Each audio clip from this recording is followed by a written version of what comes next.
So Manigault down into turn 2. Lation follows suit.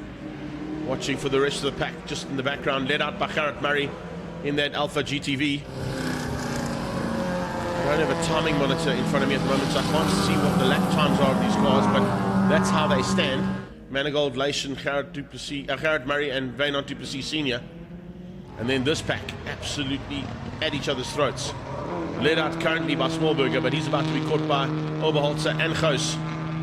Tegan Lation diving on the inside of turn 4. Can she get through? Looks like there's a change up for the lead. Yes, there is. So Lation hits the front, setting a 1 minute 21.1 as her breakout time.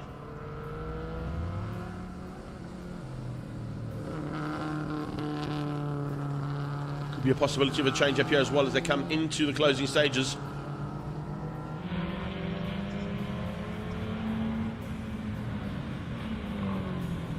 Onto the brakes and down into the final corner now.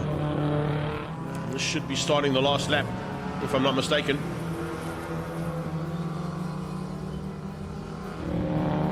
Either that or a penultimate lap. Just want to see if we can pick up on that lap timer on the side of the circuit as they go past. We'll follow Jean-Ray du Plessis through. I don't see any of the flags standing on the sideline, so I would say possibly the penultimate lap right now. Big move on Yabachos, closing in and getting through on du Plessis Senior. So he's through on Senior, he's closing down on Gary Stacey. Stacey leading the way at the moment, though, for the Ford fans. At Sierra XR8, he's looking to close things down on the 2 Alphas. First one is Murray, second one will be a hard charge coming, of course, from our initial leading cars. And Manigault, of course, was that car. Can he do anything about the charge coming from that GTV? Doesn't look like it. But he'll definitely be looking for a chance to maintain at least a podium here if he can.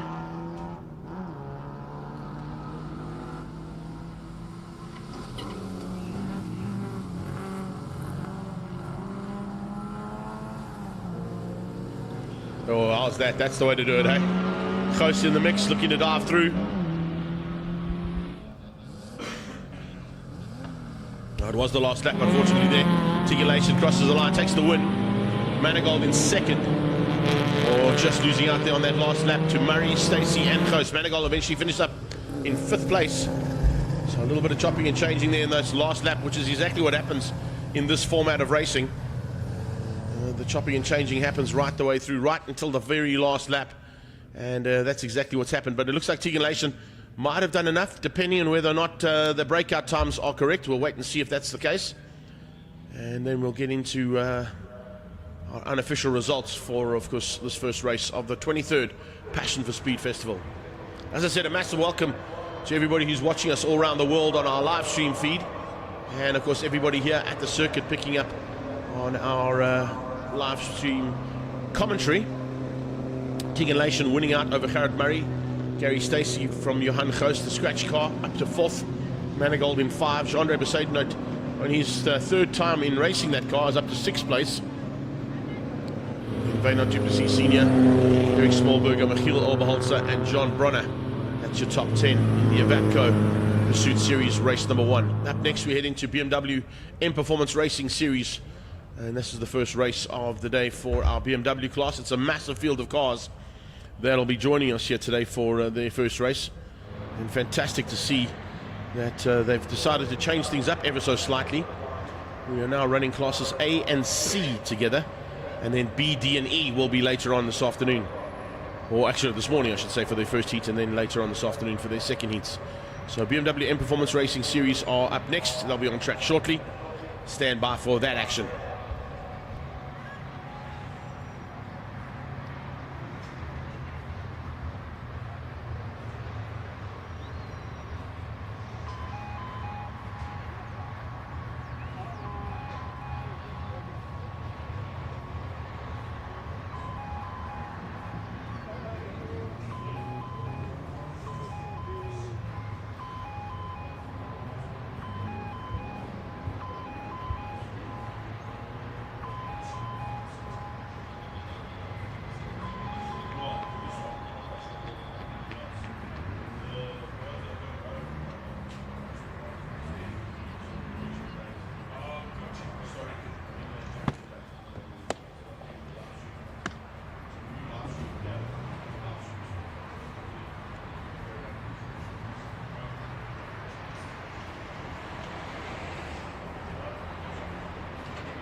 While we're waiting to get into the thick of it for classes A and C, it's a slightly different format to what we were used to for the BMW M Performance Racing Series. Nick Herbst is going to join me for some commentary today.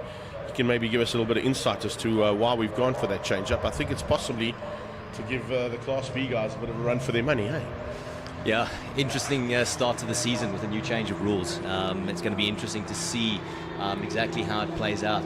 We saw a lot of tangling between Class A and B last year, which perhaps created a bit of some strange battles that probably shouldn't have manifested. So maybe we're going to have some really impressive heats in Class A and Class B today, but time will tell. Let's see how it pans out.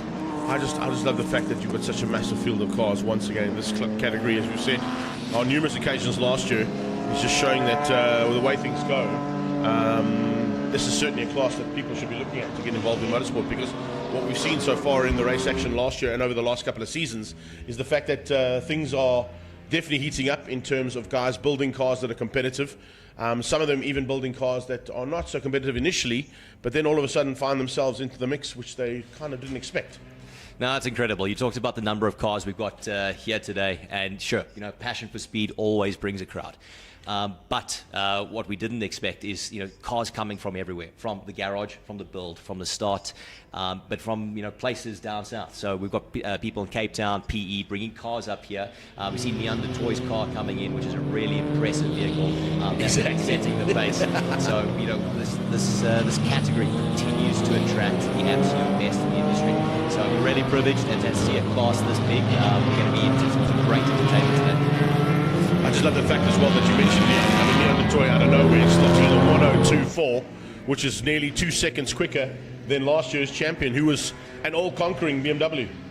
Now, who would have thought? I mean, we've been seeing Leon's times, go past the scoreboard, and it was just unbelievable to see their car in action, and almost unfathomable to think that something could really, put the medal to the ground and compete with it.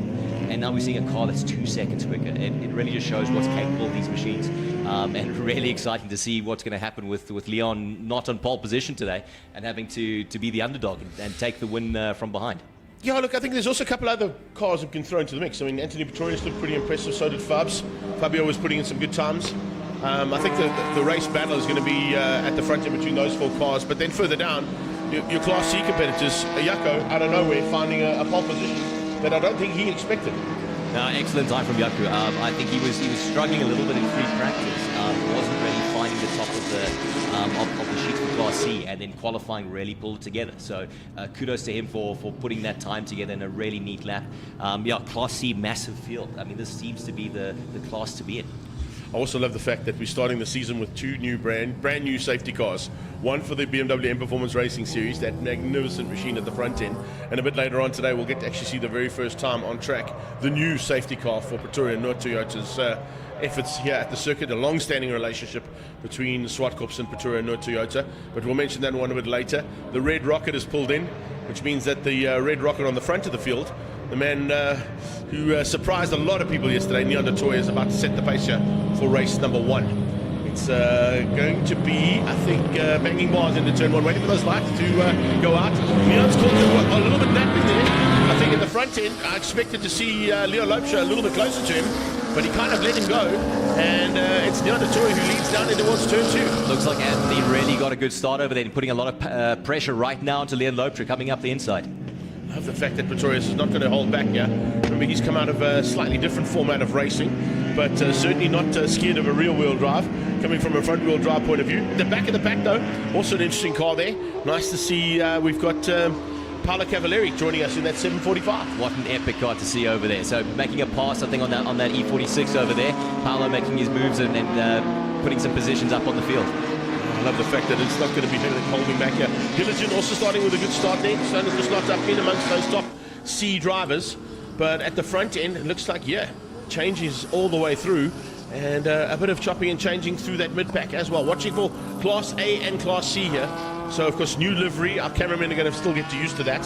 So we'll be watching out for that. We've got Problem Motorsport out there in a brand new liveried car. But there's a whole bunch that have joined there. And I think what you've seen is, because of the success of the series, Nick, is that the sponsors are seeing the possible value for money in getting involved behind cars out on track.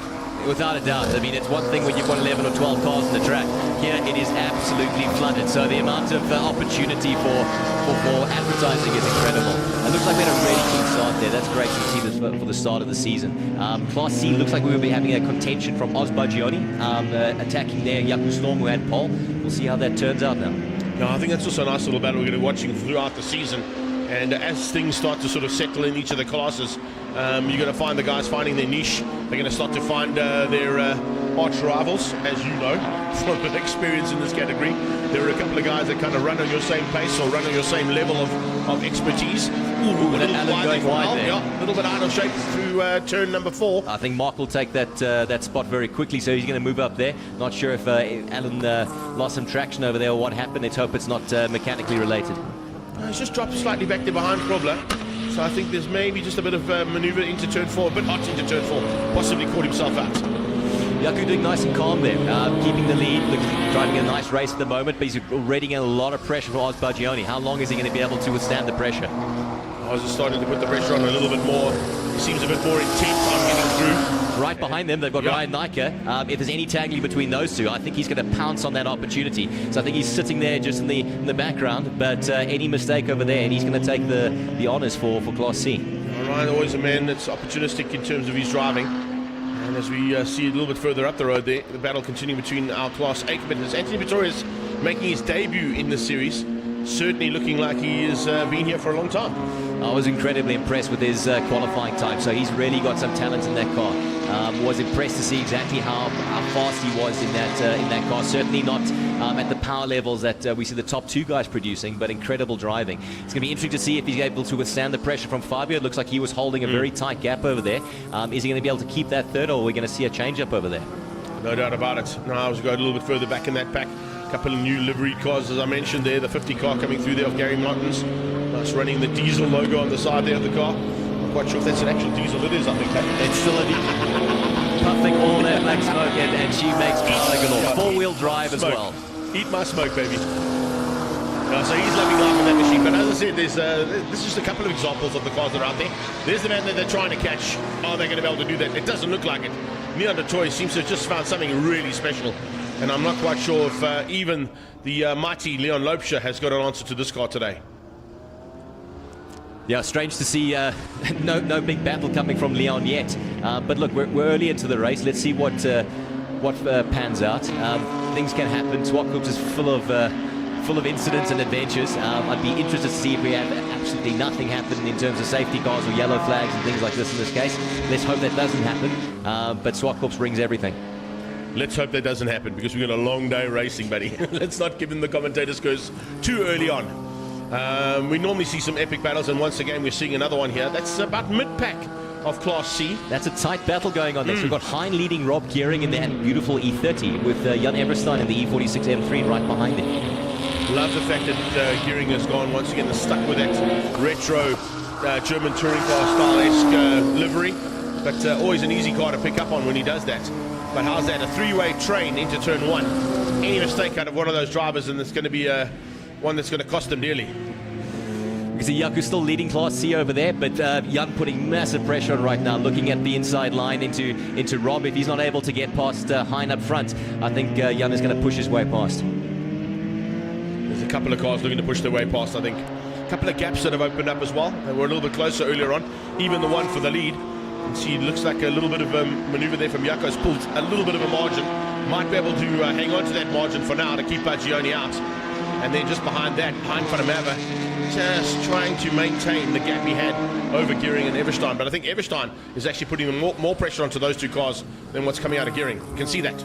Really, really close. I wonder if he's going to make a move inside to 6 over here. No, just backs off. But I think Rob's going to be looking all through his rear view mirror and side view mirrors coming into corner 8. Down into that final corner, you can see opportunities for late braking and inside lines. But right now, they line astern as we've just crossed the halfway mark. 5 done and 5 to go.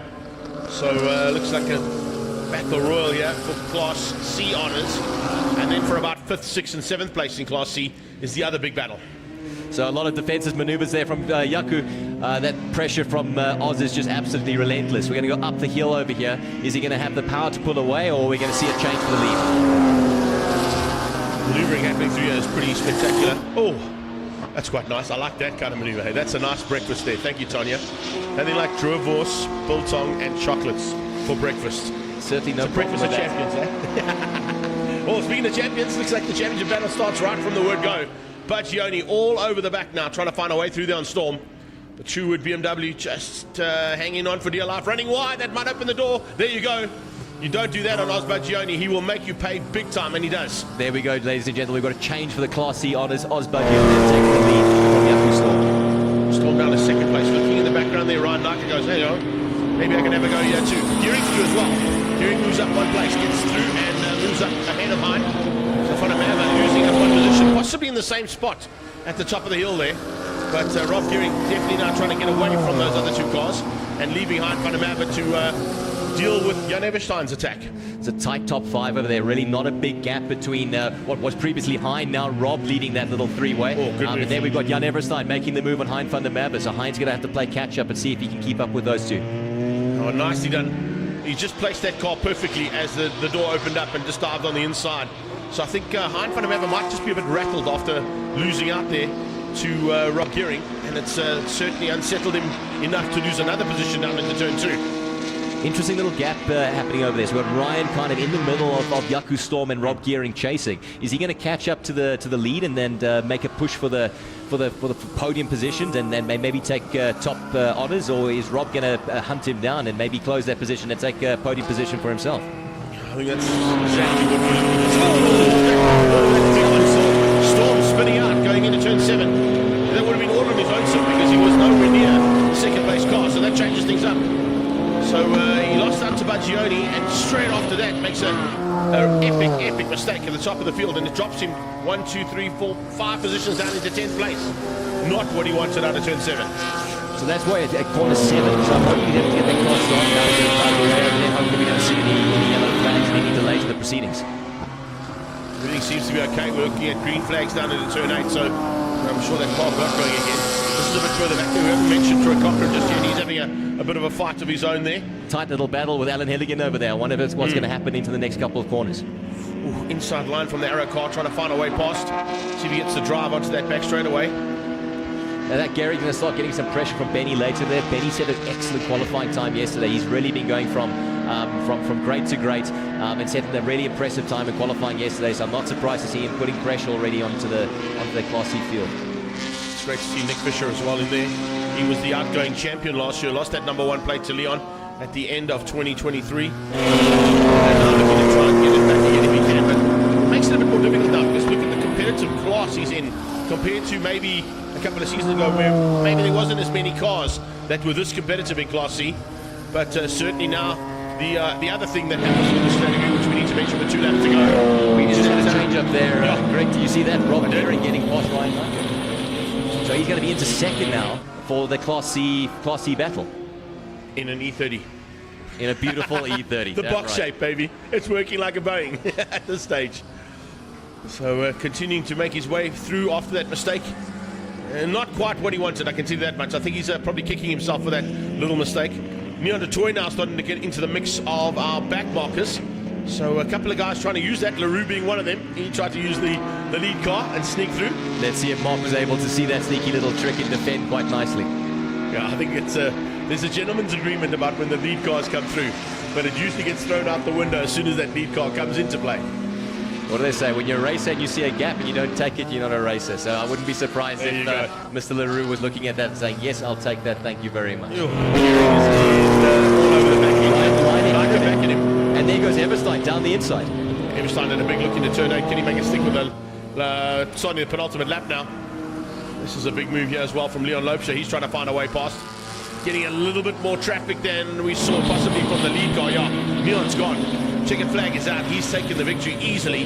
Leon Lopes, I think, got caught, makes the traffic a little bit more than what he expected. You can see him coming through just in the background now, on the inside of the spinner earlier on. And he'll come through for second place. But I wonder if Leon will be a bit concerned about the performance there.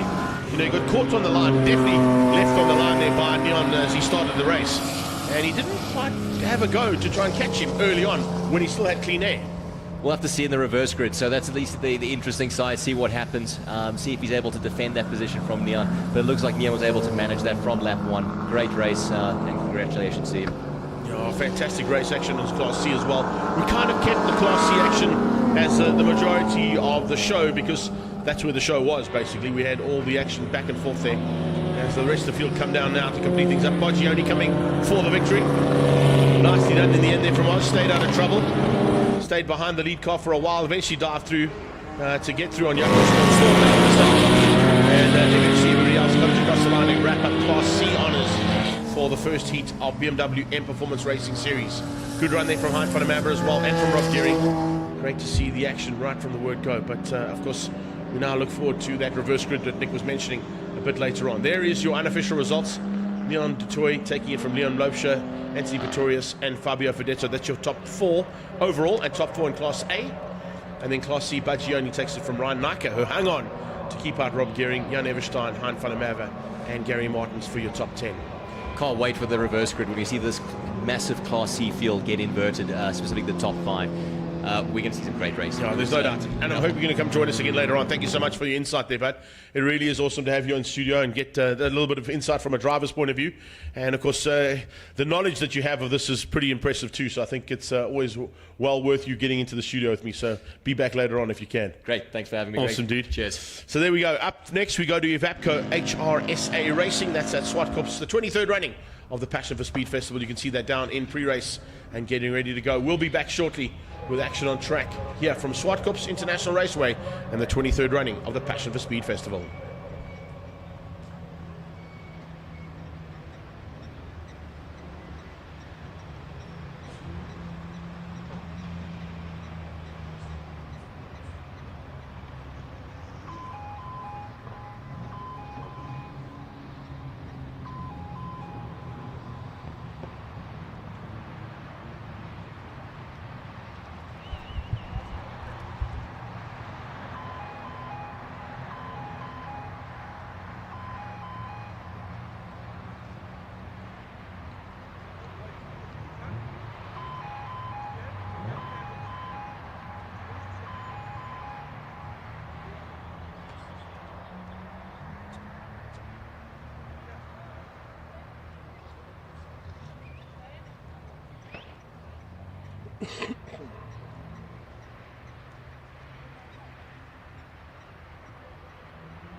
And there's the very first look at the brand new safety car here for Zwartkops International Raceway, XR Toyota Gazoo Racing Yaris, and that is a suitably impressive little car that's going to lead out a very impressive field of historic race cars behind that. The historic racing series of South Africa are on track in full force. Rudolf de Vos leading them out in the Gecko Lounge. Little Chef alongside him is the aatco SA Andre van der Merwe. It's great to have him involved in the series, and of course not only involved in the racing of the series, but backing the series as well as these historic pursuit cars. So probably putting his money where his mouth is, to putting it behind the track and behind the racing cars themselves out on circuit. It's their first outing for 2024. It's the first outing for any circuit racing, in fact, in 2024. The traditional start of the season is at the Passion for Speed Festival here. And incredibly, it's the 23rd running, if you've just joined us here at Zwartkops on the grandstands and all around the circuit. A big welcome to you all, and to everybody that's watching on our live stream as well. I see we're really picking up all our friends from all around the world. Wazzy Tamlin has joined us. Sakis Bellas has joined us as well. Kalimera to you as well, my brother. Hope you're having a good time so far. And of course, to everybody out on track that is watching from the sidelines, that have literally been here since Thursday. There are a couple of guys that are on that banking on the back wall of that back straightaway. I can see you through the window. You can't see me today because I'm not on the top, but a big welcome to all of you. I see a couple of Scottish fans out there as well. The St Andrews flag flying proudly on the back straight. A couple of Scottish fans out there. Good to have you guys here too, making a big trek from the British Isles to come and join us. But you'll be looking forward to some big action here in this one. Jannie van Rooyen, Jason Loosemore. First time out for Loosemore in this class. He's an oval track specialist. In fact, a multiple SA champion, and went and represented South Africa internationally in the United States of America on oval track racing. He's part and parcel of Team Red Racing's Polo Cup team as well. And he's alongside George Vakamides there in the Liqui Moly Porsche. So a little Ford Escort of his, making some maneuvers right to the front, right from the word go, in his first outing. Manus Babs is there as well, Stuart Koenig, Stefan Pushkevez, great to have him back again. You won't be too hard pressed to find Pushkevez's Porsche. He normally runs it in green and blue colors. There it comes. Alongside him will be Herman Kluger, also in a very similar RSR. In fact, he's in the RSR, the RS, not the RSR. And then just behind that, they line up in the form of René Janssen van Rensburg in a very fast Mark 2 Ford Escort, I beg your pardon. So, Toyota, I want to say 86, and I've said it for the last 10 years, but it's the Yaris safety car rolling into pit lane now from Pretoria North. Toyota handing the duties to Rudolf de Vos to start things out here for this first round of racing for the aatco hrsa series. Interesting to see the array of cars that are out there, and that's kind of what Peter Latour and the team want us to chat about, is that not only do we have that Hamilton's Volkswagen Sirocco out there, we've got a little baby Chev at the front end there, the Chev Can-Am leading the pack. In the middle of that pack, you've got Mazdas, you've got Datsuns, you've got Siroccos, you've got all forms of historic racing series, including a little Beetle, stock standard Beetle in the middle of that field as well, fighting with Porsches, Siroccos and Datsuns. A little Mark 1 Escort of a Loosemore, fending off the intentions coming from the likes of Vakamides there in the Liqui Moly Porsche. Can you keep him at bay at this stage as they go to the top of the hill? Doesn't look like it. Vakamides might have the braking point and inside line for turn 5. And does that Liqui Moly Porsche sneak up on the inside of Van Rooyen? He tries to. Van Rooyen shuts the door. He's going to try again into turn 6 as they go past Gazoo Racing. Jannie van Rooyen, Stuart Koenig running similar looking cars. Van Rooyen still with the PAR sticker on the front end, but I believe that it's a new sponsor that's joined that team. Stuart Koenig sending out a press release throughout the week. Northern Dalton Tools have now joined on, but of course the long-standing relationship there with Pro Auto Rubber. Great to see also that big Chevy SS in the middle of the pack as well. Big orange car there of trying to work out who's in that car today, because there are a couple of cars that are shown. I think it's Ollie Broom that's driving that one today though, and he's just behind René Janssen van Rensburg as they come through to complete their first lap in anger. The lead car's already onto the back straight away, and a big move here from Vakamides sneaking through on Van Rooyen.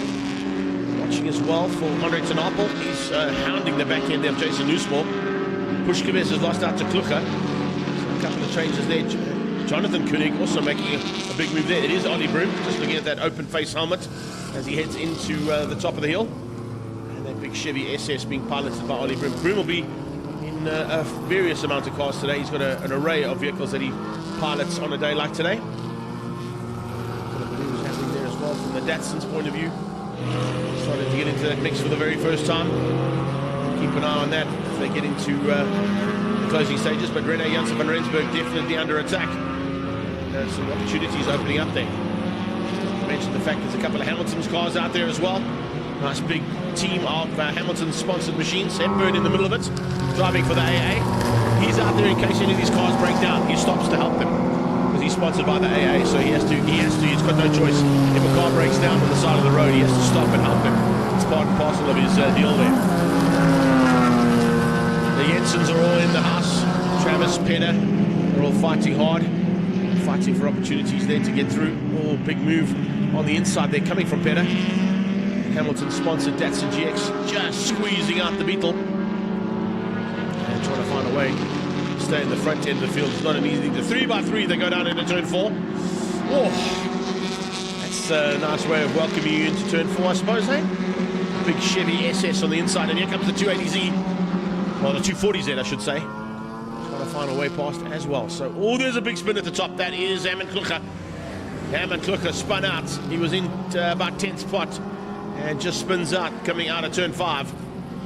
I don't know if he was helped out there slightly, but certainly ended up in the kiddie litter there big time.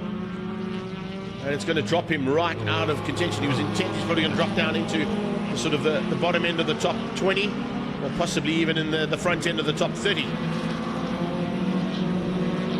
Big move on the cards here, coming out of Dave Layson. Dave Layson trying to find a way through. He's sharing that car today. Tegan will be running, of course, in the aatco Pursuit Series. Dave Layson will be running in this hrsa machines. So both of them sponsored by aatco, but those two, well, that car being shared by the family.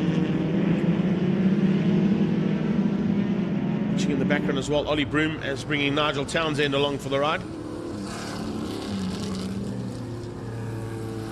But no one seems to have an answer to Rudolf de Vos, other than Andre van der Merwe. Now, Andre van der Merwe, in a few occasions in 2023, was able to get ahead of de Vos's little Chev. But today it looks like that little Gecko racing machine is going to stay at the front.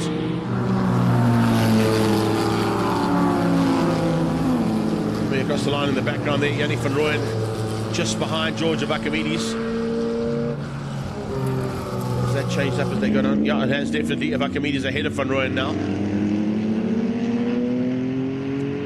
Go down into turn 2. Van Rooyen trying to come back at that Liqui Moly Porsche. Northern Bolton Tools Band trying to find a way to close things down. Big gap opening up now for second. Looks like Van der Merwe probably just deciding, second place is good enough. I've got a decent enough margin over my fellow Porsche driver in Avakamides. So Narpol putting the pressure onto Loosemore. Babst in there as well, and slowly but surely closing on the back end there in that Mazda R100. Nice to see that Hermanus Babst has brought that R100 to play. It used to be, if I'm not mistaken, one of the Ferries. Chef Ferry Jr. or Senior used to own that car. I might be mistaken, but it certainly looks like one of these. Oh, how's that rotary power getting the back end to step out there as he came out of turn 7.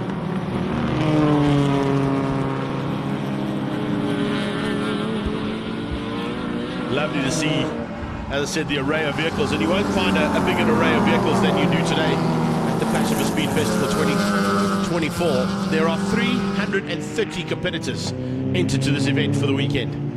So whatever class you're going to watch today, it's going to be action-packed, and it's going to be loaded with vehicles from all around the world. Got all our friends, good recovery there from Herman Klucher. He's back on track, but he's now being lapped by the 2 leaders. Gavin London slowly but surely closing in the back end there. I saw him earlier on having a go to catch the back end of Koenig, but Jonathan Koenig just keeping him out for a while. If I'm not mistaken, that would put London into the top of the Datsun point of view. He's the first Datsun on track. Yes, he is. First Datsun on track there, just outside the top 10. Traffic is going to be a bit of an issue now. And as I say that, we've got two cars off at turn one. One of them is Pelle Jensen. Jensen coming together there with another Datsun by the looks of things. And one is the GX, one is the GX Coupe. Not happy. Is it the 37 car? I think it might be the 37 car there involved. It might be Johan Gross, all 37. I'm not quite sure which one it was, but certainly two cars involved in an incident down in towards turn one, which means there'll be yellow flags there into one. One is definitely the 9-7. So a couple of changes there we didn't quite expect to see right from the word go, but watching it drop through the field now. In fact, I can't, because my timing monitor needs a little refresh. See if we can get that to refresh for us quickly.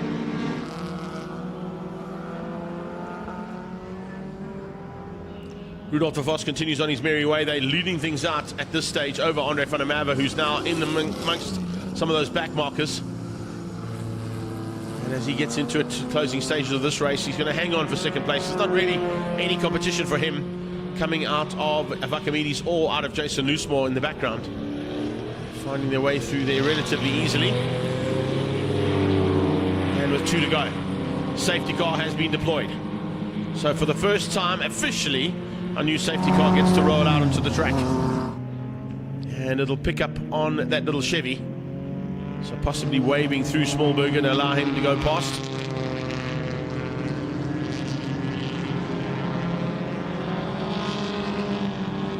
Rudolf de Vos is the leader. Yeah, they waved Smallberger through. And I thought that might happen. So there it comes. De Vos slots in behind the safety car, exactly where he needs to be. Rene Janssen van Rensburg, Ollie Broom, Nigel Townsend, they're all in the middle of a fight there, along with the Datsun 240Z there.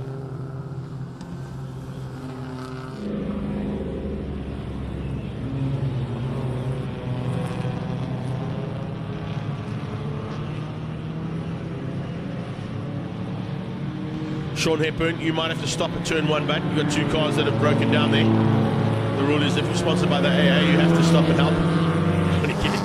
I'm sure he'll be killing me for that comment a bit later on. I'll get some WhatsApp sent my way. Some choice language. Pretoria Toyota Corolla is down at turn one. That's just our medical car to make sure that both of those category cars in the category are okay. So that's how we stand at this stage for the second or third race of the day. Can you believe we're already into the third race of the day? Incredible running from our aatco sponsored cars. We saw them start the day with the Pursuit Series, BMW M Performance Racing Series now, and into race 3 here for aatco hrsa. Unfortunately, a big incident between two Datsuns. One is definitely a Jensen, and unfortunately, Porty, I don't have my timing monitor refreshing. It's telling me it's battling to pick up. We've got 2 to go.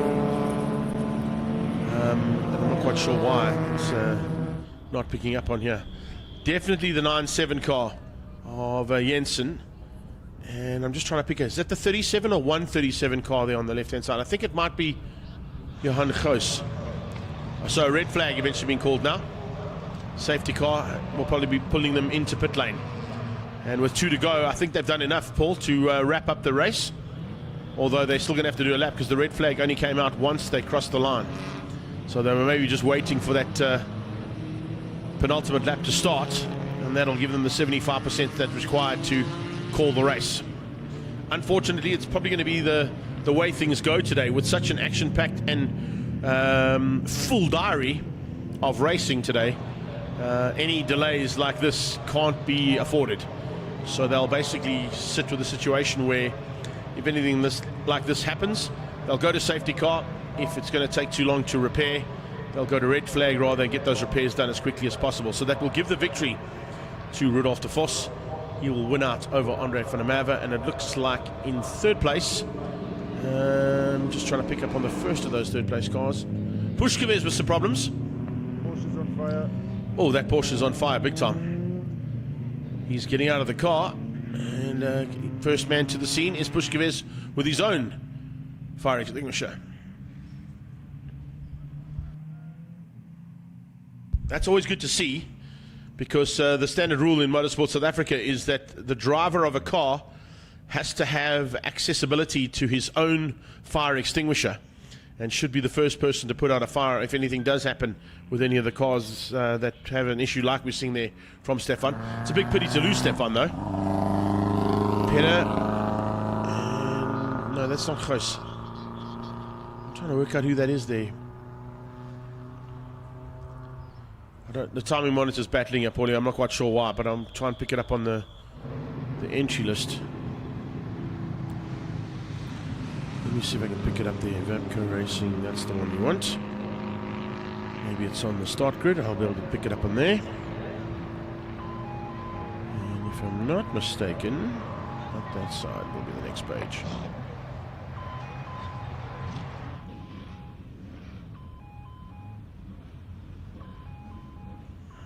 It's Ian Kilburn. So apologies for that one. It's Ian Kilburn getting into the clutches of Peter Jensen, the two of them crashing out of turn 1. And that brought our aatco hrsa race 1 to a slightly shortened version of what was broadcast. But take nothing away from the action we've seen so far. There is our unofficial results so far of the top 10. Yeah, and I think they'll stay the same, even though Pushkevez is down in 9th place and he had the fire. They take it a lap back. So De Vos from Van der Merwe, Yanni van Rooyen and George Vakamides. Jason Newsmore, first time out in this category, finished up in 5th ahead of Andre Tenapel. Hermanus Babst in the R100 Mazda is in 7. Koenig finished up ahead of Pushkevez, and Pushkevez ahead of Hammond Klucher.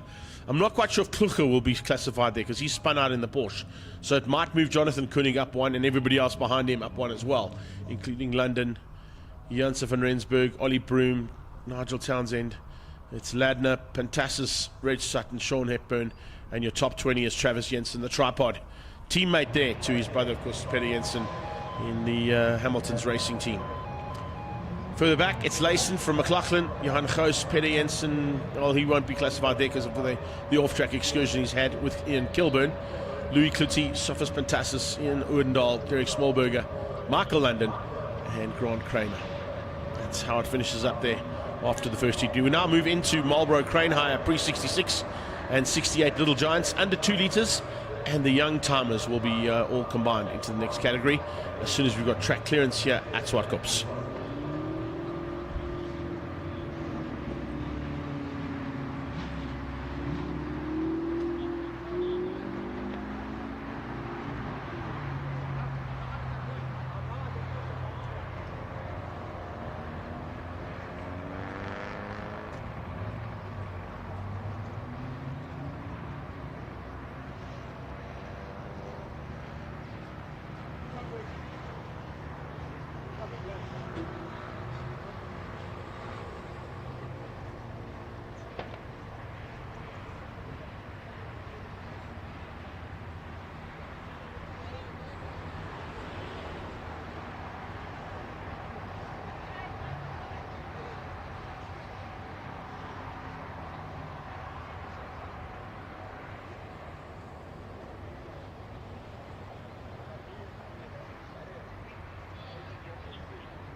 Paulie, just while we got a bit of a break in proceedings here at the Extreme Festival's home, Zwartkops International Raceway, and of course the home of the Passion for Speed Festival for the last 23 years, do we have a graphic with today's program on by any chance, Paulie? And if you do, maybe we can just put that up so that people that are watching on the stream can kind of plan their days.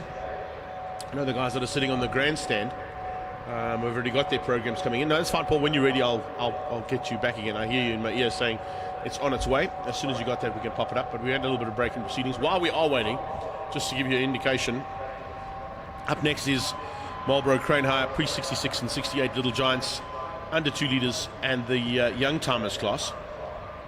We then have the International Race Suppliers and Roofshaw Midvaal Historics. We've got Extreme Supercars, now driven by Dunlop. Dunlop tyres coming on board with Extreme Supercars for 2024. South African Historic Single-Seaters, Marlboro Crane Hire Pre-70 Legends of the 9-hour production cars. That's a big one to watch out for. We've also got a massive field of Class B, D and E of the BMW M Performance Racing Series. And we've got the Pre-90 International Sports Prototypes Trans Ams and the V8 Touring cars. We've got Pre-65 Historic Grand Prix Association back in the house. It's our international friends from Europe. They've been back here with their little Formula Ones and Juniors and Formula Fords, etc., etc. They'll be entertaining us just before the lunch break. And of course, as always, what would a Passion for Speed Festival be without the Lotus Challenge? And a nice field of Lotus Challenge competitors are here today as well. We've got a Formula One demonstration. Yes, incredibly, we have the Sassel Jordan F1 running here today as a demonstration lap just before we get into the Pre-66 and 68 Le Mans Sports and GT's SATT 45-minute endurance race. And then after that, we do it all again. So we start things right from the top of the list and run through them again for the second heats of the day's racing here at Zwartkops. It's basically action-packed literally since 7 this morning, and we run up until approximately 6 o'clock-ish here today. So non-stop action right the way through. If you are here at the track, a massive welcome. Don't forget to go and check out what's happening in pit lane. This is one of the reasons the circuit was built, is accessibility in motorsport is usually for the very few and far between, but not the case when you come to Zwartkops. Peter de Tour and his team love the fact that people can get up close and personal with the drivers, with the cars, and accessibility is what it's all about here at Zwartkops International World of Motoring. Come on down to the pit lane. While you're here, come and support some of the vendors that are here. We've got some model cars, we've got some caps and t-shirts guys, we've got some beers, we've got some coffee guys. Food is always never a big problem here at Zwartkops with our magnificent canteen. And then come and get some of those awesome signatures of all the famous drivers that are here. There's a couple of famous drivers walking around that aren't particularly racing today, but there are a couple of them in pit lane that you might want to catch up with and get a couple of those famous racing drivers' signatures in your book as well.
Good recovery there for the vehicles that were stopped at turn 1 after that previous heat.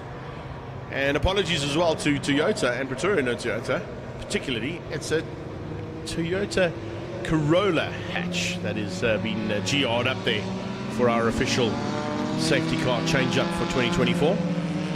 I'm not quite sure what happened with the old 86, but it did a huge amount of laps, arguably more laps around this track than any other race car in the last 10 years. But it was great to have that support being extended once again from Pretoria no Toyota and supplying the new official safety car here. Now we get into a field of a completely different nature. It is the little giants at the front end, and a big fight expected there between Ford, Volvo and Alfa Romeo. A couple of minis thrown into the mix as well to watch out for, and then just behind that we'll keep an eye on the battle as well for the rest of the pack of cars, which include the under 2 litres. They actually lead the field. Little Giants are just behind them, and then behind the Little Giants and the under 2 litres we also have our young timers who are part and parcel. Look at that nice crowd on that back banking. You guys are on TV at the moment. Make some noise if you're on that back banking. Come on now, don't be scared.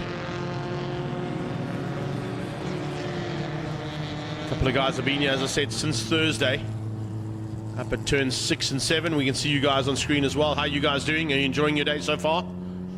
If you are, make some noise there. Our ladies in the middle of the stand there having a big conversation about who their favourites are. There we go. We got away from you, sir. We did see you there. Thank you, babe. There's our ladies in pink, in our pink skirts there. Young ladies, how are you doing?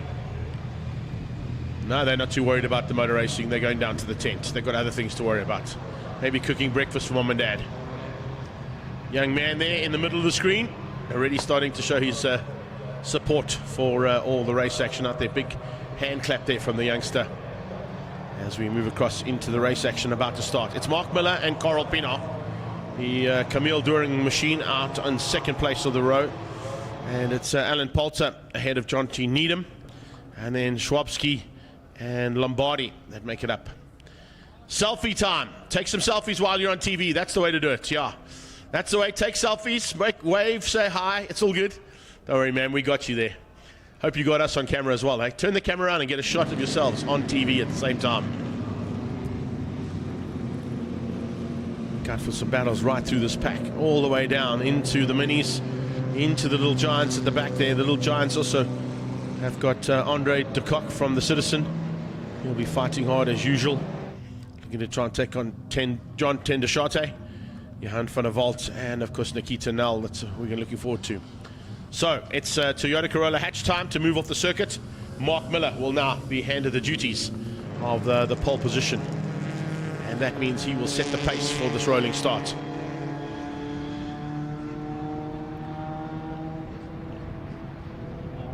Here you can see the new road for an event that's coming up later on this year. It's down at turn 4 alongside the Car Care Clinic gazebo for our marshals. We'll chat about that event a little bit later on in the day. Tell you all about what the top of the hill is all about. Coming up later on in the year. Lights about to go off and we're going racing again. A little bit of a bridge in the gap there. You can see there between the two grids. It's the under 2 litres that lead things out down towards turn number 1. Picking up on that Volvo in the middle of the pack as well there. Piloted today by Vic Camper, who would usually be piloted by Liam Murphy from Ireland. Unfortunately, he wasn't able to make it out here due to an illness in the family. So we wish the youngster involved in that illness all the very best for a speedy recovery. Not the way you want to start the season, that's for sure. Particularly when you're a stalwart like Liam Murphy has been here at this event. And we wish his family all the very best, of course, from us here at the Passion for Speed and in South Africa, all his friends and fans and family that are here. That mid-pack also starting to pick things up there as they get into the mix for the first time. You can see the Cock starting to put the pressure on and maintaining a bit of a gap there over the back end of the field. Young timers starting to make their way through as well. We'll keep an eye on their progress. But it's Mark Miller who dictates the pace at this stage. And Paul, I'm just letting you know that I'm not sure if you've got data on this tablet of yours, because I'm not getting any timing whatsoever out of it. Inside line there from Franco Reska. Looks like he was looking for a way through. Here comes Poulter. Poulter dives on the inside, finds a way through on John T. Needham. So John T. Needham down to 4th place, where he started the race be able to get the gap over Alan Poulter in the Volvo initially for Vic Camper Racing and for the Tom Camper Volvo machine. Nice to see some big array of cars here as well, with Johan van der Walt in that Mercedes-Benz joining this pack. Schwabski just ahead there of Camper. Carl Brink starting to pull away slightly from the lead of the Little Giants. Renault's in the mix as well, pushing hard as they get into it. Miller from Pinot, Poulter and Needham. Francesco Lombardi just behind them. Rory Nossiter just ahead of Carl Brink, as I said, in the Mini. And then it's Dirk Venter ahead of Vic Camper. Terence Wouters makes up the top 10 at this stage. But it doesn't look like anybody's got an answer. But here comes Poulter, as I say. No answer. Poulter sluts up the inside and gets through there on Carl Pinot. So the Camille During Motorsport machine gets demoted down into third place by Tom Camper Volvo and Alan Poulter at the wheel. As they come flying through, you can see just how hard they are pushing to be in the front end of this field. And looking for every opportunity that might be there. Poulter's already closed the gap down there on Miller. And Mark Miller and Alan Poulter at this stage. That's the fight for the lead. Further back there, that's Brink. And he's got a bit of a charge coming there from Rob Clark as well. Clark started to make his way through. Tender Sharte still fighting hard. How far back is Roger Houston? Well, he's just behind him. Looks like there might be a bit of a change up there. Thanks, Paulie. Now we've got some data back into the machine. Thanks, Paul. Miller from Poulter, Pinot and Needham up to the top of the hill. Miller under pressure from Poulter. Alan Poulter around the outside. Can he find a way to slot back and watch him cut back on the inside of that Alpha? Miller knows exactly what Alan's trying to do there and just shuts the door on him. Going past our selfie ladies there, hoping they're enjoying themselves and watching all this action unfold.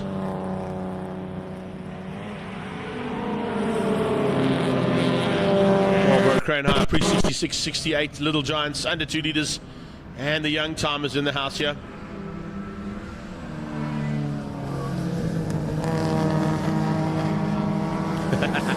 Thanks, Tyron. Also, Paulie, just for your info, I believe that the YouTube link is saying it's 2014 as opposed to 2024. I'm not quite sure we can change that until the end. Okay. Got it sorted, okay. Thanks, Tyron. That came all the way from Ireland, though, so it took a while, so apologies on that one, bro. But nice effort here so far. Everybody enjoying what we're putting out here so far on our live stream feed, what I've seen from our comments. Somebody running off in the background there. One of the young timers by the looks of things. That's Rob Clark leading the young timers, closing in on De Kock. Andre De Kock about to be caught by the Honda Ballard. And that the young timers class also starting to pick up some pace in terms of entries. Good to see opportunities being given to those cars to be back involved in racing. It's all ex-production car category machines that have now been given a chance to slot up into this category.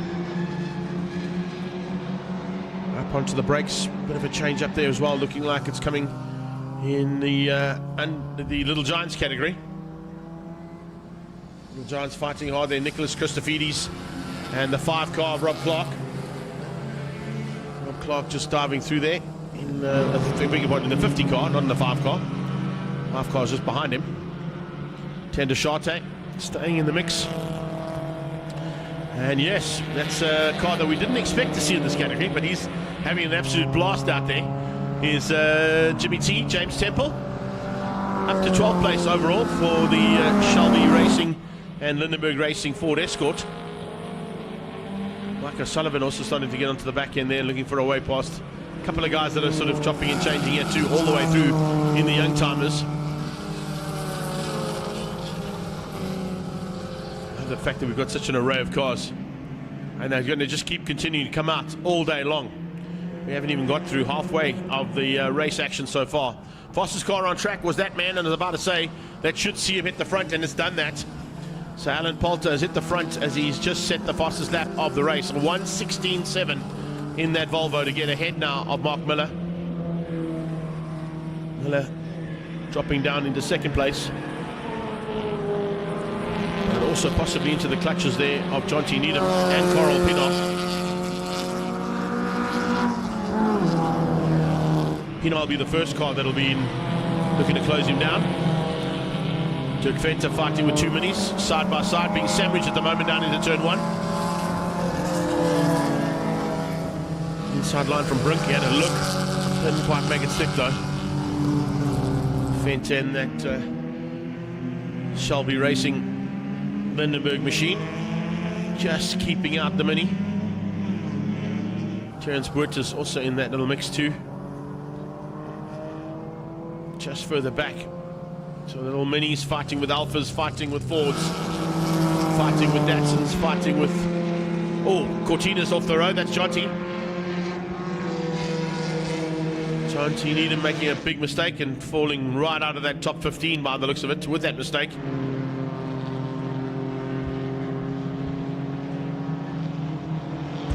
It's up at turn 4. So it looks like Jonty Needham making a small mistake there. Heading into turn 4, it's put him off the track completely.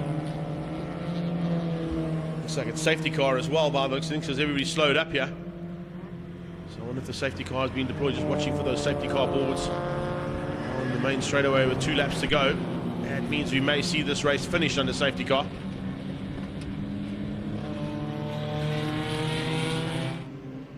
Yeah, there it is.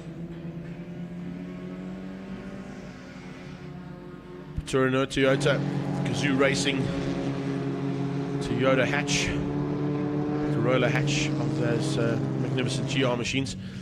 I've got to say, I mentioned it earlier on, and I also mentioned it sort of into the closing stages of 2023's race action. That Gazoo Racing stable have done magnificent work all around the world, never mind just here in South Africa.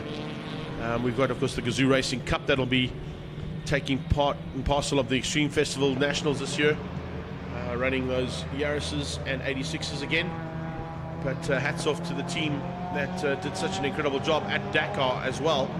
Where's Alan Poulter going? Is he doing like a bit of a Nigel Mansell on us there? Does he think it's a wet race? He has to get on the grass to keep his tyres cool. I'm not quite sure where he was going.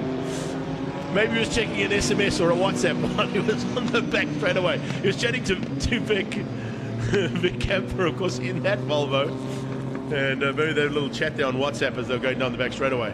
Not quite sure where he was going, but fortunately he stayed on track and has now tucks in behind the safety car. I said I think the safety car could be out to the end of the race.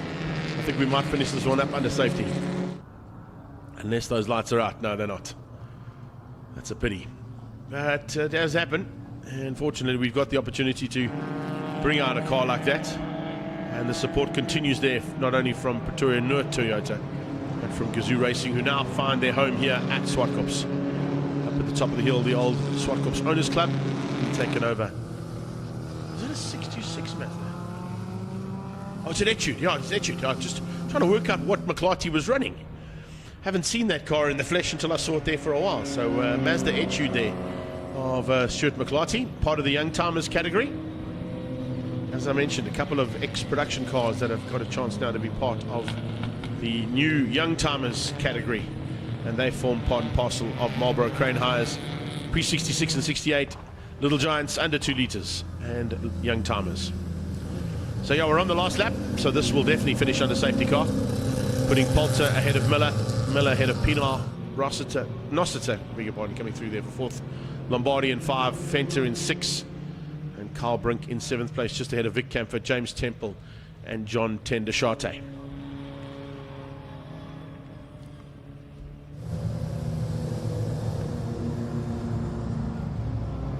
We're going into the International Race Supplies and Roofshaw Midvaal Historics.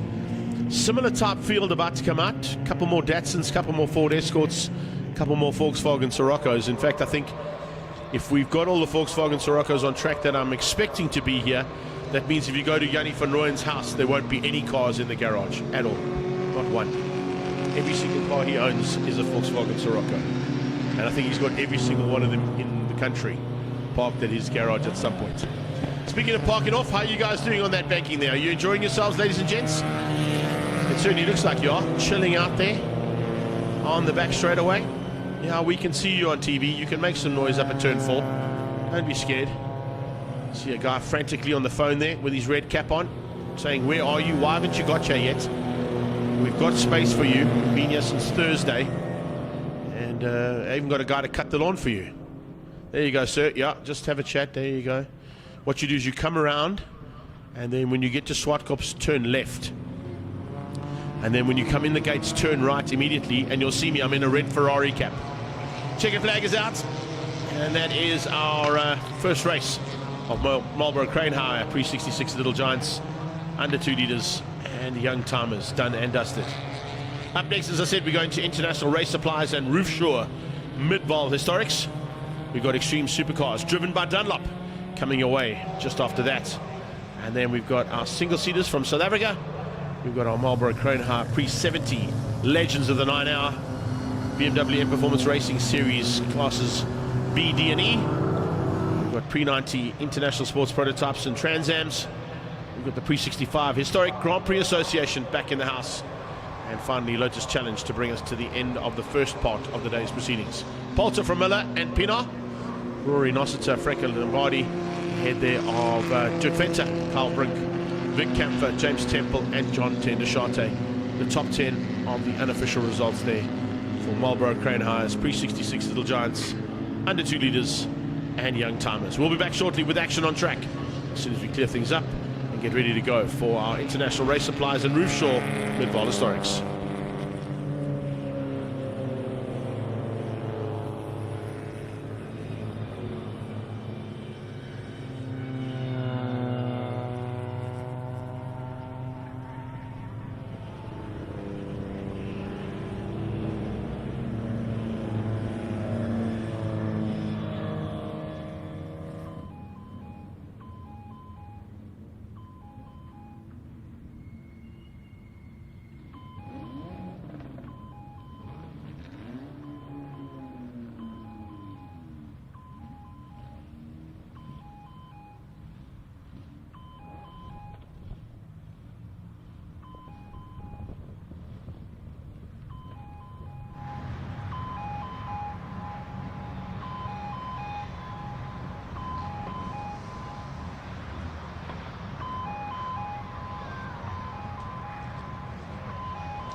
Rolling out onto the circuit right now is the midvaal historics category. And interesting enough to see in the midvaal historics class for this weekend, a little bit of an import from KwaZulu-Natal on a few cars that are on track.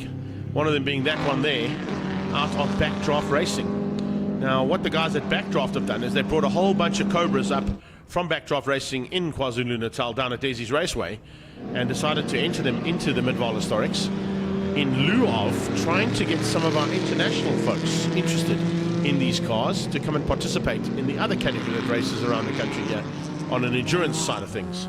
So, nice maneuver there from Mike McLaughlin. There he is there, Big Mike.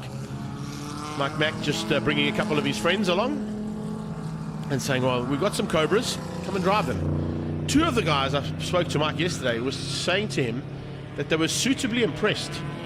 There is an example of one of them. You'll see that gentleman right there in car 42. I'm just trying to pick up who that might be. Entry list. I'm just trying to work out if I can find him.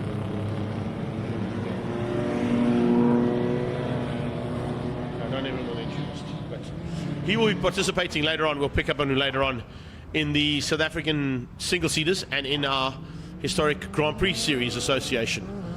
And what they found is a couple of guys own original Cobras, and they like the original Cobras so much that they said, well, yeah, let's have a go in these Backdraft ones and see what they like.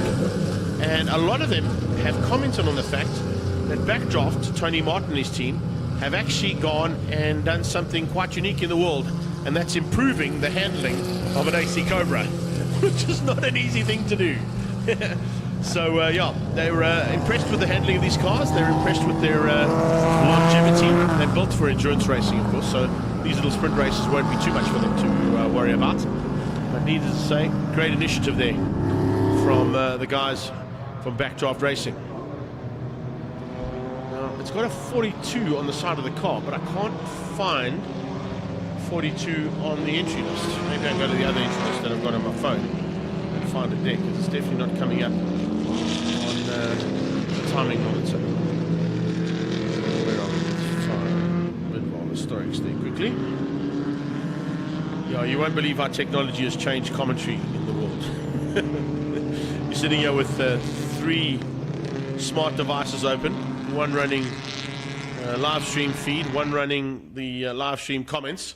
Yeah, no, and me looking at my phone at the same time trying to find the information on the midvaal historics category. So that's how it works here in the new dawn of commentary and bringing you entertainment via our live stream feed. So that's how it all goes.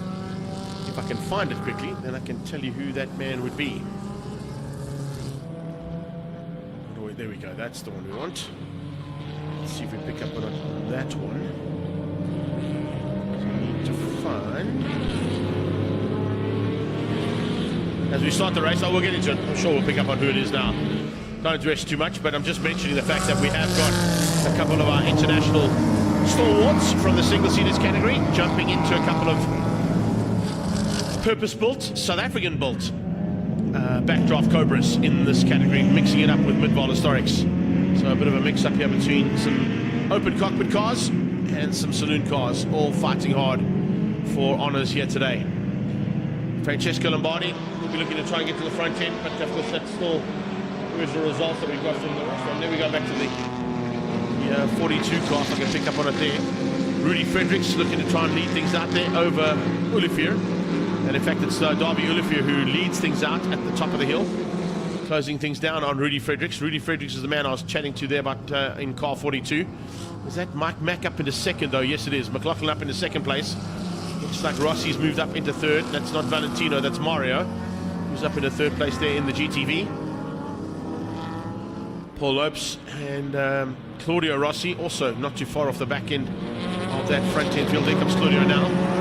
He's got Stuart Armstrong, George Economidis starting to close things down there. The 241 car there is Ludovic Seron and Michael Guns. Someone running wide, putting wheels in the dirt. That probably was a Cobra by the looks of the size of the dust bowl that came off. Maybe the little Chev that went off too, of Rudy de Vos.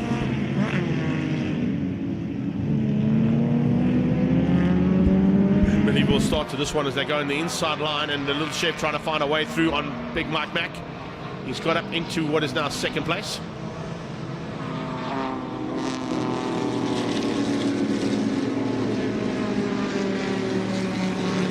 fast closing things down there on Olafir. 0-0 in the BMW E30. Further back. Nice to see this. As I said, this is what we are expecting to see. On those cars that come through there. It's Fikile Holomisa who's in that machine. Further back in the field. One of the drivers out of Backdraft Racing. Rossi under attack. Pressure being formed and felt there by the likes of Claudio Rossi.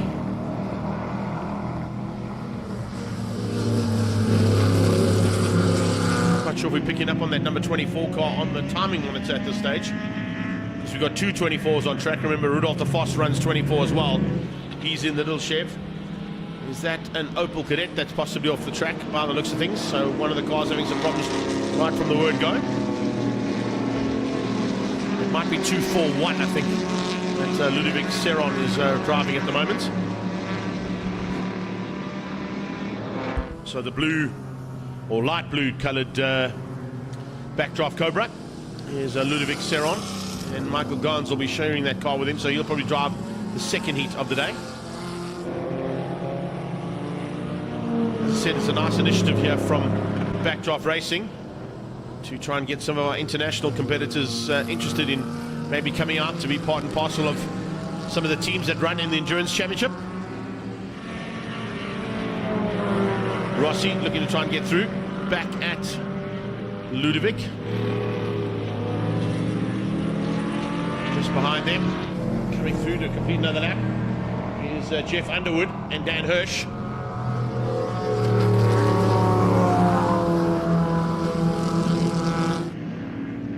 Looks like Claudio Rossi with a bit of a problem there, pulling to the sideline in the Alfa Romeo GTV. Yeah, he's definitely slowing up.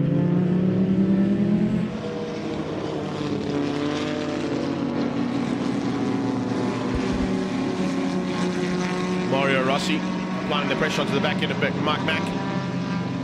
Zwartkops hanging on. He's up to second place now. Looks like Olafir, early race leaders, dropped down behind the Backdraft Cobra and also behind the GTV. And falling into the clutches by the looks of it of Stuart Armstrong, who's involved in that battle as well. Armstrong now coming along for the ride. So De Vos has got a busy day in the saddle. He's got 4 races here today. Oh, late braking from Olafir. Got a dive on the inside there, Rossi. Forces a little off-track excursion there from Stewie. Armstrong putting a wheel on the dirt. They came out of turn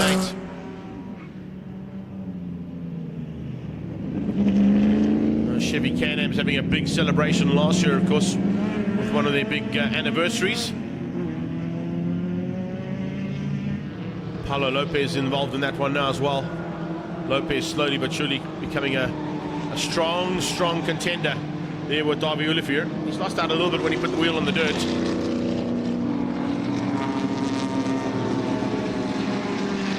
Frederick's falling by the wayside now, and maybe into the clutches of the next of the Backdraft Cobras.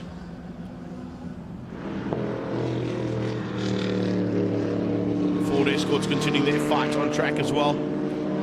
Backdraft Cobras coming in some of the back markers now as well at the back end of the field.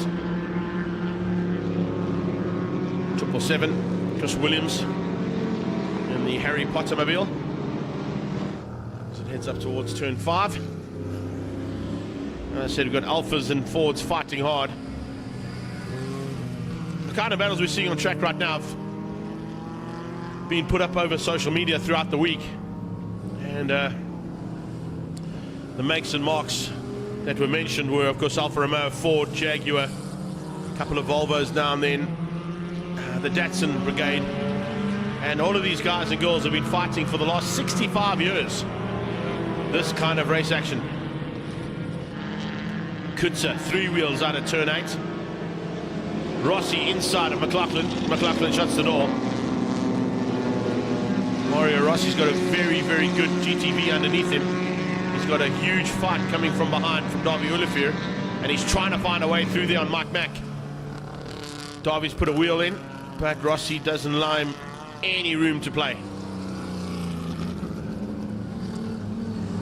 McLaughlin, Rossi, and Olivier. 2, 3, and 4 on track. They've closed the gap down slightly on Rudolf de Vos. So with Mike McLaughlin getting to the head of that second pack, he's been able to bridge that gap and potentially could spoil the day here for Rudolf de Vos.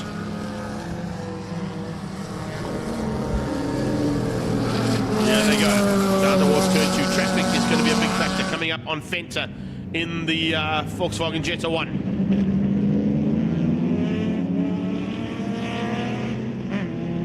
Get out the way. That's what I would be doing. It's a steam train coming through, led out by the little Chev. Is that Ron Weasley out there in the second of the Harry Potter mobiles? I think it might be. He's currently sitting about fourth last on track and being eaten up by the leaders.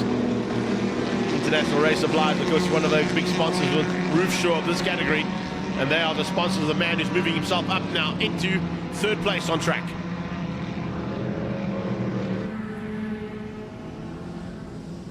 McLaughlin running wide out of turn 5, putting a little bit of a wheel on the dirt. Looks like Lopez did the same thing there in the 137. Oh, and Rossi out of shape. Rossi had a big moment there. The GTV stepped out, and well done to Lopez for missing him. He just missed that, unfortunately. But Lopez had to take some evasive action in that Triple S Datsun and avoid the spinning Alpha in front of him. Very lucky for those two cars to survive and not lose any positions, but they've lost ground to the two cars ahead of them. 2 laps to go. Rudolf de Vos continuing on his merry way at the front end, staying ahead of Mike McLaughlin and Davy Olivier.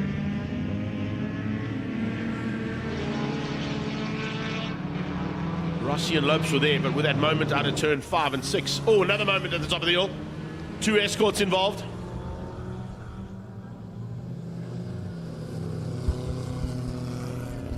Oh, I think there's some oil up there. Change of surface flag may be required at turn 5. Have the leaders got through unscathed? Some of them have. Oh, big moment right in front of Mike McLaughlin. The 15 escorts spinning out there. Oh, there's plenty of oil up top there. Every single car that's gone into turn 5 potentially has spun out. Somebody has left some unavoidable fluid up there. Fenta runs wide as well. Red flag had to come out. Had to come out. So they'll go 1 lap back there, fortunately. But some hot cobras heading up towards the top of the hill, not seeing the red flag. That could end up with some sliding. Here we go. There's another slide. Is the white cobra going to be able to sneak through? How did he get through? He was like the fastest into turn 5 and he managed to not spin out at all. That makes no sense.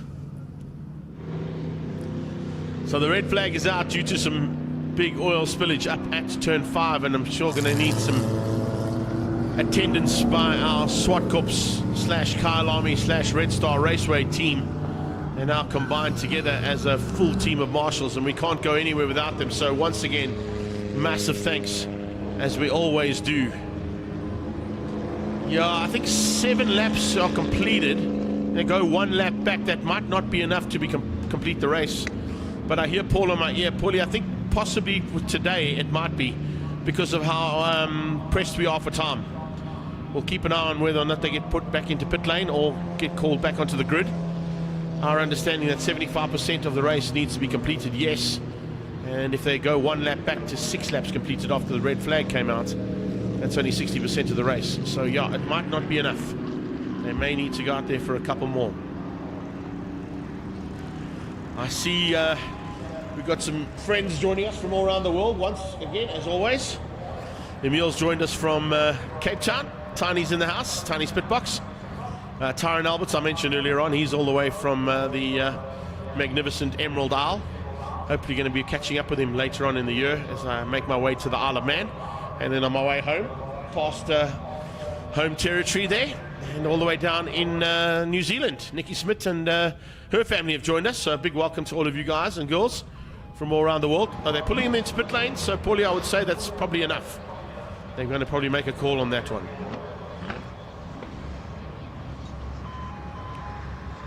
So that's the unofficial results after 6 laps. De Vos from McLaughlin, Olivier from Rossi, Lopez and Armstrong, Rudy Fredericks ahead of Ludovic Serrand. And then it was George Economides and Richard Duckham making up the top 10. 11th place was Dan Hirsch, Jeff Underwood, the two Cobras fighting hard there, just ahead of Quinton Willis. And then Fikile Hlomisa was there, of course, in 14th place, also in a backdraft Cobra. Jan Kutzer Sr. ahead of Junior. Then Mark Gaines, Reg Sutton and John Bronner ahead of Andries Draper. Seferi Sr. ahead of JJ Fenter Jr., Alan Hooper, Lawrence Van Zyl, Tim Crossland, Chris Williams and Richard Williams sharing the Harry Potter mobile. And then it was J.H. Fenter, Claudio Rossi with the spin. He dropped all the way down into 28th place, and Andre de Lange ahead of Dion Schwabski at this stage. But that, of course, are unofficial results after the first heat of the International Race Supplies and Roof Sure Midvaal Historics and Backdraft Cobras combined. So into the next part of the day's racing, of course, we're heading into the Extreme Supercars driven by Dunlop. It's the first time we're going to see the new sponsor involved with Extreme Supercars for 2024. And a big welcome to Dunlop and to the Dunlop team. They support a huge amount of categories around the country. And I think, if I'm not mistaken, we might be joined in studio by one of the Dunlop representatives. Until then, well, we'll leave it to some pictures here of the sights and sounds of Zwartkops at the 23rd Passion for Speed Festival.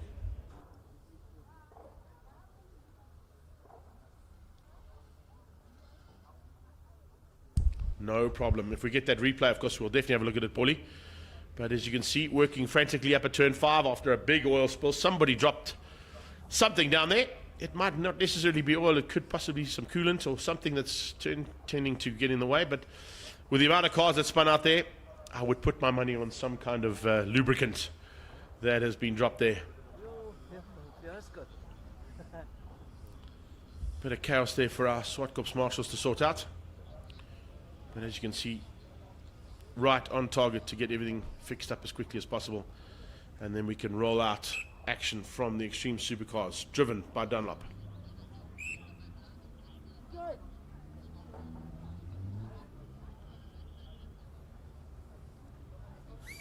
That Pretoria Note Toyota Corolla on the side, of course, is our doctor's car. There he is, Don. And Hunley, of course, doing an amazing job. Thank you, you two, for an awesome job as always. We certainly can't go racing without our medical team in the house, and they do such a spectacular job here at Zwartkops. Let's have a look at the replay of some of those cars spinning. That spun out. It was the two Ford Escorts. Then Chris Williams came into turn 5. He was not able to do it. Even the magic of Harry Potter couldn't keep him from spinning. He ended up in the kitty litter. Then we got an Alpha going through there. Well, they're used to dropping all, I suppose. So it's been never. That was a big moment, though. Draper just being missed by Mark McLaughlin. You can see in the background there, Rossi was able to get through. Ulifir had to run wide and get onto the dirty stuff. So did Paulo Lopez. And then in the back, we had a couple of the backdraft Cobras. Holomisa was one of them. Then we saw the other two cars of Underwood come through there and survive some action in the oil. Red flag came out, did not stop some of the cars coming up into the top of the hill at rapid pace.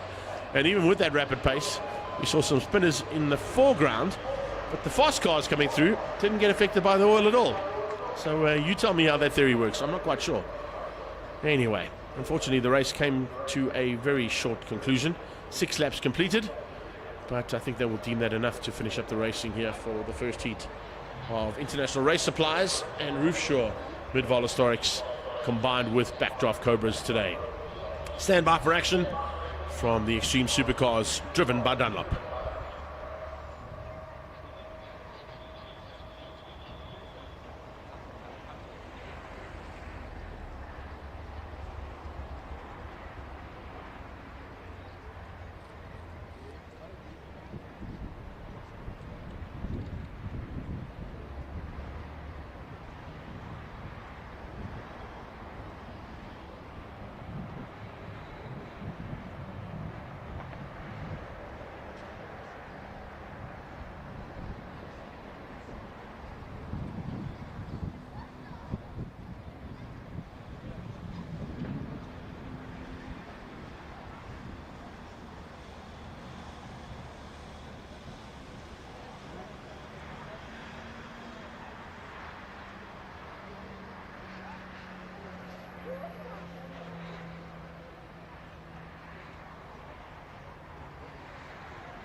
Well, this is certainly one I've definitely been looking forward to for a while now, particularly after the announcement that Dunlop Tyres have now taken over as a naming rights sponsor to this category. The Extreme Supercars, of course, have been a field that has been arguably one of the most highly sought-after fields of race cars in the country, never mind in the world. But also in terms of the race action that's been provided over the last couple of seasons in this category has been world class. A couple of changes to the front end is going to see the likes of the two Scribante boys, namely that car in shot right now of Silvio Scribante and his brother Aldo, just a couple of cars back there. His cousin Franco at the front end leads the field in that incredible machine of his, that Porsche 997. And that, of course, is the only unlimited car in this class. The rest of them have now all been dropped down into GT3 spec, trying to sort of go with the way things have gone in the world and the big resurgence of GT3 racing. So even last year's champion, and now running 34 on the side of the car, Jonathan Dutoy, the second of the cars on track, the orange, white, and black Lamborghini, running out of Stradale Motorsport in conjunction with Trans-Africa Racing. He has gone and limited that car into GT3 spec, so possibly won't be able to run with the power of that 997, but expect a big battle between the three Lamborghinis of Scribante, and Dutoy, and possibly even that Nissan of Gianni Giannaccaro into the mix. Further back in that pack, you'll see Ricky Giannaccaro as well, Gianni's brother. He'll be looking for Class A honours and fighting hard with Zolile Letlaka in the Into Africa Mining Aston Martin. So we've got a Porsche, three Lamborghinis, Nissan GTR, the R34 version of that machine. We've got a Lamborghini Aventadors. We have got three Porsches. And further back in the pack, we'll pick up on a couple more of those race cars as they head into the start procedure. Now, Franco Scribante will determine the pace as they roll down towards turn 8 to start the first part of the first outing of what is now Extreme Supercars, driven by Dunlop Tyres. Lights out, drop the hammer, and down towards turn 1 they go. Look out for the Silver Dream Racer in the back there, the Ferrari of Mark Dutoy. They'll be fighting with Ed Blunden and I'm sure with Ricky Giannaccaro. Good start as well, coming from a late entry to this category. Ari Neveling in the Porsche. He wasn't going to be driving at all this weekend, and when we saw there were a few cars less than what was expected, Stradale Motorsport said, listen, whip the Porsche out, let's get Ari into the car, let's put another car on the grid and see what we can do about entertaining the crowd here today, and that's exactly what they've done. So Ari Neveling jumped into the car for the first time in anger yesterday, and now sets the pace for the Porsche side of the field. And in fact, instantaneously goes ahead of the fastest Porsche in the country. Problems for Franco Scribante on lap 1. He's dropped down into 10th place. A big problem there for the general. The Porsche has pulled to the sideline. I think there must be some flames coming out of that car as well. Has it gone into flames again? We saw only a couple of seasons ago that car have a massive incident coming out of turn number 1. And yes, the general is in problems. Franco Scribante is going to be rolling down into pit lane and has an issue there on that car. Didn't even complete half a lap. So as I said, Arnie Eveling is the man to watch out for, and he leads out the Porsche battle, but he's nowhere near, of course, the same kind of power as those front-end cars. He's running for Class B, C, and D in this category. So the general's out, he goes into pit lane. I'm sure the boys down at Scribante Racing will be working frantically to try and work out what went wrong with that Porsche. Meanwhile, the BISC machine of Gianni Giannaccaro puts the pressure onto the back end of Aldo Scribante. He's got Zolile Letlaka hunting him down in the Aston Martin. Dutoy leads out overall, ahead of Silvio Scribante, Aldo Scribante, Gianni Giannaccaro, and XO.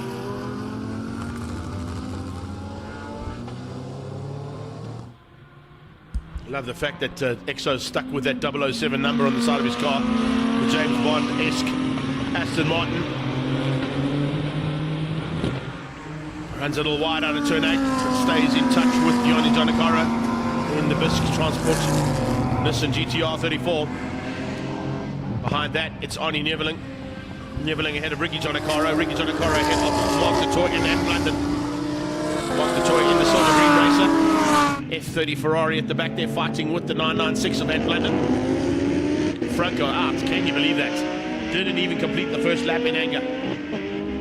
It's a huge moment and not what we wanted to see, that is for sure. Not at the start of a race, of a long season.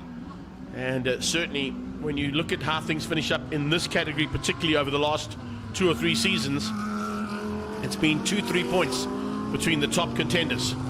Unfortunately, our champion at this stage has not made it onto the grid. Charles Arangis is still recovering from some surgery he had done, and he should be back in that Mercedes-Benz by the time we kick things off with the official start of the Extreme Festival down in Cape Town at the round 1 of the Extreme Fest. So that's how things start as we get into the first part of the day's proceedings. As I said, Extreme Supercars now proudly brought to you and driven by Dunlop. Dunlop tyres are in the house and join arguably one of the most sought-after categories to be racing in, Extreme Supercars, as part of our day's proceedings and a highlight of the day here at the 23rd Passion for Speed, and also a highlight in our Extreme Festival maneuvers throughout the season. Du Toit in GD3. He's of course in the GD3 spec cars now ahead of Silvio Scrivanti, Aldo Scrivanti and Gianni Giannacaro. Exo I think runs Class A, I'm not 100% sure, or he may be in GD3 actually. So those first 5 cars could be GT3 spec cars. We don't have it on our timing monitor unfortunately, so I can't tell you who's who and how they sit in terms of those classes on track. I know Arnie Neffy is Class A and so is Ricky Giannacaro, so they're a bit further back in the pack there, down in 6th and 7th place. So I would assume that Exo is running in GD3 spec behind Gianni Giannacaro.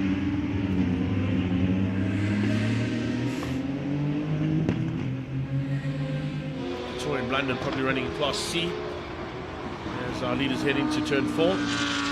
Aldo all on his own some at this stage, just keeping the margin pretty honest there between himself. Is that Ricky ahead? Yes it is. Ricky Giannacaro has found a way past on Arnie Neveling and moves Ferdinand slightly up the field. New livery on that machine of Ricky Giannacaro's.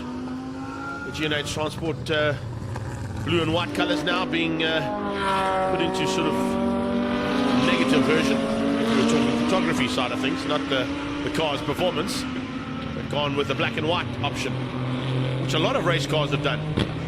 Wait till you see the new cars coming out of GDC Super Cup, out of the Toyota Gazoo Racing stable. They've gone with very much a Dakar style feel to their new livery for 2024. We won't bring too much attention, but go on to social media and go and search the new Yaris Cup cars from Gazoo Racing and you'll see what I'm talking about.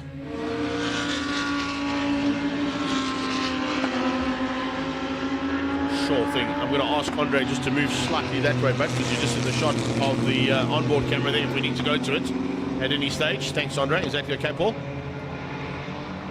A little bit more, if you don't mind there, Andre. Maybe just slot around the corner that side.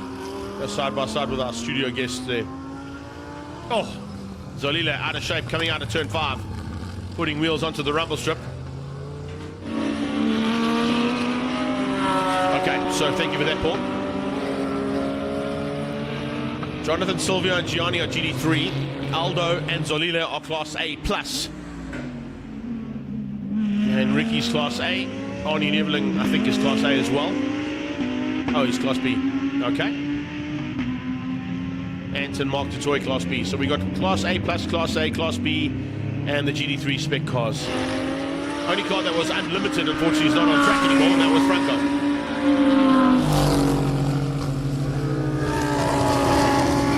I'm just checking the Paul because I hear in my ear, that's my director I'm chatting to at the moment. I just want to clarify that because when I spoke to the guys yesterday, all of these front cars have been converted to GT3 spec. as opposed to Class A+. The only A+ car that I knew of was Franco. He was the only one going to run in the unlimited version of this run. So that timing monitor and the way that they've been classified may be incorrect. We'll get confirmation of that maybe during the day if I can. I'll try and get hold of Tanya to get confirmation of that. But according to my understanding, all of those front 5 cars are now GT3 spec cars. And Class A, yes, would be Ricky and would be... he's only on his own. He's the only car in Class A. Because I spoke to him yesterday. Arnie would be Class B, and so would Mark and Blunder. So that's what I'm going with. I'm not disagreeing with what you're saying to me, Paul. You've got the timing monitor with you there with the classes. But when I spoke to the drivers yesterday, they were all saying that Franco was all on his own. He was the only unlimited car. Everybody else had gone to GT3 spec to try and make this championship a little tighter. We'll get confirmation of that though as soon as we can. So down into turn 8, one of the slightly longer versions of the race day today is the G&H Transport Extreme Supercars, now driven by Dunlop. In fact, it's just Extreme Supercars driven by Dunlop.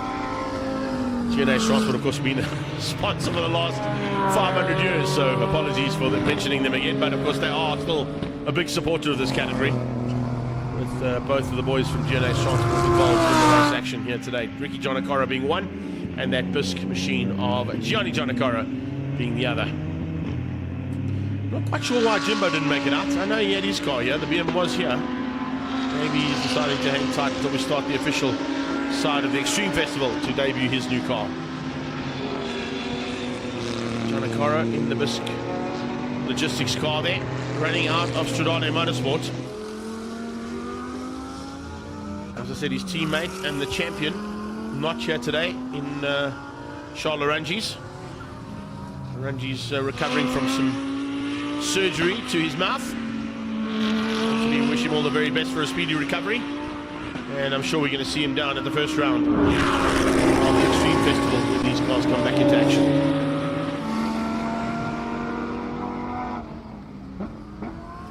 I'm seeing Silvio Scribanti dropping by the wayside here. Paulie, have we missed the Semza car somewhere on track? Is that Aldo up to second? It is.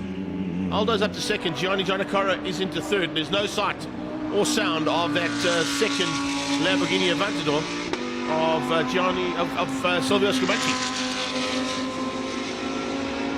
So Silvio's Semza and Scuderia's Scribanti car has gone missing, leaving Jonathan Dutoy all on his own. Oh no, there it is. Maybe just not picking up on the timing monitor, but I thought we'd missed him somewhere. He dropped down to 9th though on the timing monitor. That's why I'm just double checking. Maybe he's a problem with that transponder. He's certainly still in second place though.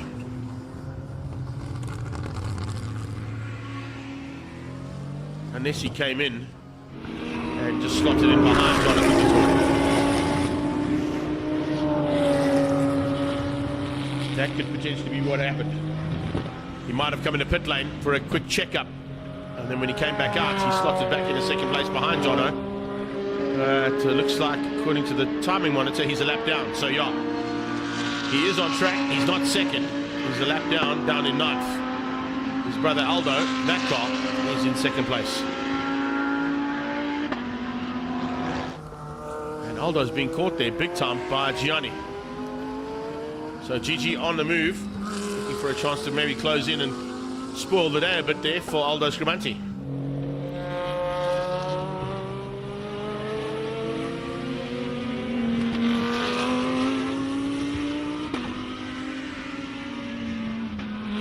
See if anybody sent any comments regarding my comments. Not that I can see any on your feed there, Paul, in terms of the classification of this class. No one mentioning anything on YouTube or on the Zwartkops coverage of today's racing. I'll send Tanya a message and see if she can give us clarification on that. Thank you for that call. So 34 in the house is Jonathan Dutoy. He had the number 1 plate last year. He gave that up to his teammate, who's not here yet. But he continues to lead things out as he closes in on his brother in his old car. That's quite cool. So Jonathan Dutoy's 430 Ferrari about to be caught by his brother as we're looking at some international guys coming in and chatting to us about nowhere. Thanks, eh? Right, so as we get into the closing stages here, traffic should not be too much of an issue here for Jonathan du Toit.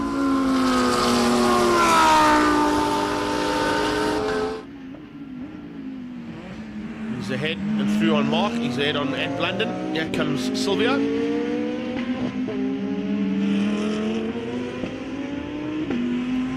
Okay, so they've corrected that. Apologies there to the Semza and Scuderia Scribanti team, but we have to go on what we see, and we also have to go on what the timing monitor tells us. And it looked like at some stage that Silvio had dropped down into 9th place for whatever reason. Seems like it might have just been an issue there on the timing, but we've got it sorted now, and he's back into 2nd place where he is on track, just behind Ant London and Mark du Toit. Back markers that need to be negotiated here from the Semza engineered cement car of Silvio Scribanti. Great to have both Silvio and Aldo back where they belong here in Extreme Supercars.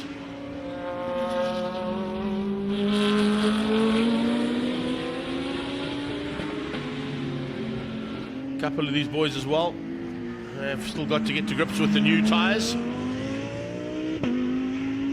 A lot of them were running either Michelin or Pirelli last year. Now onto the Dunlops full time for Extreme Supercars. It means you've got to change your setup ever so slightly. Sometimes it even means changing the electronics of these cars. They are so finicky. But once you got them sorted out, the lap times are almost identical to what they were running on the previous rubber that they ran on. We're seeing 59.9s out of Jonathan du Toit as the fastest lap of the race.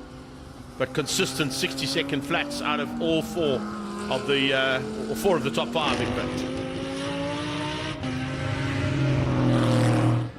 Zolile almost into the 60-second bracket as well. He got down to a 101. So certainly getting to grips with these new tyres relatively quickly.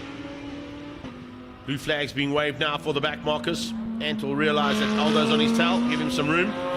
GG might go with him. He does.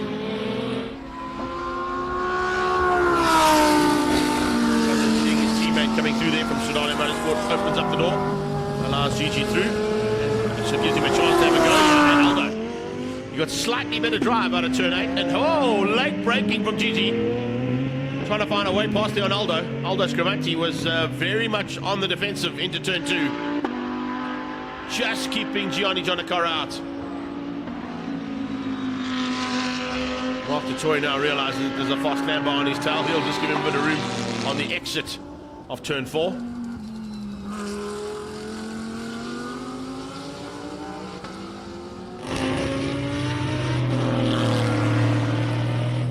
Heading down the hill, checkered flag, I think possibly on standby here.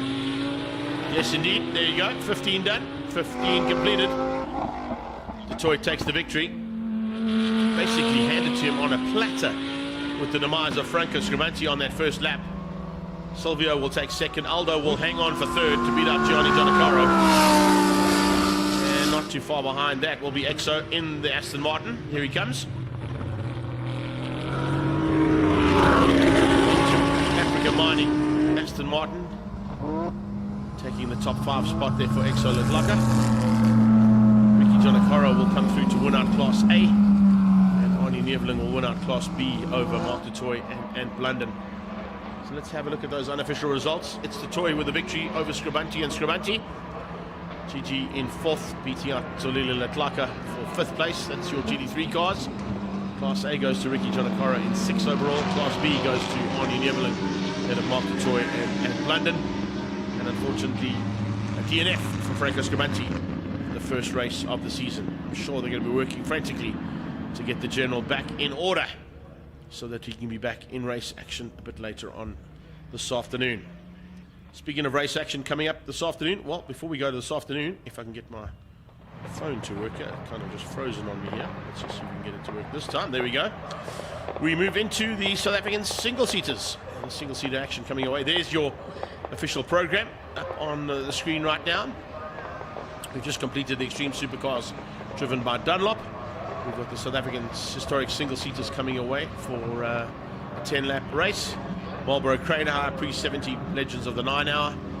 And of course that's with the yellow start line being made to go things. We've got M Performance Racing Series classes B, D and E, and I'm sure that Bernard de Gouveia is going to join me for that. Pre-90 ISPs, Trans Ams and V8 touring cars.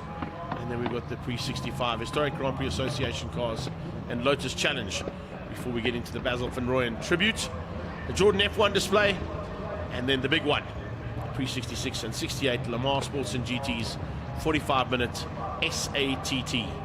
That is at about 12:40. Probably a little bit later than that, probably closer to 1 o'clock with the small delays we've had this morning. Hopefully no more of those.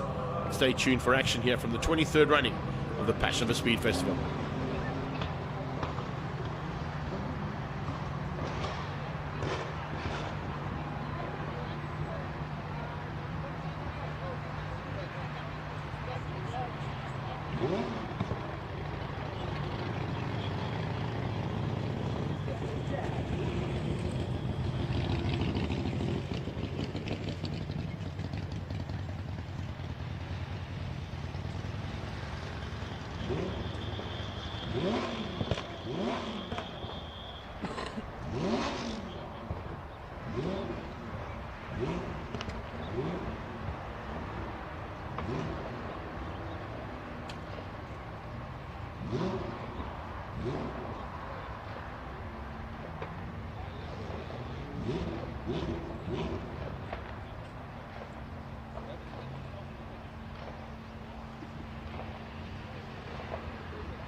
So from a whole bunch of rolling starts, we now move into our first standing start of the day, coming out of the South African Historic single-seater category.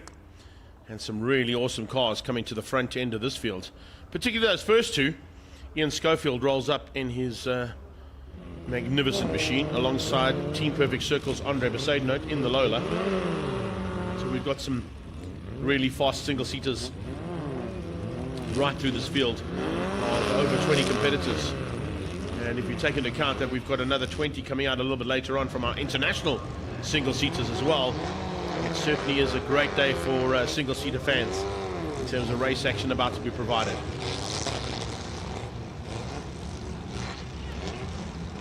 So it's Schofield and Besaidnote on the front row, followed by Josh Dovey and Dean Venter. Behind them, Andrew Horn and Alan Koenig, Paul Gerber and Sean Cabrita, Ben van der Westhuizen and Patrick Dunseith. Just ahead of Paul Richardson and Roy Douglas, we've got Steve Venter and Des Hillary, Ron Lydiard, Mac Odendaal.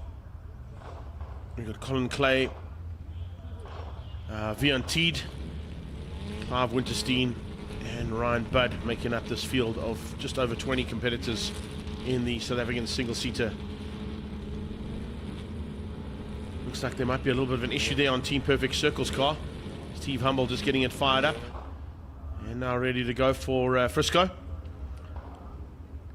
Looks like it is sorted though. Just waiting for the guys to clear the wall. And Besaidnout and Schofield are going to go at it in an almost similar vein to what they used to and what they do at the hill climb. On Classic Car Friday, these two cars fight it out for honours, and they're about to fight it out again here at the Passion for Speed Festival's 23rd running. 30-second board is up. That changes to the quickest 5 seconds of your life. Lights on. Oh, a little sneak on off the line there from under Besaidnout. He might have been caught out ever so slightly by a jump start. Might be a bit of a clutch issue there on that car, but Besaidnout is down to about 5th place as he goes in towards turn 1. Being swamped by a couple of Formula Fords. And just losing out there ever so slightly to them. Fent around the outside looking for a way past. Can he find a way through? Keeping an eye on Paul Gerber as well, as he started to try and get through into the mix there with Andre Besaidnout as they got into it. But Schofield leads out by a huge margin onto the back straight. Schofield was the man to beat off the line, but Andre Besaidnout just creeping on the line there slightly. Possible jump start there heading towards Frisco. Josh Dovey got a fantastic start, got around him, so did Dean Fenter. Andrew Horn followed suit and went down towards turn 2 to initially get the jump. But I think we might see Besaidnout's car a slight advantage in terms of power. As he gets into it though, he's not finding a way past just yet. Josh Dovey's dropped back slightly, not quite where he wanted to be, but let's keep an eye on whether Besaidnout can get through and back up into the clutches of the man he was running side by side with. Dovey also looking to do the same thing. He also didn't have quite the start he wanted. Besaidnout has a look into the inside of Ben van der Westhuizen. They go to turn 1. Van der Westhuizen losing out now as Besaidnout sneaks through on the inside of him into turn 2. So he's up to 4th place now, looking to close down on Alan Koenig. Andrew Horn and Dean Fenter just up the road from that. And here's that battle we're talking about. Dean Fenter in the 4 car. Horn in 31. It's the white Formula Ford.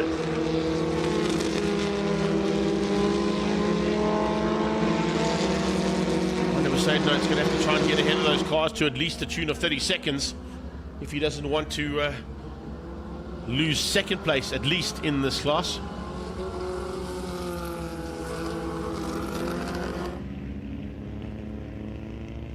Nice to see that car as well. The 7 car right at the back of the field.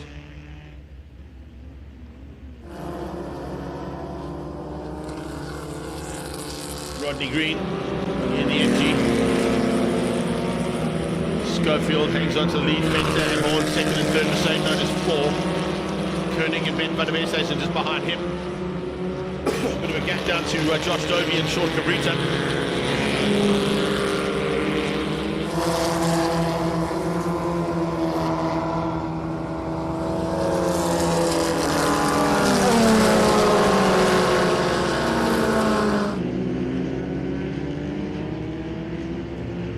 Brakes, a bit of chopping and changing through that field. Koenig trying to find a way past the 51 car. There's Ron Lydiard, I think I'm not mistaken. So Lydiard also trying to come through the field rapidly. Steve Fenter all on his own. Watch out for Colin Clay as well. There he comes. Colin in the Lotus. For a chance now to be farther up the field than what he is right now. Ben van der Westhuizen under a bit of attack. And coming along for the ride.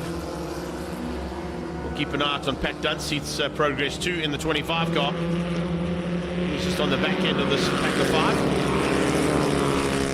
Trying to find a way through there on the 55 car. Oh, there's Hillary. There's Hillary with a fantastic start. Speaking of good starts though, Schofield only into lap number 4 and already into the back markers.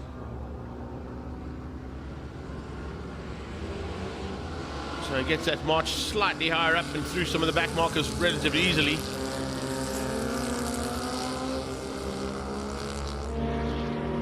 Picking his way through this field easily as they head down the hill.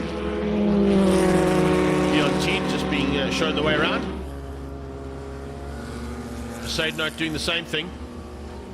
Up into second place now, ahead of Fenter and Horn. But a long way back from Ian Schofield for the lead.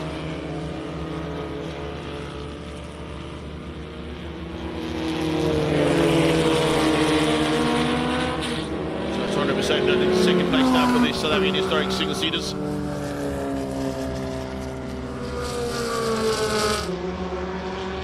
.21 seconds back on that car of Ian Schofield.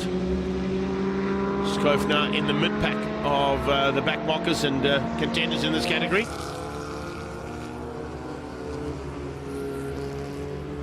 I would say he could possibly get into that top 10 overall in terms of lapping people.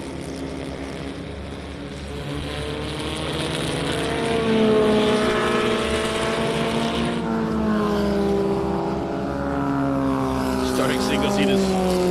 What an awesome field of cars.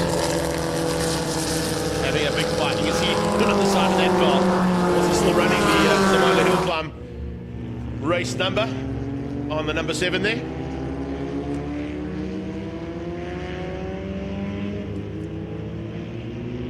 Lovely to see that car in action and now being caught and passed by the leader. Schof goes through on him and gets into the clutches now, closing down on Colin Clay.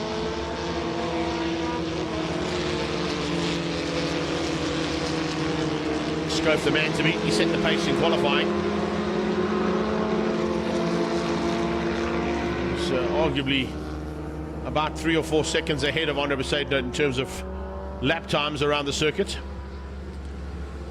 So it just shows you that that's now 24-second gap due to traffic might be unassailable for Andre Besaidnout. Man from Team Perfect Circle though still in second place, doing a super job of it. He's also got a busy day in the saddle because he's not only participating in the single-seaters, he'll be out later on in the ISPs in that hrsa Martini Racing Porsche of his. Horn losing some ground though. Dean Fenter seems to have just got through the field a little bit better than what Andrew Horn was able to do. Horn getting caught up with some of the traffic, the 38 special there. I think that might be Michael Koenig in that one. Yeah, Michael Koenig in the 38 special. Horn dog. And then Koenig coming up onto the back end of his son.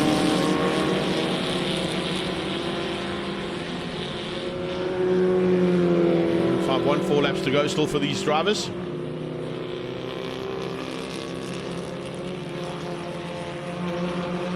Hillary putting the pressure. And that pack about to be caught now by Ian Schofield's.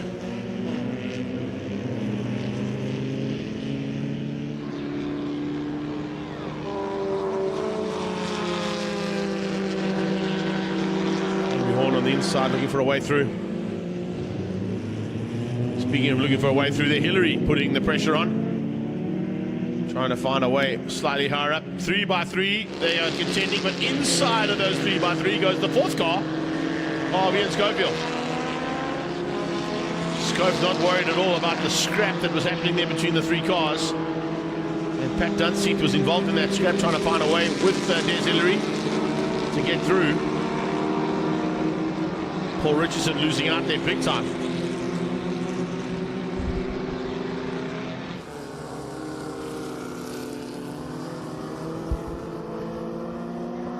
So it's Dunseith now who's capitalized on that. Steve Fenter's joined the party. Hillary. Dunseith fighting for the lead of this pack of cars. Fenter and Paul Richardson in the mix as well.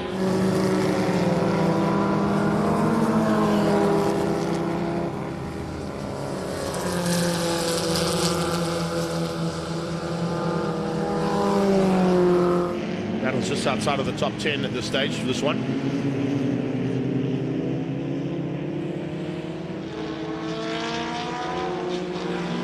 Ben van der Westhuizen is about to be caught now by the leader. Looks like a case of maybe even to the top 5 that the lapping is going to happen for Ian Schofield. He's about to close down on 7th car on the track. Ben van der Westhuizen. Could possibly still catch Alan Koenig and even Andrew Horn.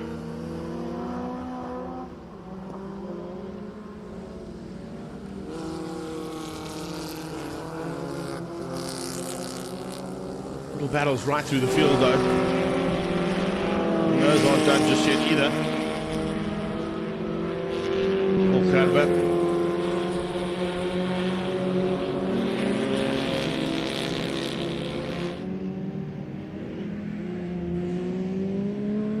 Schofield heads out of turn 2. Short little squirt into the right-hand sweep onto the back straight.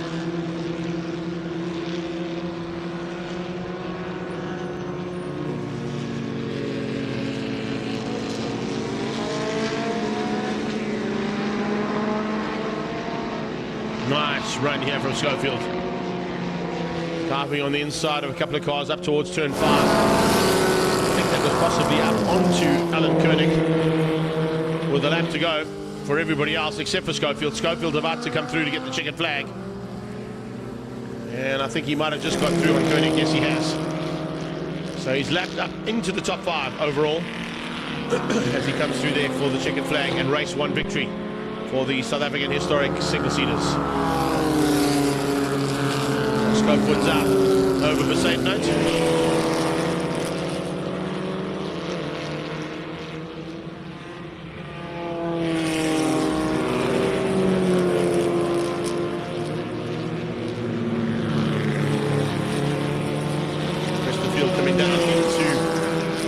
Stages here of race number 1. Here comes Besaidnout down into the final stages, and after a bit of a tricky start, hopefully he's got about a 30-second lead over 3rd place, because with that jump start it might cost him dearly, but needless to say still finishes up in 2nd place there for Team Perfect Circle.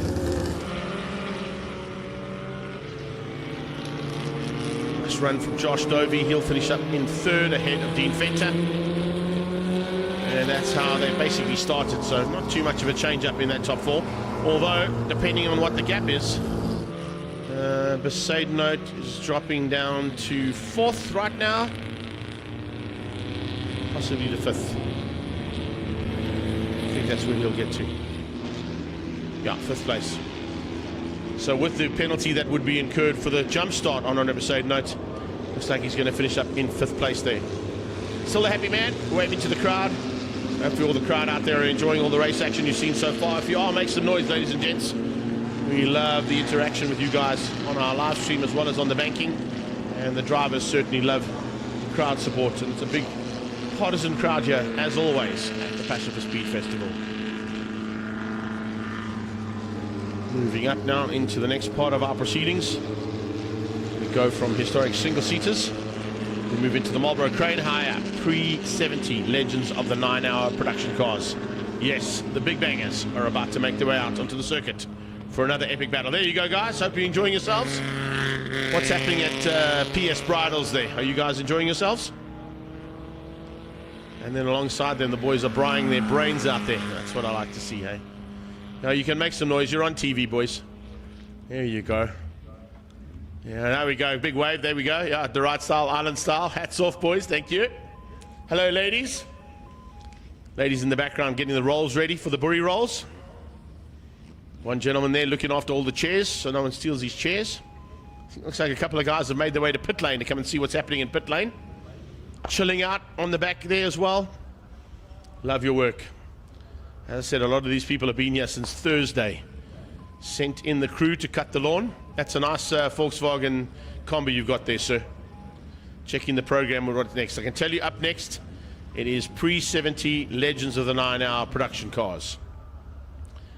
And they are waiting in the pre-race paddock to be sent out for another epic battle amongst these V8 production cars.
So this kind of is the big one that everybody wants to come and enjoy, and we've had some seriously epic battles over the last 23 years of hosting this at the world of motoring known as Zwartkops Raceway.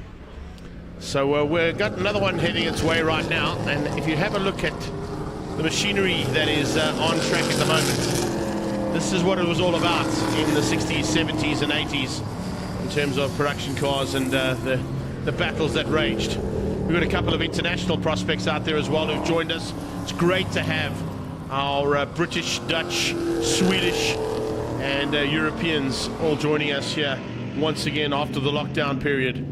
Missed them from 2019 onwards, but they're back in full effect. And looking forward to entertaining you guys on track once again.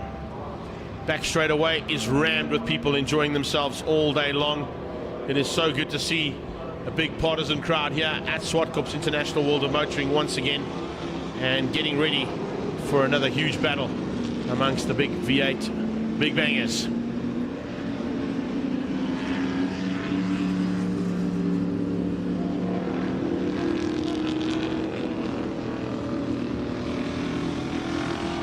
Said, we've got some Dutch competitors at the back, including Michiel Campagna, seasoned campaigner in this category, and of course in this series as well.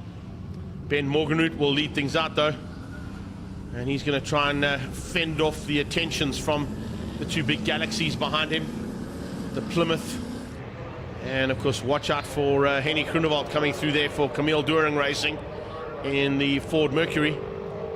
So we're in for another big one here as they line up. And as they line up, we get ready to go for action here. I'm just waiting for the timing monitor to come on to our screen as well. So, stand by. As the lights go out, that thunder will pick up to a very big rage, and it's double yellows, of course, into turn 1 and 2. So, green flags only out of turn 3. Everybody's got to sort of maintain pace, maintain their position for now. Ollie Broom at the back there.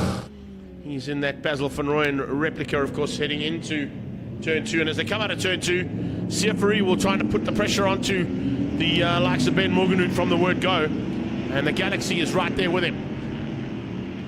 Nicky Pastorelli there is pushing hard to try and come through there. Lee Thompson comes through in the Galaxy. He's up to second. So Siafari tucked in behind there, looking for a way for third and to second. Pastorelli hangs on to fourth place right now, ahead of Henny Groenewald. Groenewald putting the pressure onto the second of the Galaxies. Mark du Toit tucked in behind them. There, Jonathan du Toit in the Chevy 2 leads things out over Paige Lindenberg. Lindenberg at the moment, by the looks of things, hanging on to the lead of what is class ZB in this category. A little wide there from Camille Doering Racing's Henny Groenewald. And then Paige Lindenberg, she hangs on for now and keeps out the rest of that pack. Michiel Campagna is one of them that's right on her tail. Ollie Broom there as well in another Mustang, not too far behind that. Like everybody's staying on track and maintaining what was sort of their start positions for now. But here comes Groenewald. Henny G diving on the inside. Pastorelli having to go the long way around turn 1. Loses out to Groenewald into turn 1. So it looks like Henny G is going to turn up the wick slightly now. Pastorelli comes straight back at him though. Diving through in that Pablo Clark. Oh, forcing G onto the dirty stuff. The green grass of home for Henny Groenewald was out of turn 2. And he had to go onto it. So Morgenroot now trying to just open up a little margin over Lee Thompson in the Galaxy. And Plymouth tucked in behind. Lee Thompson has got Siafari Jr. at the wheel. Pastorelli going at it now with Henny Groenewald. Henny Groenewald going to dive on the inside of turn 5. Looking for a way through there for Camille Doering Racing. Has he got it? Yes, he has. No, he hasn't. Try to find a way through there, but Nicky Pastorelli just kept him out.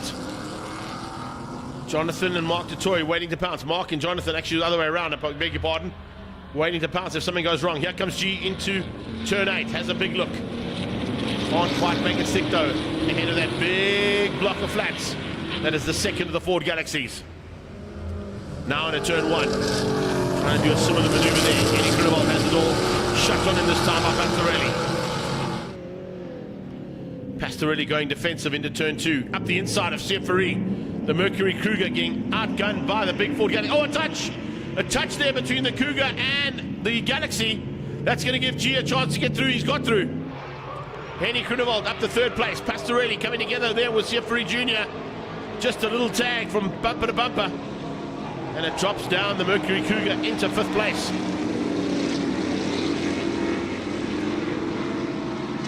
So that Mercury Cougar now falling to the clutches of Mark Toy.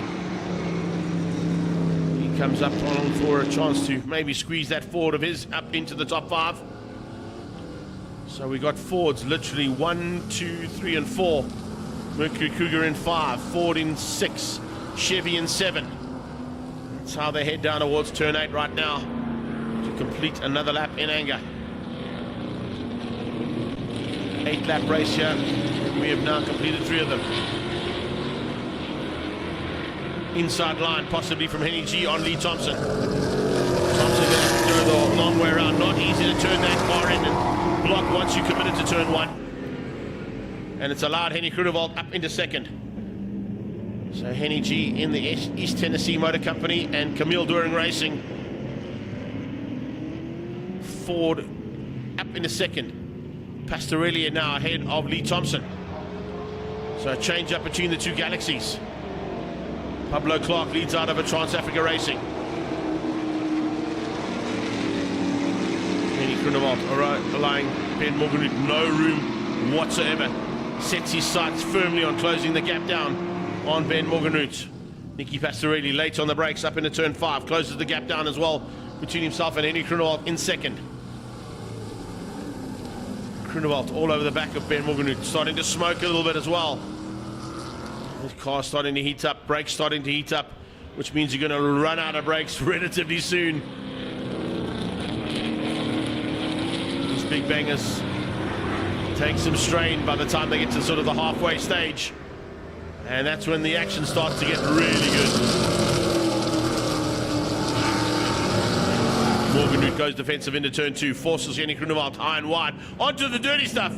G catches it though.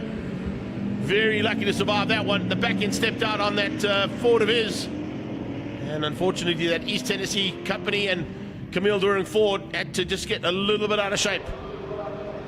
Kept in it though, and stays on the back end of the man from Randfontein's Ford Mustang. And Morganroot Ford out front ahead of Henny Grunewald in the Camille Doering Ford. Pablo Clark Racing Ford Galaxy is third place. Lee Thompson under pressure now from Siafari in the background. The Mercury Cougar looking to maybe just get up one position up in the fourth. No, Thompson keeps him out.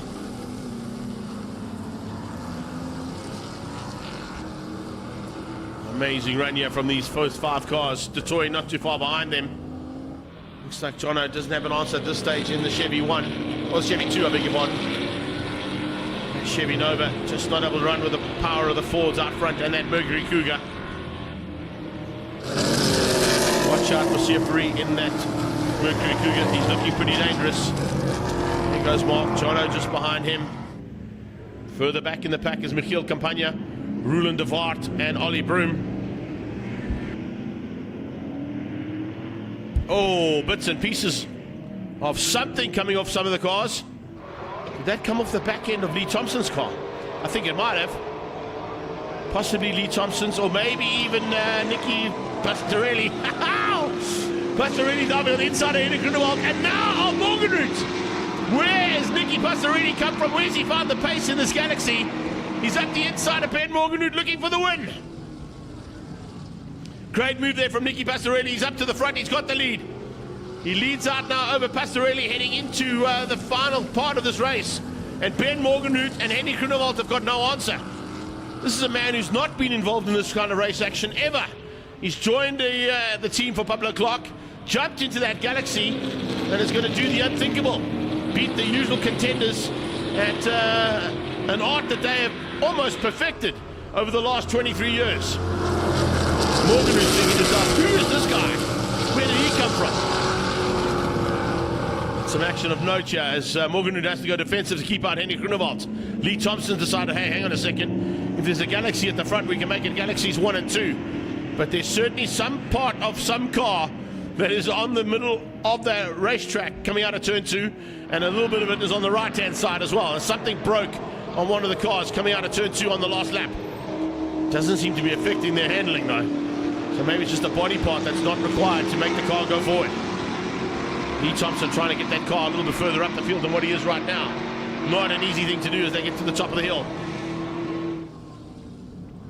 Nicky Pastorelli out of nowhere. It's kind of the Cinderella story of the weekend. Haven't seen him involved in any racing myself at all, other than some of the demonstration drives that they do at Pablo Clark in the Ferraris. But he certainly has got to grips with big V8 production car racing and made it his own. Literally getting to the front end of a highly experienced field of drivers. You throw Ben Morgan and Henny Kruneval just into the mix on their own, and there's got to be about 50 South African championships just between those two drivers themselves. Lee Thompson has a couple under his belt, so does Seferi. Seferi mainly on the oval track side of things, but he was a big contender at one stage in production cars as well, as part of Lindenberg Racing. So you've got a man who does demonstration runs leading out. Certainly something we didn't expect here, that is for sure. Trying to pick up as well on some of the competitors a bit further back there as we're getting into those back markers. Henny Kruneval's got a problem. Henny G pulls to the sideline and onto the slip road. So G's got a problem there in the Camille During Ford. It's parked on the side and now out of race number one. I wonder if that was part of the exhaust pipe fittings that have broken off there on Henny G's car. So that is allowing now Nicky Pastorelli to open up a huge margin over Ben Morgenroot. He's got two back markers between himself and Morgenroot as they start another lap and 2 to go. So Pastorelli leads out. He's the man who was, as I said, come out of literally nowhere. Haven't even seen him in action in any form of racing at all, other than, as I said, the demonstration runs he does for Pablo Clark Racing. But man, he has found a niche here, big time. Morgenroot in second. Coming through on some of those back markers. Ollie Broom about to be caught now. Is that Broom actually? In fact, no, I think Broom's actually got ahead. Yeah, Ollie Broom's got ahead of Paige Lindenberg. So the Mustang up ahead of the Mercury. So a little bit of chopping and changing there as well. Here comes Seferi. He's also trying to get that Mercury Cougar of his slightly higher up. He's not going to catch Morgenroot, but he's certainly still got a chance of a third place overall. Mark du Toit going to follow him. Mark du Toit goes up on the inside of that Plymouth Fury. That's a car that has been piloted by Henny Kruneval in the past as well. But this time out, of course, is being piloted by our good friend all the way from Holland, Roland de Waart, ahead of Michiel Campagna. So this is third place battle down into turn 8. Lee Thompson's dropped down into 5th place behind Mark du Toit. He squeezes the big Galaxy in between the Fury and the pit wall on the inside of turn 8. Hangs on to 5th place overall.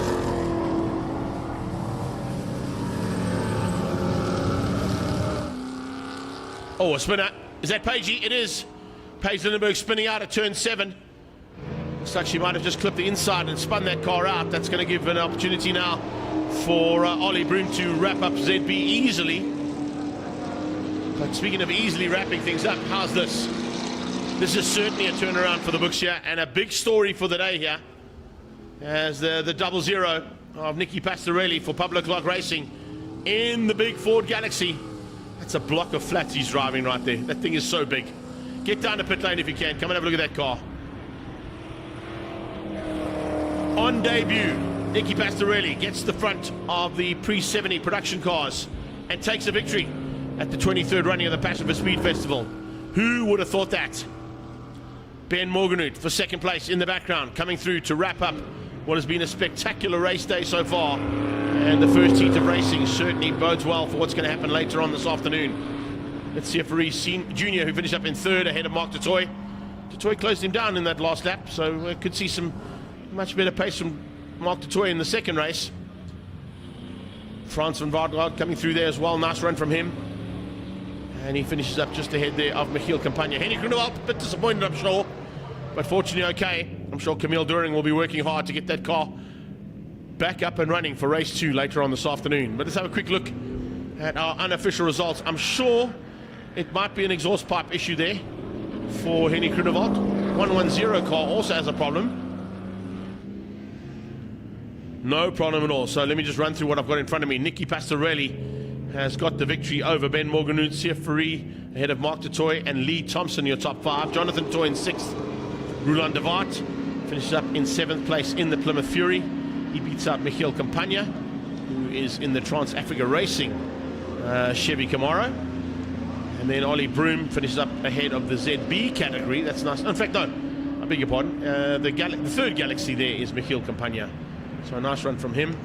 And then it's Dirk Venter who will make up the top 10 overall. Unfortunately, some problems there for Pagey right in the closing stages, as we saw. Henny Krunewold had some problems, and so did Henk Hiers. But that's how we wrap things up here for the pre-70 production cars. And we'll be back later on for more of that action. And I'm sure you can't wait for that. Heading into the next part of the day's racing, of course, it's BMW M Performance Racing Series, classes B, D, and E.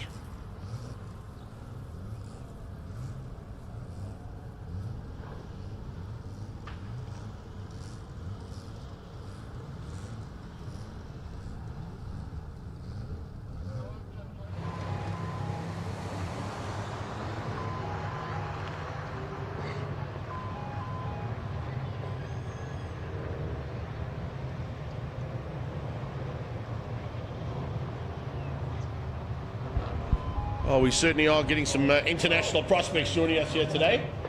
First, a big welcome from Cape Town to Nicole Britt. Jan van Tonder's joined us from PE. We've got some more down in New Zealand. Martin Trumpelman has joined us from New Zealand. And Ryan Hughes, all the way from Malaga, Spain, have joined us as well. But speaking of Malagas, there's a nice Malaga coming in here. Yes, Andre de Kock, you're going to have to wake up, bud, because I've got to get my friend in here for some commentary, buddy. M Performance Racing Series about to get onto the track, and joining me will be Werner de Gevaer in a few moments' time as we get cars on track.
So not only do we have some action on track, but we've got some aerial material by the looks of things too. I'm just going to shoot through to my information sent to me by Tanya. I believe there's a couple of guys who are going to come and entertain us today in the skies above us. If I can just find Tanya. There she is. It's part of course, our Nashua Extra Air Show. And if I go into the PDF document that was sent my way, I'll tell you who we got above us there. So we've got the Harvards and Impala's pilot of Andrew Murray. He'll be joining us, and of course there's extra 300 LP information as well coming through there. So there's a bit of a jet up in the sky right now, giving us some aerial material to be entertaining the crowds. We've got a couple of shots of that jet as well. Amazing to see that we've got a couple of other extra bits and pieces provided by Nashua today up in the skies above us. So Andrew Blackwood Murray, 16,500 hours of flight time that he's had. Ex-military pilot, flew Harvards and Impalas. and 25 years as part and parcel of the South African Airways, Boeing 737, 767, 747s, and the Airbus 340s and 380s as well. He's been in those.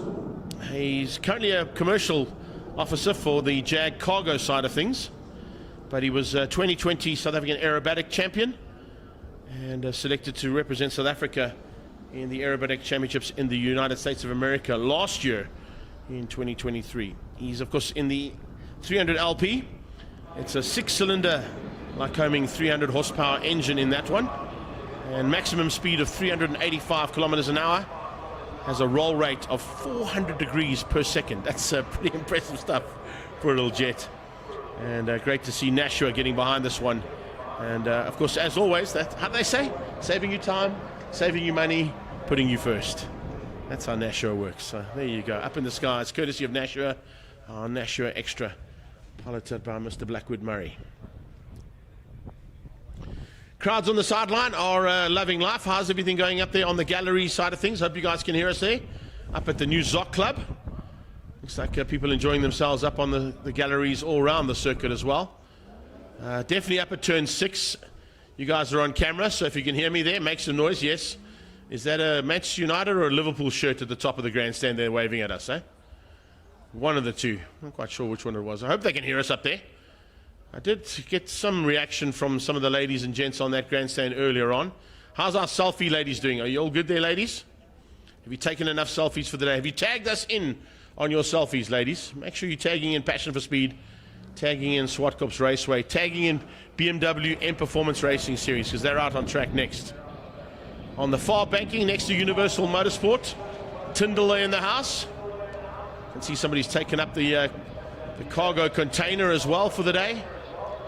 New turn 4. Now I mentioned new turn 4. That little runoff strip right there is for an event later on in the year called Top of the Hill, where we're going to be doing a time attack / hill climb here at Zwartkops, known as Top of the Hill. And that will bring a whole bunch of hill climb and time attack special cars. I believe there might be some BMW M Performance Racing cars entered in that as well. A couple of them, I don't know. You never know. We'll find out from Bernard in a few seconds' time. He's got some information on us. But while they're waiting there, of course, and joining me in commentary, the big boss man of BMW M Performance Racing Series, Bernard de Gavard. Good to have you here, buddy. Hey, Greg, how are you, man? Compliments of the season, first of all. Thanks, you too. And I love the fact that we've got a whole bunch of sponsors behind the series again. You guys are doing something pretty spectacular to ensure that those sponsors are happy, eh? Yeah, no, just firstly, I'd like to thank our sponsors. I'd like to take this opportunity to thank our sponsors, particularly BMW South Africa and BMW M Performance. His mic is definitely on. And I'd like to, a big thank you to Rob Gearing, who's the guy behind all of this. He also organized our safety car for the weekend. We've got a lovely M2. Terrible, M2. It's terrible. I saw that earlier on. That red rocket might have to go home via Alberton. Yeah, we're in the same hood. We're in the same hood. Exactly. So, yeah, big thank you to M Performance Sports coming on board for being our title sponsor. And, yeah, they're in for another year, and hopefully that carries on. And then we've also got other sponsors, Dunlop Sports, Sportmax and ATS. Big thank you to them. Arrow Automotive, I2, which is the public Clark Group. They've got various sponsors. TuneTech, Sean Singh and his crew and his sons and all that. Viking, old sponsor of ours, been around for years, used to race with us. Yeah. Big thank you to Edwin Dreyer, also one of our sponsors. Expel came on board last year, Mayor, so thank you to him as well. And our new sponsors for this year, ZF After Sales and their associate sponsors that have come on board. Fantastic, So, yeah, we've got our cars are pretty full of sponsor stickers on it at the moment. I like the fact that you've got all those sponsors involved, because it just shows you that whatever you've been doing in terms of your marketing for this this series, including what we do on our live stream, shows that there is value for money. Yeah, so I think it was 2 years ago we took on Reinhardt and Paul from Brands Potential, and I told him, listen, I want to be different. Let's do something different. And this year we increased our budget again, and I said, let's go different again. And we've started a new website, the BMW Race Series ZA, There's Facebook, there's Instagram, and we've now started TikTok as well. Your So, TikTok. TikTokers, watch out. They're coming at you thick and fast. We're trying different things, and we're trying to bring more people on board, and more marketing. And yeah, BMW seems to be happy, so yeah, I'm happy. If you keep them happy, of course, you'll keep everybody happy. But more importantly is keeping these guys on track happy and making their budgets, make it a little bit easier on the race budgets that are required to run a full season of racing, particularly when you're involved in the Passion for Speed Festival, first of all, and then, of course, involved in all the Extreme Festival and your own standalone events as well. Yeah, look, we've got our track days, but we're not racing there. We decided to rather just stick with the Extreme because since COVID, we just did the Extreme Festivals events, and we found that's where the series grew. So we still have track days, but we don't race at the track days. A lot of these cars will be there, but they're just doing time attack basically at the track days. And then, of course, you've got the big one at Kyalami at the end of the year, eh? Yeah, we've got M-Fest. It's M-Fest, but yeah, we're just waiting for final confirmation from Germany. Fantastic. We have to wait for them. So there you see that lovely M2 in front. It's an awesome little car. Oh, that should be able to get me home, eh? That'll get me to Alberton. No problem at all. rather quick. Look, I did have the opportunity of getting a magnificent X5 down in PE when you guys raced there, and that was a machine of note. So yeah, I know the brand is growing. There's a whole bunch of new machinery coming through this year, including on the two-wheeled side. Motorrad have got some new launches happening too from BMW's point of view. So stay tuned to all social media, particularly if you're involved in the BMW brand or you like the BMW brand. And if you want to get involved in the racing, the man alongside me, of course, is the man to contact, because they've got a setup of notes where you can come in with a race car. There are 5 different classes, and even if you've got an almighty twin-turbo supersonic beast, Yeah. they'll find a place for you to race. And a little 328. You know, we've got Cara Nino, but she's in a 318. Yeah, So- exactly. And another thing I'd like to mention is, with our sponsors that we get, we're actually putting back and giving back to the drivers. We pay part of their entry fees. So we've got 57 entries. The club contributes towards the entry. So I think that's also an advantage we have, where we're getting new members coming. We've got a couple of new guys racing with us this weekend. Just like to mention a few. Yaki Storm, which is Yaku Storm's son. Yeah. First time out. We've got Stefano Cavalieri, Paolo Cavalieri's son. We all know is Paolo Cavalieri. Yeah. And a big thank you to Paolo Cavalieri. He's one of our sponsors from aatco and Pablo Clark, and also for bringing out that modified. And I must say, that 745's got some poke. Yeah. I was behind him, and it's not easy to get past him. So yeah, thanks, Paulo. You're a champ. Who else have we got new today? We got some. What do you call those oaks from Randfontein? Ran Francisco Fontaine. Yeah, we got some of those oakies. My wife's from there, so we've got a few more of those guys. We've got Roland Hopkins and Maritz Leroux. Yeah, Maritz Leroux. Yeah. They've now joined the series as well. Nothing wrong. Who else? Oh, we got a French gentleman that's joined the series. We're hoping to keep him around. Ludwig Sharon. And I saw him earlier on. He had a fantastic outing in one of the backdraft Cobras as well. But here we go down into turn 1, and it's not a Frenchman, it's a German who's looking to try and take on the front end of this field. Also spoke to Nick earlier on. Change up in the way you're running the classes for 2024? Yeah, we're trying something new. We found that the class A and B, they would get a bit mixed up together and just cause a bit of issues. So we thought let's try and split it with A and C, and then B, D, and E. So this is, we're trying it today. We're hoping to keep it for the whole year. If necessary, we'll change back to the ABC and D and E, but I'd love to keep it this format. I can tell you right now from our side of things that what we saw in the race 1 for Class A and C, it certainly worked well. The German's loving life at the moment. He leads things out. And not too far behind him, Nick Macris and Carlo Garbini trying to close things down. The 911 car will be Lorenzo Gautieri. And let's have a look and see if that 992 car, Pommershine, can maybe make up a little bit of lost ground there and get into the hunt for the front end. But he's got to take on the likes of Renier Smith, who's already ahead of him, and pushing hard to try and get into that top 5. Yeah, as you can see, that's all a bunch of continentals actually in front. We've got Germans, we've got Italians, we've got a Greek there, we've got another German there, we've got Afrikaner, Renier Smith. So yeah, we got all the Continentals in our series. So if that track taxi is available, can you chuck an Irishman in there and let me have a go? We'll chat.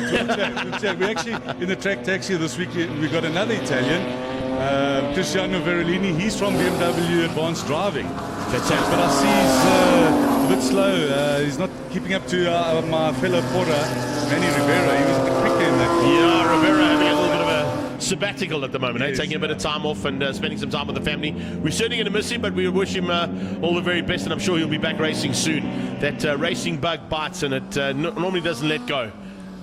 So the German leads out as they go out of turn 6, and he's got a little bit of advantage over there for Nick. Nick Macris having some problems of his own, and that's because Carlo Garbini is all over the back of him, looking for a way past. Can the coffee man find a way through? Oh, perfectly done. Into turn 8. Thanks for coming. Perfect timing, and I'm sure most of you maybe don't know, but the Germans changed motors at the end of last year or mid last year. He used to run the naturally aspirated S54, which used to throw out nice flames. He's now gone a 2-litre BMW N20 motor, very similar to the GTC spec motors. So, yeah, a little 2-litre that's actually in front of all those 2.8 and 3-litre turbocharged cars. So it worked out nicely. He's a multiple champion in this class, and of course he's probably looking to try and take on another championship this year. If this is how he starts it off, it's not a bad way to go.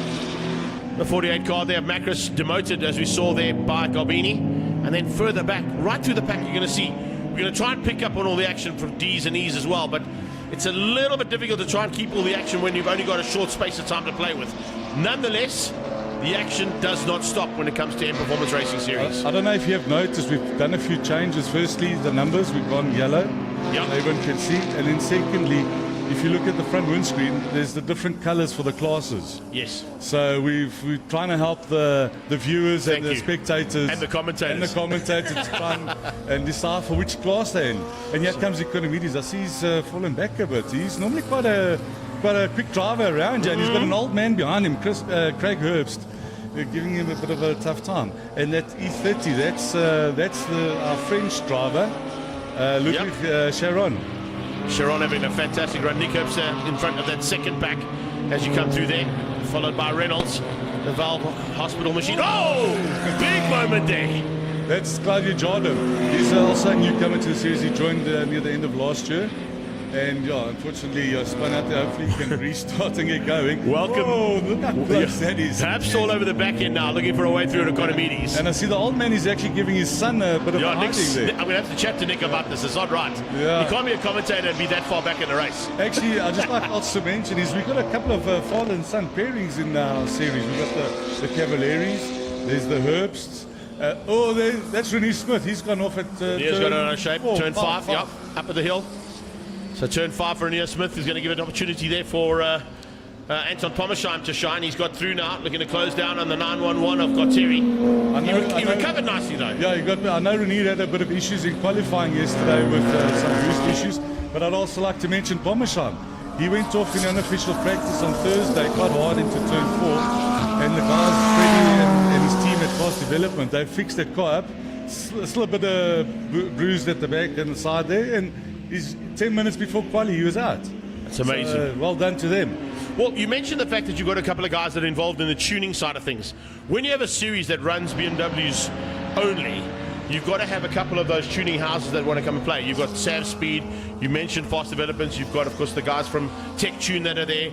All of these guys are fighting for honours, not only to be at the front end of the fight, but the front end of the overall championship too. Yeah, and we've got some new guys that have joined as well in my own team, which is Grobler Motorsport. Yeah. He's opened up a workshop about a year ago, so yeah, we've got new guys joining all the time, and we have awards for these guys. It comes into the year, we've got Mechanics of the Year.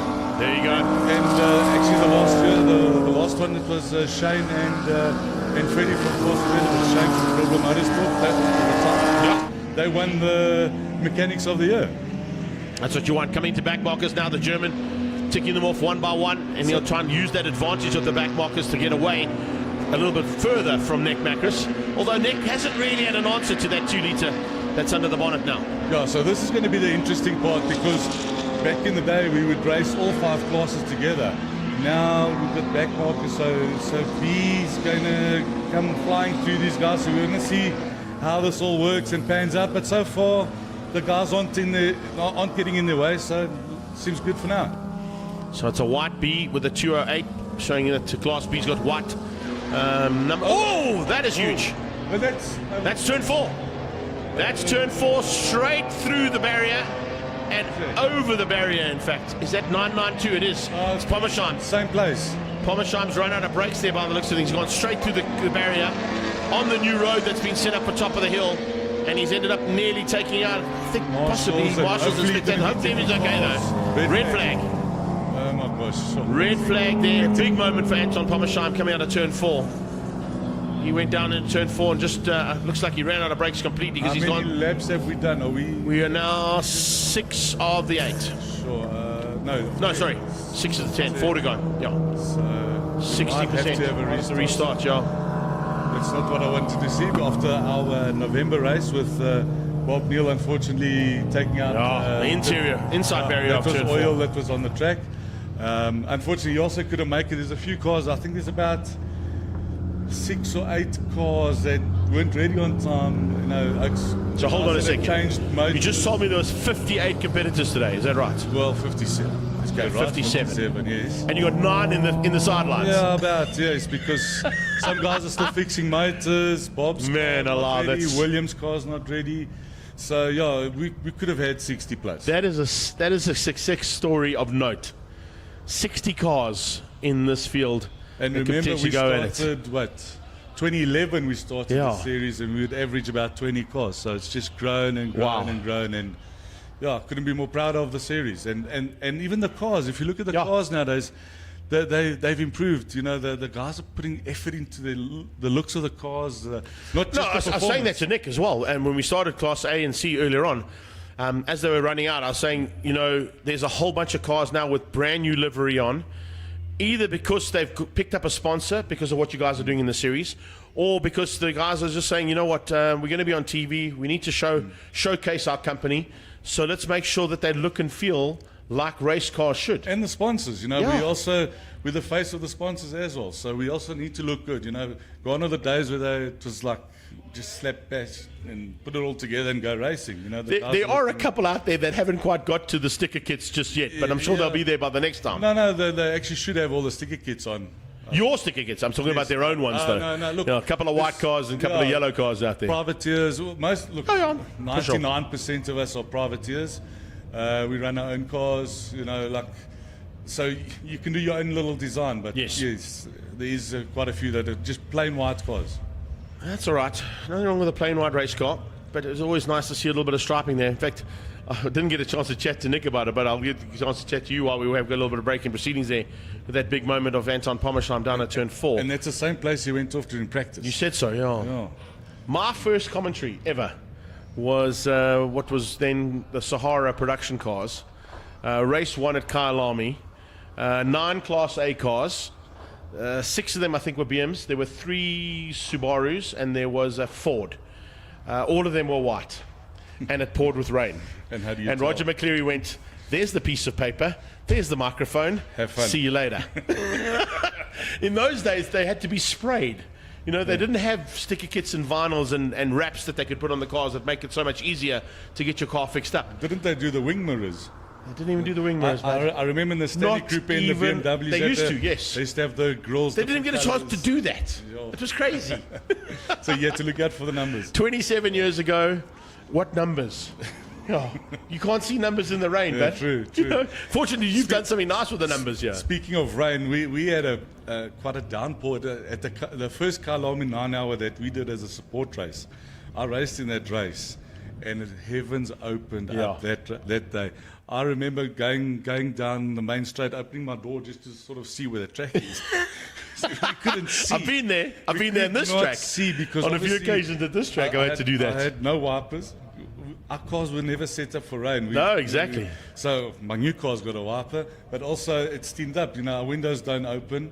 So yeah, and we finished that race. Even the guys from Pablo Clark's had a team there, a Ferrari team. Even they came out and clapped. They couldn't believe that we actually raced in that downpour. No, it's mental. I mean, I can remember having one here where we sat in the pre-race paddock for an hour and a half. I sat in my Mini waiting to go out for a production car race, and the heavens just opened. And when we eventually got on track, I remember passing some seriously experienced drivers because of their cars having too much power and not being able to get the power down in the rain. And big wheels. And the little Mini going, thanks very much, this is ideal for me. Well, that happened with us because Mish Singh in his E30 325RS with small 225s and Manny Ribeiro in that yellow track taxi on screen there in the corner, they did well because they had narrow tyres. So That's how it goes. They flew past everyone. And it's kind of indicative of what used to happen at the old 9 hours, where you had what they deem as the little giants and the giant killers in the Minis and the Alphas that would come and take on the Porsches and the Ferraris when the rain came out, because they just couldn't get the power down. No, it's quite intense, and especially like Kalami, they got that little river going through turn one. It's lovely, eh? Isn't it nice? No. That back end steps out, you've got to catch it all the way down to Crowthorne. It's not fun. I remember my teammate El Varishi, he did a 360 and then just kissed the wall. Just kissed it. Just glanced it. Yeah, so no damage, he was fine. But he did a full 360 when he hit that water. So, but let's not talk about rain. Yeah, let's leave rain out there. We don't want that. Nice overcast day here today. It's perfect conditions for racing. And unfortunately, just a little bit of stoppage here due to a big incident at turn 4. We hope that our good friend Anton Pamersheimer is okay. He's already had one big moment down there earlier on in the weekend, and they're going to have to do some maneuvering there to try and get those barriers fixed up, because he went straight through the barrier at turn 4. It's a bit of a concern that he went through.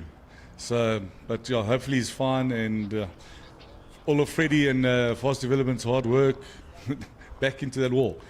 I'm saying nothing. He did the commentator's curse, not me. Sorry, Anton. So listen, plans for the year. We spoke about the standalone events, but are you sticking with the Extreme Festival? Yes. Sticking possibly with this format of racing as well. I think it's going to work. I really do. I also think it's going to work. So we had a few drivers who had concerns, especially B and D, mixing it up. But you know what? We have to give it a try. If we don't try, we don't know. Yeah. So I'm happy to give it a try, and I'd like to get it. I never thought we'd split the racing. I thought it would be A, B, C, D, E all the time. I never thought we'd get to a stage we'd have to split. Now I'm thinking it would be nice if we have A and B, C on its own, and then D and E. I'm thinking, we'll see. Change up there, hey? I like it. If I could get a few more committed cars, especially in Class A, maybe that's the way to go. Yeah. But, we'll see how it Look, goes. I think at the bigger tracks, it's not a problem. Like if you're doing Kalami East eats London, up the Kalami. cars, Red Star also eats up the cars, but it's a bit of a narrow track, but like Kalami is perfect, yeah. So we had 60 cars for the last International Kalami 9 hour. We had 60 cars entered. That's what I want to see, man. So, I want to see all 60 I cars. remember I was in the race, but when I watched the video, the guys were going through the mine shaft at the bottom, and the tail end was still coming through the S's on their warm-up lap. Exactly. So it just reminded me of the old, when I was a younger lad. Yeah, so young lad standing on the sidelines of racetracks around the country. It reminded me of those days of Group N. So it's exactly that. Yeah, it was an awesome sight to see, and a proud moment for me. For sure. Yeah. I think the biggest field Group N ever fielded was about 62 cars at Kyalami, and that went from Class A all the way to Class E. Yeah, I think the limit at Kyalami is 50, but we allowed a percentage over. That's why we could go the 60 limit. Yeah. So that's at the new circuit. I'm talking about the old circuit. I don't know about then if the old circuit. So I don't think there were any limits at that stage. But I think if I'm not mistaken, there's only 50 grid slots there. Yeah. So, Anyway, we digress slightly there, but of course we got a little bit of break in proceedings because of an incident. Guys are out of their cars. That's a little concern for me. Chilling out. Yeah, that's our Frenchman. That's our little Frenchman. Yeah, that's it's a little Frenchman, Jacques Maillon. No, not quite. And I'm looking there, just some info as well. We got Miller time. We call him Miller time. Reinhard Miller. He had to swap cars yesterday because he entered a 328 turbo. So he was supposed to come into Class C with us, but something went wrong with his turbo, and he went to go fetch his old car, his trusty old car that he came second in the overall championships. See, there's some movement there. I think they're rolling them off. Starting to stack up the cars to restart the race. So it'll be now a single file restart. But I think some guys are still chilling there, though. So Yeah, well, the little Frenchman's not going anywhere. Ludovic Caron, if you can, wouldn't mind getting back in your car, but we'd appreciate that. We need to get you back I on think, track. yeah, they're just trying to get all the Class B guys to the front. Yeah. And then they'll start with the D guys, and lastly Class E. I see you mentioned Karen Nesbitt getting involved in, Nina, I beg your pardon, getting involved in the series, but we also had Marianne who had problems with the car this morning. Unfortunately, she's got 5 cylinders working now, so she had to withdraw. Yeah, it's a pity, but yeah, is what it is. I'm sure she'll be back. Wonder Woman, of course, always a seasoned campaigner in that BMW of hers. I must Had a good outing at the last round. Yeah, here, I actually. must say, she actually said since joining our series, she used to race in another series, and she joined our series, and because she could now, well, I don't think she had cars in her class at the time, she actually gained or went about 4 to 5 seconds faster than ever before in our series, because now she had other cars to compete with. It's amazing how that happens. I mean, I'll take myself for example. I've moved up into Class C. Yes, I'm at the tail end of Class C, but I'm learning all the time. I'm starting now to sort of keep up to the guys. So now you start learning and braking later and following the guys. You like think, hey, if he can do it, so can I. And I think that's what helps. You know, sometimes the guys want to be top of their class, but they're not at their full potential. So going to the higher class, you actually start improving your own abilities. I think the time-based side of this category certainly works for you guys. You know, you get to a certain time limit on that class and you move up and bump up to the next category. There's an example there that in front of Miller's car is that F80 M3. Now, you'd think that car should be a Class B car. But, the car's still pretty almost road legal still. It weighs 1,700 kilos apparently. So compared to like my car, which is like 1,150, you know, so they still got to develop the car. So he can race in Class D because that's the times he's doing. Yes. So as soon as he improves, he might break out into C. And that's how you go along and you start learning and you start improving your car, improving your abilities, like I said. Yeah. So, yeah, that's where the time base comes in. You might have, we've got, for example, a guy in Class D, he was in Class C in an E46 M3 turbocharged on top of it. Yeah. But his ability is a Class D time. He hasn't got the ability to run the car's pace, he runs his pace. Exactly. And that's good for the car. But he's getting better, he's getting faster.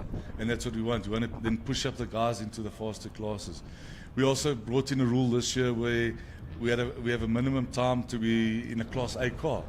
Okay. So now we're giving the guys opportunities to come into A and improve their abilities, improve their cars so they can be competitive. So my goal there is also to grow Class A, because most of the year we've got 3 cars, 4 cars. So I'm trying to grow Class A into a nice, probably 8-car type of field. That's where I'd love to see it. You know, say 10 cars or 8 cars in Class A and maybe 12, 15 cars in Class B. Then we're sitting with, I think it was 20 cars in Class C.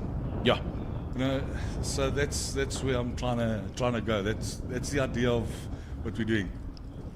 I like the thinking behind that. Certainly could work out nicely if that's the case. Also see a couple of, as you mentioned, new drivers getting involved. We saw the likes of Leighton Fourie come and get involved as well for a little bit, testing his armour in a BMW rear-wheel drive before he headed off onto international pastures. So that's the stepping stone you've got. Yeah, we taught him how to race. Exactly. Yeah, so he used the bucket list car, which Anthony Pretorius is in today, car 89. So yeah, he did about, I think it was 2 races beginning of last year, just to get a bit of practice on a rear-wheel drive car, and look where he went. He went M2 Cup and he won. He's a champion. Exactly. So it was great to have him. We invited him to our drivers' award ceremony. He came there, you know, it was nice having him there. Future probably DTM champion, you never know. Look at Sheldon. And let me tell you something else about Sheldon van der Linde. His first time out in a rear-wheel drive car was at one of our track days in the original Tony Viana Shadowline.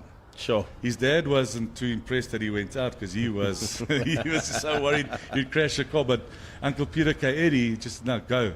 And that was his first time in a rear-wheel drive car. At the time he was in the Polo Cups. Polo Cup, yeah. Yeah, so, and look where he is today, champion. There you go. So that's the kind of stepping stones that we get offered in opportunities, beg your pardon, in South African motorsport. And we were talking about it last night at the opening function here for Passion for Speed, and how the sport is looking in terms of its strength. Certainly one of the strongest classes in South African motorsport right now is on track, ready to go for a restart. But as I just mentioned with Burnout, you've got opportunities now as well for guys to get involved with a series that allows your capabilities as a driver to be tested. And as you get better and faster and quicker, you move up through those paces and potentially could become future champions, not only here in South Africa, but internationally as well. And it's also, caters for the general public. Like I said, we start with track days. The series started from track days. I came from track days. The German came from track days. Yeah, I would say 90% of my field comes from track days. And they started track days, they started improving their cars, putting roll cages in and going faster and faster. That's where it came, and that's where we are now with the race series. The guys have just improved and become much more professional. On a similar vein, Zwartkops does that on a two-wheeled aspect as well, with Brunch Run and Thunderbikes on those track days that they run here. And slowly but surely, they're building up the field of motorcycle riders that are now becoming part and parcel of ZX10R Masters Cup and other racing series that run around the country. So, yeah, there's a lot of determination from the outside, and not what happens on track that gets put in. And with that, of course, it gives opportunities for drivers to showcase their wears and tears, showcase their own sponsors, and potentially become the future champions that we're looking forward to seeing on tracks around the world, never mind here in South Africa. So as we are waiting to go, just waiting for that repair work to be done up at turn 4. You can see how frantically they are working there. The entire Zwartkops and Kyle Army combined team, along with John and the Zwartkops team, doing a full rebuild there of the tyre barrier. I think I'm going to have to give Tanya some chocolates here. This is the second time we've had to have this type of stuff done. Yeah, these BMs are strong, eh? Yeah. Stronger than barriers even. You know what? I must say, these cars are very well built. They are safe cars. The technology from BMW, firstly. Even if you think about their motors and stuff, they are well built cars. That's why it is affordable for these guys to just take a 328 and you can punish that thing. It is well built motors. And then the cars, it's testing now how well built that car is. Yeah, 100%. Look at Bob Neal the last time. He walked away, no scratches, walked away. And that was a big moment, eh? Sure. Yeah, that was quite big. Yeah. That's certainly one of the biggest crashes I've seen. Not something we want to see, but no, it happens. It's part of the sport. It's the nature of the sport, and yeah, what can we do? Well, if you want views on your social media, that's the kind of stuff you got. We don't want these views. We don't want these views. Unfortunately, that's the nature of humans. Is they love to see people getting out of shape and getting it wrong, as opposed to getting it right. And 90% of the stuff that goes viral is the stuff that goes wrong, as opposed to going right. Yeah. So as we get into the last part of that rebuild at turn 4, just waiting for those guys to get going again. We'll leave you with the sights and sounds of Zwartkops and what's happening there. As soon as we go back into race action, you'll join us back in commentary here with Bernard and myself, Greg Maloney.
Right. Niet mooi nu. Dat is snel. Dan kan die marshals is plat. Ja, die ou in die kar is ook met die ambulans. Ja, hierdie was lelijk. 5 meter was het ook. Ja.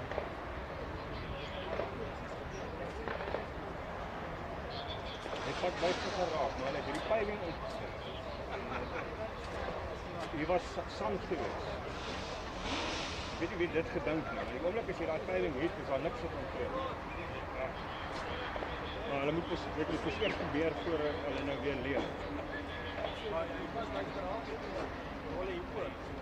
Ja, is dwarsteek. Daar staan nie. Ja. Hy was airborne. Toe hy haar trek, is hy airborne. Hy het buitekant die trek grond.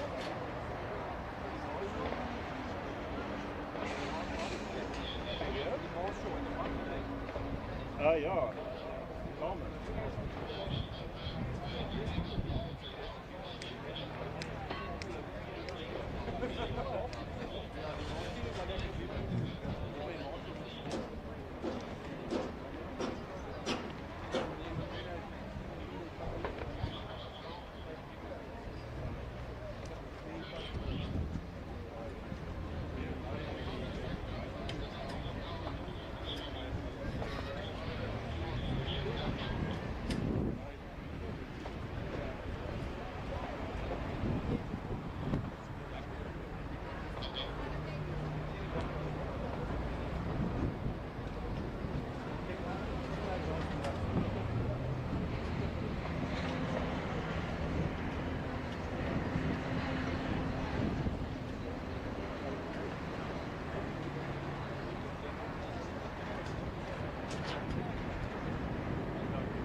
I got told that he was literally airborne.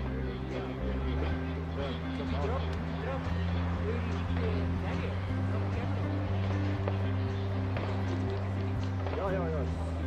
I think I'm not sure if they were live on Yeah, okay. but yes, I got it. And you still had the presence of mind to keep on filming. That's a jump, eh? Yeah. Yeah, I lost a friend of mine, a very good friend of mine, cameraman in 2019 at Red Star. Literally 5 kilometers away from the car hit him. And the tripod actually hit his chest. It was immediate. I hope they're okay, because I see the driver is also, he was also carried up.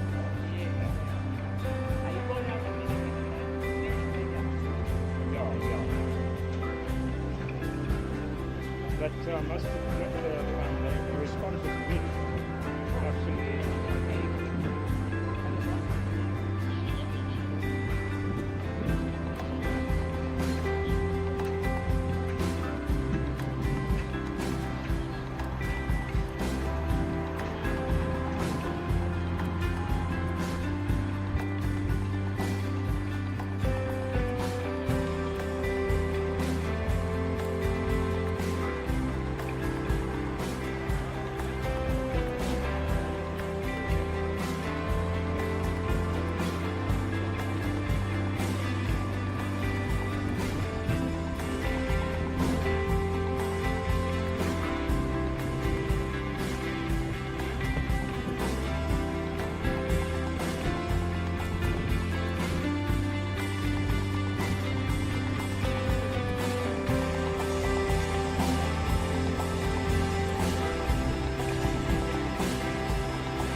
Action about to start once again here at the 23rd Passion for Speed Festival. Big incident down at turn 4, but what we've heard so far, everybody okay, other than a couple of broken cars and some broken barriers that the Zwartkops marshals and team have had to redo in record time. Is this like becoming a thing with BMW guys, eh? Hopefully not. Yeah, so yeah, just a shout out to the marshals for sorting out the track. Apologies to all the spectators. They had to have a break in proceedings, but hopefully we can get underway. We can confirm that we've got 5 laps to do, and so they'll start now in single file with the finishing order after lap 5. Okay, so Andreas Meyer basically ahead of Nick Macris and Carlo Gobini. Yeah. And then further down, working out for the battle once again between the Frenchman and Economides. And I think, if I'm not mistaken, the visuals that I saw now earlier was that Nick is now back in front of Carlo because I got back a lap, I think. Okay, cool. So sure, might see a change up there. Yeah. And that, of course, will bring us into the conclusion of the first 2 heats. Nick is in front of Carlo Gobini. Macris ahead of Gobini as they start things out. Now the German trying to catch them all napping as he gets the hammer down and restarts the race. Nick Macris in second. Gobini got caught out there slightly. He looks like he might be in a bit of trouble. He's got Terry all over the back end of him. Yeah, he's got his teammate there. They're now going to be fighting for position. Will be for 3rd and 4th place on the circuit right now as they go into turn 1. Everybody else heading into turn 1 and trying to keep it on the black stuff this time out.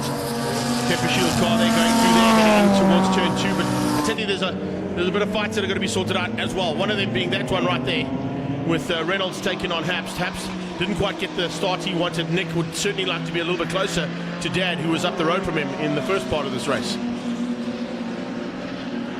Heading into turn 4, you can see a little bit of chopping and changing, a little bit of settling into it. Nishal Singh trying to hang on to what is about 5th or 6th place on the road at the moment. In fact, make it 7th place.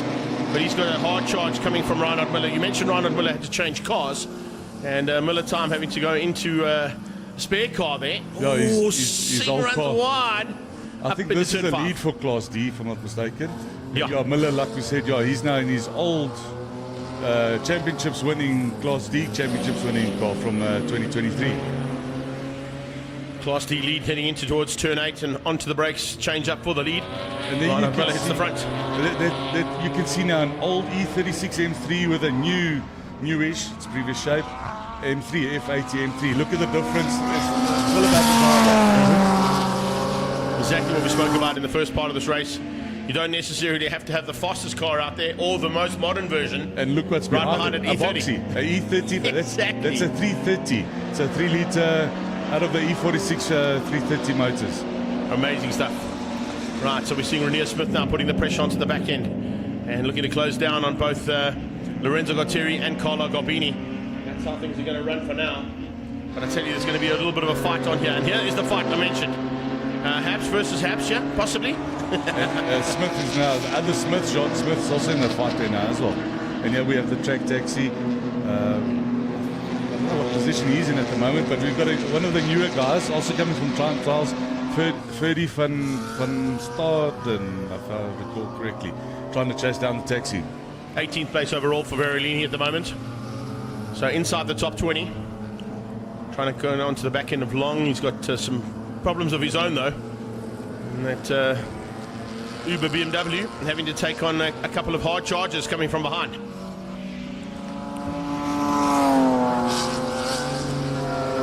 Track taxi leading Class E, if I'm not mistaken, as well, according to timing. Well, we'll have to also run there from Verolini. we'll have to check after the race if they haven't broken out. So this is the first event of the year, so they get classed into their classes after quali. Well, as they're going along in the weekend, we already start placing them in their classes. Oh, that's Karen Inaba. She went off that little 3180-30. Where are we on top? I think it's come out of 7. 10-7, yeah. So she should be fine to get back. So just there's left of where the Germans come through now. So we class them, during the day, and then final classing is by qualifying. And then now if they break out, that's another new rule. You break out, you go. There's no more jokers, there's no 30-second penalty for you, 0.5. You break out, goodbye, cheerio. Up you go to the next class. Correct. That's the way to do it, I think. That way it keeps the guys from sandbagging and just get into the mix with cars that are on a similar level to your driving skill. Another thing to avoid sandbagging as well that we're implementing is we're giving each driver a point for per class, per race for the fastest lap. There you go. That gets added after the event and all that, so that gets done for the championships. So we're trying to promote them to charge and go faster and get that bonus point. Drive as fast as you can, win everything you can. Correct. Don't hold back just because you want to win the class. Correct. Great idea. Great idea. Nina Albert just being shown the blue flag there for another E30 to come around the outside of her. The little boxies having some fun and games of their own there. Yeah, so and now what's going on? Oh, 2 cars off there by the looks of things. That's the Herbst. It's definitely Craig Herbst in the Victron car. And I think there was another car involved there in the background too. 30, if I'm not mistaken. Might have been. Van Staden. He's going rather slowly through there, but I think he's picking up pace again. Maybe just making sure everything's okay before he puts the hammer down. And then just behind Jacques Smith in picture, we've got our newbie, Jackie Stodom. So it's his first race today. We've also got a rule where if it's your first race, you start at the back of the grid, just to get the experience and to oh, Renier Smith out of shape. I think hopefully it's just a spin. It looks like it. See from the black lines, he's just spun out of turn 1. Car looks intact, so yeah. Hopefully up the way that we don't have to have marshals and red flags and all that. Hopefully. Could potentially need a safety car, but we'll wait and see if that's needed or not. Just watching cars coming through, and the German starting to side through the field again. He's on to his checkered flag. Yeah, he was flag lap, yeah. He was quite quick to catch those cars already. Flag lap for him. I don't think he's going to try and overtake here. He'll probably just run into the line. He knows he's got enough space between himself and Garbini for second. So flags out, takes the win. First win of the season there, going to the German for Class B.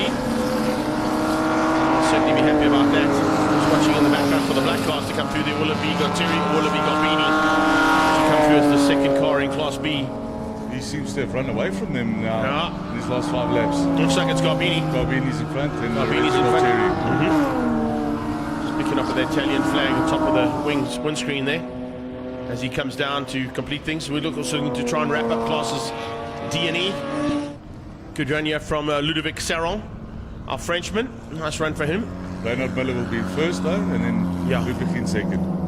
Miller takes Class D. D, correct, yes. Caron into second and Renier in third. No, Renier. Michel. It'll be Michel, yeah. Michel Singh. And he has a Class E battle now with the wagon. So it looks like the wagon. I think the wagon's hang on. Yeah.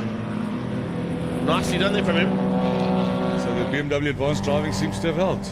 It certainly does, hey? Yeah, I think if you want to come race with us, maybe go and have a Advanced chat to Driving them. and then come race with us. Good idea. All right, so let's have a look at the unofficial results if we can there, Paulie. The German taking the victory, 105.5. Is that a breakout time, or is it? No, okay? we've given him quite a lenient breakout time. This year. So he's 104, which is quite fast That's for fast. a car on semi-slicks. Yeah. So that's Cavalieri, that's Stefano Cavalieri, Carlos' son. I don't know why he's pulled over. They recently purchased that vehicle from one of our old club members, and yeah, joining us a series. I think they're sharing that car. It'll be Stefano and his sister, and probably Nice. Paulo sharing that car. Nice. Andreas May takes the win, Nick Macris in second, and Garbini in third. Reinhard Miller takes out Class D, beating out Ludovic Caron and Nishal Singh. And as we said, in the track taxi, the victory going to Class E. That wraps up BMW M Performance Racing Series Classes B, D, and E. Ben, thank you so much for joining me. I'm sure you're going to come join me again later on for the second heat. Hopefully, And, we don't have too much issues. Yeah, hopefully. That'll And be good. we'll see you later. And then, yeah, I'm going to go race now at about 1-ish. So, yeah, be good. Good luck for that one, Thanks, buddy. Ben. Cheers. There you go, wrapping things up there for the BMW M Performance Racing Series, and now getting into some more race action out on track. There's been quite a bit of it out there, which has kind of kept us on our toes. More importantly, though, is we are getting into the first part of the proceedings to be wrapped up, and starting with the pre-90 ISPs, Transams, and our V8 touring cars. That's up next shortly, as soon as we get track clearance and cars on track.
Welcome back to action now on track for the 23rd running of the Passion for Speed Festival. On the track at the moment are the international sports prototypes, the pre-90 Trans Ams and some V8 touring cars all together.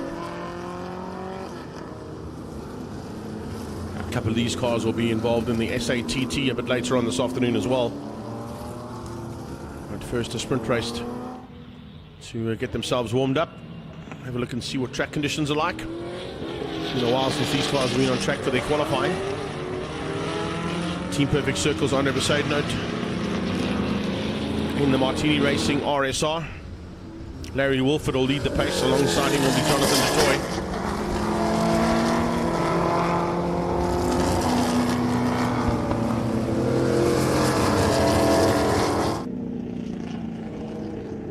Henny Groenewald, Mark DeToy, Peter Bailey, and then one of our international guests, of course, joining us there in the McLaren. Get to those guys as soon as our timing monitor goes up. Nice to see that Lancia is involved as well. Britzy in his Porsche is always a man to watch out for in this field. Jägermeister Porsche at the back of the pack. It's a Toyota Corolla hatch Gazoo Racing safety car from Pretoria North Toyota that leads these cars round for their rolling start.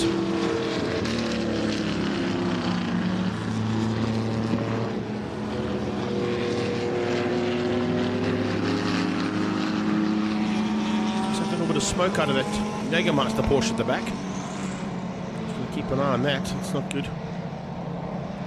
Might have just been the heat haze in the camera. I'm not quite sure. So it's a Lola T70 that will lead out over the Chevron B8, and Larry Wolford will dictate the pace for these cars.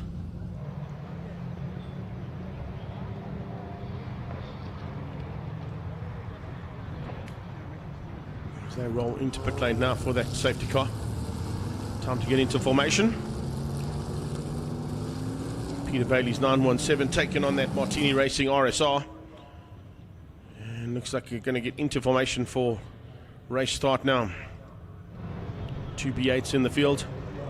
A whole array of Porsches, a whole bunch of them in fact. Particularly, I'd say probably half the field are a Porsche category or a Porsche car of some nature. Let's see what this Lola can do at the front end. Larry's always been a big competitor in this class and a tough man to beat, but it's double yellows down into 1 and 2, remember. So no overtaking until they come out of turn 2, past the green flag, into turn 3. Henny Groenewald would love to spoil the day there for both Jonathan DeToy and Larry Wolford, but I think he might be hard pressed a little bit in that Camaro to run at the same kind of pace as the sort of bigger bangers up front. Kenneth Pearson is the man we were chatting about, of course, in that McLaren, the yellow car, mid-pack. Putting in some hot lap times yesterday, but now we're into full flight of racing. Mark DeToy trying to find a way through there on Henny G. Bit of pressure coming from Campos into the back end of Andre Mercedes. And then you've got Evakamides, Dino Scribanti. Good to have him back on track as well. Haven't seen Dino behind the race wheel for a long time, so joining his cousins and brothers and sisters in the Scribanti's family. And currently sitting just outside that top 10. Big spinner there, Peter Bailey spinning out of turn 7. The 917 getting completely out of shape. Kenneth Pearson under a bit of pressure now from the side note as he comes under braking for turn 8, looking to try and get on the inside of the McLaren. Vakamides in the Liquiwali Porsche with, I think that's Patassis on his tail. Passon avoiding the 917 spinning in front of him. Look at Henny Groenewald all over the back of Jonathan DeToy. 2 Chevy powered machines there. Well, a Chevron and a Chevy, I should say. Chevy B8 under attack now from that Chevy Camaro and squeezing through for a chance of second. Pearson, Besaid, Note, Campos. And behind that it's supposed to be Dino Scribanti, but it looks like it is Dino. Beg your pardon. It is Dino, my bad. Dino just ahead of Evakamides. I got mixed up there between the two cars, but good to see Dino ahead now of that Liquiwali Porsche.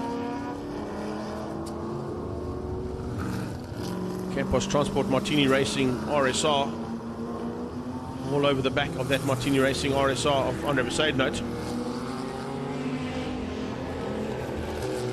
Philip Patassis up into the top 10 in the Datsun 260.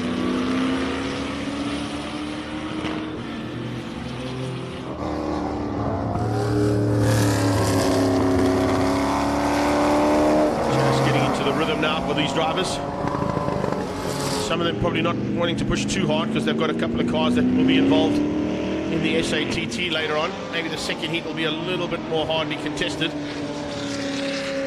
I think Mark du Toit in the Lola T70 Spider there in 4th place behind this battle we're watching right now. Maybe just using this for a bit of a warm-up for the Lola T70 Spider. They'll certainly be looking to try and take that SATT title back from James Temple, who will be sidelined with a blown engine in the Shelby this morning. So possibilities that might be Roy Campos or Peter Bailey, maybe the Toy brothers, who will be looking to take the honours of the SATT in about an hour's time.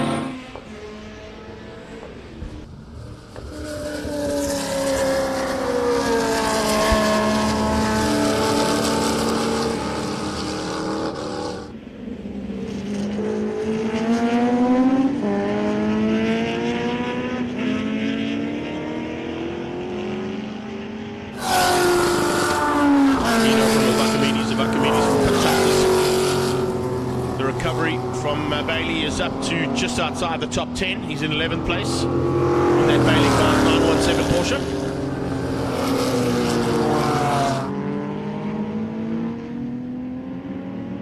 Johan de Bruin just behind him, and then Herman Klucher into Porsche 911 RS's.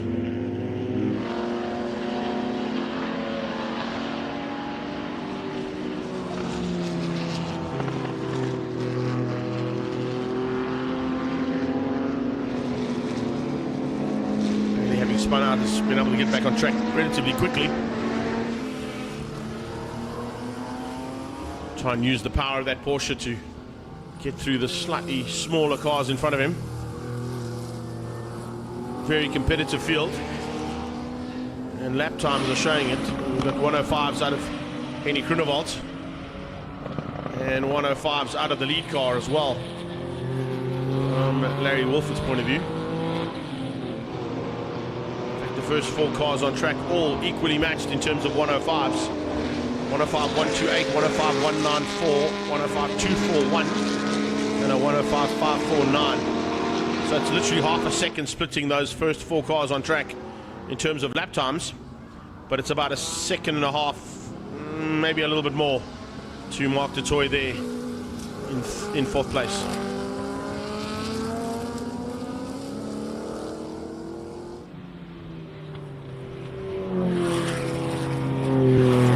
Serious pressure being applied onto the back end of him there by Henny Grunewald. And Mark du Toit just watching from the back end. He'll pick up any pieces. In fact, as we say that, there may be even more pieces because it looks like Wolford is slowing slightly. Here comes du Toit on the inside, looking for a way through. He's got past. So Wolford loses out. The T70 drops to second. Grunewald's going to try and pounce. Whatever the issue was there, looks like Larry Wolford might have got it sorted out. That car is prone to be intermittent at this stage of the race. Sometimes some smoke comes out of that car as well. But Jonathan du Toit had about 1 corner and a little straight towards turn 3 ahead of this pack, leading over Larry Wolford. But Wolford seems to have got whatever it is sorted out and gets going again. Leads out, back at the front end. Once again, that chevron closes in the trickier, twisty bits at the top of the hill. Team Perfect Circle and Motel sponsored Martini Racing RSR pulling away now from Campos.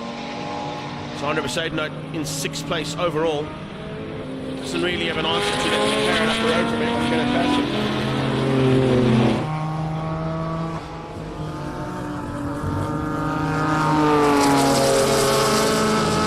Wolford into traffic.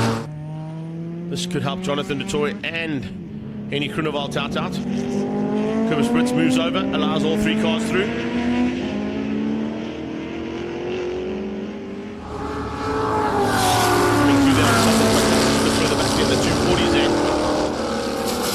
Chopping and changing between the drivers here as they go in amongst the back markers. Possibilities here of Henny Groenewald capitalising on those back markers. He had a little look into turn 4 there on Jonathan du Toit.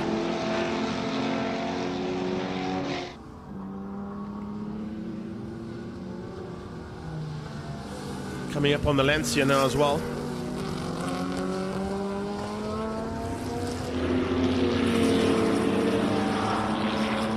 T70 on the inside, finds a way through. Toy's going to have to try and do the same thing on the main straightaway. Get ahead of that Lancia, gets through on the straight. Groenewald follows him.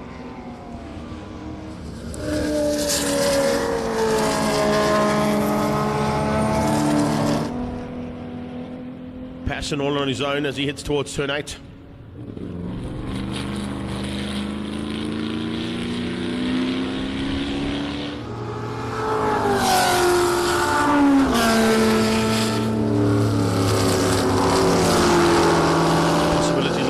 Car as well in the SATT, so using this as a potential warm-up. Same thing I think as what Mark du Toit is doing in that Lola T70 Spider, the world's ice cream car.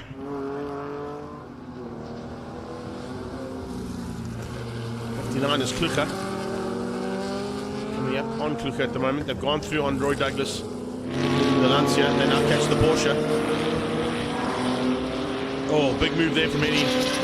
Henny came right across, but Jonathan saw him coming and shut the door.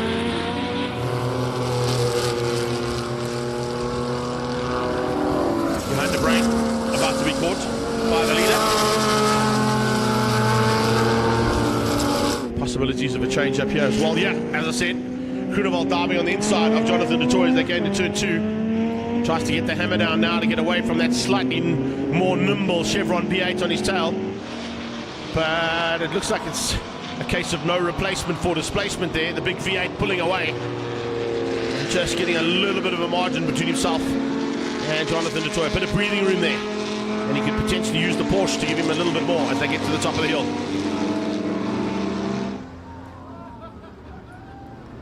So we're on the penultimate lap here. And we're into back markers and some seasoned campaigners in those back markers as well in the form of Johan de Bruin.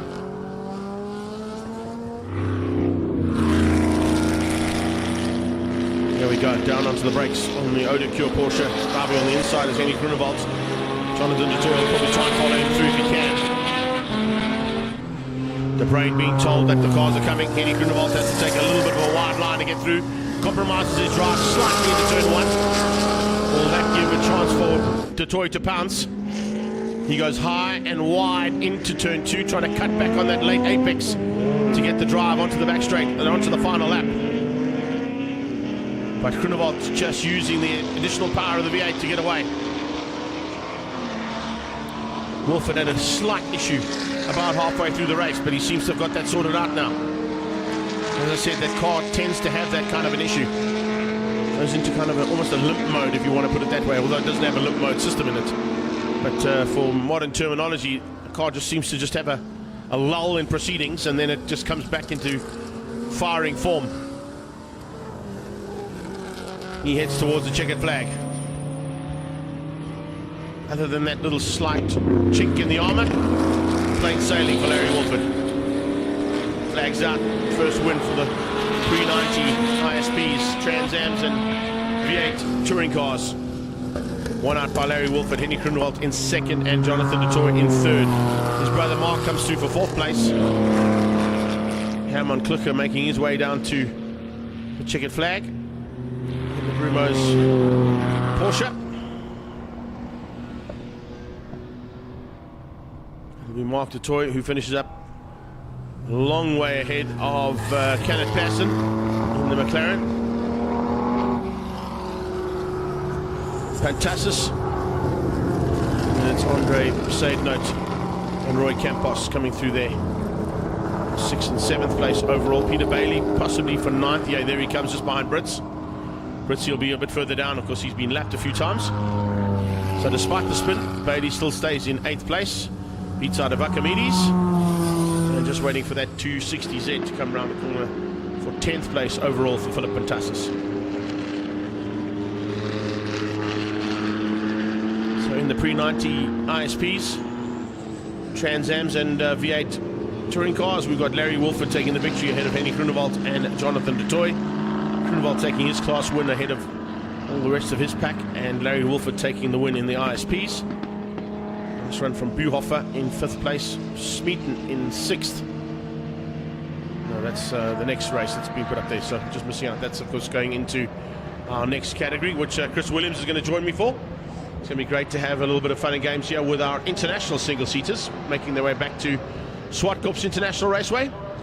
But until they're on track, we'll be back shortly.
Making their way onto the circuit right now, of course, is our international guests once again joining us here at Zwartkops, the International World of Motoring.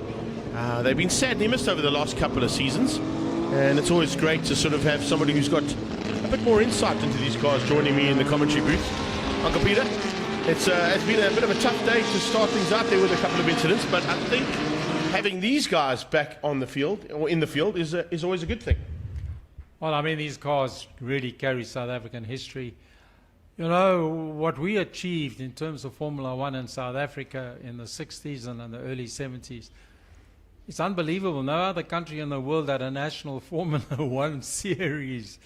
But, I mean, it was all made possible by the ingenuity of South Africans and taking racing cars that were built for a lesser and slower series, and then rebuilding them using South African technology, and then racing Formula One, and they some phenomenal achievements. And then as we progressed into the 60s, that the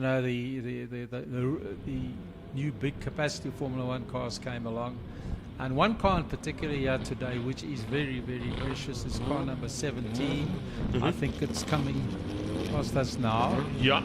And that car, and I'm not exaggerating when I say 100,000 people. I was nervous of the big grandstand on the main straight of Carolina as it shook. There wasn't a place for a mouse in that massive estate. The day that John Love, we always saw him as a Southern African. The fact he took the lead of the South African Grand Prix. And he lost. He came second after he lent a spare fuel pump to the guy that won. Kind of happens that way, hey? Yeah, that's how we race in South Africa. That's what happened with kindness. But there's also the car, the Heron there of Eddie Perk, number 37, the red car with the golden stripe. Yep. That won the first race at Kyalami, the day Kyalami opened, and it came in the sixth of the South African Grand Prix. And just see them get away. And there's two cars a little bit slow. All right, there we go. So, I mean, the relationship we've got with the Historic Grand Prix Association is one that you've sort of nurtured for a long, long time, and we didn't have them here for the last couple of Passion for Speed festivals due to the lockdown era. But the whole class, I was chatting yesterday to Chris Williams, one of their guys that's involved with the commentary side, and he was saying to me that even in Europe, the growth over the lockdown period for this class has been pretty spectacular. Well, yeah, there we are. There's car number 17 coming through into third place. That was the Love car, which Basil van Rooyen raced in 1968 and got him to his Formula One career for a few seasons, and then McLaren. So it's, but there are other cars in this event too. There is the Trevor Blockdyke, number 128. That started as a Cooper Junior, and then it progressed into Formula One. Double yellow. Oh, there's a double yellow now. Who's gone off? I think there might be a car stuck on the grid. Oh, it's the car that was one of the cars stuck on the grid there, yeah. Trevor Blockdyke. And then it progressed it up into the Lotus engine. But that's a very famous motor car. Richard Atwood that started his racing career as a junior. I'm looking for the Maserati. I haven't seen it already. Yeah, the 250F. Yeah, I think that's a little bit further back in the pack there. I think it's the driver. Those cars are so valuable. They drive them very gently. There's number 17. That's the Love car. That's the Love car, and it'll be demonstrated. Well, it'll be on a parade later. The tribute to Basil van Rooyen when he raced that car in 1968. As I said, set him on his Formula One career. Then there's another. There's the car just in front of car 17. Yeah. That is the ex-Ernest Peterson, Jim Clark car. Ernest Peterson won the South African Championship in that car. So lots of heritage on the track right now in terms of South African heritage and single-seaters. But we even saw that earlier on with our own historic single-seater class. Some really seasoned cars and seasoned campaigners there too. They are. They've got a history. There is the Heron. There's the Blockdyke car. And the car just in front of you is the car that won here at Zwartkops in 1962 with Gary Hocking. It's the last race he won. Lotus 24. So are you also going to say that he's South African too, hey? Even though he's Rhodesian. Yeah, but he was well, I said Southern African. Okay, Southern African. We'll go with that one. Yeah, you got to look at that because, I mean, there's some other big champions came from that. Yeah, so that's the car that won here in 1962. In 61, that car number 21, that car number 128, that is the car that raced here the opening day at Zwartkops in November 1961 with Trevor Blockdyke. I think it was third overall with 2 laps to go. Then I don't know what Blockdyke did. I think he spun. But because he was a motorcyclist and he tried to race his cars and race a motorcycle, he got objected. There's a couple of guys that did that, eh? Hocking being one of them. Well, it's quite a few. John Surtees from bikes to cars. and he became world champion. Scheckter, Ian Scheckter. Yeah, Jens Scheckter was quite. Viking is a very good grounding to drive Formula One. I think you've got to be fearless.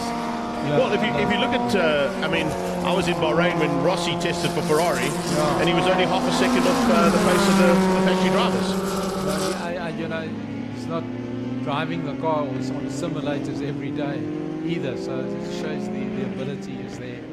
There's another car there, that light green car. That's the car that Sid van der Favre bought from Jack Brabham in 1962. But he didn't have much luck with it, and he rebuilt the car, and then he won a race at Westmead down in hotel. And then the car one Saturday morning, they were, I don't know, washing the car with petrol down and it caught fire, and then he just threw the car and it was rebuilt in South Africa, but found its way to Europe, and now today it's raced. It's very, very good car.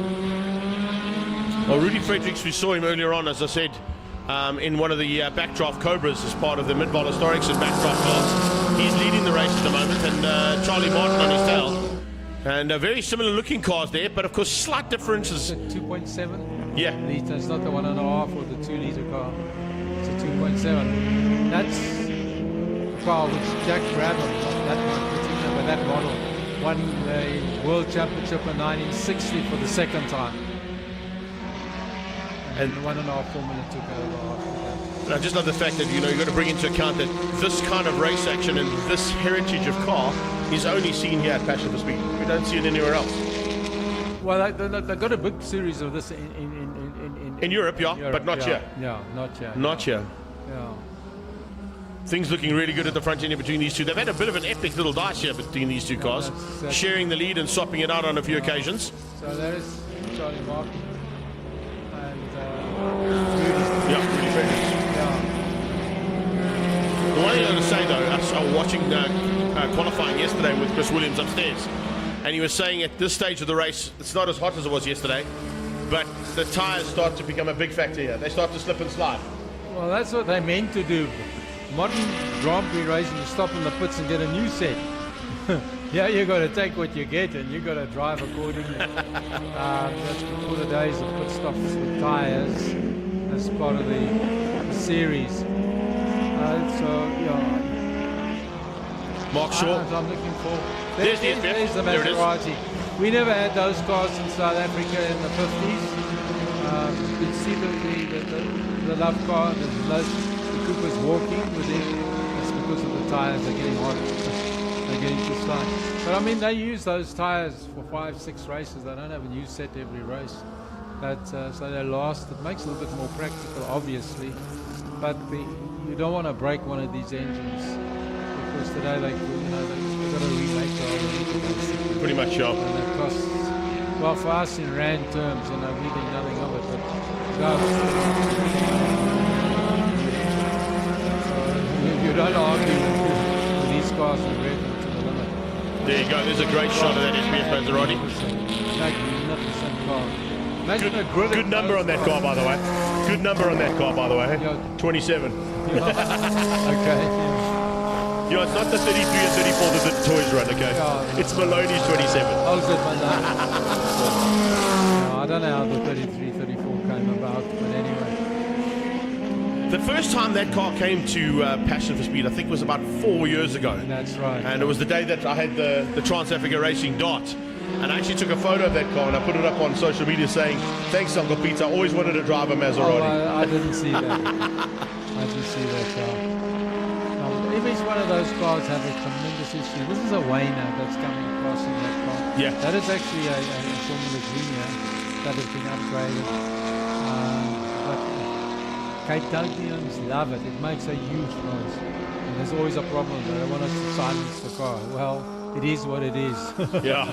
That's always the fun going down to Cape Town and Killarney is the people across the road complaining about the noise. Yeah. They even complained when we had electric World Rallycross cars there. Did you know that?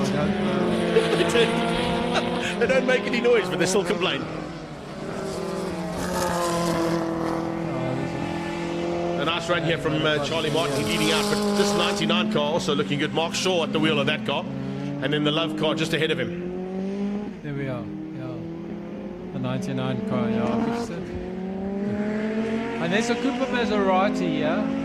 It's taken by Steve Hart. Unfortunately, he had an accident in the GD40 in practice on Thursday, so that car's being rebuilt for Cape Town. But the Cooper Maserati and the Lupinis. Oh, someone off at 4.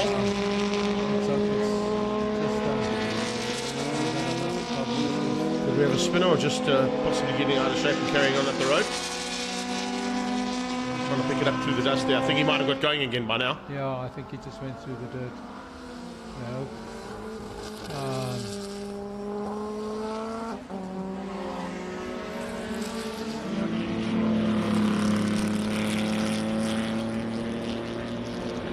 So down the hill they come in a nice field of close racing initially. It's opened up a little bit now, but I think at this stage it's more sort of a demonstration race. They're not racing for a championship here.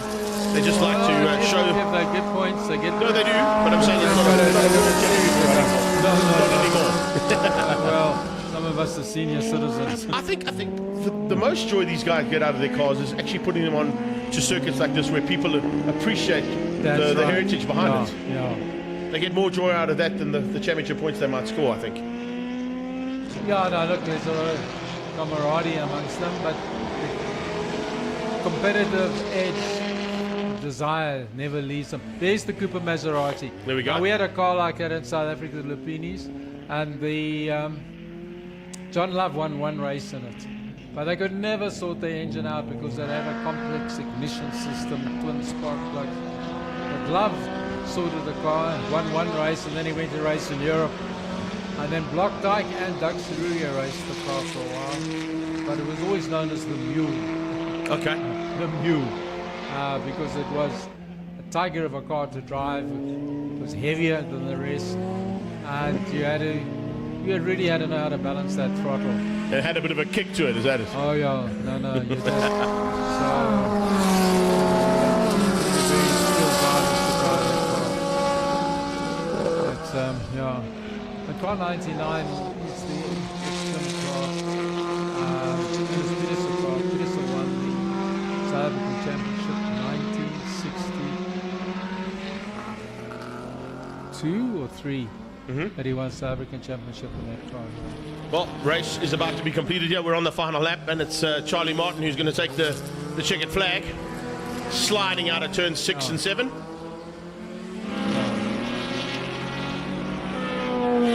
So we've done 10 laps, and the tyres are starting to slip aside. These cars used to do up to 30 or 40 laps. Oh, well, at Monaco you did 100 laps by the way. Yeah. So can you imagine what the tyres were like at the end of that? Those are the days you had 5 finishes. Exactly. 5 starters or something. But, there goes the Peterson car. Is he in the lead? No, he's down in 3rd place. He's in 3rd place. 3rd place there for Marky Shaw, yeah. All right. Okay. John Love car, I think, is going to come through for a top 5. No, 4th place. Yeah. In the John Love car there. Yeah. Well, we'll see a little bit later in the tribute for Basil van Rooyen, and in the second heat. And also we got a special parade of the greats a little bit later. I think the air display takes place now. I'm not sure. They were worried about the rain. Yeah, we did see the jet come over earlier. So did you? Yeah, a little bit of one there. Okay, so some more. I think there's more expected for today. But okay. Pete, once again, thanks so much for joining me. No, thank you. The insight is always good. I mean, your knowledge on these single seaters is unmarked and unmatched, I think. I could tell everything about them as a child. Yeah, they made a big impression on me when I was very young. That they were my heroes, and the cars were my desire. And I never actually aspired, much as I like to aspire to race and own them. I never got there. Yeah, but you've had a career of note, and of course, I think more importantly is having you in the studios to say, hats off once again to another spectacular day's racing that's been provided here. We're looking at a good crowd. Yeah. According to your wife yesterday, saying that possibilities that we've got sold out tickets at CompuTicket, which was good. All right, the wife is in charge of the finances. Yeah, exactly. I spend. Well, there you have it, our historic single-seater racing association there, the Grand Prix cars of yesteryear in the house and fighting hard for honours there. But, of course, more importantly, putting on a display of note And well done to Charlie Martin, Rudy Fredericks and Mark Shaw, your top 3 in that first heat. From here, we head into the Lotus Challenge. I believe Fast Fred will be coming to join me for that. But until we got cars on track, we'll be back shortly with action here from the 23rd running of the Passion for Speed Festival. Okay, so can I just ask?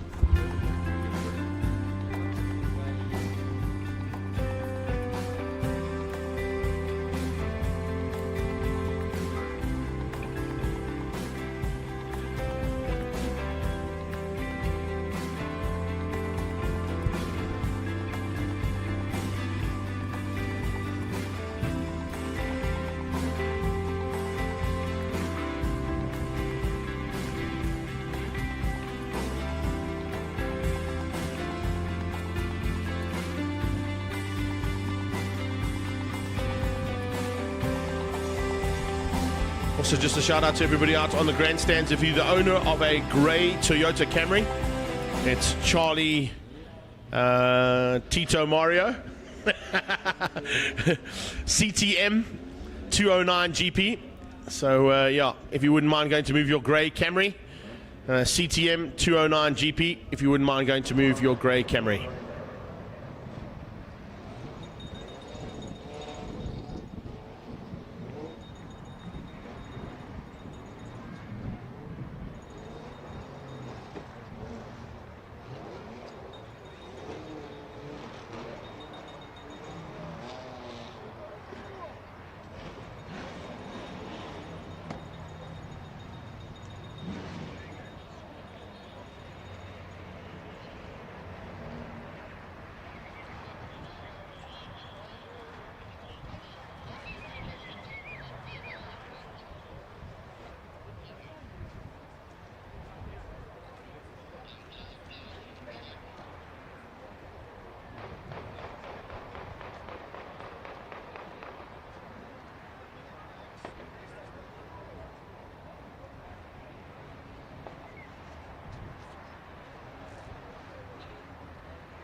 Paul, by the sound of things, just also to let everybody know, up in the sky, it looks like we've got a bit of aerial material coming our way with the aerobatics display before we go into Lotus Challenge. So I'm not quite sure if our cameramen are going to pick up any of that.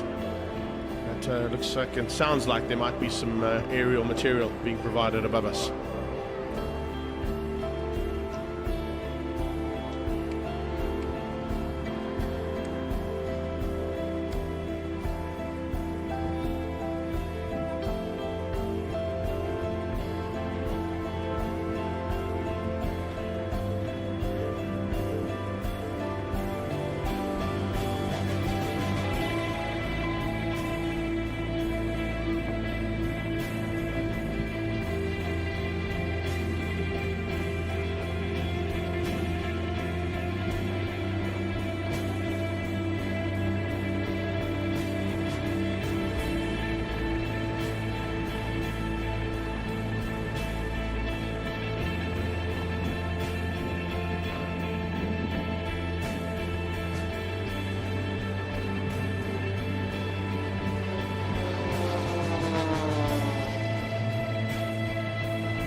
It's a big welcome there to, of course, Andrew Blackwood Murray in his Nashua Extra, giving us a bit of aerial material above us. We saw him earlier on in a little jet just flying around here just to make sure that everything was okay for the aerial display for today. And thanks so much for the extra 300 LP that he is in. One of SA's finest pilots and, of course, one of SA's finest exports in terms of aerobatics and aerobatic sports. 2023 SA champion, and of course leading the SA team to the World Aerobatics Championships in the United States of America last year. Here today, courtesy of Nashua, providing us a little bit of extra entertainment up in the skies as we get ready to go for the first race of Lotus Challenge.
Yes, we can see you. We can see you shouting and screaming with your caps on. Simba chips. Yeah, we'll have some of those, please. Bring it to the commentary booth, please. We'd like some Simba chips. That'll go down well.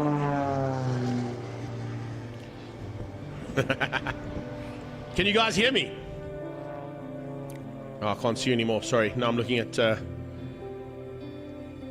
Nashua 300 doing some spectacular aerial material above us. Got to see him do a little stall turn and a little stall flip as well. So straight up in the sky, as vertical as possible, getting up to about 390 kilometers an hour, this plane. Smoke on go. And then let's just get it slightly inverted as you come across Zwartkops International Raceway.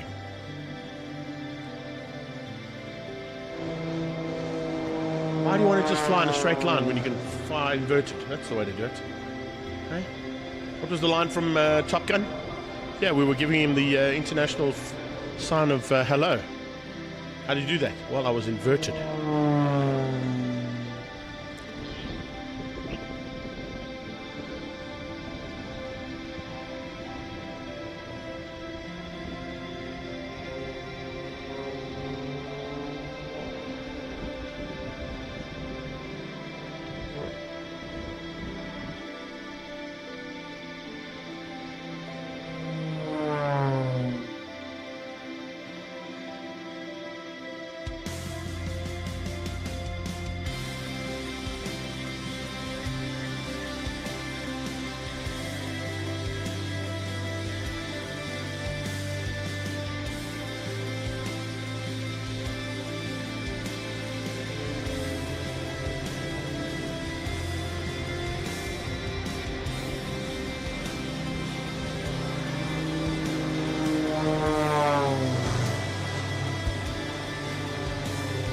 That's the way to do it.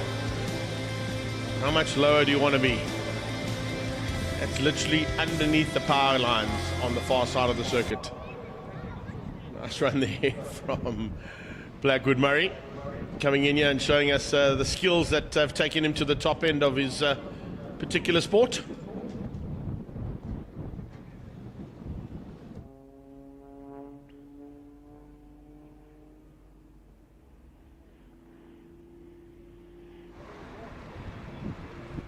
Now right over the top of us. Wow.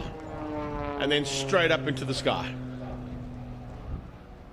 Big 360 turn with a half twist.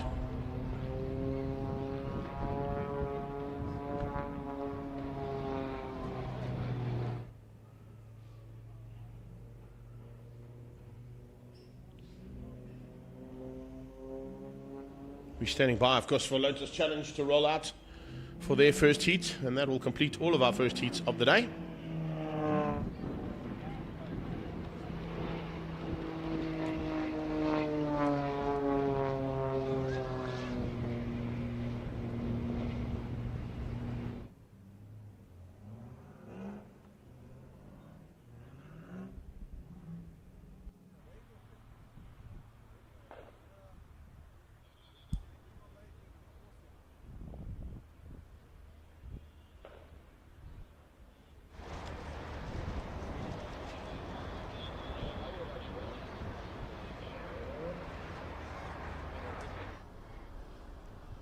A big thanks there to Nashua for that aerial entertainment, and stand by now for Lotus Challenge to make its way onto the circuit for the first time.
Back on track now with action once again from the 23rd running of the Passion for Speed Festival here at Zwartkops International World of Motoring.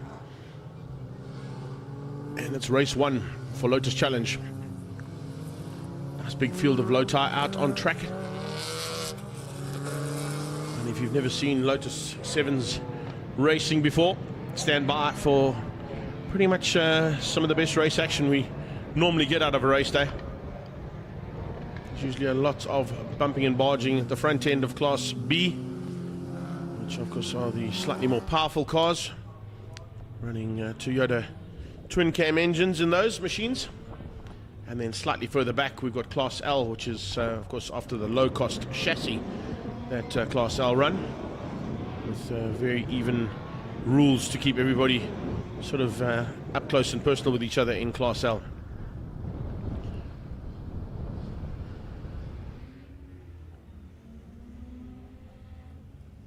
A couple of guys trying to get some heat into that Dunlop rubber.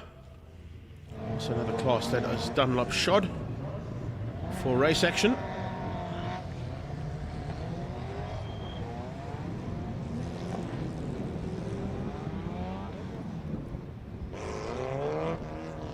And another class that goes into, of course, a standing start, as opposed to the majority of starts we've seen today, which were rolling. It's literally just the single-seaters that are doing standing starts today.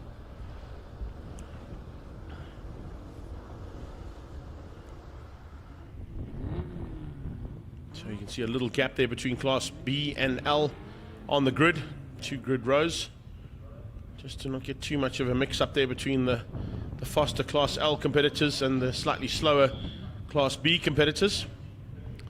Under starters orders now, waiting for that all-important 1 minute, 30 second and 5 second board to come out. The 30 second is the first one that comes out. It'll be arguably the quickest 5 seconds of your life, as 5 second board goes to red lights on. Oh, a little jump start in the mid-pack there for about 7th or 8th place on track. That could have been caught out by one of our marshals on circuit. Sean Hepburn, Hodgson, Volmer, David Favo, and of course all pushing hard. But JP Nokia looks like he's taken the lead right now and leads into turn 1 ahead of Mackie Adlam. David Jeremy just behind them, and Jeff Gable, look out for him. He's in the Lotus colours, of course. It's the green with yellow stripes, number 99. Sean Hewitt not too far behind him. In fact, I think he might have actually got ahead of him at this stage, but the pressure's on at the front end as JP starts to soak up that pressure being applied by Mackie Adlam. Keep an eye on the 2 battles at the front end, of course, between Class L and Class B.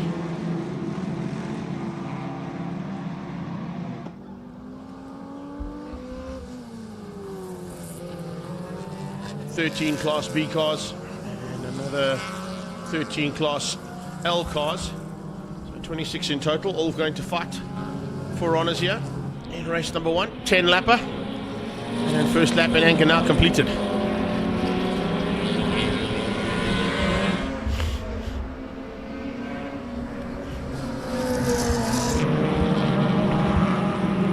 Problems at the back of the pack, one of the cars pulling in there. Just looking at the livery, could possibly be one of the Class B competitors.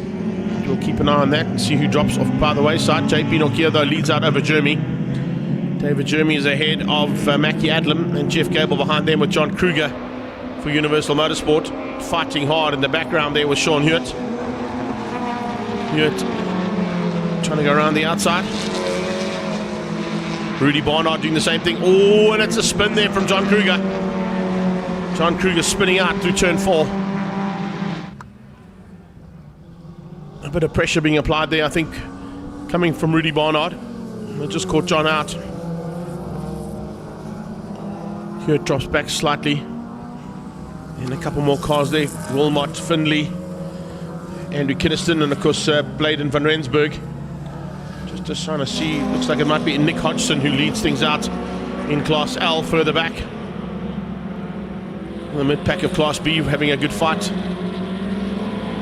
Possibly Clive Wilmot, who was on the jump start there. He was the man who got off the line a little bit too quickly. Here comes Class L. Yeah, Hodgson leads out, but inside from David Pavio.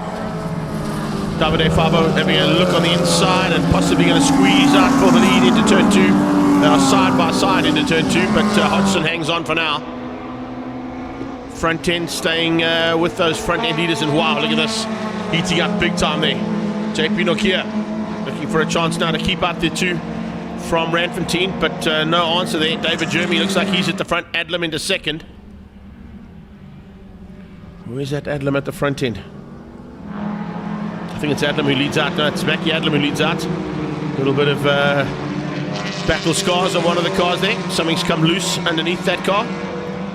Heading to the top of the hill, it's the 4th place car there, I think, of Aston Nesbitt, who's got some problems. Bits and pieces starting to slip and slide underneath his car. Big move there coming out of Sean Hepburn, diving through for what is now 4th place. So Hepburn coming from slightly back in the pack, a man who's normally at the front end of Class L. You can see them all fighting at this stage for about 15th place overall.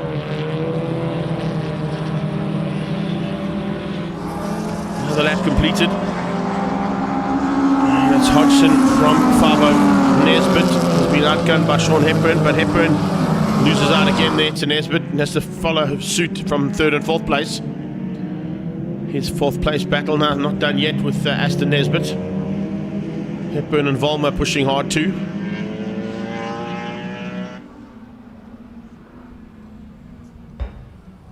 The way these guys do not give up until that flag comes out. That's the really cool part about Lotus Challenge, is they don't give up at all. Back to the front end of Class B. Adlam continuing to lead things out. Oh, little issue there for one of the Class L cars onto the inside of turn 4.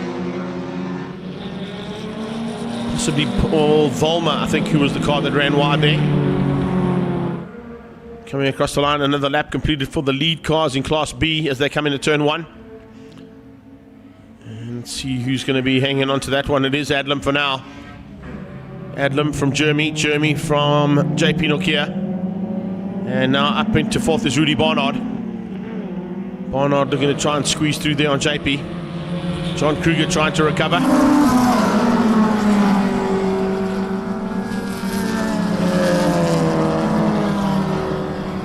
Kruger now dropping into the sort of mid-pack fights there for Class L. That's how far back he fell after going off circuit at turn 4.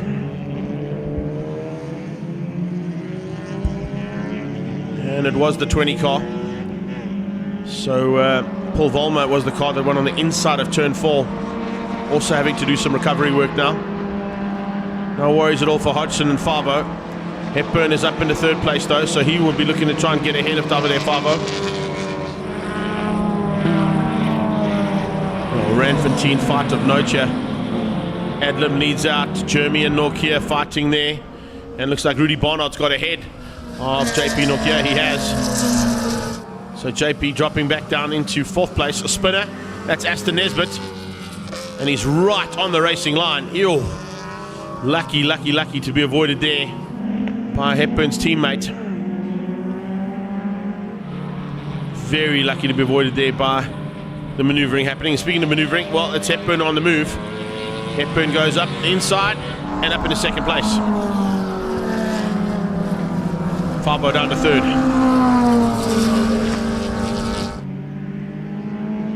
John Kruger in that battle, but not really involved because of him spinning out. He's a Class B competitor, but he's now in the thick of that Class L front-end fight.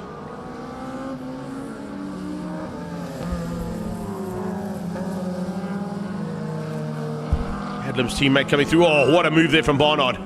Barnard up to 2nd. Getting through there on David Jeremy. Jeremy trying to come back at him. And nearly does so. Have to back out of it slightly though. A great little battle here. As I said, front end of Class L, front end of Class B. Hot contenders and very, very awesome racing.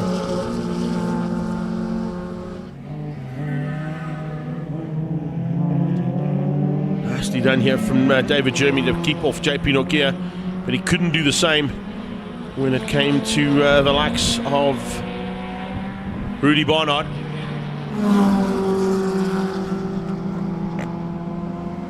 Andrew Kinnison, and here's a little fight here with Tinus Boertus. They're fighting for top 10 honours there. 10th place up for grabs, currently in the hands of Tinus Burtis. Kynaston wants it though.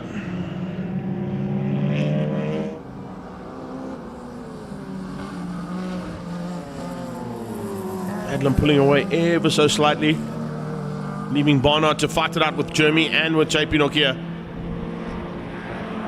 And that little fight's actually slowing them down. Barnard going defensive is keeping him from catching his teammate, but also allowing Jeremy to stay with him.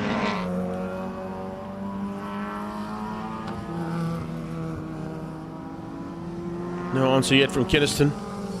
On to Burtis. Behind them comes Nick Hodgson, still hanging on to that lead for now for Class L. John Kruger's moved himself up into that second place battle. He'll come past easily here. A little bit extra power on that Class B car to get through on the leader of Class L, Nick Hodgson. But have a look at it. He's got about 3-4 car lengths breathing room as the leader of Class L, Nick Hodgson, over second place Sean Hepburn. Hepburn closing him down. Behind Hepburn, they line up in the form of David Fabio, Andrew Fulton, and Wes Maxwell. Maxwell not too far behind there actually. Cut for him to come through the field rapidly. Back to the lead in Class B's top 4.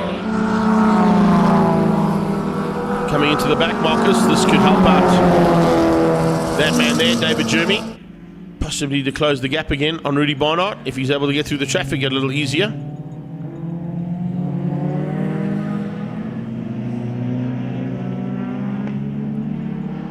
Back of the field is Ting Wen, new driver to this category, got the rookie tape on the car.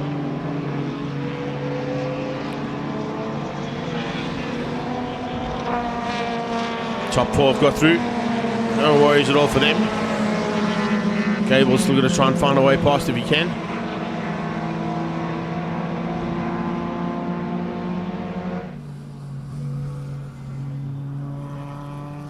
Good run here from them. Jeff Gable, of course, is looking for a top 5 and a former champion in this category.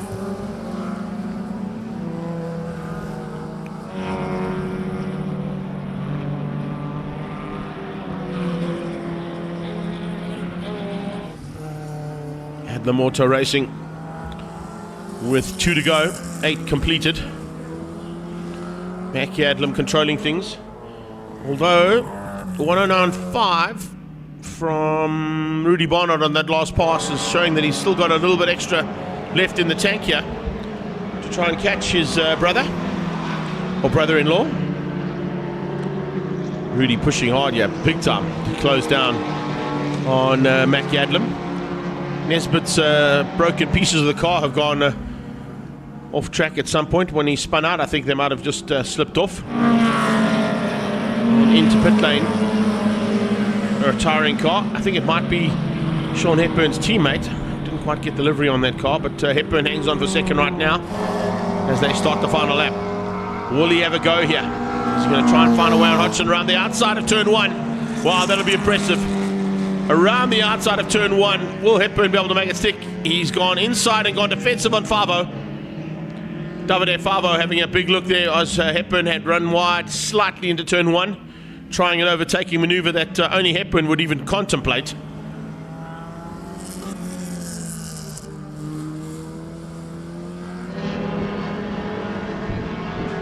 Back to the front end. Here goes Hepburn inside. Gets through into turn 4. Can he hang on to it?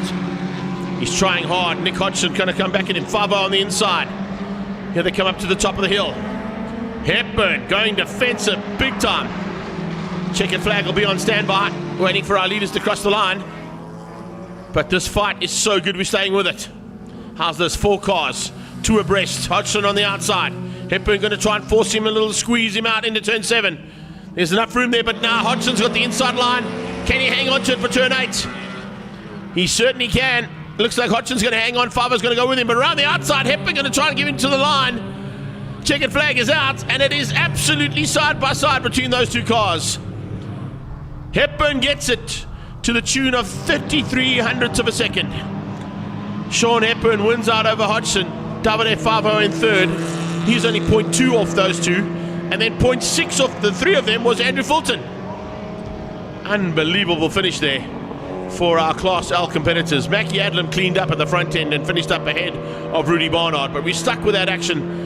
And a good call there from the director to stay with it, because what a great dance there between those two. Kinniston giving a shout out, of course, to his arch rival Tennis Burtis. But how's that? All four of those cars were almost side by side across the line. Sean Hepburn wins out of Hodgson, Favo and Fulton. That's your top four. Wesley Maxwell made it the top five. And there was Taste de Coq and Andre Duplessis. But your top five in Class B was Mackie Adlam, Rudy Barnard, David Jeremy, JP Nokia and Jeff Gable. There you can see it. Unofficial results, of course. Adlam from Barnard, Jeremy, Nokia and Gable, your top five. Hewitt, Bladen, and then it was Findlay, Wilmot, Tennis Burtis, John Kruger, Kinniston. And down in 13th place, lucky for some today, Sean Hepburn getting the win in Class L over Nick Hodgson and Davide Favo. So that's our Lotus Challenge done. It's also the first heats of the day wrapped up. And now we've got a couple of demonstrations and some fun stuff on track before we get into the second heats of racing. I'm not quite sure how much time we're going to try and spend on all of these, but I do know that the Basil van Rooyen tribute is going to happen. And I do know that the Jordan F1 demonstration is going to happen. We've got a Sassel Jordan F1 here with Robert Volk at the wheel. That'll be standing by before we get into the big race of the day, the South African TT. And looking forward to that one in a few moments' time. We'll be back shortly when we've got action back on track.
Paul, just a heads up, it's the Basil van Rooyen tribute now. And there are a couple of cars on track that we need to just be following around. I've got Pete de Toy in the studio with me. Well, Peter, we've got cars on track at the moment for the Basil van Rooyen tribute. And a couple of cars that, of course, he piloted himself. Other cars that are there just to show a little bit of respect for the man. But more importantly than what we were chatting about is, I believe, Mike Knight and David Piper are out there at some stage. In the D-type Jag. Basil never raced the D-type Jag. He was too young for that. But Mike Knight and David were inspiration of the 9 Hours and the revivals. And so good to have them here. David is in his 90s now. But he 93. Came to South Africa, yeah. Came to South Africa, and it's just good to have him out there. Going Just around, come a little closer there, Pete, if you don't mind. going around in the tribute for Basil. But it's more so than that, is that a lot of the cars are in the pits. Unfortunately, some of them are broken, like the Galaxy. But I mean, Sarah will be in the Smoky Unique Cheval. But the big thing is the Mustangs. There are 2 of the Mustangs that he raced there. And then there's the Can-Ams. He was his brainchild. They only built 100. Fuel crisis killed that. But that is the car number 24 that was in the colors that Basil raced. And the car that's heading him there is Jeff Mortimer in Willie Hepburn's Can-Am. And Jeff also raced as a team with Basil. And Jeff had the, I think he was the brainchild in so many aspects of our motor racing. So it's good to have him. Sure. Yeah. And there's the real Alpha icon, Arnold Chats in car 202 in the Alpha. He was, just call me Arnold. He was Mr. Alfa Romeo in South Africa. I think he still is. Yeah, I have to say. I don't think he's taken that mantle from him. Nobody has. And the car that's leading now is the ex-John Love Lotus Climax, which we already said, that came second in the SA Grand Prix. But in 1968, Basil raced that car in the SA Grand Prix and set Basil onto his Formula One career when he raced Brabhams, Repco Brabhams, and then the McLaren. He even raced the Formula 5000. So it's just a great privilege to have that car in South Africa. And that was the car that astounded the Grand Prix circus when it nearly won the South African Grand Prix way back in 1967. But Basil raced that car in 68. The Atlantics that he raced, unfortunately, the one could not be completed. The Chevron, I think it was the B34 or 36. The Wrangler car, that we just couldn't get it here in time. Basil passed away in October, and I think it's just been too much for people to scrounge all the parts and put these cars together. I'm sure. But it has been an inspiration now to put these cars together. So hopefully at some stage we will be able to see them. There's Arnold Chats, Arnie. number 202. There he goes, the great Arnold Chats. The one cool thing about having him in that car is if it does stop, he'll know what to do to fix it. Who? Arnold. I think Arnold just was mechanically minded. Yeah, But exactly. I don't think he fixed the cars. He got somebody else to fix the cars. He used to tell them what to do. But I mean, he was phenomenal. I think he was the world's most, in the 60s and even the first half of the 70s, he was the world's most successful Alfa Romeo production car driver. I think he had more trophies than anybody else. They once spread the trophies at Kyle Army. It was I went heard on a and stat on. from Roger McCleary at one Yeah. stage when we were doing some commentary. Yeah. He's also touted as one of the biggest Alfa Romeo car salesmen in the world. There's a list of certain people that have sold the most amount of Alphas, and he's in that top He 10. sold Alphas. There is number 105. That's a little Ford Anglia. That is what Basil raced at Grand Central in 1961. Yeah. And that's what set him on the road to glory. He came with his little Anglia 997, and he started cleaning up the Volvos, which was the car to have of the day. Billick's driving ability, tuning ability, and skill to drive. I mean, it was all there. So that's where it started for us as concerned with his four-wheel racing. He raced, obviously, Motorcycles. Well, I think he picked up a bit of a kidney problem. So the result of that was that he gave up bikes and concentrated cars. And we're so grateful for that. That, you know, this man. I just keep hearing this all the time, though. Hey, these guys that are so famous in their racing careers started on 2 wheels. Yeah, well, that's where you learn not what happens to you in a corner. Exactly. And if you get it wrong. And how you correct it. You know, Yeah, you there's look no doubt for about it. survival. How do you get the survival? Yeah, But our you either- racetracks were very bumpy those days. So I don't Oh, yeah, know. sure. We're picking up kidney problems. You don't want to be getting it wrong on those circuits. But no. the cool thing about that is because you either become a famous racing car driver or you become a famous racing car television production person. Yeah, that You start on bikes and then become a TV producer. Like No, Dave no. Peterson. Oh yeah, no, Dave Peterson. Yeah, well, that is our. I wish Dave would finish his book. It would be That's- cool, That's fascinating, of what you did with very little and achieved so much, and that's what Basil was too. I mean, Basil did think work it's- hard, and he got the backing. It's kind of You know, a he got story the of South backing, and Africans, he was isn't well it? respected internationally, you know. But I think the Grand Prix racing was very cruel in early late 60s, early 70s, and when his friend died, I think it was Zandvoort, you know, horrific accidents and the fire. I think Basil was there that day, and then he said to Ken Tyrrell, which he had a drive for, with, you know, he said that count me out. You know, I can't live with this. And so, but he came back and he raced Atlantics. You know, Yeah. that was after his McLaren accident at Kyalami. But he also went to Australia. He's got a family in Australia, and he has designed engines. He never stopped, and he raced in Australia the Bathurst 500. Was it 1,000 today? Yeah. But I mean, he raced there. We got pictures of him racing in that series, and that's an all. Well, I think. I really think after NASCAR, it is after NASCAR. I think it must be the most icon race in the world, the Bathurst. For sure. Speaking of an icon, well, there's an icon in South African motorsport on track at the moment. A multiple saloon car and a single-seater champion Robert Volk at the wheel of the Sassel Jordan F1. Now, at that time and era, it was, of course, a team of 2 drivers, one of them being Rubens Barrichello. That's not the Barrichello car, that's his teammate's car. And Rob Volk, for the first time now, in full flight around the track in the Sassel Jordan, courtesy of Ian Schofield and his team at Investchem. But this is the first time in anger we've seen this car in full flight. We heard it last night. It actually interrupted your speech. I don't think people mind it. Not when you hear of F1 around a circuit. Who cares about anything else that's happening at that stage? There's an F1 car on track. Have a listen to this.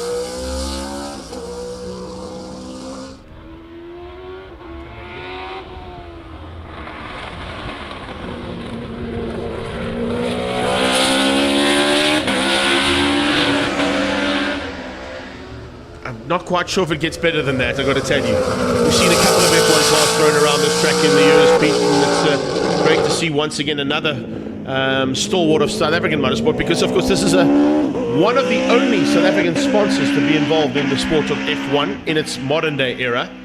And also, if I remember correctly, Schofield was saying last night, Sassel's the only one who's been involved as a team sponsor in the sport, as a South African sponsor. But they spent a huge amount developing race fuels out of this project. Well, that's what gave us our environmentally friendly, high-octane fuels. Sasol produced that. Yeah. Even as far back when was this? This was in the 80s, This is 90s, I think it was. 90s. Yeah.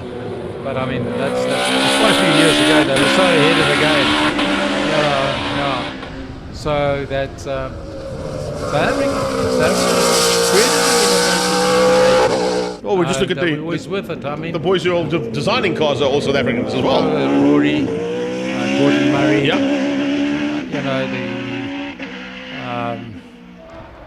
our gearbox man with Hewland. Another interesting Like, fact escapes about me this at the that moment, Scope but was yeah. telling me is that a lot of the aerodynamics in this car was tested here at CSR. And there's actually some wind tunnel models of this particular car still at the CSR. Oh, that's something. That's something, because wind tunnel testing wasn't sort of the norm of those days anyway. We could do it in South Africa.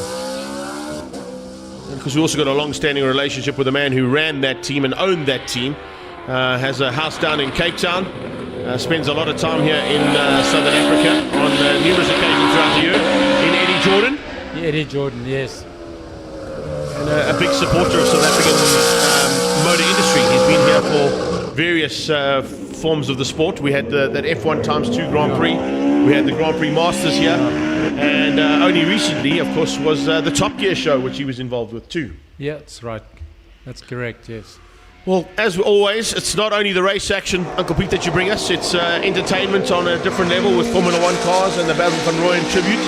Thank you so much for joining me in studio again. Hoping to see you later with the greatest Please South do. African motorsport for people like Jeff Mortimer, Willie, Ben Morgan-Rood. These guys that have been with us from way back in the 60s and have kept on racing. People have had their racing licenses for more than 50 years and they're still going. Unbelievable. They're still going, yeah.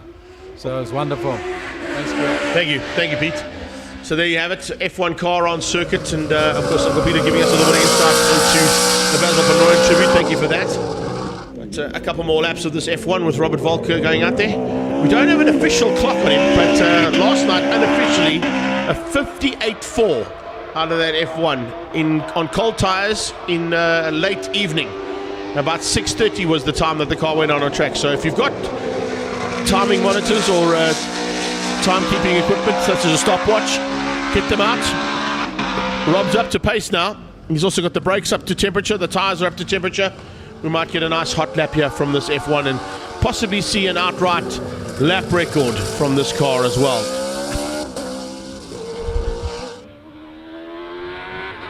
If I'm not mistaken, I think the current outright lap record is held by a former teammate of Rob's, and that is Gavin Cronier.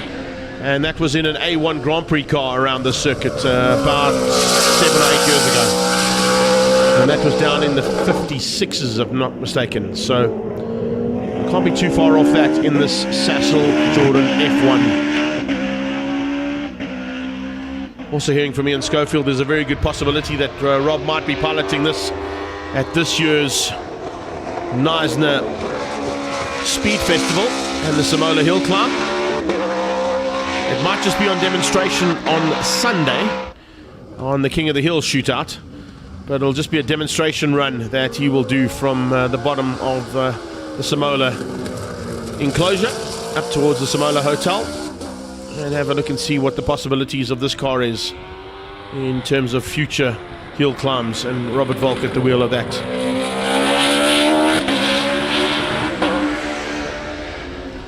Flags out, demonstration done, and as that car rolls back into pit lane, we will be on standby to get to the big one for today. It's the SATT. Drivers already down in, of course, the pre-race area, and a massive thanks there to Ian Schofield and his team for bringing this magnificent Sassel F1 Jordan car to the 23rd running of the Passion for Speed Festival. We will stand by for cars to roll onto the grid for the SATT. It's a 45-minute endurance race, and they'll be back out shortly.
Arguably the most important race of the day on track at the moment.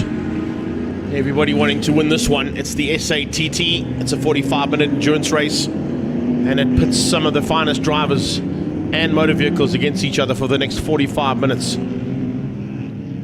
Putting your name up on that wall in the canteen has been certainly a lot of drivers' dreams. The Detroit boys have got it probably more than anybody else. Warren Lombard has definitely got one there. Peter Bailey has got one. Leroy Campos has got one. James Temple has got one. Unfortunately, James Temple, the outgoing champion from last year, is not on track after his engine blew in his Shelby and Peter Lindenberg Racing Daytona Coupe. So he will be looking forward to maybe giving the back end of the field a bit of a run. I know he said he was going to be jumping into the Escort to have some fun with these guys, but I'm not quite sure if he'll have the same kind of pace as what Kenneth Pearson has got as the pole man in his McLaren, alongside Jonathan and Mark DeToy in the GT40. Warren Lombard in his Pep Boys Automotive and Gavin Wilkins Racing Cobra. He'll be looking for another victory in this class. Alongside him is Dino Scribanti. Behind that, Ollie Broom, Oliver DeLay, and Peter Bailey as we go down towards turn 1 under double yellows. Turn 2 is double yellows until we come out of turn 3. That's when we go racing.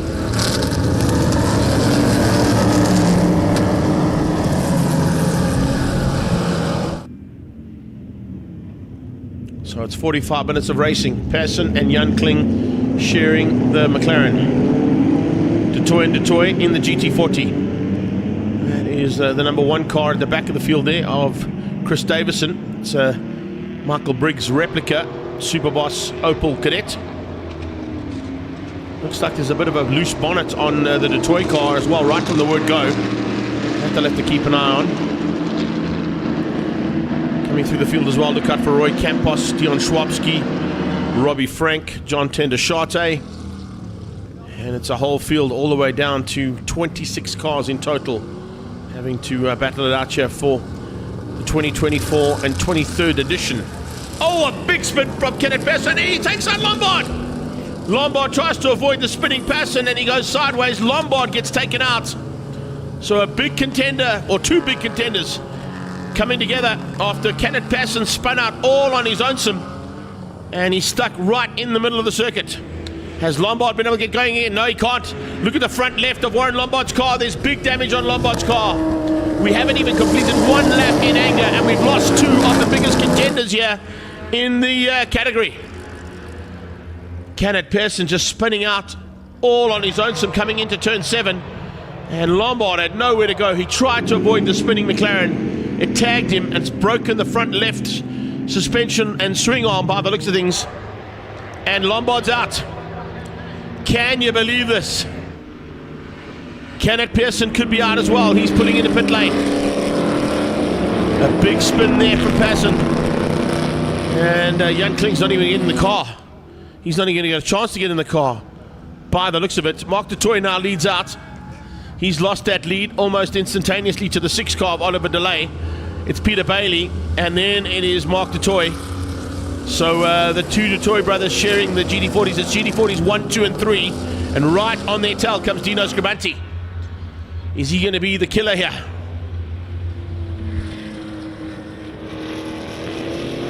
Scribanti in that little chevron looking to try and give a bit of a spoil to the day there for everybody involved in the GT40 side of things. Right, so I see Michael Koenig under the car. He looks up at both Jan Kling and Kenneth Pearson and says, no, it's over. Something's broken underneath the car there, and that is such a pity. We've lost 2 massive contenders in this race with not even a lap being completed. And Warren Lombard, probably and arguably the most hard done by driver in this race, didn't have anywhere to go with the spinning Pearson in front of him. Let's have a look at the replay. We're watching the DeToy brothers as Pearson gets out of shape. Mark just avoids the spinning car. Warren tries to turn out the way, but gets slammed into on the left-hand side, and you'll see the left-hand side of that car is now completely destroyed on that Gavin Wilkins Racing and Pep Boys Automotive AC Cobra. Warren tries to get going. You can see he lights up the rear tyres as the rest of the field go past the stricken person. But as he comes onto the grass on the far side, you'll actually see coming out of that dust bowl on the right of your screen, you'll see the injured and very damaged front left-hand side of that Pep Boys Automotive and Gavin Wilkins Racing AC Cobra. There he is, front left wheel perpendicular to the ground.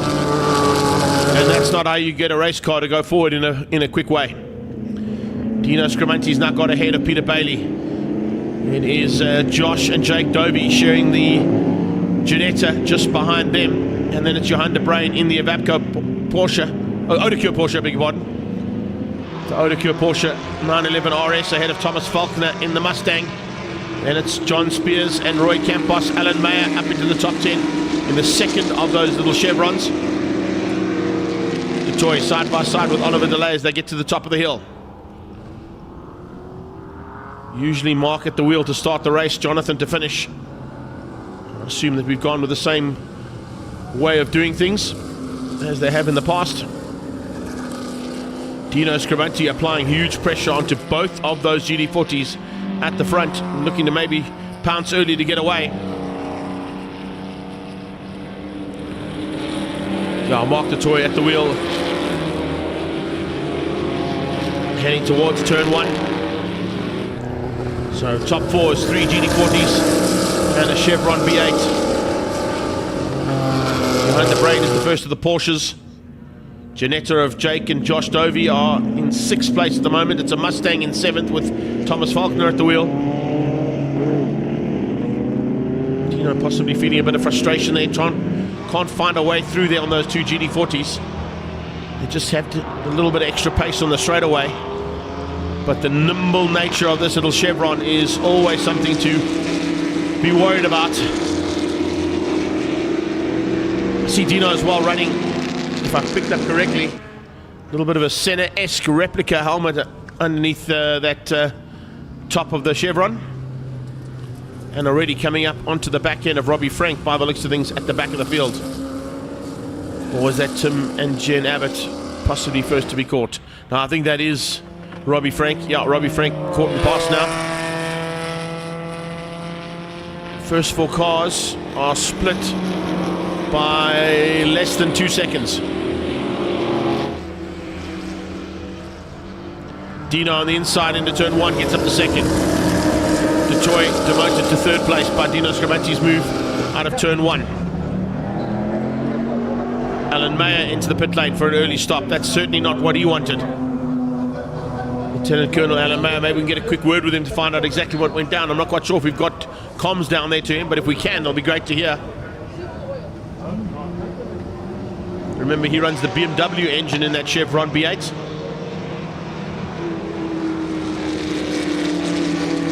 So it's delay from Scramanti. Toy trying to come back at Scramanti up the hill towards turn 5. Slightly later on the brakes there was Dino, but even so, Mark had already put the wheel up the inside.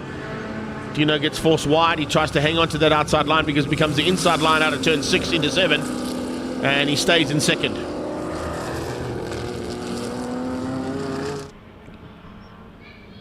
Toy once again has a look into turn 8.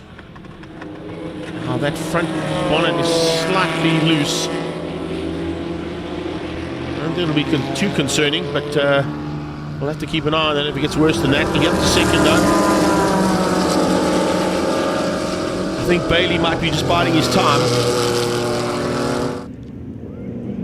Let's have a look, quick check down at Alan Mayer and find out what happened with that car of his as he's in pit lane real early.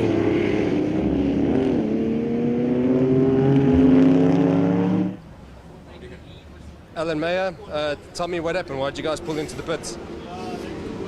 We had a good start and then the car started to misfire and I changed fuel pumps. I thought maybe the one pump but it's still misfiring, and then the water temperature is spiking the whole time. And we've stopped now and we've seen it's blowing out a lot of oil. So instead of spoiling the race for all the other guys, we'd rather pull out. And I assume maybe the motor got hot, although it doesn't smell like it's got hot. But it's pumping the oil out and it's a big no-no. Thanks. Yeah, I definitely want to be dropping oil on the circuit, that's for sure. We've had a lot of incidents with oil already today, so maybe a good call there from LT.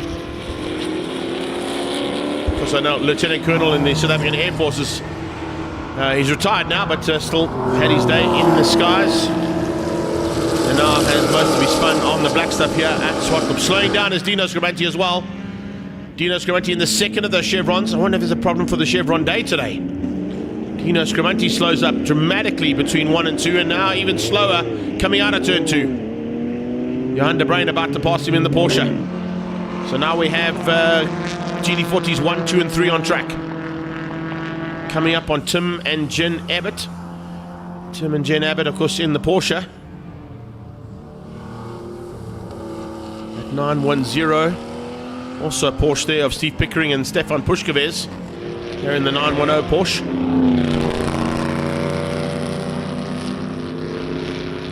Just looking at that, by the looks of things, it's Pickering at the wheel for now. Pushkevez will be out there a bit later on. The Marauder fighting with, is that further back? Yes, it is. Ben van der Westhuizen in the Marauder, and that's possibly Kish Patamba in the Ford Escort. Ollie Delay, third place at the moment behind Peter Bailey. Been a bit of shuffling amongst those GT40s at the front end. Remember, it's still a long way to go. It's a 45-minute endurance race here, and we've only completed 10 minutes of the 45, so still a 35 minutes of racing plus a lap before we're even close to the checkered flag coming out.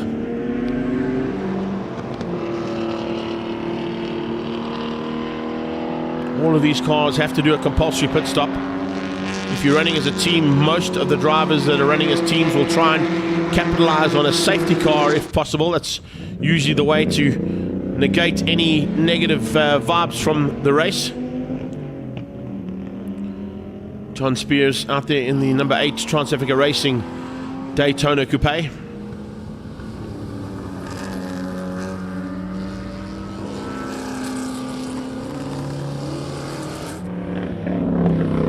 Timing monitor slightly out there saying that Josh and Jake are leading. I'm not quite sure if that's correct.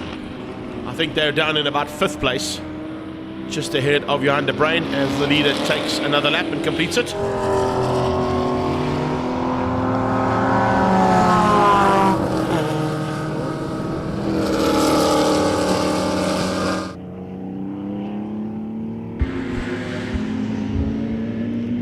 Once again around the outside goes Robbie Frank as he gives some room on the inside for the Detroits to come through turn 2. Coming up on the Superboss, the Michael Briggs replica there, and it's being piloted by Colonel Custard himself there, Chris Davison. I saw Dino down in pit lane getting a little bit of work done to that car. I'm not quite sure what's gone wrong with it. Maybe we can catch up with him as well. This one's halfway empty.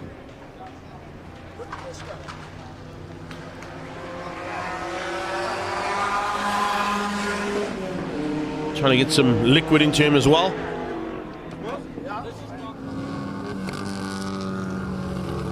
Back markers becoming a big factor here as we watch the Mustang of the man from the Sunday Times and Ignition TV, Thomas Falconer. In amongst those back markers now.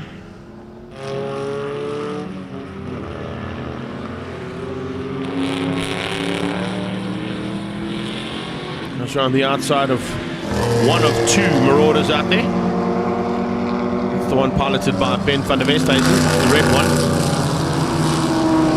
Looks like Dino Scrimanti might be back on track. Keep an eye on his progress coming through the field. But Totoy doing it all right at the moment, trying to open up a little bit of a margin over Peter Bailey.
Pete, tell me what happened. Why did Dino come in so early?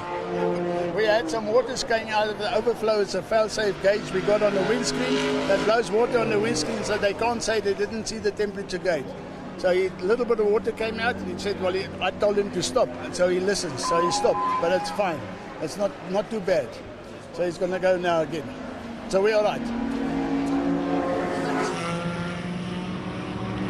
Yes, lost comms there for a little bit, but fortunately we picked up with Claudio Audio down in pit lane, telling us what had gone wrong with Dino. Coming in just to ensure the car's not overheating. Little fail-safe device built into that chevron. Not a bad idea, that. And he's got some work to do now, because he's down in 17th. And 3 laps adrift as well, so that's a lot of work to do in a 45-minute endurance race. Robbie Franks in for a quick checkup on the Lotus.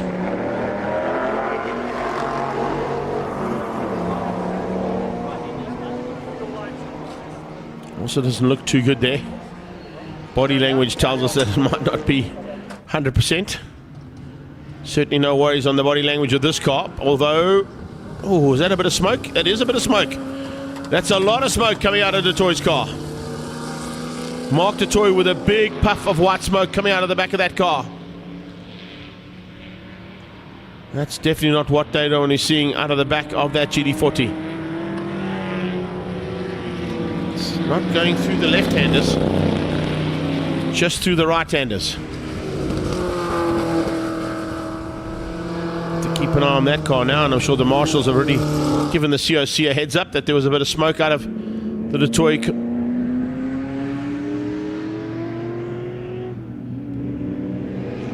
then he heads onto the back straight as soon as the smoke seems to have sorted itself out. Davison being caught now by Thomas Falconer.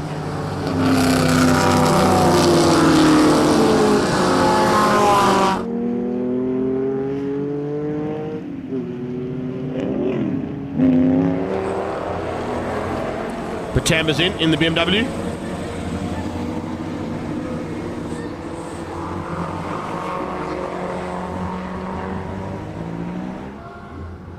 Looks like Robbie Frank's still stuck in pit lane as the toy comes to complete another lap.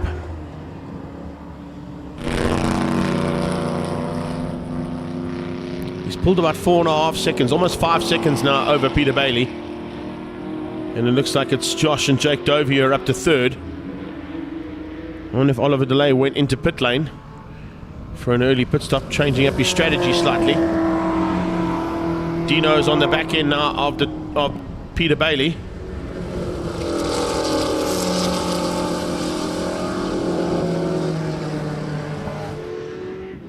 But down in 16th place. As I said, he's got to make up 3 laps, so bit of work to do there for Dino.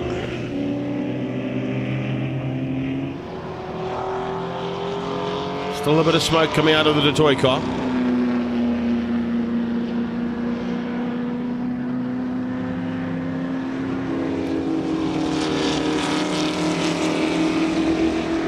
I wonder if Bailey can see that smoke out of the car yet. If he can, he might ease off a little bit. Give some space there to Dino to get through. Not quite sure which teams are running onboard comms here with their drivers, so he might not realize that Dino's been into pit lane for about 4 laps, and he's fighting hard here with him for honors on track, although he doesn't really need to. Dino drives around the outside and tries to run around the outside as well into turn 1.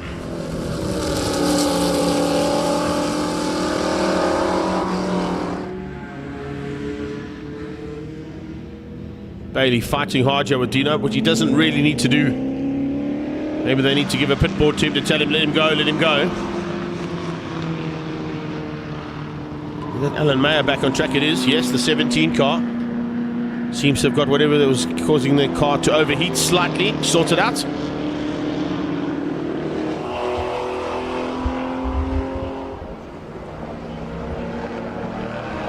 If you just joined us, we're here at Zwartkops, the International World of Motoring just west of Pretoria in Gauteng, South Africa. And it is the SATT on track at the moment. 45-minute endurance race with Mark du Toit and Jonathan du Toit leading things out over Peter Bailey and Josh and Jake Dovey in third place in the Ginetta.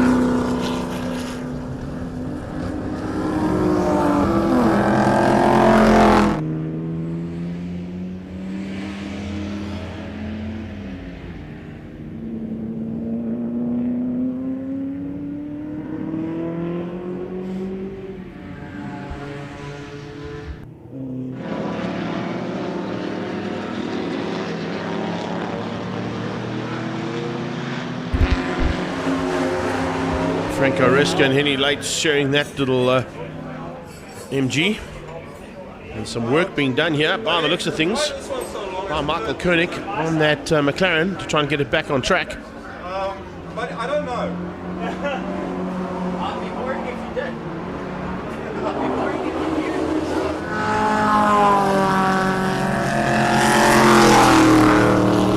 you Chris Davison in the Superboss is up to 10th place overall.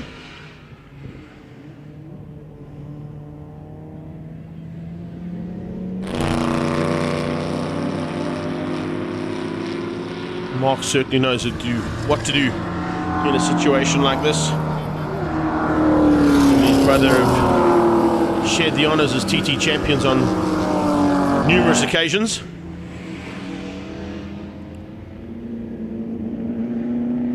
However, I don't think they've won in the GD40. The last time they won was in the Lola T70 Spider. Possibly looking to make it a victory in a new car here in that Trans-Africa Racing GT40. Johan de Bruin in the Aatco Porsche closing things down there on the Ginetta, putting a bit of pressure onto that third place car of Josh and Jake Dovey.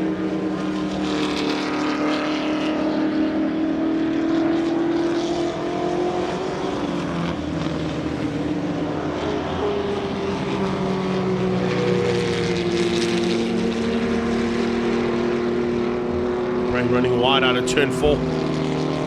They carry the corner speed as much as possible in that Porsche of his. Both of them closing down here. Arnd van der Westhuizen in the Marauder.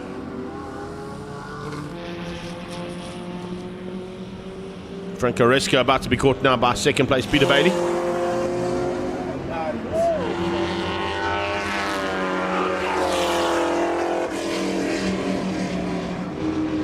Just giving him a heads up onto the lap times he's doing 13s, and he's in second place.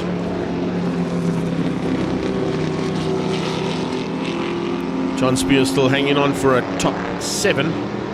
He's just behind the K80 Estates and Campos Transport BMW 328i of Roy Campos. Interesting to see that Campos is closing down onto a car that possibly at one stage was a Class A contender in Standard Group N days.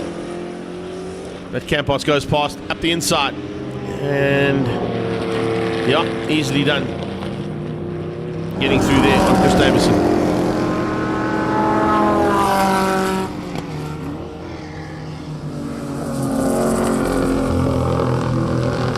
Group N days, that wouldn't have been such an easy pass. Spears is through as well, and just in the background we're watching Pickering coming along in the 910.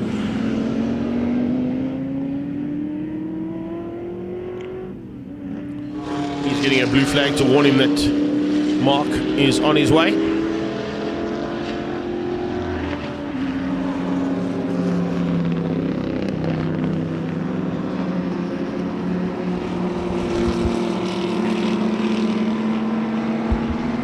And there it happens up towards turn 5. GT40 on the inside of that 910 Porsche.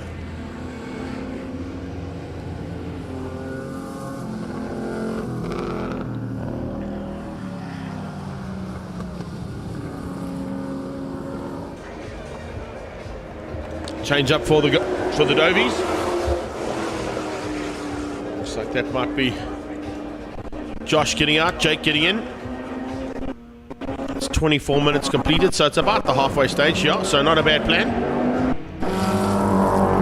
We'll refuel on the car, I'm sure. Pit lane strategies could come into play now. We haven't had a safety car, and I don't want to curse it.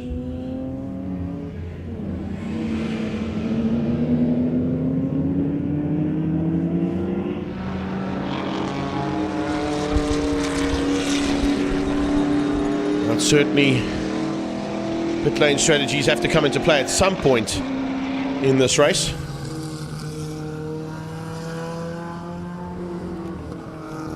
Peter Bailey will certainly be hoping that it'll work into his favour. So will Ollie DeLay, who's now dropped down into 16th place after having to go back into pit lane for some kind of an issue. Seemed to have got it sorted out, and he's back on track, and he's having to do what Dino's had to do, fight his way from the back of the field.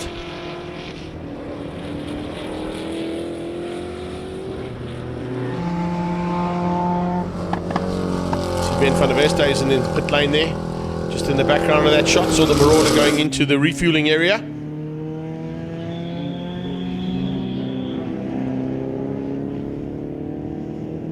So if you are one of the lucky competitors who've got a pit lane pit box, you can do work on the car in the pit box, but you may only be able to refuel. Let's go down to Claudio in pit lane. He's catching up with Josh Dovey to see how the first part of his race has gone. Claudio? Jake Dovey, talk me through your stint. Are you busy sharing with your brother today? My dad, actually.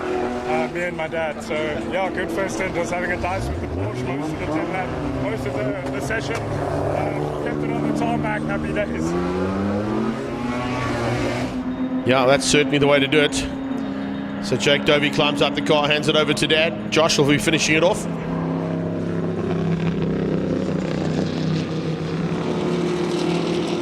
Chris Davison staying in that top 10 fight, but it's the Dutoys that control things from the front. Keeping an eye on whether or not they're going to dive into pit lane at some point. Must be coming up to that stage because we're 26.5 minutes into this race.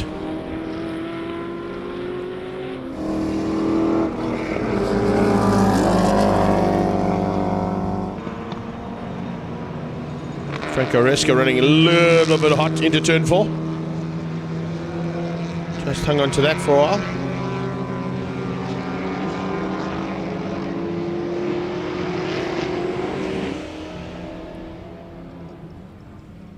Now out of turn 4 into turn 5. Watching a little MG here going at it. Now it's just in the background there. Josh Dovey at the wheel of his Ginetta.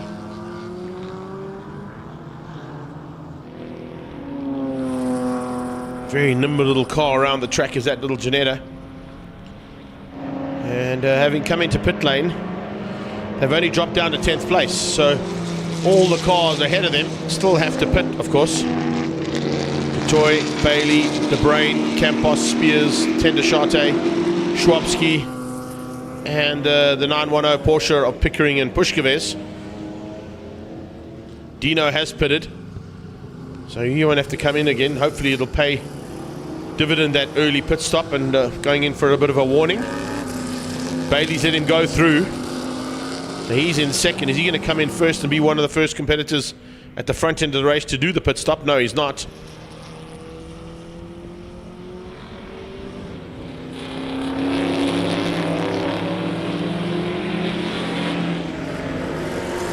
"23 laps completed, 28 minutes and 12 seconds done. So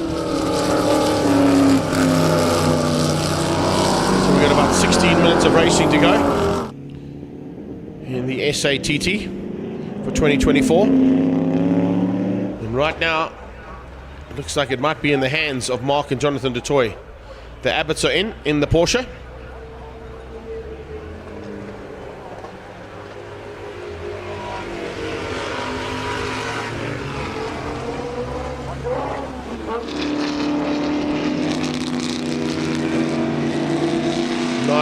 Porsche comes into pit lane and back out again. Thomas Faulkner continues to circulate in the Sunday Times and Ignition TV Mustang. Dutoy's in. Right, so Looks like it's time for those pit lane strategies to start working. Mark Totoy rolls down into the pre-race area to do the change-up of driver and the refuel at the same time. This is where we've got to keep an eye out on the likes of Dino Scribanti and Oliver Delay. Are they going to be able to make up the time they lost while they were in pit lane? Peter Bailey now assumes the leader's role as he goes across the line and completes another lap in anger, but he stays on track and doesn't come into pit lane.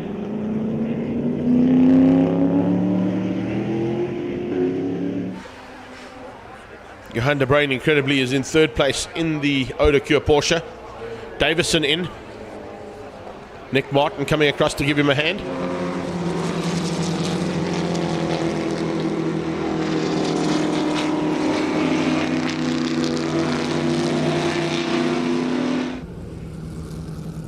Ben van der Veste is under a bit of pressure there from Lieutenant Colonel Alan Mayer in the second of the chevrons. They've just watched Dino Scribanti go flying past them. Dino's going to make up at least 1 or 2 laps here as Oliver Delay goes back into pit lane. That's not good for Delay. A second pit stop could potentially mean the end of the race.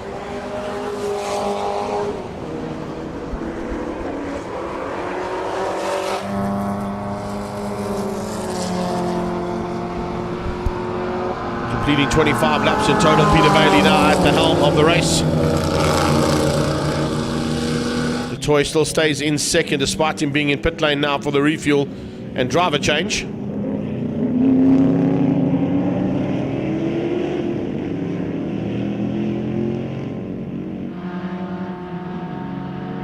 Traffic here for Dino Scribanti coming up on Campos.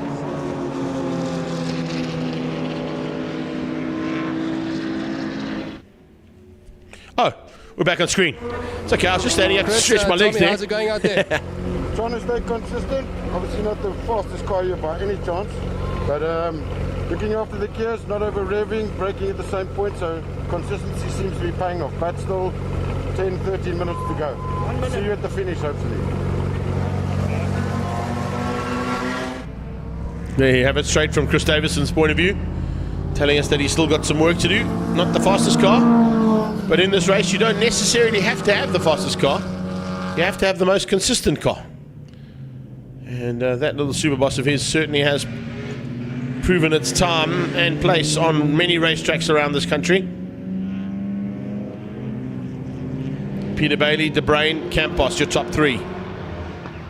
The Toys have dropped down to 4th place. I'm not quite sure if they're back out on track just yet. Haven't seen that yellow GT40 come out of pit lane as yet. Dion Schwabski up into the top 5. And running, of course, the Lindenberg Racing Ford Escort.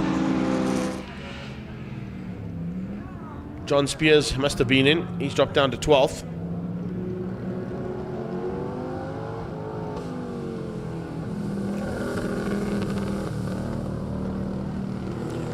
Let's go down into pit lane and catch up with Johan de Bruin and see what's happening there in the Odacure Porsche. Johan, from dirt to tar, how's it going? Yeah, it's going well out there. Thanks a lot, Claudio. It's fun and games. And it's nice, warm. Competition's good. We've been out there, up against them. Yeah, just mentioning the fact that, of course, he's been spending most of his racing career last year on some dirt stuff, changing from his love of circuit racing to his now new love of off-road truck racing, and looking to possibly even go into what is going to be the Dakar for 2025.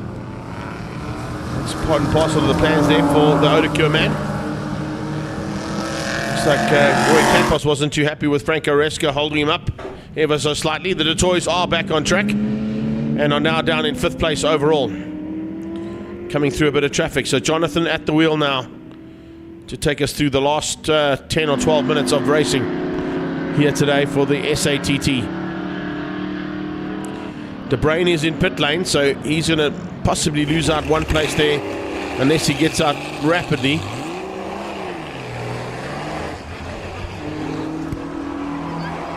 and might just be able to get ahead of the Toys before they come round to the pit exit.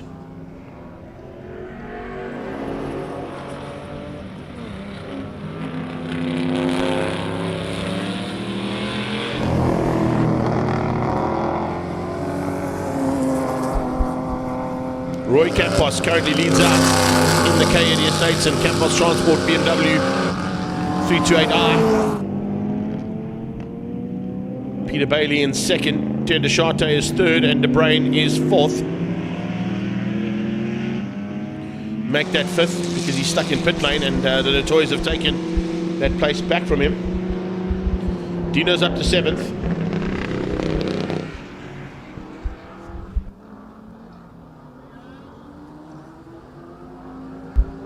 Cautionary pit stop at the beginning of the race is the reason why Dino's dropped back so far. He was kind of running for the lead of the race with 3 cars, fighting with the 3 GT40s.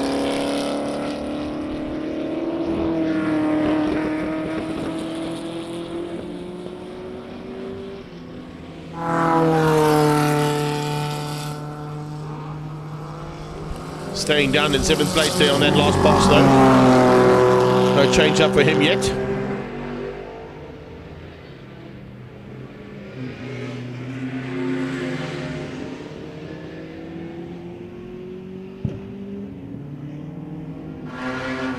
Campos is in. I was about to say, I wonder how long they're going to keep Campos out there. See whether or not he's going to use this pit lane strategy to his advantage. Having a quick chat there with Peter Jacquet, helps out on the preparation of all these race cars.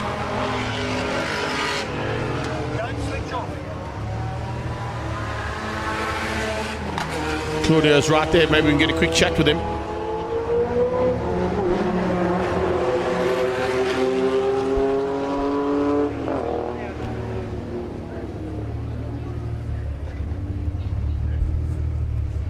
How's it, bud? What do you want here? What's happening, Claudia? I'm having a cruise here, no aircon. I wish there was an aircon, but I've got my arm out the window. They're gonna think I'm from Benoni.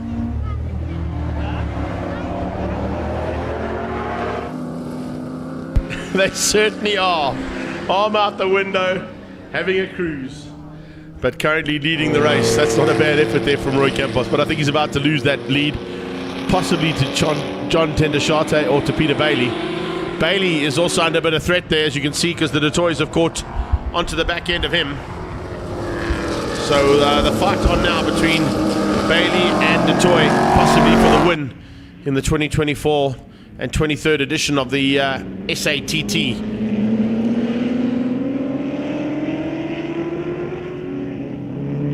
Bailey's ahead of Toy right now. He's going to be a tough man to pass. He's not going to give Jonathan any room to play. There is potentially your top two as they continue on their way through Zwartkops International World of Motoring. Campos in pit lane. Ter de Charte, I think, possibly might be in pit lane as well, or if he isn't, he must be heading there pretty soon.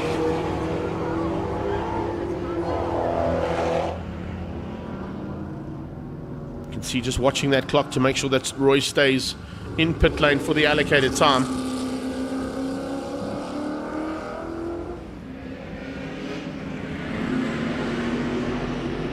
Bailey goes defensive. He knows he's in with the fight now. Bailey's got his name on the wall once. The Toys have got their name on the wall several occasions. Who's going to have the honors for 2024? Campos rolls out. Just lost out there. But thumbs up anyway from him as he gets back on track. You can see he'll come out possibly into 3rd place on the road as well. Never mind 3rd place on the leaderboard.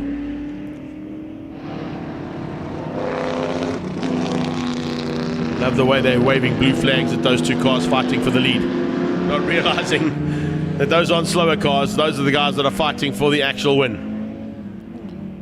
So it looks like Campos came out just behind Josh Dovey and Johan De Bruyn.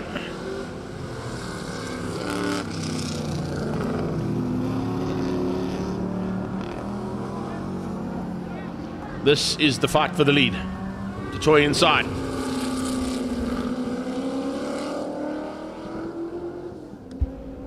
We've got about 6 minutes to go in this one. And Bailey is fighting hammer and tongs here for the win in the SATT for 2024. Detroit goes inside. Bailey continues to hold that outside line and carries the corner speed through turn 1. Coming up on that back marker, it's Davison. Chris Davison will see these two 240s in his rearview mirror and realize that this is the quicker cars coming through and will try and stay out of harm's way. A little bit wide from Bailey. This could potentially spoil Bailey's day here. He's on the move. The toy gave him some space, allowed him to slot in and duck up the inside of Chris Davison. John Toy fighting hard. Oh, is that Spears running off? It was. John Spears putting a wheel on the dirt up the hill towards turn 5 and AMG Driving Academy. He nearly ended up in the garage at Universal Racing. Change up for the lead. Detroit hits the front. He's got up ahead now and is already putting a small margin over Peter Bailey. Spears with problems. Forcing the two GT40s around the outside of him out of turn 7.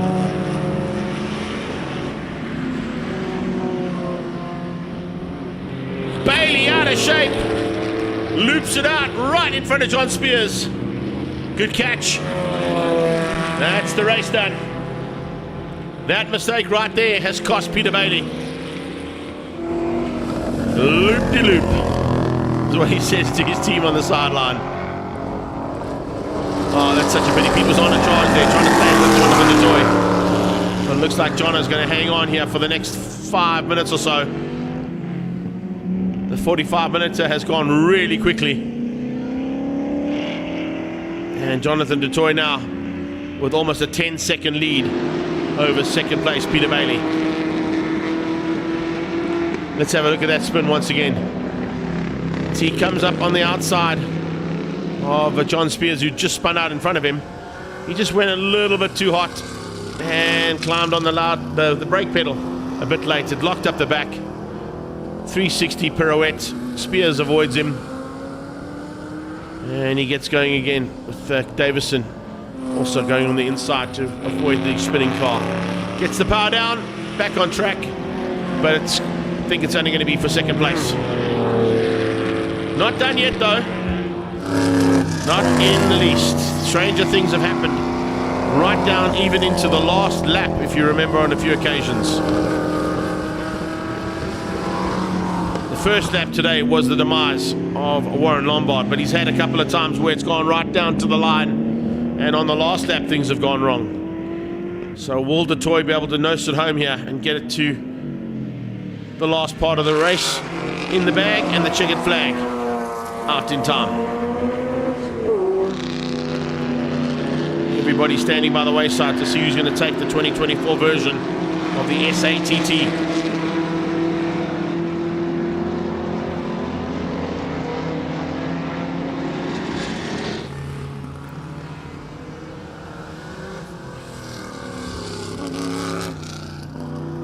Running a little wide out of turn 5 there. Got to keep that concentration up for about 3.5 minutes, possibly 2 or 3 laps to go here.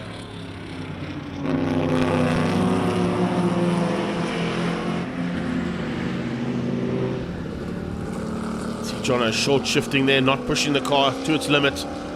He realizes he's got the space to play. He's got time in hand. Bailey's only coming down the hill and Jono's already heading towards turn 2. Has Bailey got some kind of an issue? Since the spin, he seems to be just circulating a little slower than before. He gets past Spears, who spun out again. John Spears spinning out in the Daytona Coupe. That's about the 3rd time we've seen that red and white car out of shape.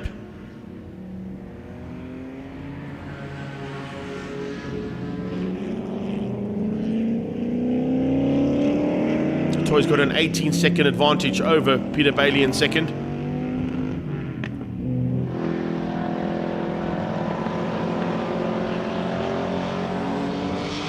Coming up on the Abbott Porsche.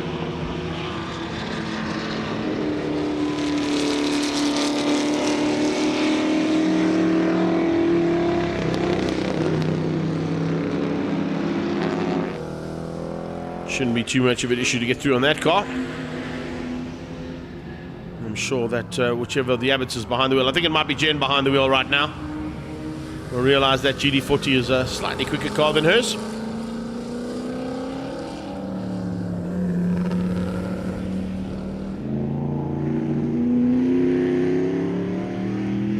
Toy coming to the 45-minute mark. We've got 15 seconds to go to reach that mark. Looks like they might get about 35 laps in here.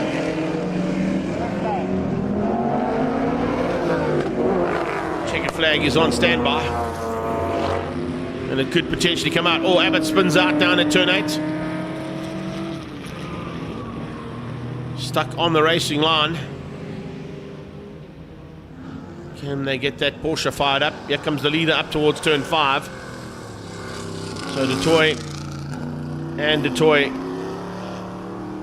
looking to put their names back up on that SATT board again, this time in the GT40. It'll be the first time they've won the SATT in this car. And as they come down under braking, is the Porsche out the way? It is. Checkered flag is out. Your SATT champion for 2024, Mark and Jonathan Detoy.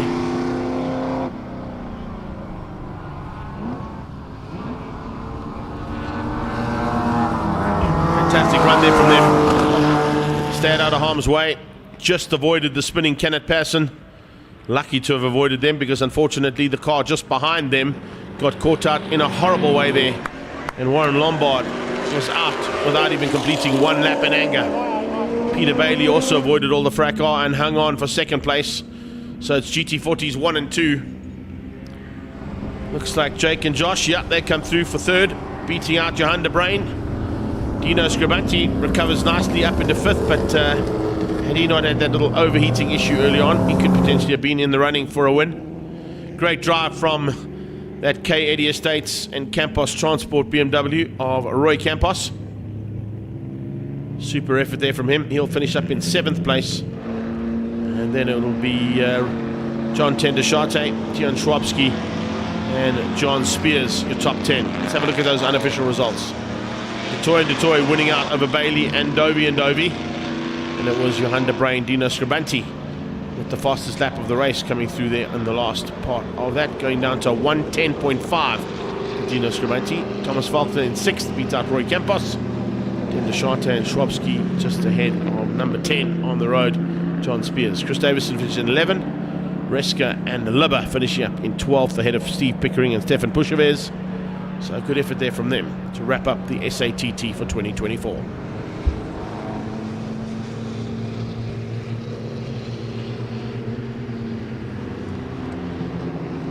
In a few moments' time, I'm sure Nick Herbst is going to come and join me here for Classes A and C of BMW M Performance Racing Series. They'll be out on track shortly.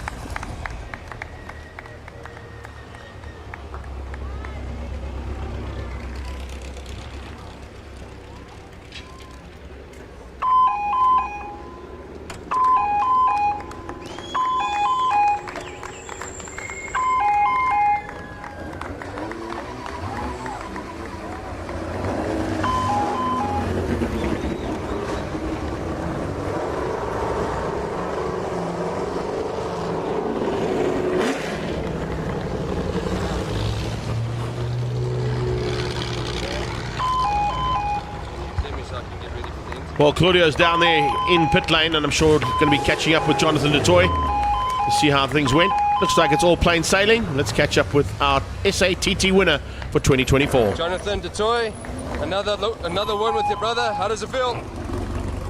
Yeah, we had a good race. I must say Mark must take most of the credit, not me. I only drove the last 10 minutes. So, yeah, I mean, the car ran perfectly.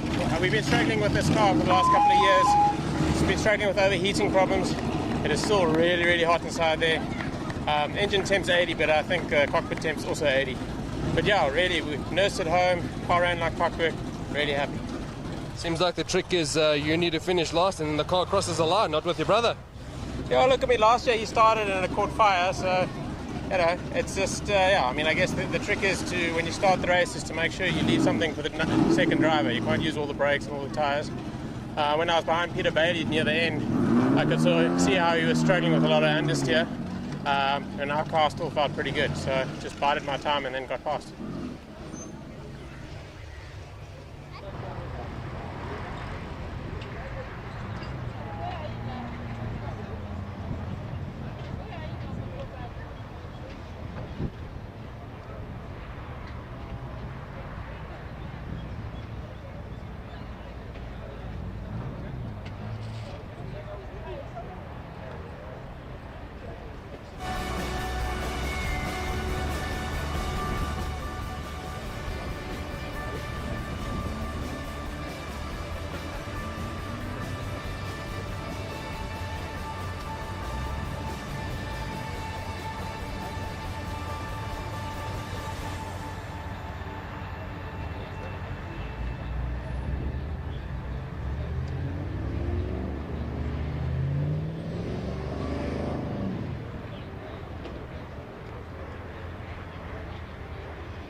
Back on track now for the second time, and a second heat of classes A and C for BMW M Performance Parts Racing Series. And a couple of cars that are not on track because they've all broken out of their allocated times. You get to see that rule being implemented. I spoke about it with Bernard. He was saying that there's no longer the joker, there's no longer the wild card, there's no longer a chance to not break out. You break out, you move instantaneously.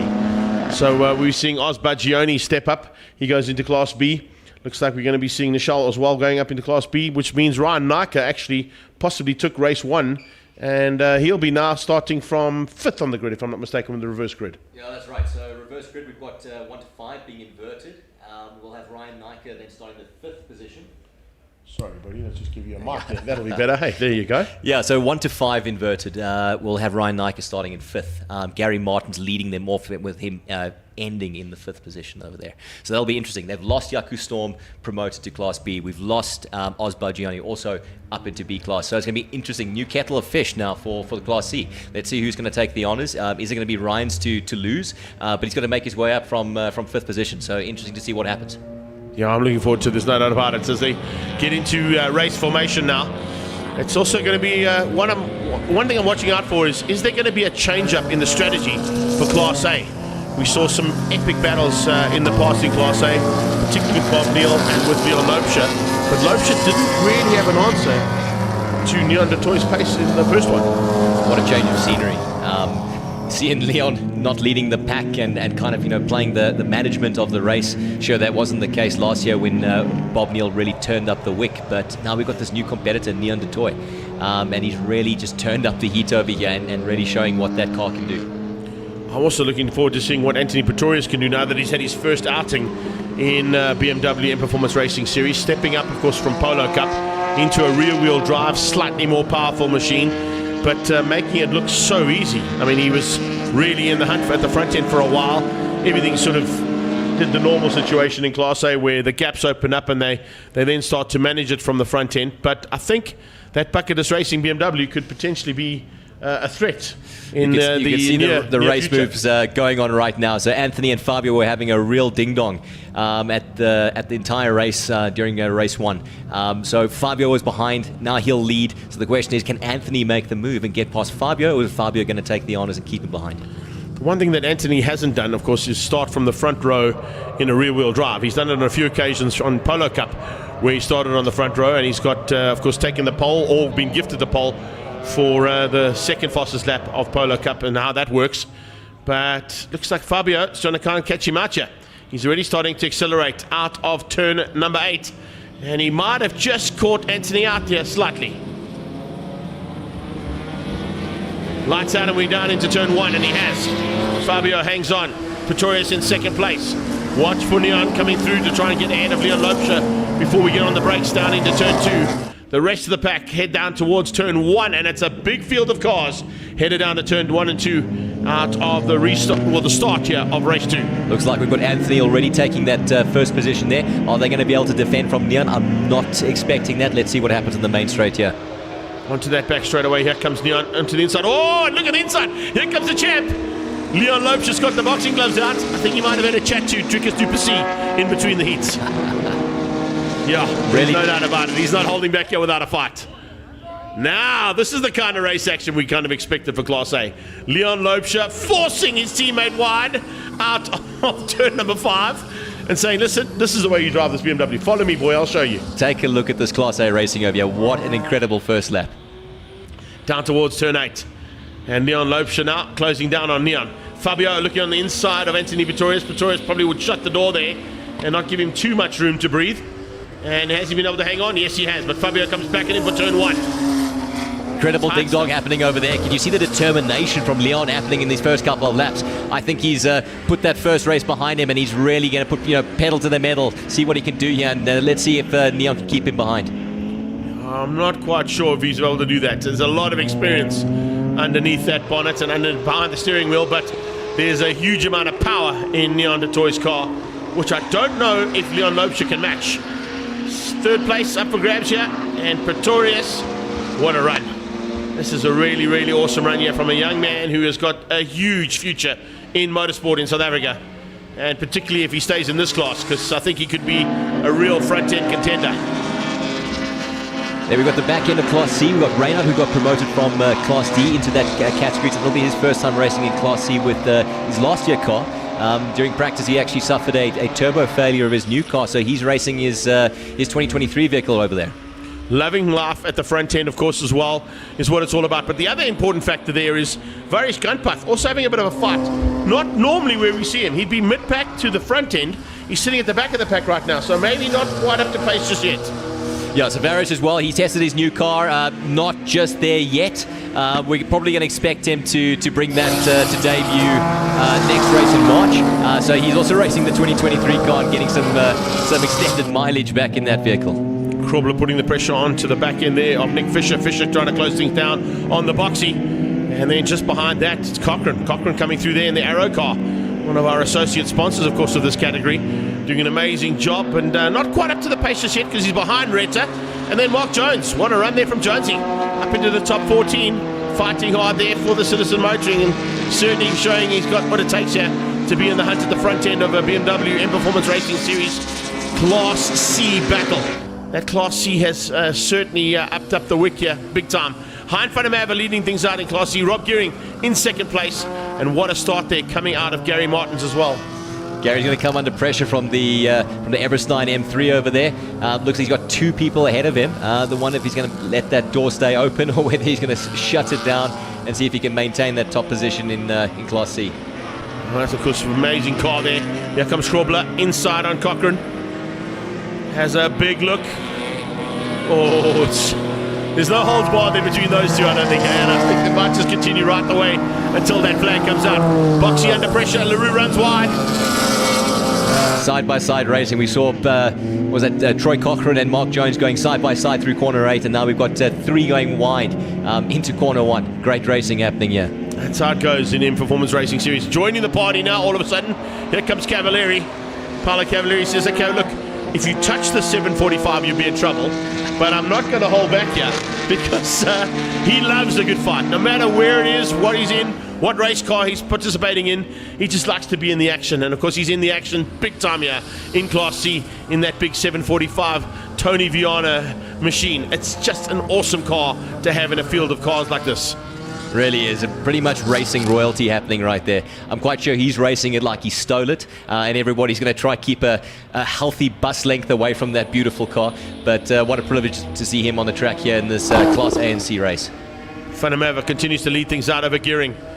Gearing still got a little bit of a gap over Martins. Martins controlling that gap in the diesel machine to keep out the attack coming from Everstein. But Everstein has definitely turned the wick up. Jan Everstein starting to show a little bit of prowess here and potential to get ahead of the diesel.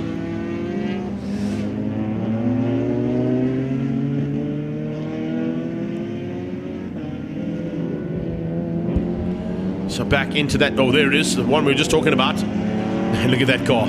That is just South African motorsport royalty, as you said, Nick, in full flight there with Paolo Cavalieri at the wheel. That 745 in its heyday in the Westbank Modified Saloon cars was one of the most difficult cars to beat. Just have a chat to Ben Morganhood, he'll tell you all about it. I've got a couple of video clips that my dad gave me when I first started doing commentary, listening to Rob. Oh, out of shape there, one of the BMs. I think that was Mida Hilligen, maybe. That's Alan over there. Yeah, so again, second time today, actually. Looks like he's quite fond of that area over there. I hope we're not going to see anything crazy like we saw in that race 2, race 2 of the day, race 1 for Class D and E. But he looks like he put that back on the track. Going back to this car, I've got an onboard of Ben Morganhood in his Mazda RX-7. When we used to run the old onboards that had like a TV screen sized battery strapped to the back of the driver's chair so that you could have it on board. And it was one of the first times that we ever went live at Kyalami. And Ben Morganhood, of course, in his normal Randfontein Afrikaans accent, told Tony Viana exactly where he wanted him to put that car in no uncertain terms. And there's a young lady in the studio, so I can't use the language he used on board to tell Tony Viana where to go. Racing certainly wasn't soft back in the heyday. No doubt about it. Oh, big smoke out of the 21 car.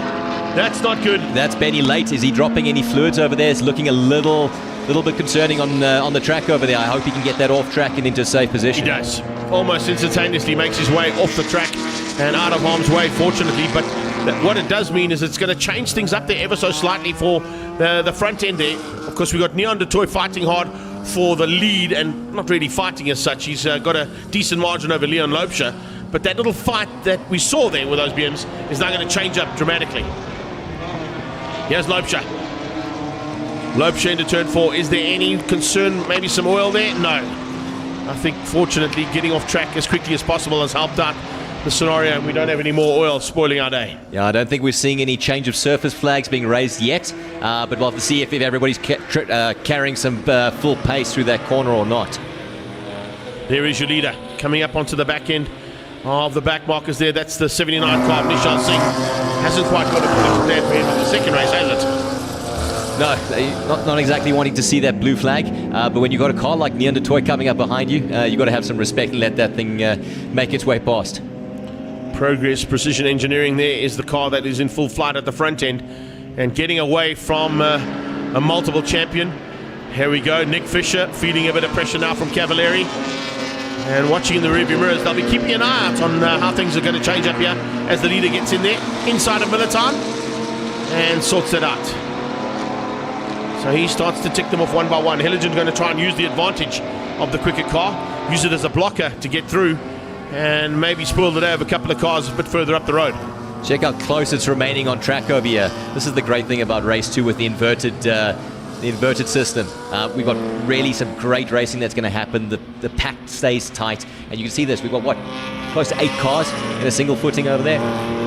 Exactly, and what I said earlier on and what you said earlier on, this mix of Class A and C definitely works better than when we had the AB, that CDE, and now change up for BDE. I think it's going to work, and I think it's going to prove to be a big move and a good move from the committee here behind the scenes. Neat little overtake by Paolo Cavalieri in the 745, getting past Nick Fisher over there. And we see our leader Neon de Toy trying to get past this little scrap in the middle of Class C.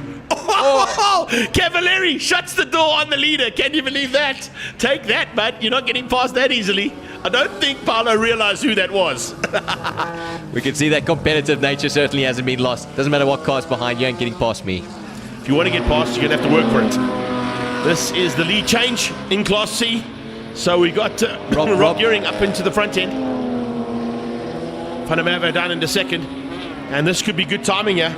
We got 2 to go. And Everstein closing over there. I wonder if he's going to make a move into corner 2 right now. We'll have a look if he gets to drive. There we go, down towards turn 2. Watch for the cars just in the background. Inside line. Oh, yeah, and some contact. There you go. Everstein had a big look, and he tagged the right door.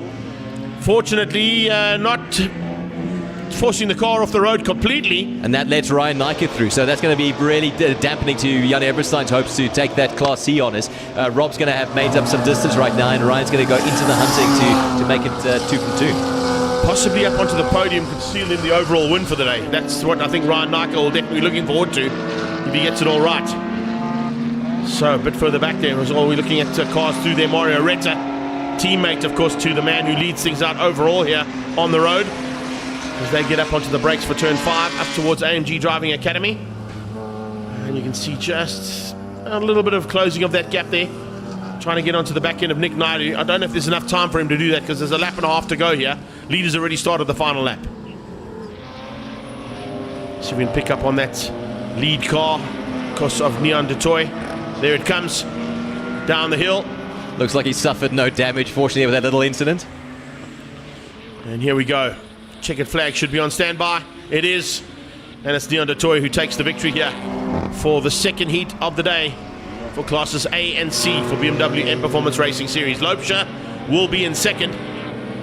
And he'll hang on, even though he's fighting amongst some of those Class C competitors in that mid-pack. He hangs on. Pretorius, potentially for third, yes? Yes, indeed. Pretorius wins out, and that's a podium in his second race ever in BMWs. That's decent stuff there from the bucketless racing man.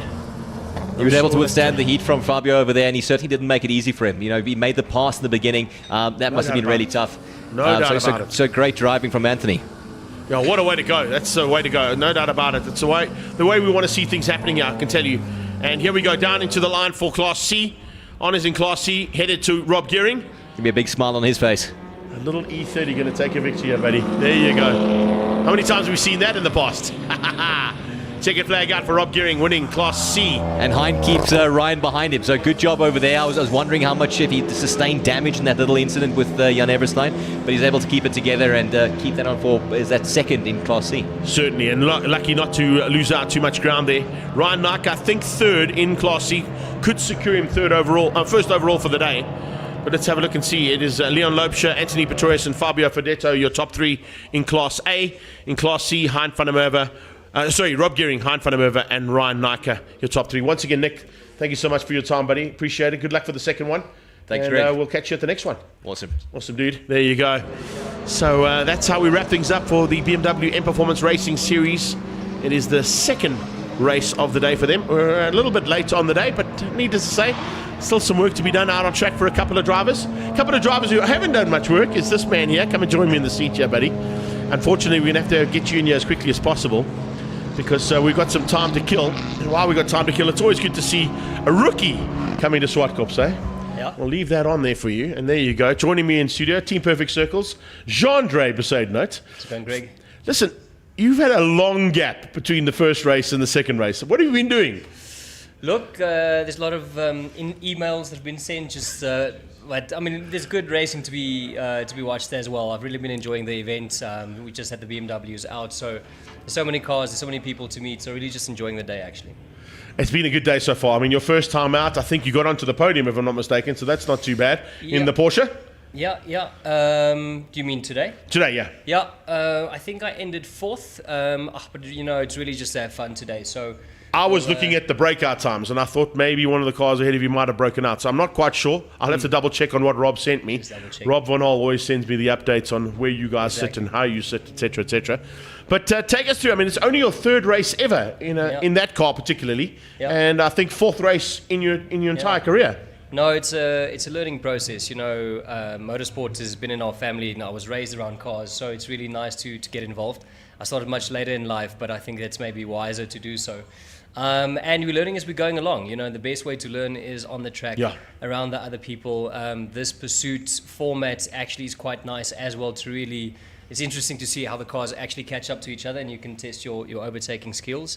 And I have a breakout time. I'm actually quite close to my breakout time. I think about 16th off it for the last race. And, you know, my dad said as well, you know, actually just keep it in check. That people might think you're sandbagging, but little do they know that I really gave it my all in qualifying. Yeah. But, no, it's just a great experience. It is really cool. And I spoke to you yesterday about that Pursuit series and actually how incredibly fun it is because the tactics behind it, considering the fact that you're not allowed to run any timing monitor in your car, so you can't look at your lap times at all to try and work it out. It's all on the look and feel of how you can drive the car and the potential it has. You're racing yourself, you want to be consistent the whole time, but you want to defend. There's some fast cars behind you, but you need to catch the guys in front of you, so no, it's a lot of fun. It certainly is. There's no doubt about it. Another man who's having fun, of course, is over my shoulder. I'm going to ask him to come and join me here and maybe come and sit next to you because it's always nice to have a chat to the families involved in motorsport. And, of course, the family involved in motorsport here are the Besaidnouts. And we're looking at Zwartkops and, of course, a man who's been behind the scenes and has had a lot of influence at the circuit of Zwartkops is Andre Besaidnout. You've had a good day so far. Just take us through the jump start, though, in the single-seater. Look, rookie error of the year. So had it not been for Josh, who put his car in reverse and then started in reverse, I would have had the wooden spoon for the rest of 2024. For sure. So simply, it started off me being in neutral. I thought we're going to have another warm-up lap. And then I saw 2 minutes and I saw 1 minute. In the back of my mind, you never see that in a warm-up lap. Then I saw the 1 minute, and whilst I was still thinking, the next moment I saw 5 seconds, but I didn't see a light. Lights weren't on. And the next moment I thought, this is actually the race. So I put it in gear. And with those cars, you know, first gear is a dog leg. Yes. If you put it in first gear, it moves a little bit forward. So it moved forward. Afterwards, I came out here and I said, listen, I'm in 5th place. to the timekeepers, but they were ready. They said, "Sir, you've got a 30-second penalty." I said, "Why?"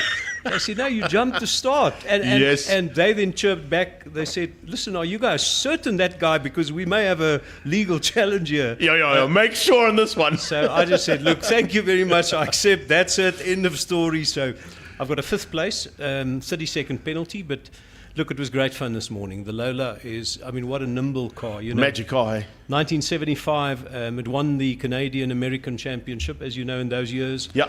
In Europe, it was a Formula 2. In America, South Africa, a Formula Atlantic. So this car is the championship car. Wonderful car. I took it to Samola this year. Yes.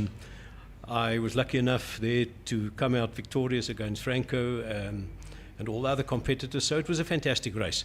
The Porsche, on the other hand, is a handful. Yeah, I'm sure. Freddie and myself had a chuckle. So after the first race, I mean, this thing was just, it was like a soft waterbed, you know, after driving the car 3 years ago. And I asked a question to Freddie. I said, "Is the shocks good?" And Freddie said, "What about the springs?" I said, "No, the springs." Yeah. And suddenly Freddie got this question mark. Correct. And the question mark was, did we change it after the Samola hill climb? Because they changed to the softest. So I think there's been a little bit of an error there. There we go. So we're fixing it up, and I hope we'll be good for the next race. Well, Andre, we're going to look at pictures while we're chatting to you as well of course, these big fields of cars. And I mean, you've been around here at Zwartkops as a part of the ownership of the circuit, and of course, a massive influence in the circuit. Having a day like today with 330 competitors and a full packed grandstand all the way around just bodes well for motorsport to kick things off for 2024. Well, you see, Period Tour every year does this. We speculate every year whether motorsport is in decline until you get to Zwartkops. Yeah. Paint is better, the grass is greener, the flowers are growing. We've got the guys from Denmark and from Norway. We've got the Dutch here. We've got the English here. Mike Knight, David Piper. David, 93 years old. Lynn, 83 years old. And they come and visit us. So Zwartkops has made its mark. Look at the cars. I mean, absolutely fantastic field. More than 300 competitors. So I would say motorsport, and particularly classic motorsport, is well in South Africa. Oh, yeah. There's no doubt about it. And also, I mean, just taking the fact that you've got your son joining you, a lot of guys have brought family members along for the ride, and they've slowly but surely started to bring in, as you've seen in Europe, and you know from Europe, there's a big resurgence in the classic car racing, but it's younger drivers getting involved in that classic car racing. It's not the old stalwarts and their cars. They've given those cars to the younger drivers to go and basically showcase them. I was standing in the pits over here, and I showed Yandre, there was a young girl, I guess probably 12, 13 years old, and the excitement that she had pointing at these older cars. I've got no doubt she doesn't know any one of the cars. Yeah. But in some way or another, the family genetics convinced them that this is still cool to be here. And I think there's great life ahead. I mean, the cars are wonderfully maintained. Our technicians and the engineers are doing a fantastic job. Yeah. So Zwartkops has got great life ahead of it. Look at the Chevy, you know, Basil van Rooyen. I saw Willie Hebben today here, the one that he built. So, no, I'm extremely happy to be here, and my race is in about 7 minutes. So get ready. I have to leave you, and thank you for you. I mean, no, thank you so much for the time, guys. I appreciate it. Voice of choice. Thank you, there sir. You go. Thank you. Well, so there you have it. The Super Saiyan Nuts giving us a little bit of insight as to what's been happening out on track. Thank you so much, boys. Team Perfect Circle in the house. But it's now back onto the track for action, coming out of the aatco sponsored class. And wow, yeah, just incredible stuff once again for hrsa Racing, about to go to battle yet again. And Mr. Berza, are you coming in with some special guests with us a bit later? I think for the extreme supercars driven by Dunlop, we're going to have Joe in here. That's a good idea. Thank you. So lady commentator going to join me for some extreme supercar action. There she is, the big boss lady from Dunlop. I can't wait to get Joe in the seat next to me to talk about race cars. Yes, please. Face for radio, is that what you're telling me? Oh, okay. Eye roll. Big eye roll there. Okay. Gecko Racing at the front end. Can they do anything about this little Chevy of the hard-charging Zwartkops Force? It's a Basil van Rooyen tribute. He's already taken one victory today in that car. Can he make it 2 out of 2 as they head towards turn 1?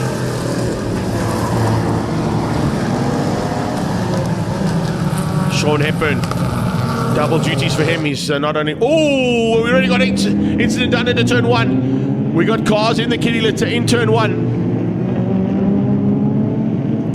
I'm not quite sure how many, but there certainly are a couple of cars that didn't quite make it out of turn 1 and ended up in the kitty litter in the tyre barrier. almost on a similar vein to almost exactly the same place, in fact. It's the R100. So it's the Mazda R100, unfortunately, that's come together there with, that's Jason Loosemore. Jason Loosemore in the Ford Escort with a front end, big damage on that car. And the R100, unfortunately, of Hermanus Babst have come together in turn 1. Possibilities of a safety car. We'll keep an eye on those boards and the yellow flags waving. Those cars are in quite a dangerous position.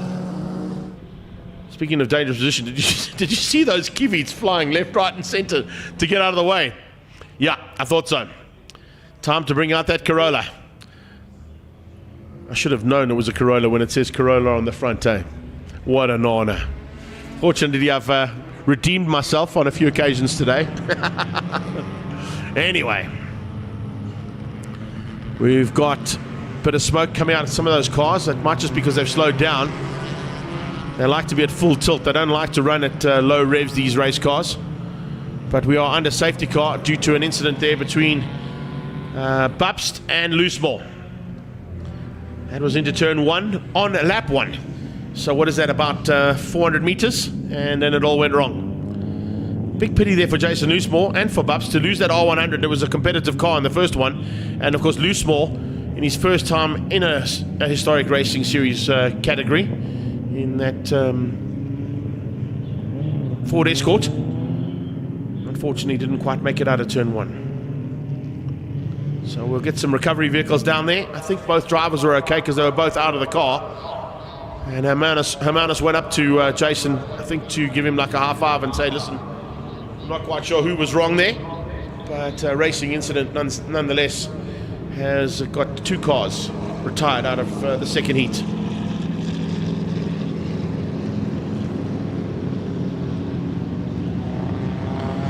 aatco have joined the series for the first time. Great to see Ronde van der Merwe doing a magic job to support not only this class but also the historic pursuit class that we were just chatting about with Jean-Andre Bezuidenhout.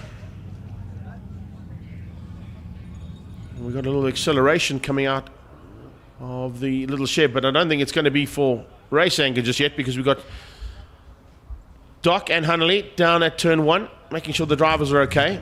But we've got 2 cars in relatively unsafe position. Babst looks like he's got the R100 going again. So he might be able to get that car out of the way under its own pace. But I don't think the Escort is going to be able to move as easily. You can see both the tyre tracks going through the kitty litter there. And as I said, in the first race we had 2 Datsuns parked on the sideline there. One is a GX, one was a GX Coupe. Also looking just to see through the field. Did they get those cars back on track? Just looking to see if Petter is back on. Kilburn. No, Kilburn's not back on track. And Petter's not back on track, Andre. So those 2 cars involved in the first race incident weren't able to get back onto the circuit, even though there was a long break between their first race and the second heat.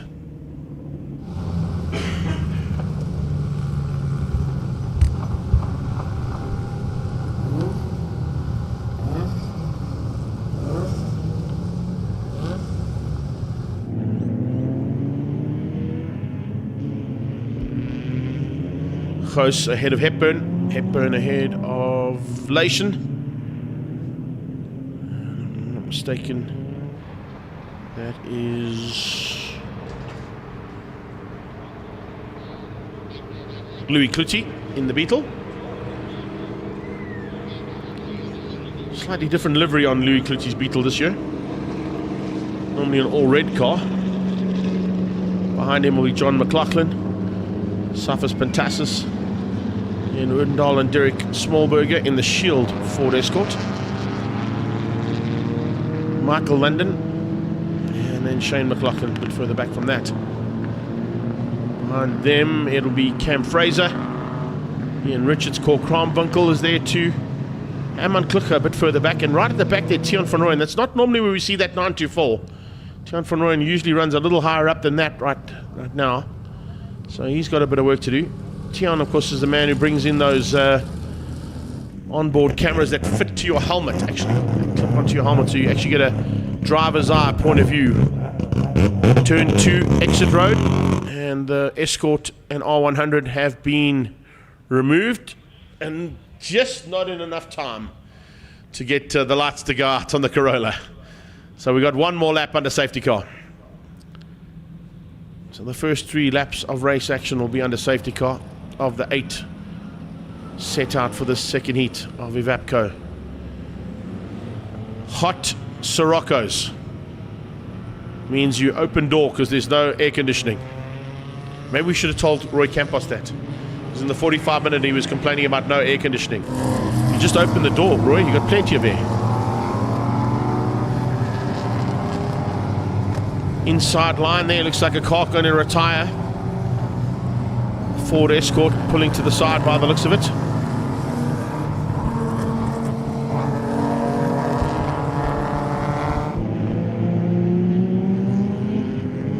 Pace picking up slightly, I think realizing that those cars are cleared. It's the 187 of Sutton.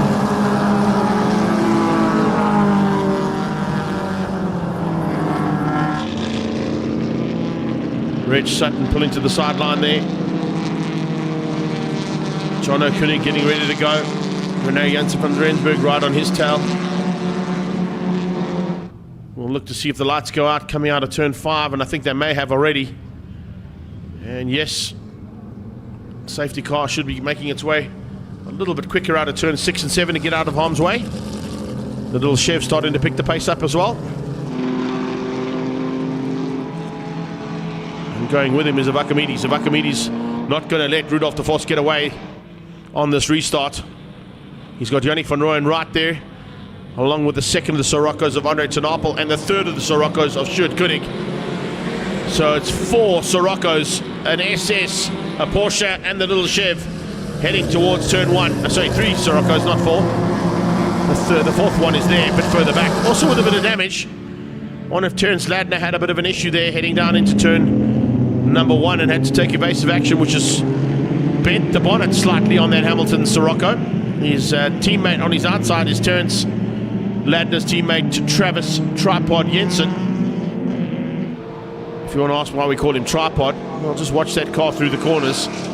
It's normally on 3 wheels, and it's normally either the front right or front left that's off the ground, not the rear, as what you would expect in a race car. He has a innate ability to bring up the front wheels on those cars. That's how hard he pushes. Well, speaking of pushing hard, a little bit too hard there from Rudolf de Vos. Ran very hot into turn 5 and almost into the kitty litter.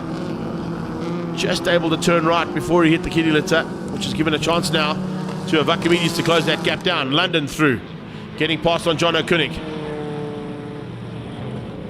Liqui-Moly Porsche putting the pressure onto that little Chevy. Koenig in the background. But more importantly is Yannick van Rooyen. He's the first of those Siroccos looking to spoil the day for the little Chev and the Porsche. Ten Apel looking to catch up, possibly spoil his day as well. Andre ten Apel, Stuart Koenig. A little bit of smoke coming out of Kluti's Beetle. I can't say I've said that ever about that Volkswagen Beetle. Always like to have a joke with him. It's a stock standard 1600 SP. Meanwhile, if you look underneath that bonnet, or the boot actually, because that's where the engine is, Greg, not in the bonnet. Duh, it's a Beetle. You'll understand the engineering that goes into that car. But it looks like that engineering's about to give up the ghost, though. There's a lot of white smoke coming out of Kluti's Beetle. I know a couple of guys in the 80s and 90s that used to play around with some Beetles, building Bahas and building some fast race Beetles. And I know of one man who actually slotted a 911 Porsche engine into the back of a Beetle to make it go fast. I don't know if it was Louis Kluti though. He's just got a very quick 2-litre engine in that machine.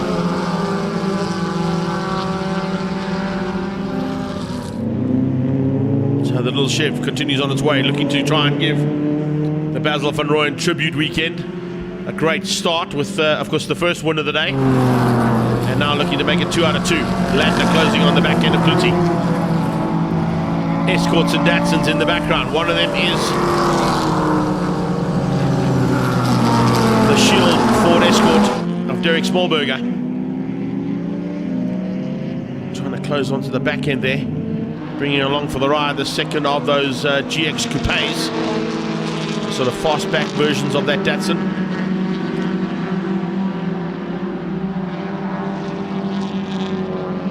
Shane McLaughlin fighting hard there in that little battle.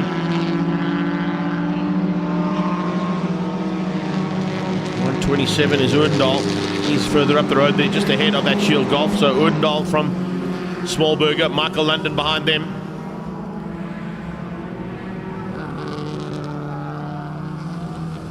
Dave Layson still with Kluti and McLaughlin behind him. Hammond Klucker starting to come into the mix now and putting the pressure onto that fastback GX Coupe and Smallberger's Shield Golf, Shield Ford Escort.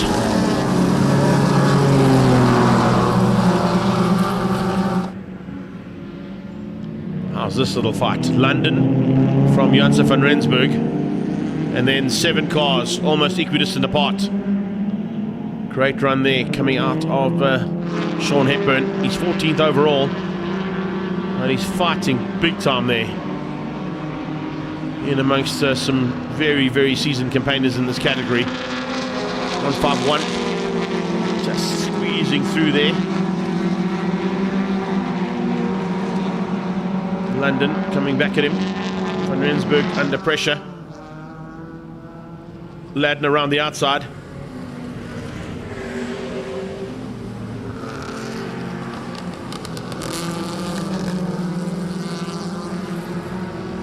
John O'Koenig in there as well. And then Travis Jensen. Just behind that is now Nigel Townshield. I think it's Nigel Townsend. I think it might just be a spelling mistake, but you never know. Big Mercedes-Benz out of shape. Yusuf Kotze getting it wrong there, unfortunately, out of turn 4. In a bit of harm's way there, so potentially some double yellows, maybe even a safety car if he can't get out the way. I think he's just got out the way, because there go the leaders. Yeah, there he is. Heading to the top of the hill, side by side with Tiaan van Rooyen.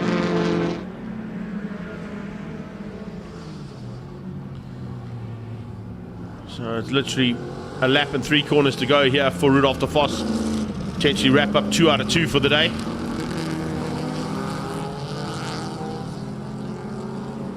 Northern Bolton Tool now, the new sponsors of Jannie van Rooyen and the Koenig boys.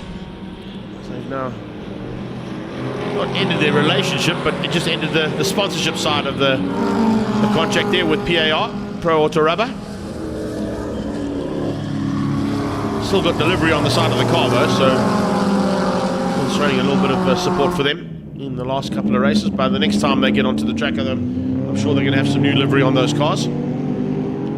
Kotze and Van Rooyen about to be caught now by Tenapel and Koenig.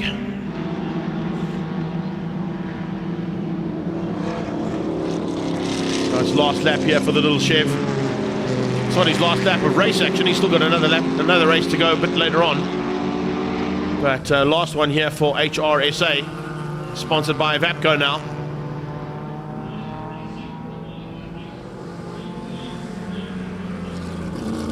Andre van der Merwe didn't make it out for the second heat. He must have had a bit of a problem on that Aatco Porsche of his as they head down the hill for the last time.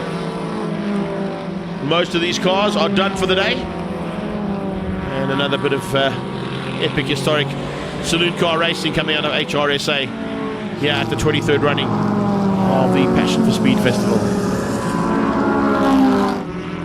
De Vos, Avakamides and Van Rooyen, your top 3. Yusuf Kotze coming through there after the spin in the Mercedes-Benz. Looking forward to going back to that second battle on track as we're watching the 1-2-3 of Ollie Broom come across the line just ahead of Philip Pantasis. And it looks like Rene hang on, beating out Terence Ladner and John O'Koenig. Gavin London beats out Travis Jensen. Townsend in 12, and Gous and McLaughlin beat out John McLaughlin and Dave Layson for the top 15. Kluti being outgunned in the last corner there by Herman Klucher. Porsche just getting ahead of the Beetle. Smallberger wins out his fight. Just in the background there. So there's unofficial results, of course. It's Rudolf de Vos taking the victory over Vakamides and Yanni van Rooyen. Andre Tenapel, Ollie Broom, Pantassus, Rene Janssen van Rensburg, Terence Ladner, Jono Koenig and Gavin London are your top 10. Travis Jensen beats out Nigel Townsend. It's Johan Gross, John McLaughlin and Dave Lation, your top 15 in the hrsa Evapco sponsored saloon car class in the historics. Up next, we're going extreme supercar racing once again, driven by Dunlop. They'll be out shortly and we'll be back with commentary.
second heat of Extreme Supercars driven by Dunlop, and joining me in studio is the big boss lady from Dunlop, South Africa, Joanne. Great to have you here, sweetie. And I've got to say, is there any class not running on Dunlop at the moment in South African motorsport? Not really. We have now Come a little bit secured. closer.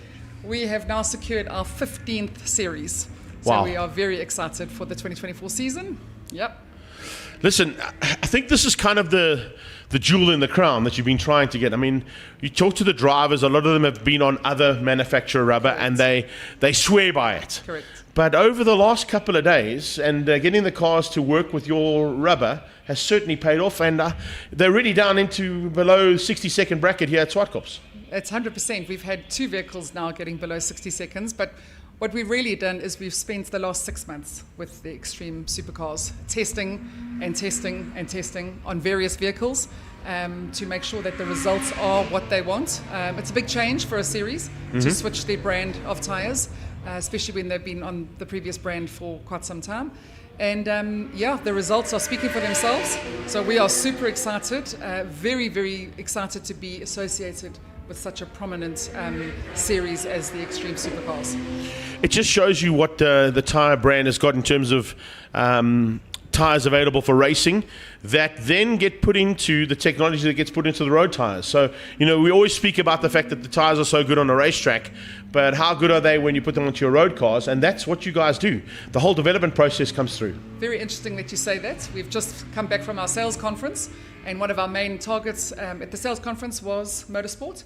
And talking to our sales team, saying to them, if these tyres are good enough for the track at the speeds that they are, they're good enough for being on the standard road. 100%. They are, the Extreme Supercars are driving on D20s, which come from Japan. Yeah. Full slicks, and they've been amazing. Well, we've seen some great action so far from them. Jonathan DeToy was the man to beat, of course, in the first part of the race proceedings. Closing off a video that's not supposed to be playing on iPad.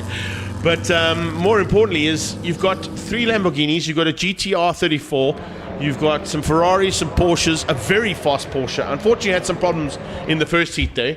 And if those guys can get these tyres to work, then certainly anybody else can. 100%. I mean, these are speeds that not many people travel at, and they have full faith in our product. They are performing extremely well. And yeah, we are just really exciting to be associated with beasts like these on the track. Always nice to see it driven by Dunlop as the tagline now, as we get under race action now for the first time, heading down towards turn 1. Having been in a couple of these cars and been in races with these guys as well, it's always interesting to see how those first laps go, particularly when you've got the fastest car at the back of the field trying to make his way through. How long does it kind of take for these tyres to get up to sort of race temperature? Chatting to the guys and doing the testing, it's taken a few laps to get the tyres warm, and you'll see as they go along, their times actually increase towards the end of their race, which is actually quite exciting because that means that the dynamics of the race change towards the end. But really, no complaints from our drivers. We've been down to the pits area this morning, had a chat to all the drivers after the qualifying rounds, and everybody happy.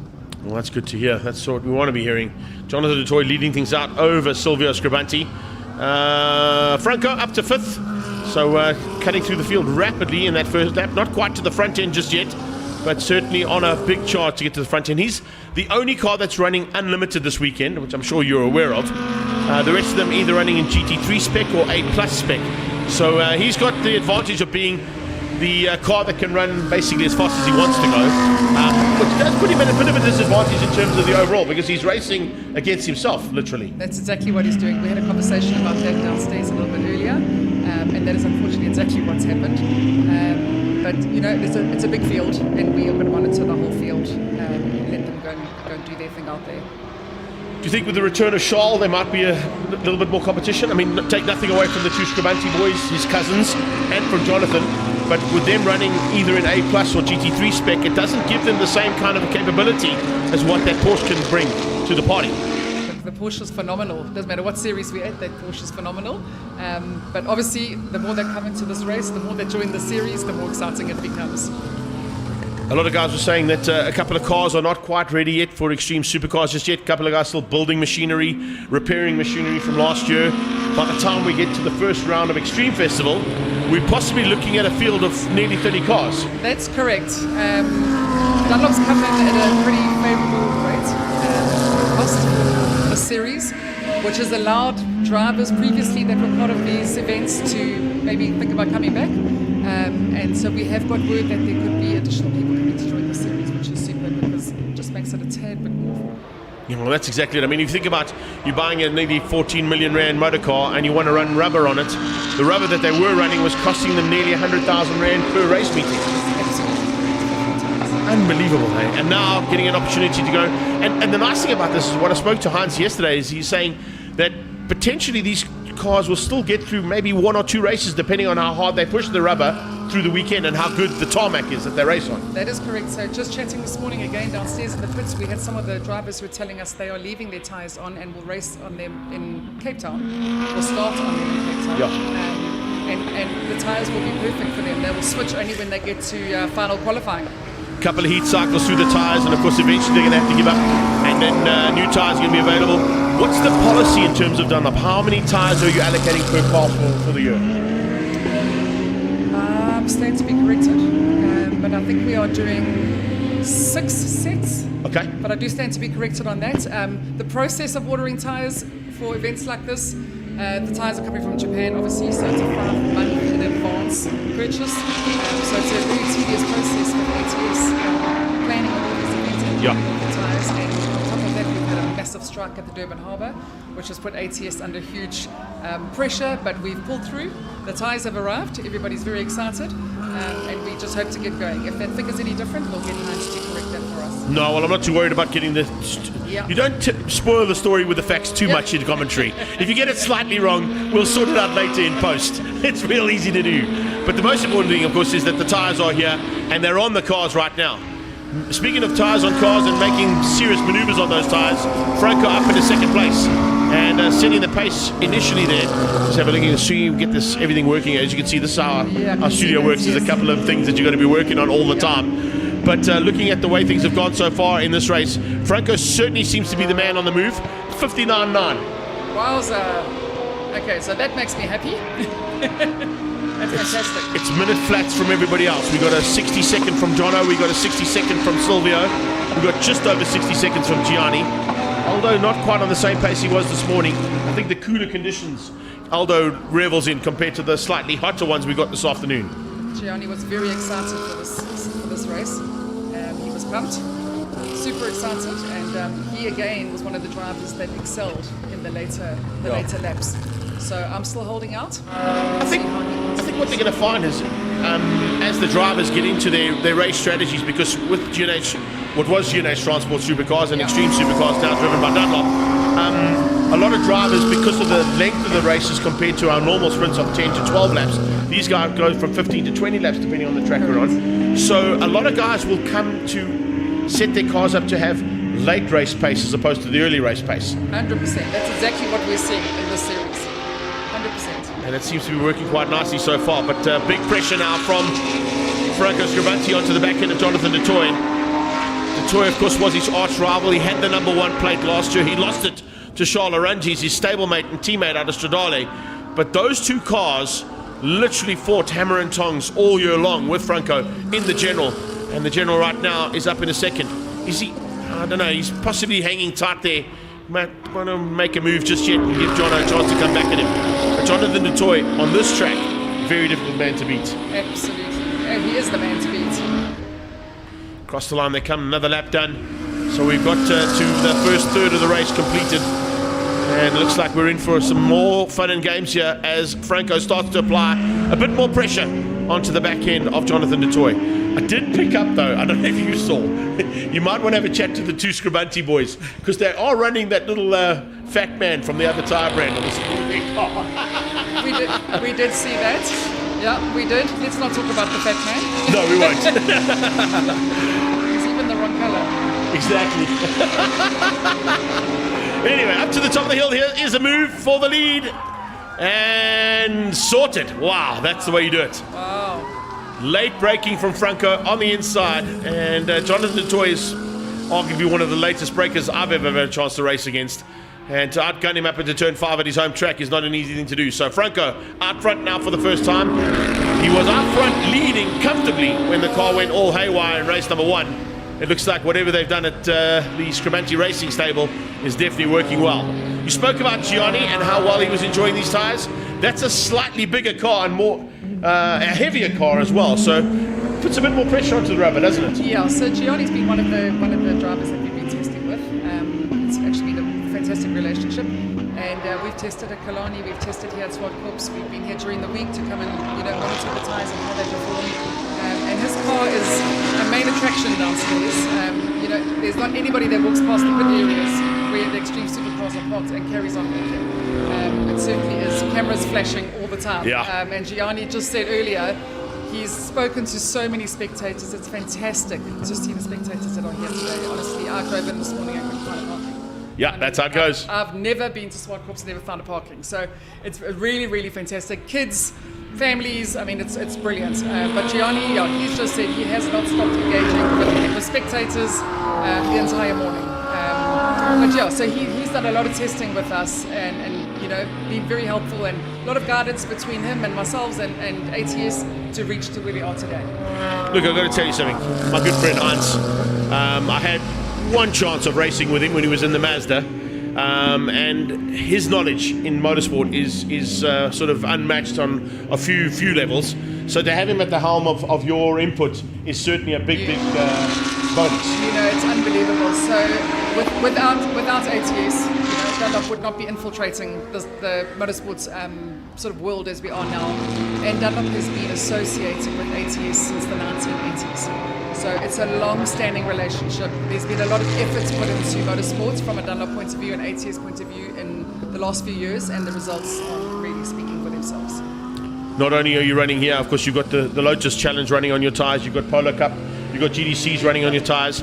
New exciting times for GDC as well, not to talk about the fact that there's no action on track, but we're talking driven by Dunlop here, so there are a lot of categories, and looking at the way things are going for this year, the little hrsa's and the little starlets coming in for GDC Super Cup, what a way to go. We are like really, really excited. We feel like we've reached a goal, of what we wanted to achieve. Moving from 1 series to 15 has been fantastic. The growth has been fantastic. The feedback is brilliant. Our products are performing really, really well. And of course, we've also secured the BMW series, which I think have got 54 cars here today. 64 cars, 64 yeah, cars. crazy. So there you go, all driving on Dunlop. And there's 9 cars waiting in the sidelines, so exactly. it could potentially be a 70-car grid at some point. 70-car grid. I mean, it's unbelievable. It really is put us on the map in motorsport, and we are committed and absolutely thrilled.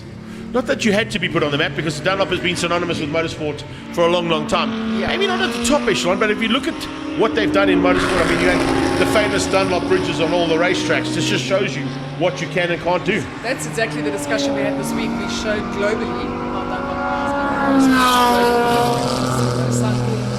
motorsport on the track, and how we shifted the needle in South Africa and all the South African series. So that was the goal. I think another goal that you probably be looking at in terms of a marketing strategy is you've got a captive audience here. You've got a captive audience on our live stream. Yeah. We're talking about a Dunlop tyre brand. And sometimes, in motorsport particularly, what wins on a Saturday sells on a Monday.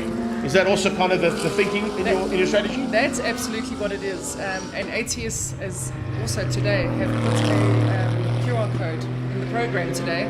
And seems to be working beautifully. Lots of inquiries coming through because the general public don't really get to be able to inquire about the motorcycle and motorsport tyres.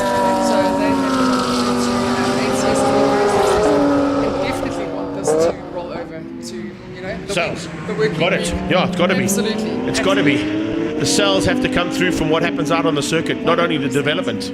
Yeah, 100%. Just got to bring you a little bit closer to your mic there, Joe. Sorry about that, but. Here we go, into the closing stages here for race number 2 for Extreme Supercars driven by Dunlop. And what we kind of expected in the first race here was a fight between Jonathan du Toit. I think he's the only man who could really run with Franco Scribanti due to the fact that he's changed the spec of his car to GT3 as opposed to what he ran last year when he also ran Unlimited. Yeah. but I think he's looking for a chance of taking that national title back from his teammate. Charles Rangi's not being here for the first round. Big maneuver, and of course we wish him all the very best with that surgery he had, and hopefully he'll be back in time for Cape Town. But the other important factor is new cars involved or coming back to the series with the two Scribanti boys. That is going to be super exciting. Charles, sorry, shout out to you. All the best. Hope you're recovering. But yes, absolutely going to be super exciting. And as I say, it's a really high-profile series, and the more vehicles we have on this track, racing on double tires, of course, absolute bonus for spectators, for the drivers of the series as well as Dunlop. Gianni Giannacaro under a bit of pressure there from Aldo Scribanti in the closing stages as well. We've got 4 to go, and looks like Gigi might just have his hands full here. Silvio, his brother, has had a plain sailing for third. No one really to contend with there. Coming up onto the back end of that Silver Dream race of Mark du Toit. Jonathan du Toit's old car, of course, is now being piloted by his brother Mark. Up in towards turn 5 as they go past AMG Driving Academy. And now heading past the Gazoo Racing stable, our new headquarters there for Gazoo Racing. We've seen development on the circuit, we've seen development on bikes. What's the off-road looking like as well? Are you looking to get into that avenue as well at some point? Yes, so ATS is already involved in the off-road. We have capacities limits at our Japanese office at the factory. It appears that with Avon Tyre Factory closing down, there's been a lot of pressure put onto Japan. We manufacture all our motorsport tyres, so we are limited or slightly restricted in terms of the orders that we're placing, but we have a lot of tyre orders in the pipeline that we are pushing our Japanese factory to try and manufacture, and they obviously are allocating across globally, and so we are all in a system, and we right now are restricted to what our current orders are, but we have actually this morning asked for a shift in manufacturing. Physically have to change the manufacturing rollout and pattern to be able to accommodate additional product. So yeah, it's a continually moving target, but yeah, we are ready to expand and keep on growing and cover as many areas as we can. Just watching in the closing stages here, it looks like there might have been a little issue there for Franco on the last part of that last lap. Slowed up a little bit. Jonathan du Toit applying big pressure, realizing that there might be a bit of an issue here onto the back of the Porsche. Whether or not Franco can survive and hang on till the end, we'll wait and see. But if anybody can, there's no doubt about it that Franco Scribanti knows how to drive an ailing car to try and fend off a car that might be slightly down on power compared to what it was last year. But du Toit, he'll be looking going, hang on a second, there's a bit of a chink in the armour there. The General is starting to feel the pressure. Can I find a way past? As they get up onto the brakes into turn 5, Jono once again closes under braking. But Franco just seems to have, as we saw last year, Joanne, you were watching the series knowing that you wanted to get involved. Yes. You would have seen the fact that the straight line speed of this Porsche is unmatched. But the Lamborghinis in the twisty bits are just so good. Yeah, and that's what makes the dynamics of the race so interesting. You can see the Porsche sort of pulling away a little bit on the straights, but then you get to the corners and you have all this maneuvering taking place. And just enough time to get the checkered flag. Just enough time. Yeah. Super exciting. I thought he might just hang on, but well done. Good turnaround there. Passing from 0 to hero there in the second race. Good run from Silvio as well to come through there for a third overall. And some nice racing between Gianni Giannacaro and, of course, Aldo Scribanti. So that wraps up our second heat of the Extreme Supercars driven by Dunlop. Once again, Joe, thank you so much. Great to have you in studio, and really nice insights there too. Thank you. We wish you all the very best with all the series involved. 15 of them in total. Thank you. Lots of work. Lots and lots of work. Good luck. Yeah, thank you so much. Thanks, Joe. Awesome stuff. Joanne there from Dunlop, taking us through the Extreme Supercar Heat 2 driven by Dunlop.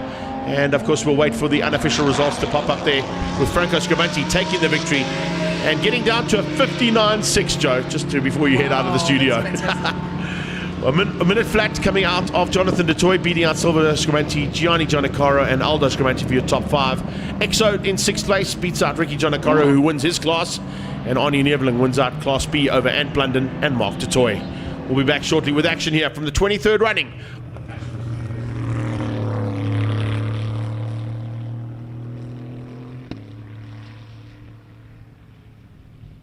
Also, just to pick up on that, you would have seen that we reached our 8-hour limit on the live stream feed. So apologies to all of our Facebook fans, but I'm sure you've picked up on part 2 as it went haywire on my iPad. I knew we'd gone there. I just waited for you to change it up there, Paulie. But yeah, 8 hours done and a couple more to go here and a couple more races to be sorted out before we end the 23rd running of the Passion for Speed Festival.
Action on track now from the International Race Suppliers and Roofshaw Midvaal Historics combined with the Backdraft Cobras. Nice to see a little combination of racing there. KwaZulu-Natal boys coming up to the Passion for Speed Festival. showcasing the Backdraft Cobra Racing Series and giving some of our international guests a chance to have a go in these magnificent Cobras that are built by Tony Martin and his team down at Backdraft Racing. And looks like Mike McLaughlin might be up for a bit of a challenge and possibly want to give Rudolf de Vos a run for his money here in the second heat. If anybody can, Big Mike Mack can, that's for sure. He's not in his usual steed from Backdraft Racing. It's a twin-turbo Lexus engine he would run in that. He's running one of the stock standard cars, but needless to say, still has a bit of prowess when it comes to racing and could potentially give Rudolf de Vos a bit of a run for his money. A couple of cars that were involved in some scraps in the first heat are back on track. So nice to see some work being done in the pit lane to get majority of this field back onto the circuit as they head down into turn 2. One of them being that Opel Kadett at the back end of the field. He's back into the mix already, starting to cut through the field rapidly. Rudolf de Vos opening up a bit of a margin, and it looks like Darby Olivier applying the pressure onto Mike McLaughlin. Mid-pack all about Ford Escorts, Alphas, Alfa Romeos and Backdraft Cobras. Big welcome back to all of our fans that have joined us for part 2. Apologies on that, guys.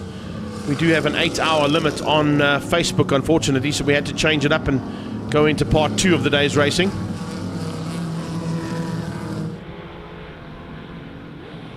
De Vos, McLaughlin and Olivier. Rossi up into 4th place, just ahead there of was Paulo Lopez, but I think it's now Ludovic Serron or Michael Guns who's at the helm of the 241 Cobra. Cobra out of shape, out of turn 8 as well. Big ball of dust. It's the red Cobra that went off there. So I'm just trying to pick up on which one that might have been. It might have been Jeff Underwood, possibly, who spun out of turn number 8. Another spinner down into turn number 2 is the 241. That is Michael Guns, who was spun out at turn 2, just waiting for the field to come through for a safe return to the racetrack. There you go. Finds a little gap. Gets in just ahead of the Harry Pottermobile at the back end, being piloted by Richard Williams. Problems here on the main straightaway. We got a yellow flag out of turn 7. It'll be double yellows into turn 8.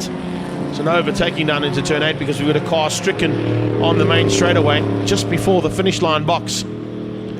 So they'll probably give that field of cars a couple of laps to see that there is a car in the way. And it looks it could be that number 66 car again. Had some issues in the first one. Just trying to pick up and see who's fallen by the wayside here on this last lap.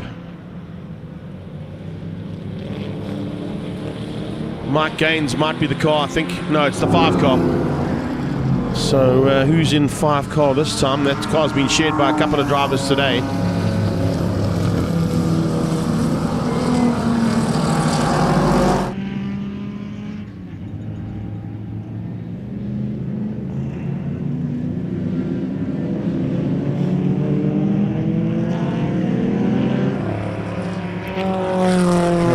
On my timing monitor, so I'm not quite sure who's in the number 5 car, stuck on the inside of turn number 1, or on the exit of turn 8, I should say.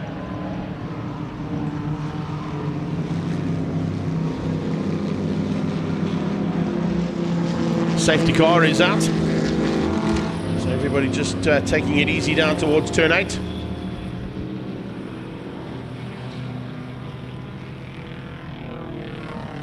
That Corolla hatch on its way, trying to catch the first 3 cars. And to try and get ahead of Rudolf de Vos, Mike McLaughlin, and Darby Olivier.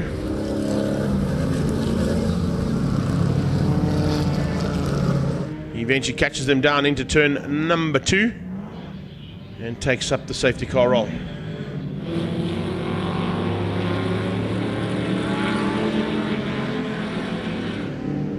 Not quite sure if that's Dion Schwabski or Dirk Venter in that number 5 Ford Escort, because it's not coming up on my timing monitor. Well, I don't know if you can pick up on it.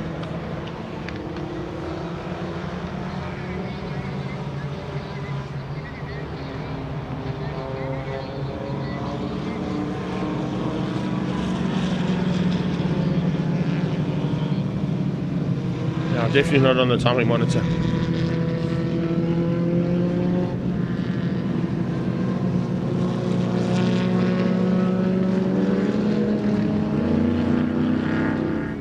De Vos will continue once the safety car goes off to lead things out. Sending the recovery vehicle there to pick up that Ford Escort, get it out of harm's way as quickly as possible.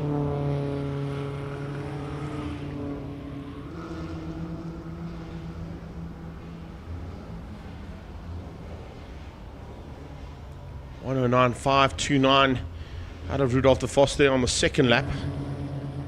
That's the fastest so far. Mike McLaughlin pulling into pit lane. So Mike Mack with some problems on that backdraft Cobra as he pulls into the pit lane. Leaves Rudy Fredericks, Jeff Underwood to continue the fight there for the backdraft boys.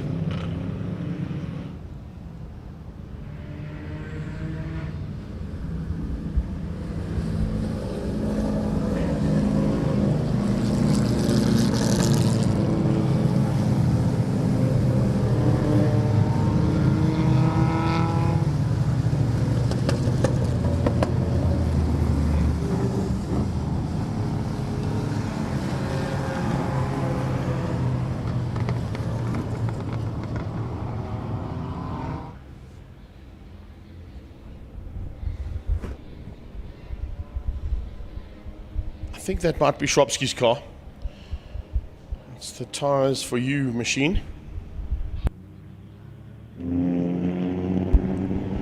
Are they going to try and get that car started on its own power and get it out of the way possibly? We'll wait and see. Lights are still on the safety car. So no sign of it going in just yet.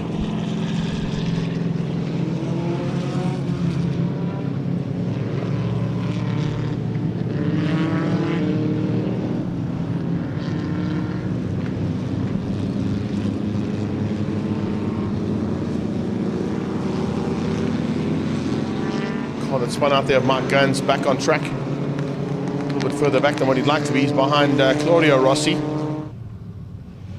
Lights are out now, so we're about to go racing again.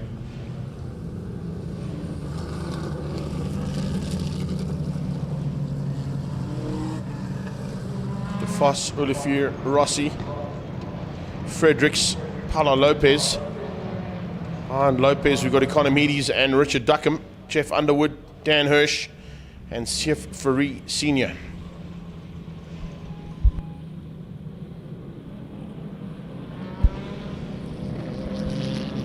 Okay, so they've moved that car just slightly off the race line, and they think that could possibly be in a safe position, so we restart the second heat of the International Race Supplies and Roofshaw Midvaal Historics, combined with backdraft Cobras this weekend.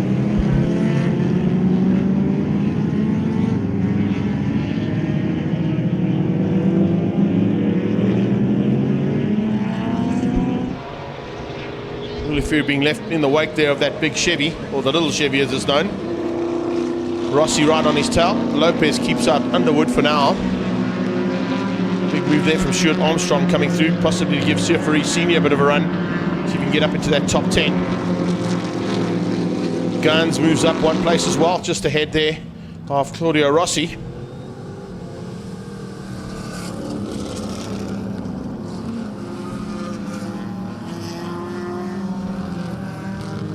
Looking as well at that red machine of Fikile Holomisa. I think he was the car who spun out down at turn 8 in the first 2 laps. So that red backdraft Cobra, the one we're seeing coming down the hill now, just behind this white one. Dan Hirsch at the wheel of the white one. Holomisa at the wheel of the red one just behind him.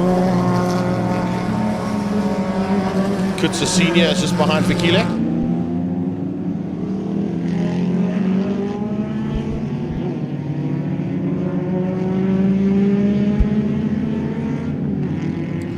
Little packs now starting to get back into those little races that we were seeing earlier on. Sifari Senior pushing that little Ford of his, maybe past the limit of what its capabilities are, but take nothing away from the fact that he's not going to give up without a big fight.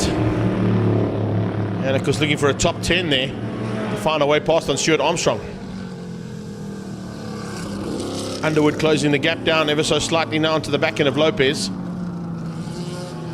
Triple S Datsun feeling a little bit of pressure, a bit more pressure I think coming out of Underwood now.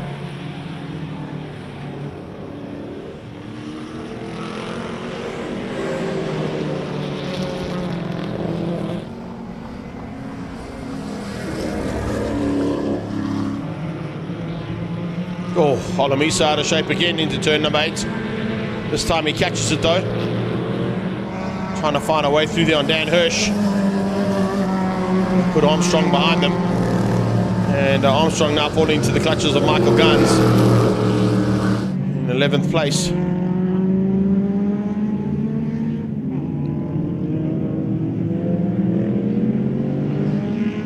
Nice to see these guys mixing it up with Midvaal Historics, the backdraft Cobra Racing team. All the way from down at Desi's Raceway in KwaZulu-Natal, Port Shepstone, South Africa. This car's being built down in KwaZulu-Natal by Tony Martins and his team.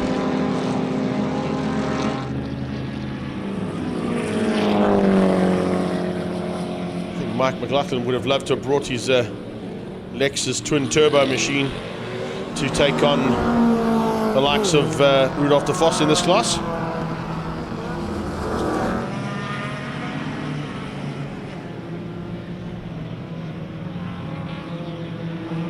Cobras and Escorts making up the top end of the top 10 and the bottom end of the top 20.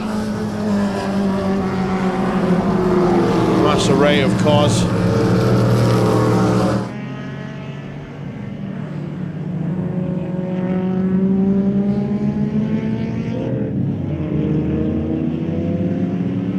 Holomisa trying to come back here and find a way through again on Dan Hirsch.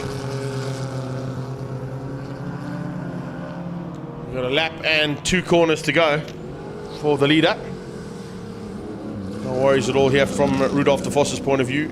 Same thing can be said from our international race suppliers, BMW. Back markers now being eaten up slowly but surely.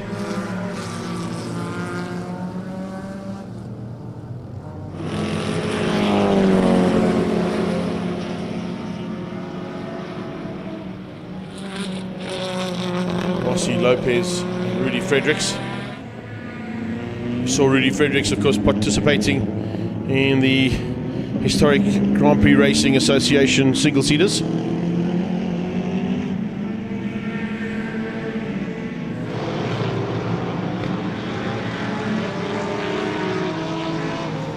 Fenter being caught and passed by some Foster cars now as well, including the leader, who's on his last lap.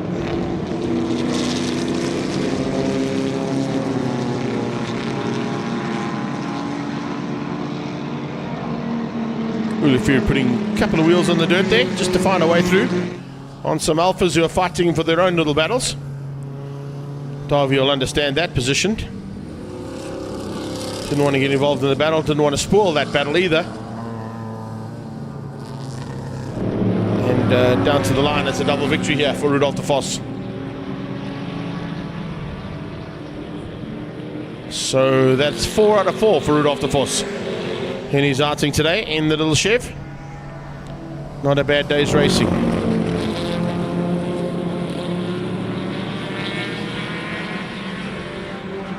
Woodifear in second, Rossi in third. Rossi hangs out to beat the charge coming from Paulo Lopez and Rudy Fredericks as the rest of the field come through to finish up the second heat of International Race Suppliers and Roof Sure, Midvaal Historics and Backdraft Racing Cobras combined. Confirmation, of course, of the results as soon as we finish up with all the classes will come up. It's unofficial results that we can give you.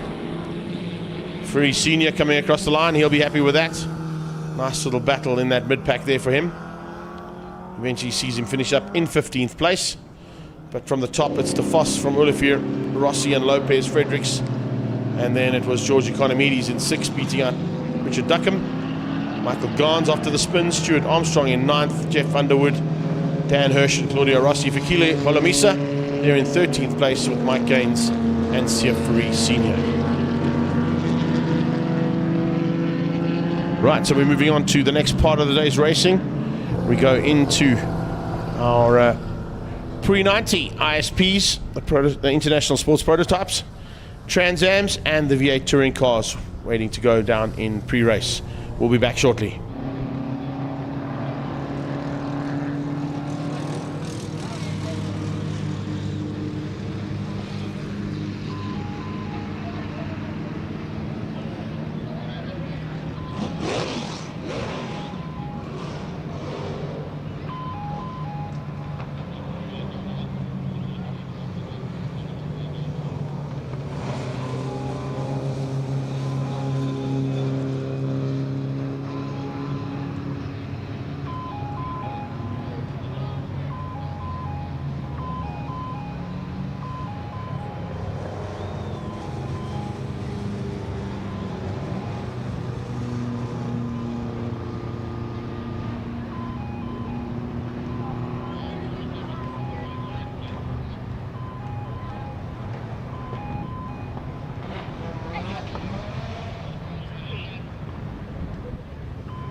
lost microphone there for a little second. And looks like I've also lost timing by the looks of things.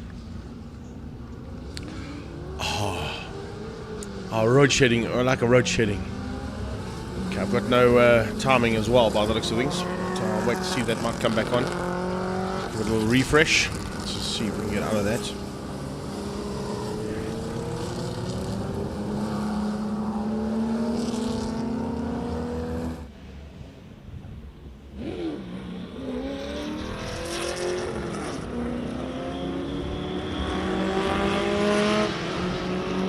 There we go.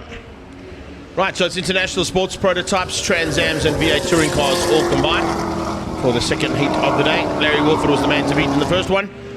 He'll be looking forward to another big battle, I think, with Henny Groenewald, who's a little bit closer to him on the restart here for race number 2. Wait and see if that's going to be sorted out. And is there going to be some manoeuvring from Jonathan and Mark Totoy on the Poseidon? He'll be looking to try and stay ahead of the Porsche battle at least, and keep his good friend Peter Bailey behind him. And in doing so, also keep out the attack possibly coming from the aatco Porsche of Johan de Bruin.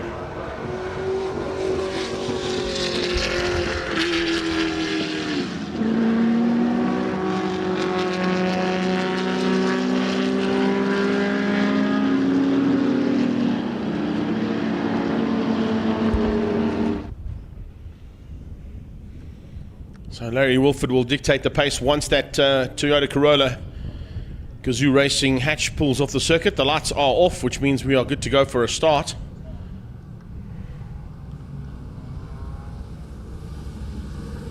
And then it'll be up to that Aurora and Wolford Racing T70 to set the pace ahead of the Camille Doering Chevy Camaro.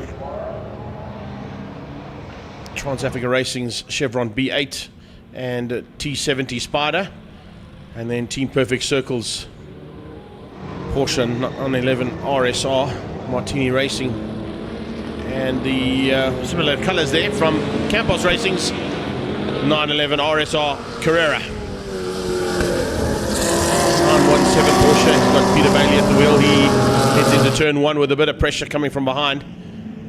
Part of that pressure has come from Pantassis from the word go in the 260Z. Then it is Johan de Bruin, Herman Klucher, similar looking Porsches. Just slight variations, one with the wing, one without it.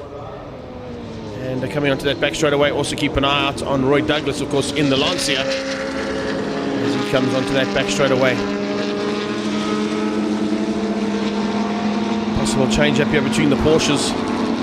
Roy Campos trying to outgun, slightly quicker in front end speed, or front line speed I should say, and RSR Martini Racing from Team Perfect Circle.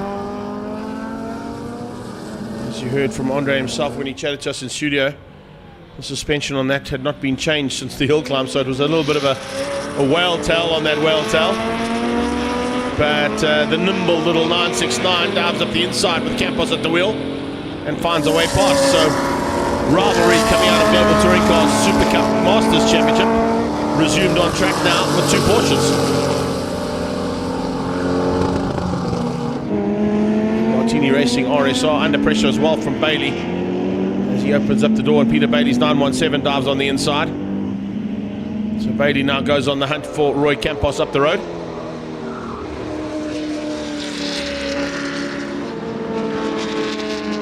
Wolford possibly looking to hang on to the lead and open up a slightly bigger margin over Henny Groenewald. It's 1.2 seconds on that first lap.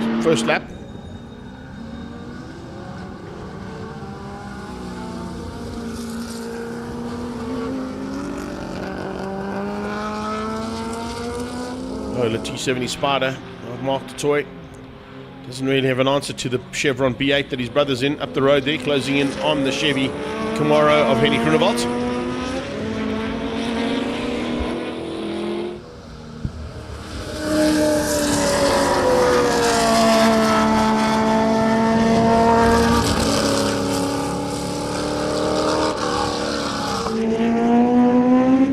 Toy into turn 2.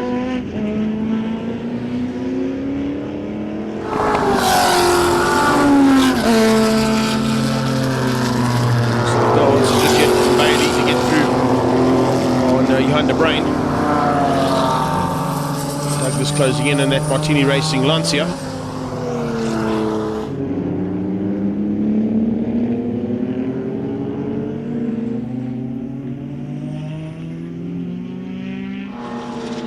Really awesome looking car there. Great to have it on track here for the 23rd running of Passion for Speed Festival at Zwartkops.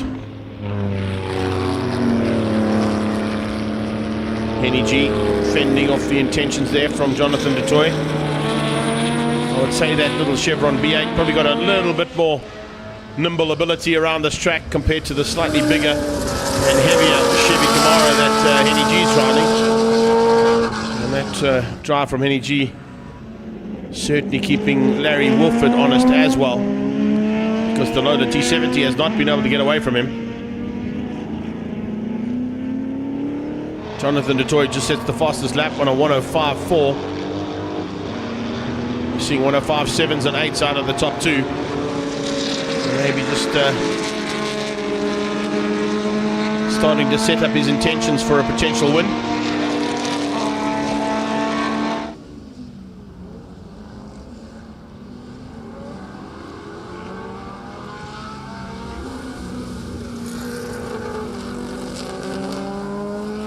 Turn 7 down the hill they go one more time. Wolford hanging on for now, but I think Henny G and Jonathan du Toit might have something up their sleeves. We do see sort of a mid-race slump usually out of that T70.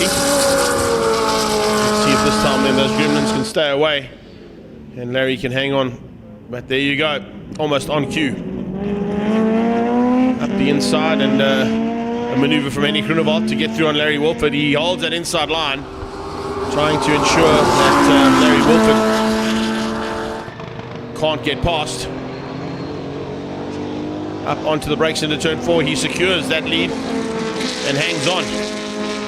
Wolford's going to try and cut back on the inside. Maybe a little bit extra squirt up the hill, and that's exactly what he needed. He's side by side with Henny Groenewald into turn 5, and looks like Groenewald's going to hang on. He is. Groenewald's not going to give this up. He goes around the outside and hangs on to the lead of the race, allowing Jonathan du Toit to come into the play. Du Toit now coming to play and looking for a way through. He dives inside for turn 8.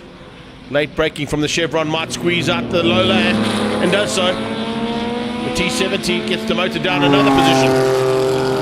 Can he secure it into turn 1? No. Larry Wolford drives around the outside of turn 1. Outguns Jonathan du Toit.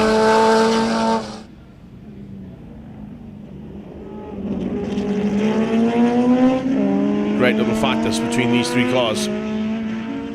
Wolford fighting with du Toit, lost him a little bit of ground to Henny Groenewald. Groenewald goes defensive on the back straightaway. Knows exactly how to place that Camaro of his from Camille Goering Racing. Up the inside, looking Larry Wolford looks, but car placement from Groenewald was perfect there. Just to ensure not enough room for that T70 to squeeze through. Henny G knows exactly how wide that Camaro is. And it just wasn't enough room there for the T70 to squeeze through. Now, once again, du Toit goes on the attack down into turn 8. He just seems to have the advantage at the top of the hill in the slightly more nimble car. Closes once again on the T70, but then on this part of the circuit, the T70 has the legs.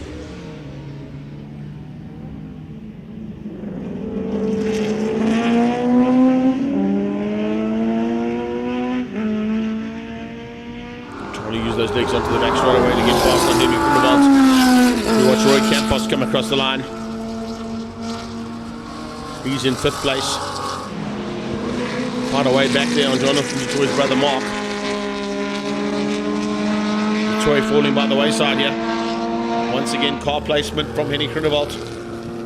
Just enough to hang on and spoil the day there so far for Larry Wolford's potential second win. Just placing the car to perfection to ensure that Wolford can't find a way through. Wolford getting a little bit frustrated. You can see him starting to slip and slide behind him there in 2nd place. So Groenewald hangs on. Blue flags waving there for Roy Douglas in the Lancia. And potentially also for Fantastis in the 260Z, yeah. Quicker cars coming up to lap them again. Will Henny Groenewald try and use these slower cars to his advantage? He does. He gets up the inside of the Lancia. Inside line from Larry Wolford through turn 3. Couldn't quite get there because Fantastis was on the outside. Sophus and Philip Fantastis now coming into play here in the closing stages. And will that spoil the day here for Larry Wolford? Can Henny Groenewald do the unthinkable and hang on in a V8 powered Camaro? No, Wolford around the outside. Oh, there you go. Just turning the wick up ever so slightly up the hill, but he runs a little wide out of turn 5. Gives Groenewald a chance to come back at him. Henny's going to try around the outside. Wolford forces him onto the inside line and almost onto the dirt. Had to give way there, but he's not going to give up without a fight. It's not done yet. Here comes Groenewald, late on the brakes. Onto the curb to try and find a way through there on Larry Wolford. 2 to go. 2 laps to go and 3 back markers to negotiate. One of them is Fantastis. Sophus Fantastis moves out the way. So does the Brain. Oh, behind the Brain saw that coming. He said, I'm out of here. I don't want to get involved in this. Larry Wolford puts the hammer down. Big black marks on those tires coming out of turn 2 as they get into a lap and a half to go, heading towards turn 4. So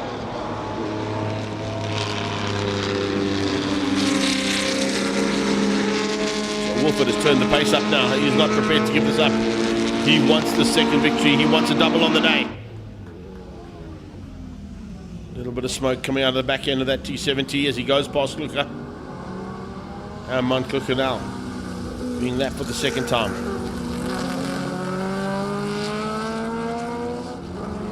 We're going to see a change up for second. That's the only thing I can really see happening now, with a little bit of a margin that Larry's got onto the last lap. Larry Wolford with about a half a second lead over Henny Groenewald. Groenewald kept him honest for about 5 laps of this race. Incredible driving out of Henny G.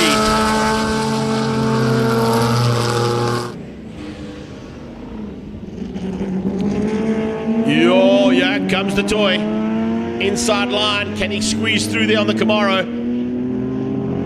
Just not enough squirt in that V8 to get through on the big V8. V8 versus V8 here, heading to the top of the hill. They're not going to have an answer to Larry Wolford. I think he will hang on. Yeah, there's enough room there for him to ease off and just cruise to the line now.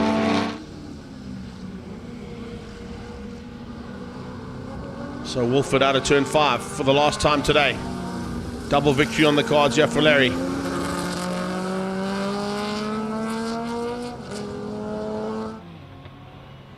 Down into turn 8, final time. Here comes a maneuver from Jonathan du Toit, potentially around the outside of Henny Groenewald. Can he make that one stick? That'll be interesting. They come around, he goes for it, but Groenewald hangs on. So Henny G second place behind Wolford for the win, and Jonathan du Toit for third place. His brother Mark will come through for 4th, and it looks like it's Campos in the background coming through for a 5 spot.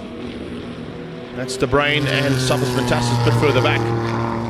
And then the Lancia of Roy Douglas just waiting for the Martini Racing and Campos Transport Porsche to come through. And that'll make up our top 5 in the race action provided by Prix 90 International Sports Prototypes, Trans Am and V8 touring cars.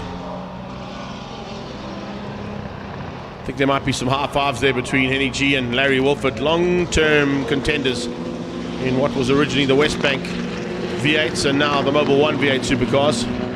Henny Groenewald, of course, took a couple of championships in that category, so he knows exactly how Larry Wolford's driving style is and what he needs to do to try and keep him out, which he did for about 5 laps to take the victory ahead of Henny G. Jonathan du Toit putting in the hot lap right in the end. And that wraps up all our action from our pre-90 ISPs, Trans Am and touring cars. Up next, we're supposed to be having a inspirational cars and drivers behind South African Motorsport display.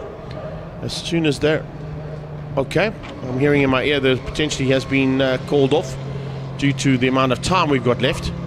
So I think it's pre-65 historic Grand Prix Association cars.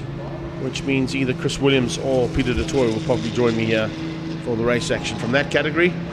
But until then, we'll leave you with the sights and sounds of Zwartkops here at the 23rd running of Passion for Speed Festival.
Prix 65 Grand Prix Association single-seaters on track for their second and final race of the day.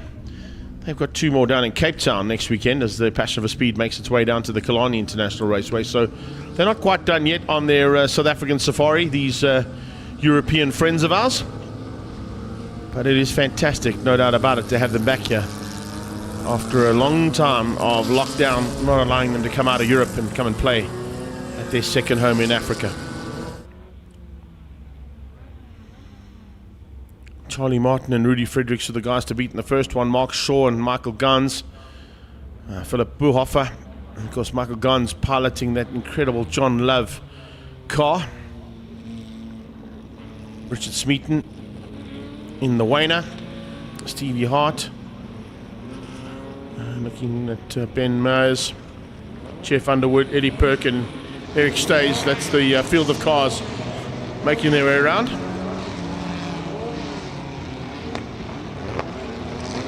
Standing start time again for the single-seaters.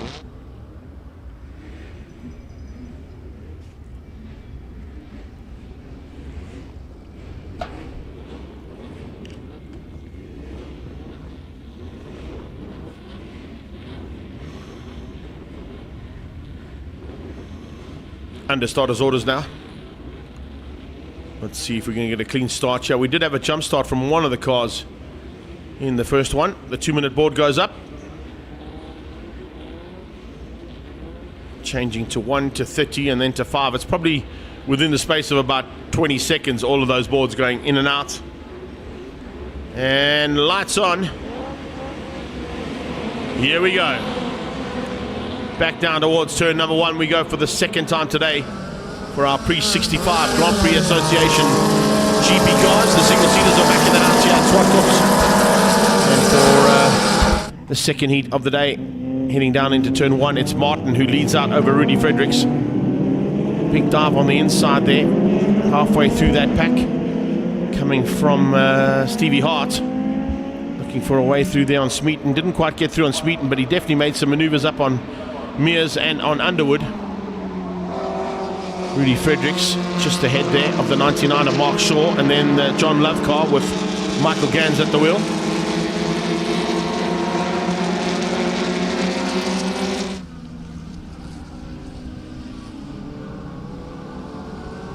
Nice run here from the top 3.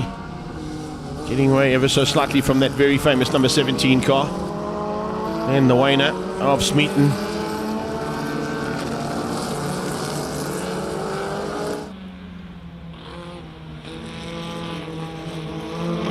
Smeaton just keeping out the intentions there of Steve Hart. And right on his tail. He's got some pressure coming from Ben Myers.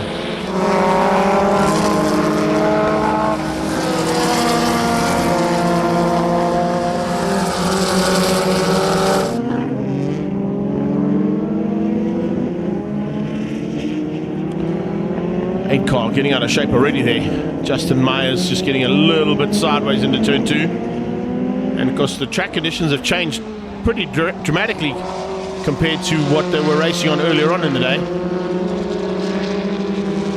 A little bit of cooler conditions and certainly a lot cooler track conditions compared to this morning.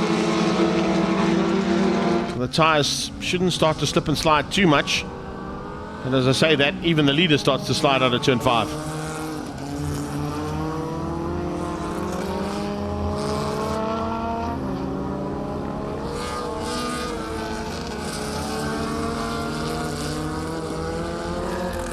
Charlie Martin setting the pace at the front end though. Only 0.7 of a second between themselves at the front, between him and Fredericks.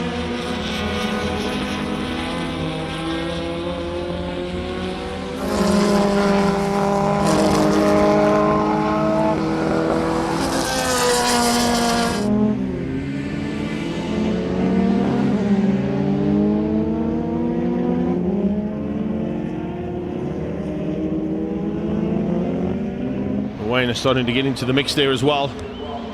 Slowly but surely making his way closer to the competitors ahead of him. Top 2 though, sticking together.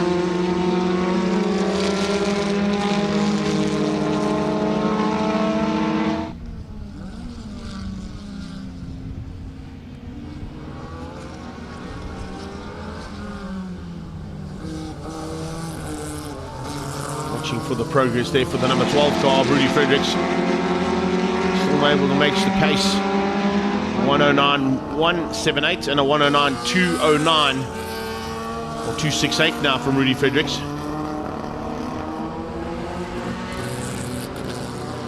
'37 is Eddie Perk, and of course he spends a lot of time promoting this series internationally as well as in Europe. I thought Chris Williams might come and join me here in the commentary booth.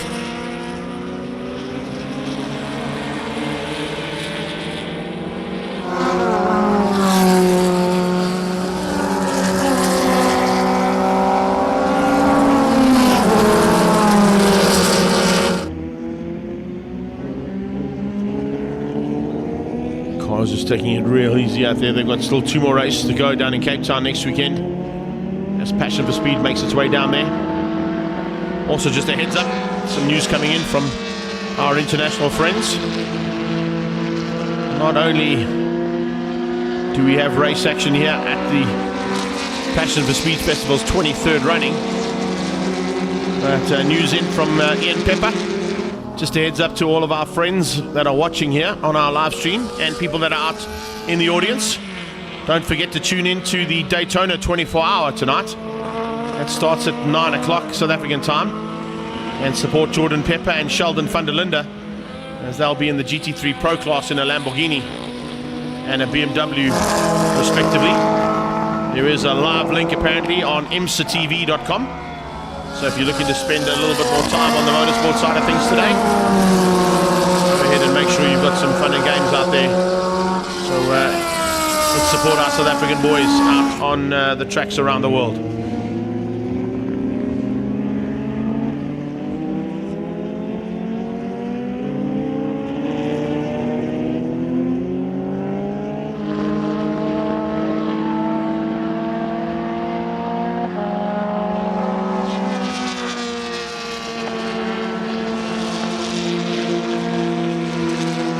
So Charlie Martin continues to lead things out here, ahead of Mark Shaw. Rudy Fredericks dropping by ever so slightly. And that winner of Richard Smeaton still circulating nicely. Just ahead there of Stevie Hart and Justin Mayers.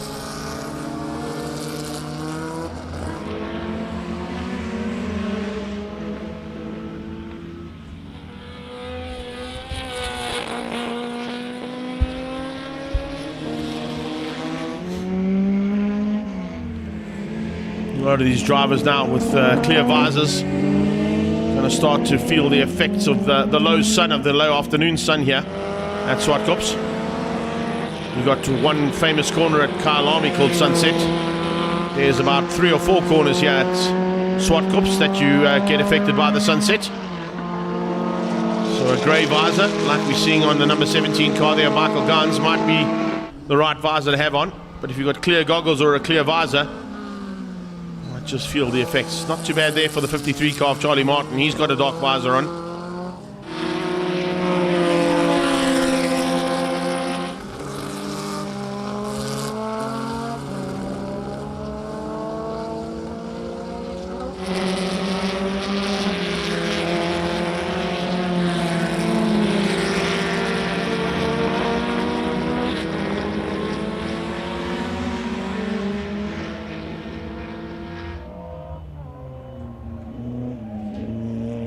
Continuing into the closing stages here. We've got about 3.5 laps to go there for Charlie Martin.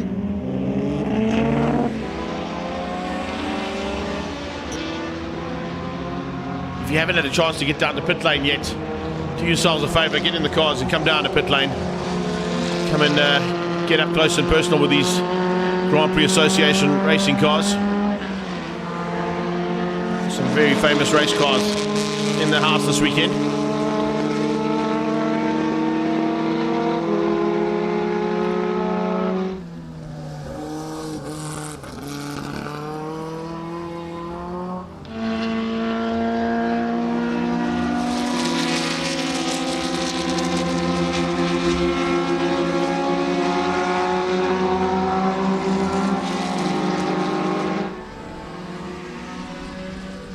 Late dive there from Buhoffer. Runs a bit wide. We saw him actually run off circuit completely down into turn 8 yesterday. Had a big moment in the qualifying session. That seems to have found his way through there on Steve Hart and cemented that position now. Moves himself up into the top 5.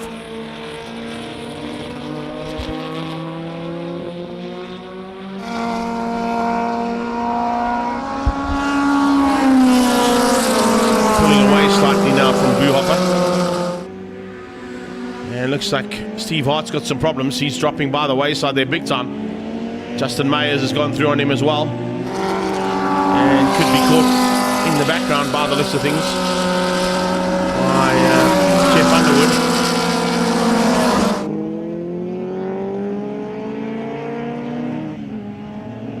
Eric stays.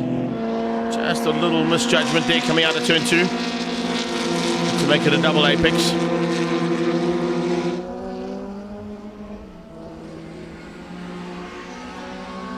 Smeaton still in 4th. At one stage in his career, Smeaton was the leading driver in this category. Had a couple of very famous victories here at the Passion for Speed Festival.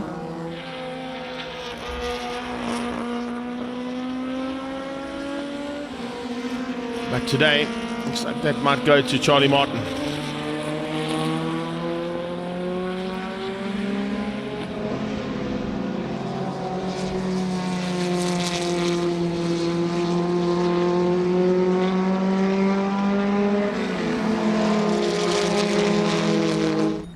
Plain sailing here from Martin as he gets to the top of the hill again. Past the AMG Driving Academy.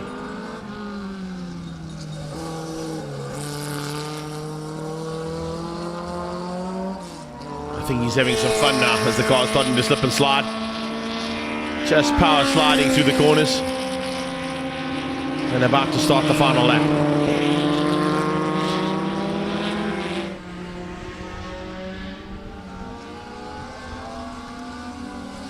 Smeaton maintaining 4th place. Quite a big margin between himself and Michael Gans.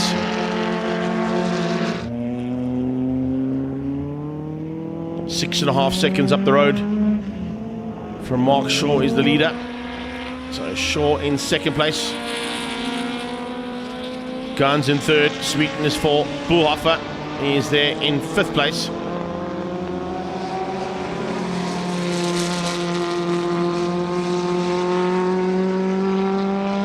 Gaps have opened up here in the second heat.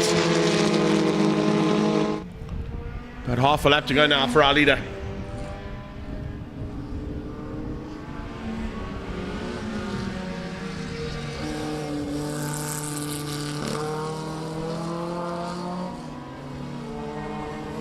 Has not put a wheel wrong in this entire race.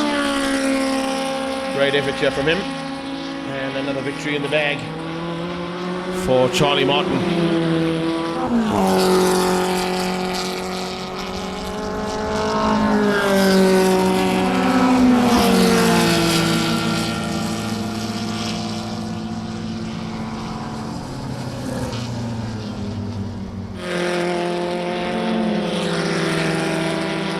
Smeaton comes down to the line just ahead of Buhoffer.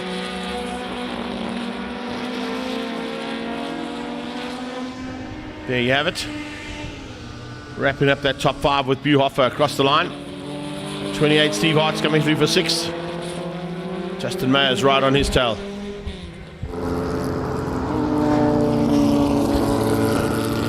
So single-seaters in the bag there. We still have our South African single-seaters to come out. They're in race time. But before we get into them, let's have a look at the unofficial results there. Charlie Martin winning things out over Mark Shaw and Michael Gans. And then Richard Smeaton beating out Philip Buhoffer, and a good run there from Stevie Hart. But up next, of course, we're going to Marlboro Crane Hire, and it's the car sponsored by Marlboro Crane Hire from the pre-70 legends of the production cars. And those legends of the 9 hours gave us a legendary first race. Look forward to the second one in a few moments' time.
Thanks, Paulie, for that.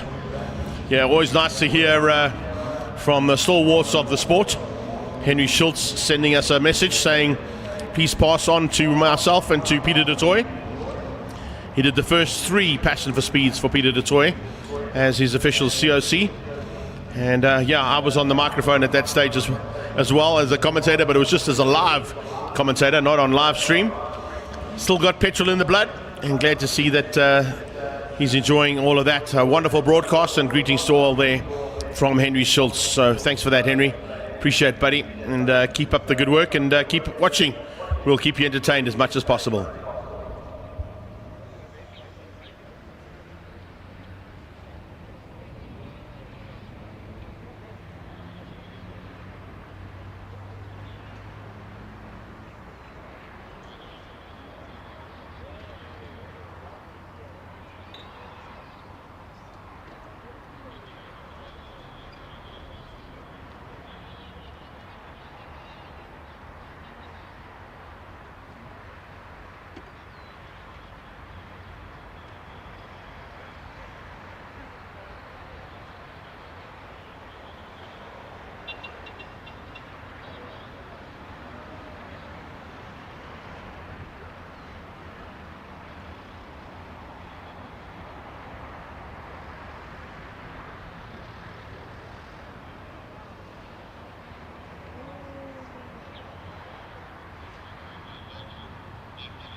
Well, as you can see, the Black Widow is out.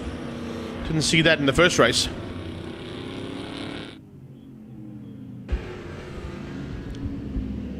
Frans van Marsh, Kalkwaken, Wartenhard. That's a very difficult name to do in commentary. So we call him Frans Van, just for ease of commentary. He is back on track in the Black Widow. 57 Chevy, just behind the big Plymouth Fury. But interesting enough, and picking up on some information that came through to me in between the races, which could have been passed on a little bit earlier on in the day, actually. Nicky Pastorelli, winner of race number 1, has had quite an array of race victories in various formulas, including some single-seaters, and even some testing at Formula 1 level, apparently. So not a bad man to have in the wheel of that car, Mr. Cavalieri, that's for sure. So Public Clark Racing's ace pilot came out of nowhere and took the first race victory. And he's looking to take the second one now, ahead of Mark du Toit, Ben Morganreed, Lee Thompson, Jonathan du Toit, C.F. Fourie Jr., Roland de Waard, Michiel Campagna, Ollie Broom, Jerk Venter, and Henk Heers. Henk Heers, of course, out there pushing hard. See whether he can get that Black Widow up into the front end of the field. Paige Lindenberg looking to come back. And watch out for Henny Grunewald, potentially coming from the back of the field as well as we go under starters orders. It's double yellows into 1 and 2, so don't get too excited until they come out of turn 3. Every man has to stay in order, and every man and lady, if we take Paige Lindenberg into account. Oh, Morgan Root is out of shape. Morgan Root has come together, I think, with the big Galaxy. Yes, indeed. Morgan Root and Pastorelli have crashed out at turn 1. So already big action here in race number 2 of the big production hour cars. And the legends of the 9 hour are once again showing us the legendary maneuvering that can happen. Pastorelli has looked like he's got back on track, but Morgan Root seems to be stuck in the kiddie litter. So Morgan Root and Pastorelli, look at that front door of Pastorelli's, completely off, almost off its hinges. He's hanging on, trying to slam it shut. I think he got it shut there on the exit of turn 2. So Mark Dutoy leads things out over Lee Thompson. The Mercury Cougar is Siafri Jr. He's in 3rd place, and looks like Jonathan Dutoy is there in 4th in the Chevy Nova. Yes, he is. Pastorelli trying to slam that door shut. He can't get it closed. He's open. Don't want to be opening up doors, but I think safety car might be needed, and there it is, on call. So Toyota Corolla, the Gazoo Racing Corolla from Pretoria North, has now given us a chance to slow things down here, catch our breaths. But Ben Morganroot and Pastorelli coming together in turn 1. There's supposed to be no overtaking into turn 1. It's double yellows. So I'm not quite sure who was in the wrong there. I would assume it could potentially be Ben, because Ben Morganroot was in 3rd place. And if he's overtaken Mark Dutoy and Pastorelli in turn 1 under double yellows, he's in big trouble. Because it's double yellows into turn 1 and turn 2 for this class, and the green flag comes out, coming out of turn 2, where we see Henk Heers coming out of now. That's where you'd have the green flag, where the safety car board is right now. So I think Ben Morganroot might have thought he's in another race there, and went for the overtake right from the word go, even though the rules stipulate no overtaking until you come out of turn 3 and get past the green flag. So Ben might have just made a small mistake there, a costly one. And it looks like it might be an expensive one too, some damage to that car. Has Nicky Pastorelli gone into the pit lane quickly to have a quick check to see if his car's okay while we're under safety? If he gets in there and they can slam that door shut and he can get onto the back of this pack, he's still got a chance of coming through. The pace he found earlier on was pretty spectacular. So whether or not that's the case, we'll wait and see. I don't hear him coming into pit lane, and I don't see him on track at the moment, but he was battling to close that front door of his, and he is out on track. He's back on track. Looks like he might have got back on track just in time, because if he can drop the hammer now and get onto the back of this train while they are recovering Ben Morganroot's car, he will start from the back of the pack of 2, 4, 6, 8, 10, 12 cars, and of those 12 cars, I would say only 6 would be in contention to run the same kind of pace as what he's got. So Nicky Pastorelli's not out of this just yet. But that's, of course, if he can get onto the back end of the field and onto the back of that Black Widow. Ben Morganroot Ford Mustang. Unfortunately, looks like it's got some serious damage, and they will have to get that out of harm's way. In the meantime, it's Dutoy, Thompson, Fourie, Dutoy, and Campagna. Your first 5 on track. Behind that, the 13 car is Roland de Waard. Paige Lindenberg just behind him. There you go. He came in. They slapped some duct tape on it. That duct tape's done nothing. It's like trying to put duct tape onto the Carlton Centre's lift. It's not going to work. That block of flats is way too big to slap duct tape. You'd have to wrap the duct tape around the car to stop that door from opening. So Pastorelli will have to try and drive the car with the open door. I saw him on a few occasions down the back straight trying to slam it shut, but the mechanism that shuts the door was just not catching. There you go. Indication that the duct tape is there. but it's already pulled off.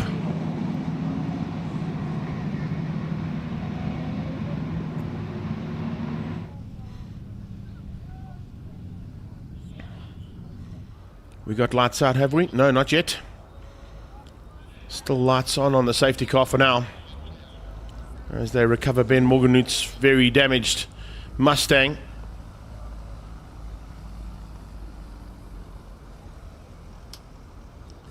As I said, it is double yellows into turn 1, so Ben Morganut certainly could be the man in trouble for the overtaking maneuver he's attempted, because you're supposed to sit in your positions on the grid until you get out of turn 2 and get the green flag.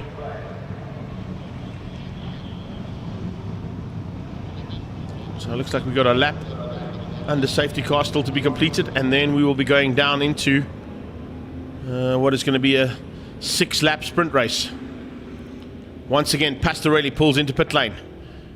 The Pablo Clark boys come running, and they're saying, well, what do we do? Do we try and fix the door? No, they're pulling the car out. Nicky decided it looks like it might be too dangerous to have that front door open, understandably. If that door pulls off its hinges, it'll probably pull the driver right out of the car. That's the weight of that front door. So it looks like our race 1 winner is out of race 2. Safety cars picked up the pace ever so slightly to try and get some heat into the brakes, heat into the rubber once again for these big bangers. Dutoy, Thompson, Ferree, Jonathan Dutoy and Michiel Campagna, your top 5. Henk Heers at the back in the 57 Bel Air, the Black Widow. Fortunately, NGK and Pablo Clark Racing's Nicky Pastorelli out of this one. So he's gone from literally 0 to 0 there in the second heat. Possibly at no fault of his own, but we'll wait and see what the outcome is once the COC makes a call on that. So Corolla into pit lane. Time to get some slightly heated rubber and brakes down into turn 1 with Mark Dutoy to dictate the pace across the line on the restart. 6 laps coming away. Dutoy leads out over Thompson and the Mercury Cougar of Siafari Jr. Jonathan Dutoy in the Chevy 2 right on the tail. Inside line already being overtaken, and there we go, Lee Thompson squeezing through. How do you squeeze a block of flats past a Matchbox car? Well, that's how you attempt to do it into turn 2, with Mark Dutoy just fending off his attack for now and hanging on to the front end. Dutoy just leading things out, only just ahead of Lee Thompson. Waiting to pounce in the background is that Mercury Cougar of Siafari. The rest of the field strung out ever so slightly there. See, that is Paige Lindenberg, I think in Dirk Venter's car, so a slightly different car. No, that in fact is Dirk Venter, I beg your pardon. Where is Paige gone? Paige Lindenberg's gone missing from the page, or from this page of timekeeping as well. Just looking through the field as they come out of turn 5 and 6 into turn 7. There goes the Lafayette machine of Campagna. Behind him is De Waart, and behind De Waart should be Paige Lindenberg. I might just be missing her on the change from camera. She might just be in that blind spot. There we go, picking up on that shot. I can see her in the background. Thanks, Paulie. So yeah, Lindenberg still in it. Looking for a win in the ZB category here, ahead of Dirk Venter, her teammate. And Frans van Marshall van Skarkveld is down in 9th place. Try and say that at pace in a commentary. You think Raz Adzgagliaglio is a problem? No, he's easy. Top Rack, we just call him Top Rack. Top Rack Raz, that's the way to do it. So that's why we call Frans Van. That's the only way to do it. Frans Van M. Up to the top of the hill, here comes Siafi.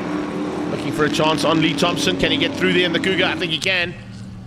He's going to just squeeze into second place, or is he? No, Lee Thompson keeps him honest.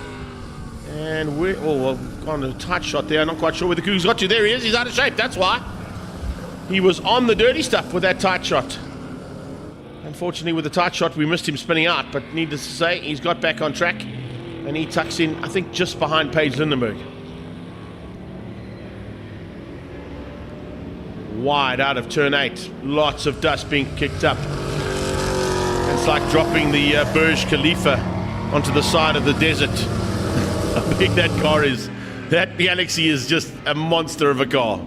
Go and stand next to it and you'll know what I'm talking about. If you think you've got a big car in your garage, trust me, you're not even close. Lafayette one in the further back there, of course, is piloted by Michiel Campagna, our Dutch friend. He's brought his entire contingent once again with him this year. Great to have the Dutch Safari back in the house.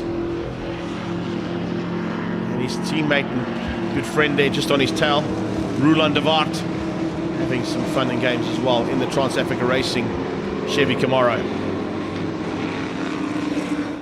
It's a pity that that machine, the Barracuda, wasn't able to complete the second heat or even the first one.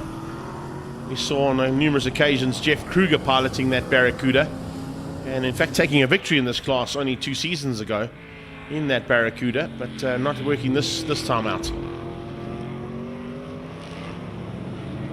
If I remember correctly, the windscreen actually popped out of that car and Jeff had to slam his visor down on his helmet just to finish the race. And we then had to try to give a couple of calls out to PG Glass and the likes thereof to say, listen, anybody got a 1967 Barracuda front windscreen? We need one at Zwartkops, please. No one came to the party. I'm not quite sure why. So into the closing stages, looking back at the big Plymouth Fury here. 43, that is Frans van Em. That car's also been at the front end of this particular field. Normally in the hands of Henny G is when it was at its most dangerous.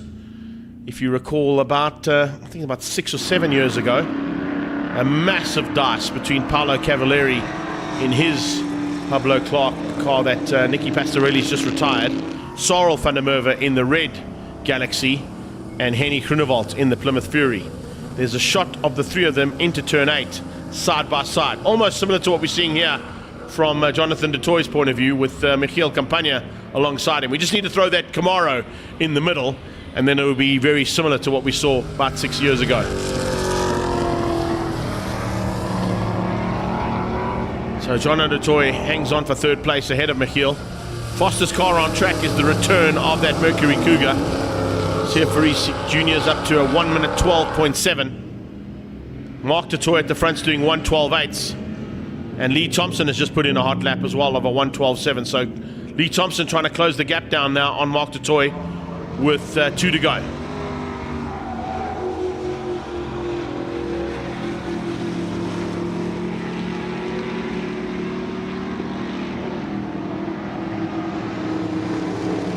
To the top of the hill one more time there for Thompson as he closes down on de Toy, but I think de Toy's got this in the bag. He'll know exactly when to brake, when to accelerate, when not to make mistakes, when to maybe give the car a little bit more extra power to keep out the charge from Thompson as he comes down to complete the penultimate one and start the final lap.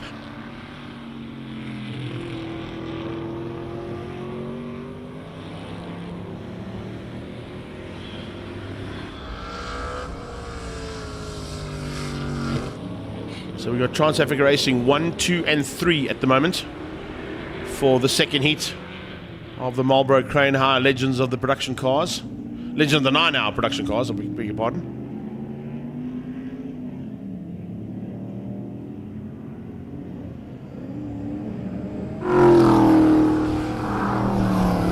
Paige Lindenberg staying true to form and looking for the second victory in Heat 2. ZBs of this category. ZAs are 1, 2, 3. Oh, in fact, Michiel Campagna could be beating her out. I beg your pardon. I didn't realize that Campagna was a ZB car. So Michiel Campagna in 4th place overall actually leads ZB. So apologies on that one. Page is 2nd down in 7th. So 2nd in the ZBs, but 7th on the road. As our leader heads down the hill for the last time. Battle kind of petered out there a little bit. I kind of expected a bit more of a action-packed race there. But take nothing away from Mark de Toy's efforts to win this one. He gets the second heat of the day, beating Lee Thompson to the line and his brother Jono for third. ZB goes to Michiel Campagna, who beats out the Mercury Cougar of Faris Jr. and Roland de Waart from the Netherlands as well. He's a stablemate from the Dutch Safari team. Second place in ZB is going to be this machine, with Paige Lindenberg at the wheel.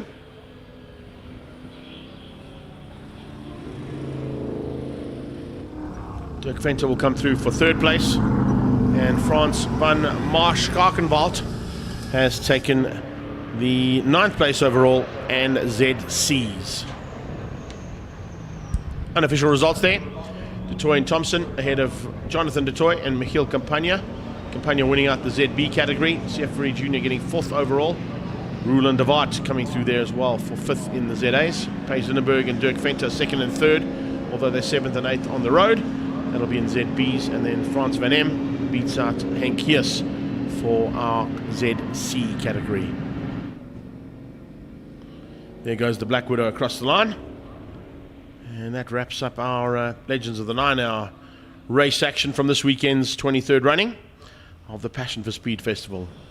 Up next, it's South African historic single-seaters. We've got Marlboro Crane High, Little Giants under 2 litres, and Young Timers still to come.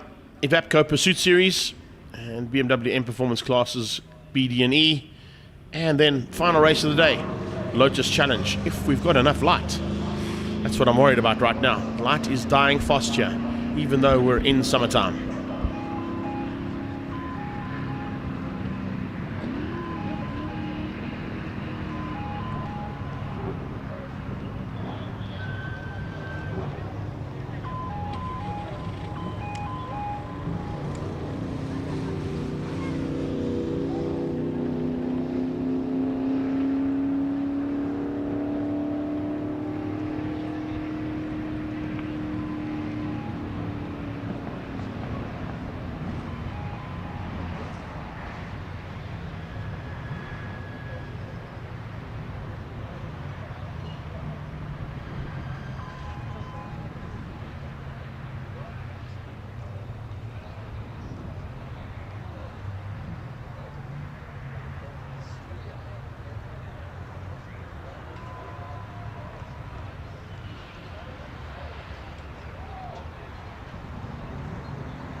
last bit of race action now from our South African historic single-seaters. They're about to make their way onto the circuit for their second heat. It's been a long wait for these guys. They had to wait literally from the third race of the day, I think, up until now. And also just looking up into the skies over the left-hand side of the circuit, a little bit of blackness coming through there. Hopefully we're going to stay dry until the end of the day's racing. That's the plan. Schofield will lead things out over Josh Dovey. That'll be the front row. And then behind them, Dean Fenter and Andrew Horn, who had a really good battle in the first heat. Under Besaidnot, we chatted to Frisco here in studio. Said that he made a little rookie error of not realizing that when they came under starters' orders, the standing start rule applied.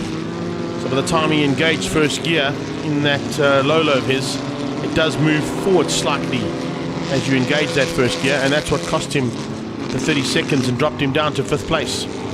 So he'll be looking to remedy that and maybe get up close with Schofield, literally off the line if he can. And him and Schofield can then have a bit of a fight amongst the Formula Atlantic type cars. Formula Fords and Formula V's just behind that. Alan Koenig is there as well, ahead of Ben van der Westhuizen, Sean Cabrita. And you've got Paul Gerber, Patrick Dunseith and Des Hillary. They all had a great little fight in amongst themselves there, just in the background of race 1. Paul Richardson, Steve Fenter, Roy Douglas and Ron Lydiard, and then Colin Clay and Mac Undal. I don't know if Alan Grant is here. Tony Beecher definitely didn't make it. Michael Koenig could potentially be out there in the 38 special again. And then we've got Blaine DeMailon, Jody Morrison. Huge bunch of cars about to go to battle here for the second time today in the South African single-seaters.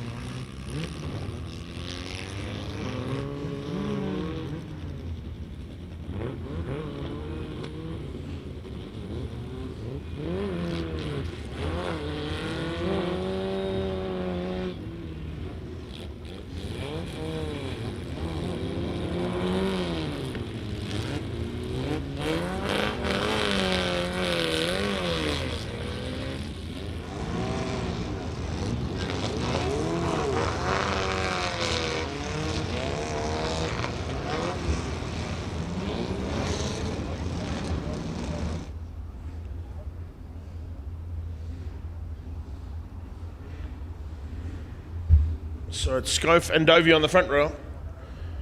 Fenter and Horn on the second. Besaidnout and Koenig make up the third row. Van der Westhuizen and Cambrita on row 4. Row 5, it's Gerber and Dunseith. As we under starters' orders now for the second time. Hopefully Besaidnout has engaged that first gear now, got the clutch in, ready to go. Team Perfect Circle man looking to try and come through the field as quickly as possible to catch that leading car of Schofield's. 1 minute board. 30 seconds will change to 5 in the space of 5 seconds. And then that goes to lights on. And here we go once again. Better start now from Honda Besaidnout. Getting through on a couple of cars off the line there. Good start coming from Dean Fenter. He squeezes up into second place, outgunning John Dovey into turn 1. Steve Fenter just behind that, looking for a way through, but Dean Fenter ahead of Andrew Horn. Andrew Horn under attack from Besaidnout into turn 2. Good start there from the 40 car as well of Paul Gerber. What a move from him. Diving through there on Josh Dovey onto the back straightaway and might be able to outgun Dovey as they get onto that back straight, but Schofield already getting away and Besaidnout's up to second. So Team Perfect Circle's on to Besaidnout up into second place now as they come through turn 4 and up onto the top of the hill they'll go. Speaking of top of the hill, don't forget that big event, September, October. That's where you need to be watching the calendars here at Zwartkops for a brand new event at Zwartkops, top of the hill. And of course 2 hill climb contenders in this race. Certainly the men to be watching out for on that event as they come back here to Zwartkops for that one later this year. Tanya, you're amazing. Thank you so much. This coffee's going to go down like a bomb. Thank you so much. Caffeine levels are starting to drop there. Thank you so much. I really appreciate it. It's Schofield out front though, and a 106 from a standing start is a pretty decent lap time. Beating out Andre Besaidnout's 109.9. So about a 3-second differential there between the top 2 cars on track as we're into the thick of race 2 here. 1 lap down, 9 to go. As I mentioned, Dean Fenter had a phenomenal start off the line. Alan Koenig also has got away ever so slightly there from Cabrita and Dunseith. And then Des Hillary just behind them in the 5-5.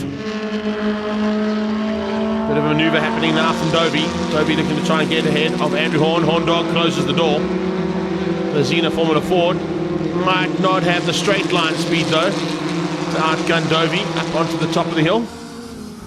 And he does so. So Dovey through. Now looking to try and close down the gap onto Fenter. Dovey wants to get up into the top 3 if he can. Dean Fenter, after that great start, might be a tough man to beat.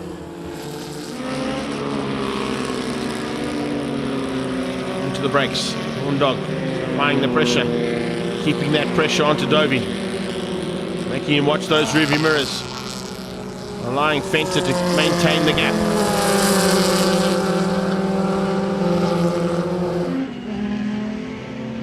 Paul Gerber, he can't quite bridge that gap to the Xena car of Andrew Horn. Van der Westhuizen all on his own sip. Then it's Koenig, Cabrita and Dunseith, with Hillary not too far behind. Good run so far from Andre Besaidnout. Is he closing on Scove? I think he might be.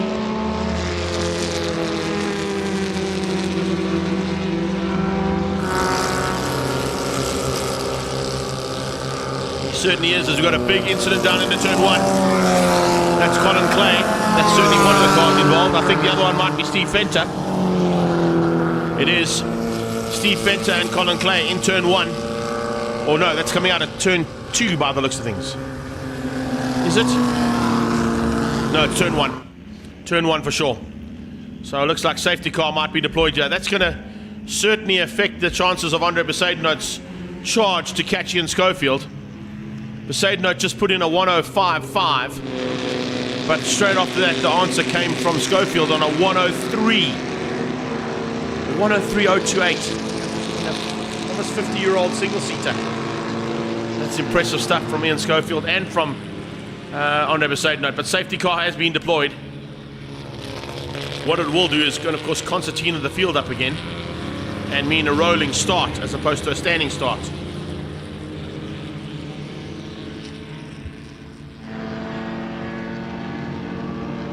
Go.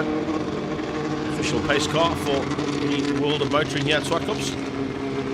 Torino Toyota supplying us that incredible Gazoo Racing Toyota Corolla hatch. Top 2 Formula Atlantics were the class of the field. Dovey will now get a chance to close up on them.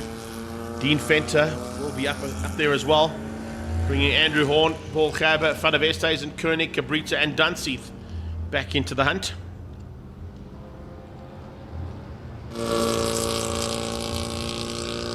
It's such a pity there, Colin Clay picking up pieces of that Lotus. Steve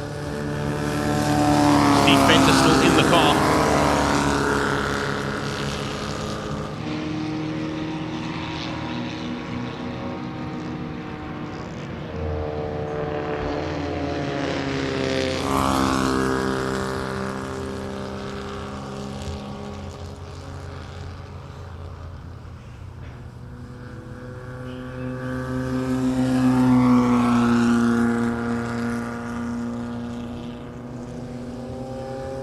Recovery vehicles making their way down towards turn 1 to get those cars out of the kiddie litter and hopefully out of harm's way as quickly as possible.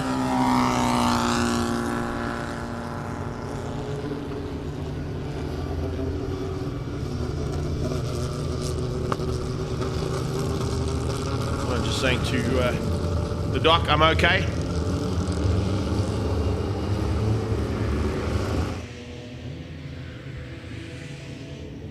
Cars going through there, just watching the recovery process, losing laps, losing opportunities to maybe finish the day in race anger as opposed to behind a safety car.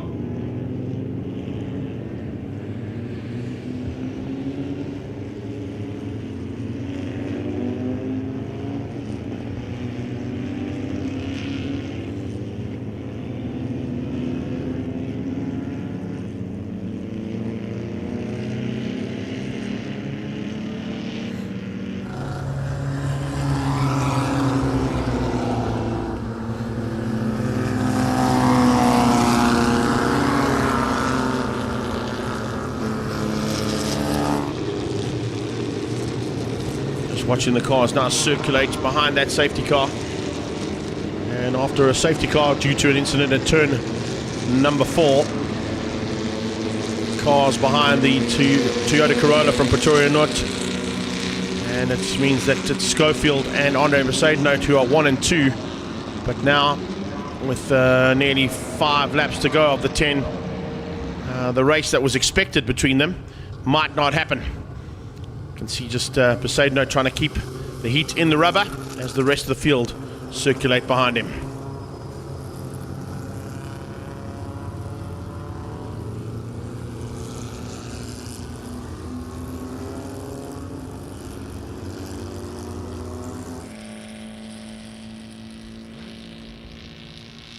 So we still got lights on that safety car. It's not done yet. They've got a lot of recovery process to get that Lotus and the Formula Ford out of the kitty and out of turn 1's danger zone.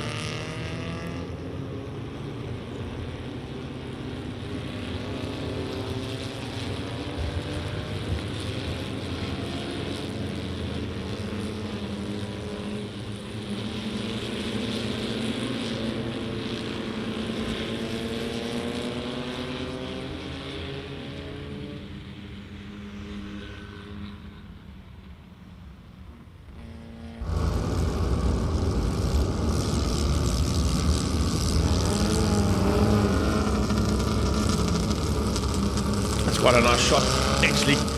All the cars circulating, going past the 2 stricken machines, and the lead cars coming past them on the opposite side of the track. Down into turn 3.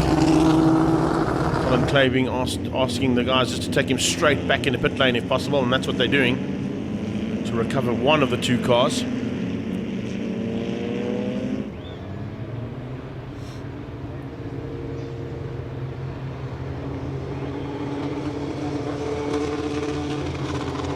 Fortunately there for Andrew Horn, he got stuck behind the number 7 car of Rodney Green in the MG.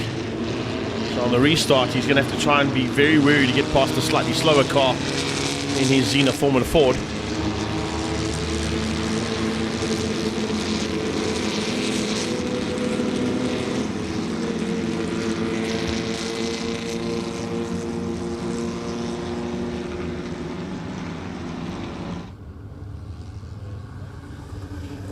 Like somebody ran wide out of turn 4 up towards the gap between Universal Motorsport and AMG Driving Academy. One of the single-seaters just went off track completely there. Didn't see what it was though, which one it was.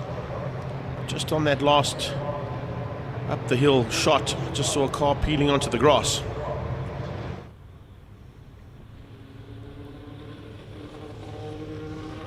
Schofield, Mercedes, Fenter, Dovey, Horn and Gerber.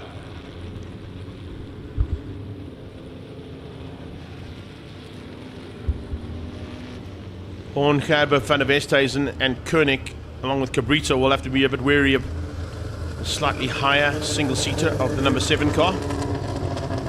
Rod Green.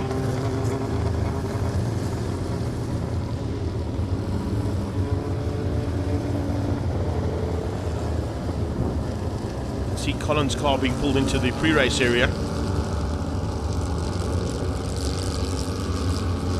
Just need to get Steve Venter out of the way.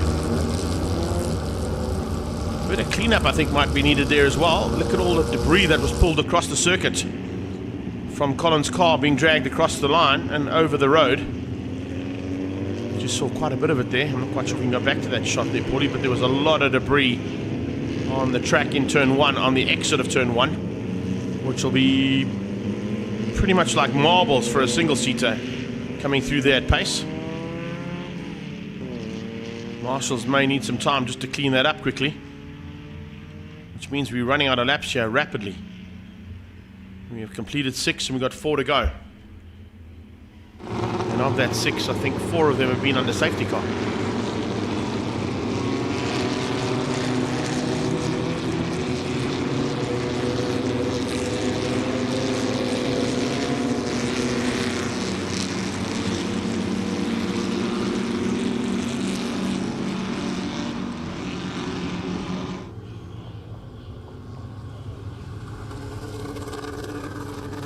Scope and Besaidon are about to get a first-hand look at that turn 1 trail of kitty litter across the tarmac,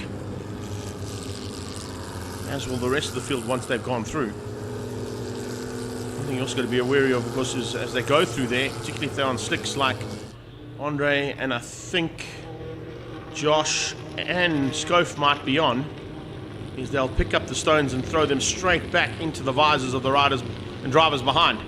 Almost motocross-esque. Change of surface flag has been shown into turn 1 to warn them of that kitty litter trail across the road. There's the wide shot I wanted to go to. Yeah, there we go. You see there's a couple of cars. They're actually almost a speed bump for those cars to go over, some of them.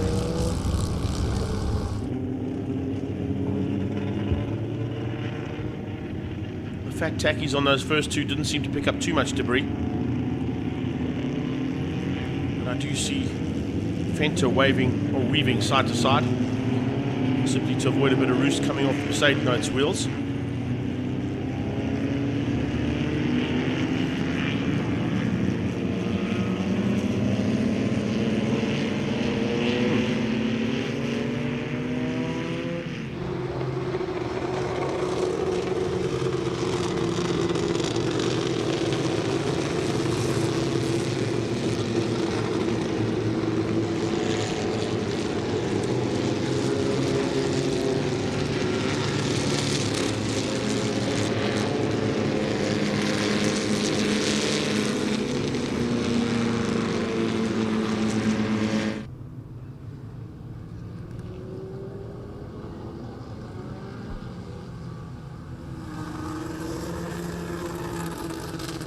So safety car lights are off now, going for a 2-lap sprint race here. Andre Besaidon are going to try and capitalize on this one. That's for sure. If he's able to get the drop here, maybe even find a way through into turn 1 ahead of Schofield. In fact, he's got through on Schofield. He's gone up the inside of Schofield and overtaken before the green flag. I wonder if Schofield missed a gear or something, because it's the only reason that I think Andre would have gone past him. But as they come down into turn number 1, it is Andre Besaidon who leads things out over Ian Schofield. And into turn 2, he has got the lead over Scope. Josh Dovey trying to close in on the back end of Fenter and do the same maneuver to him that we just saw coming out of Besaidon.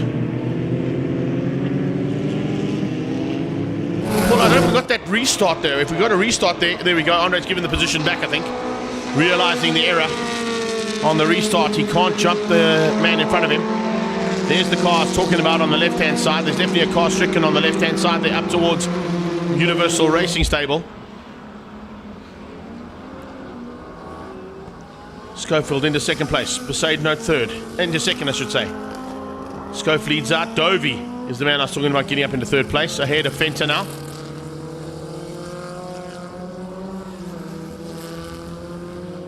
And they start the final lap. Leaders across the line. You can hear them in the background coming past us. And starting that final lap of race action here for the South African single-seaters. Historic single-seaters have put on a great show today. Further back, everybody just trying... Oh, red flag. Red flag. I wonder if somebody's been caught out by that turn 1 trickle of sand. I was really concerned about that trickle across there. Let's have a look and see as the red flag comes out what the reason for that is. We'll try and pick it up somewhere around the track as to what the cause of the red flag was. Car off on the inside of turn 1. Looks like a car on the inside of turn 1 by the sounds of things. Which car is it though? Paulie? Oh, it's a 126. So the 126 car out of shape. Paul Manigault. Paul Manigault out of shape out of turn number 1. Possibly caught out by that kitty litter across the road. Although there was a change of surface there to warn him. There's the other car that's stricken on the sideline. So a couple of single-seaters that need to be recovered. Yeah, the one wheel coming off there, you can see on the side of the car. Lost the wheel completely. And that's certainly not how you want to drive a single-seater around Zwartkops. You kind of need all 4 wheels. Important aspect to your car. Can't say I drove the wheels of it though, that's for sure. Right, so if we take it a lap back, it means that Schofield's going to get the victory. Schofield wins out over Andre Besaidnout, but as I say that, if they do take it a lap back, it means Besaidnout got the win because he was on the start line first across the line, but he did, I think, might have jumped the start again on the restart. Not getting his starts right there today is Andre Besaidnout from Team Perfect Circle. Needless to say, that is the end of our single-seater action for the day. And we've certainly had some great action from them here today at the Passion for Speed Festival's 23rd running.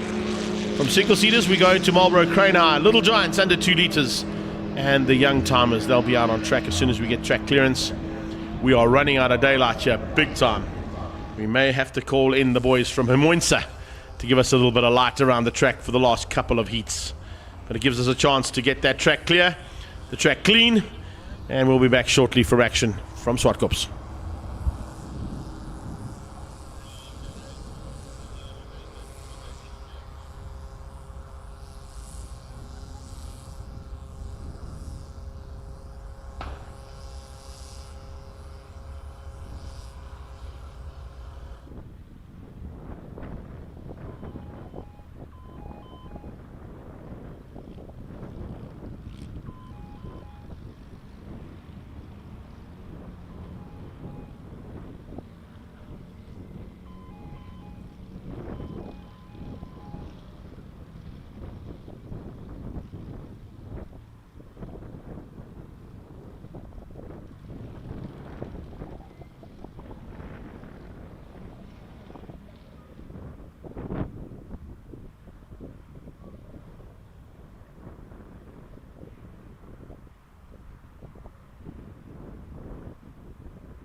We still have 4 races to go and not a lot of light.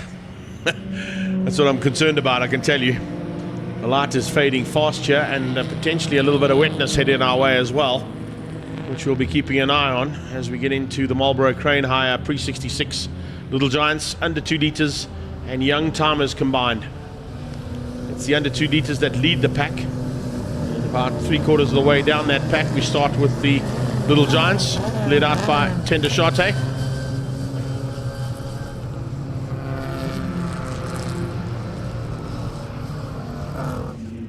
James Temple in the escort will be fighting with his good friend John T. Needham.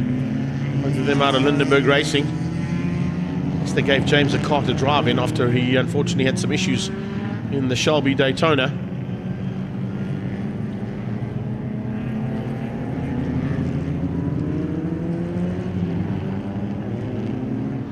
Two warm-up laps under safety car, and then Alan Poulter will dictate the pace with Mark Miller and Carl Pinot behind him.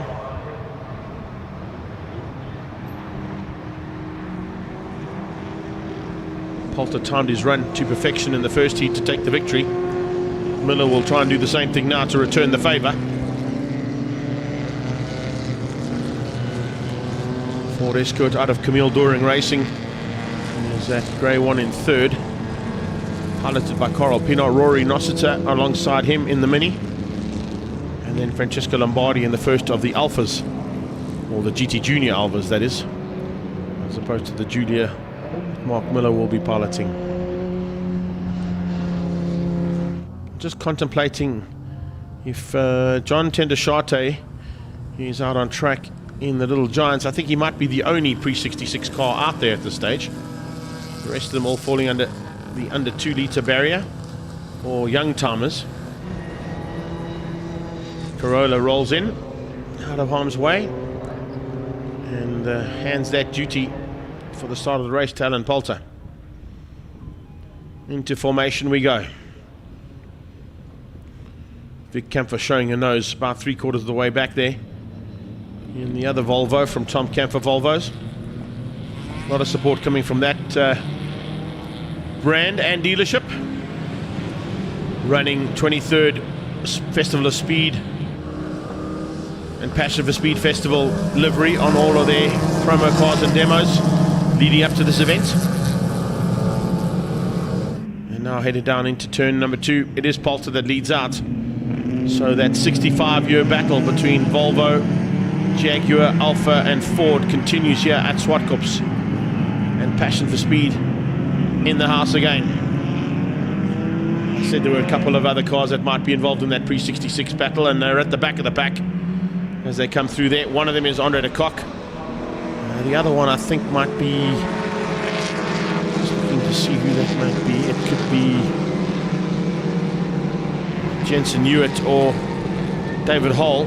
They're at the back of the pack at this stage. But front end, it's all about the Volvo, and Poulter hangs on for now. He's got Carl Pinot, who's moved up to second place. He's got ahead now of Mark Miller. Miller into the clutches of Nossiter. Tender Shate is also putting a bit of pressure on. Had a chance of driving that GT Junior a couple of seasons ago, also in the Little Giants. An Alfa Romeo. Great turn of pace on that car. Today in the hands of Clint Parsons.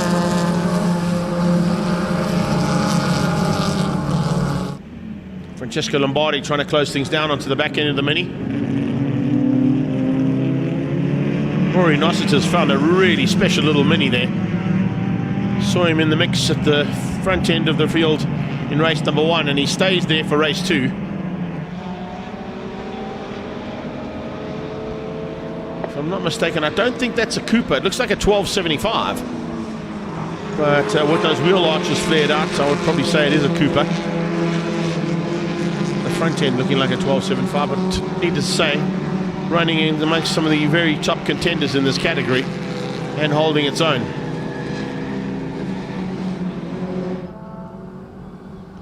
Oof, little touch between himself and Jimmy T coming through there. James Temple making his way to the front end pretty rapidly. He's up into 4th place behind Mark Miller. Lombardi tried to go with him, but Nossiter was having none of that. He shut the door and kept the Alpha behind him. Temple now on the attack on Miller, trying to get the second Ford Escort up into third. And looks like he might have done that. He has. Squeezes Miller out and gets up to third place. Looking for a potential win here, I would say. It's James Temple, also fastest on that lap on a 1:15.9. So 1:15.9 is almost 2 seconds quicker than Alan Poulter in the Volvo at the front end. So there's a good chance James Temple in the next couple of laps could get to the front.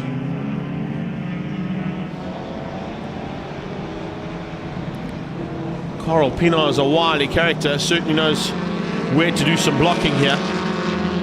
There goes Temple's teammate, Jonty Needham. He's just ahead there of Ed Burtis. And I think that's Nikita. Yeah, Nikita now up there as well. Big Camper in the second of the Volvos, the P1800. Running a little bit wide and giving Roger Houston a bit of a taste of a slightly higher position.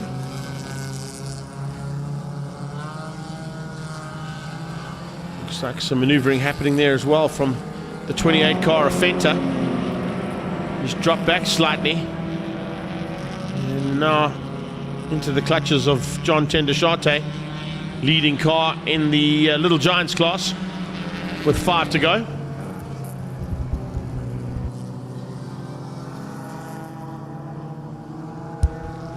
Some previously, I don't want to say disadvantaged cars, but certainly some older cars from what were production cars and saloon car racing of the 80s and 90s in the young timers, having some fun and games at the back of the field. The Jetta, by the looks of things, leading things out in that class, just behind the second of the Rossi cars.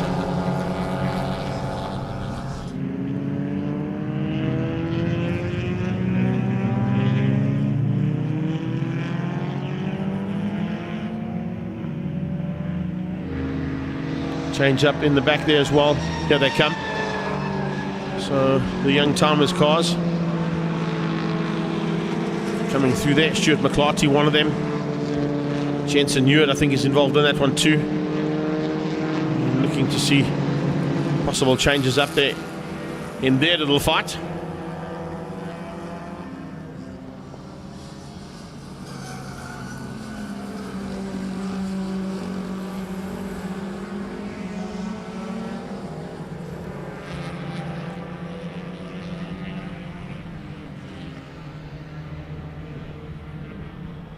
Oh, getting real into turn 8 there.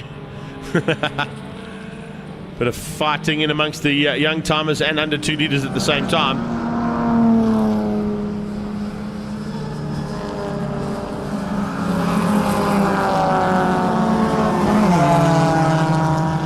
There's certainly a couple of cars that are not coming up onto the timing monitor. Needless to say, here are some fights in that mid-pack. Just picking up, I think, possibly is that Christofides? Terence Burtis. No, it's not Terence Burtis. I think it's Robin Clark and then Nicholas Christofides, who are looking to be at the front end of the fight here. Robert Clark, a bit further back there, tucked in behind Mark O'Sullivan. Bit of pressure coming from Fenta now onto the back end of Vic Camper. That's for top 10 honours.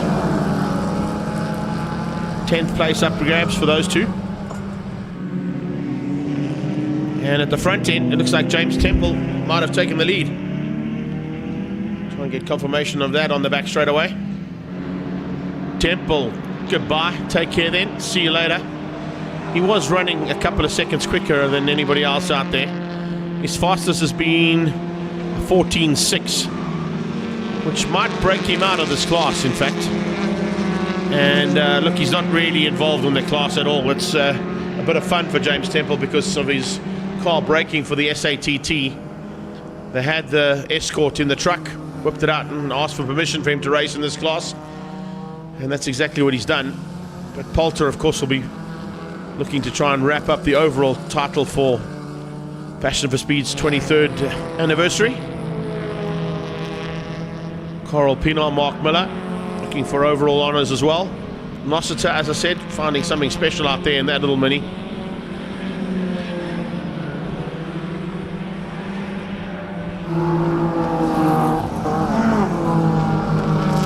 Temple now into some back markers. That might help Alan Poulter, Pinar and Miller out a little bit. Might just slow James Temple up a little bit and give him a chance to be caught again. But there's only 2 laps to go. But there is quite a bit of traffic there for Jimmy T.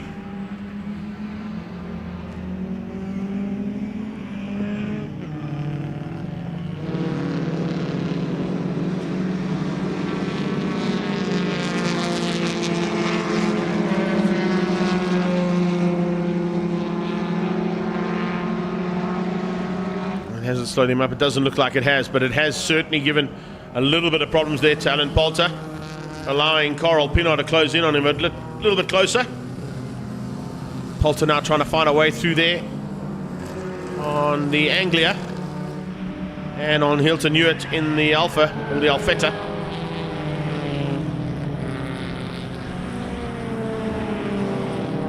Temple getting through the field rapidly. One more car to engage into turn 1. That gets done with relative ease from both of those great cars and Miller on their tail.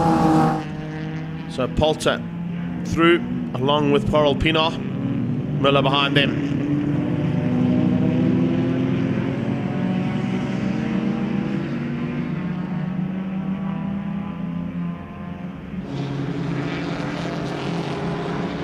On the last lap now, so I don't think they're going to catch James Temple. As I said, he may have broken out for the allocated lap times for under 2 litres. If that's the case, he's not going to be too worried. He's just had an absolute blast in that little Ford Escort, and fortunately he got a little bit of time to race, which didn't look like it was going to happen after yesterday's incident with the engine blowing on that Shelby Daytona coupe of his.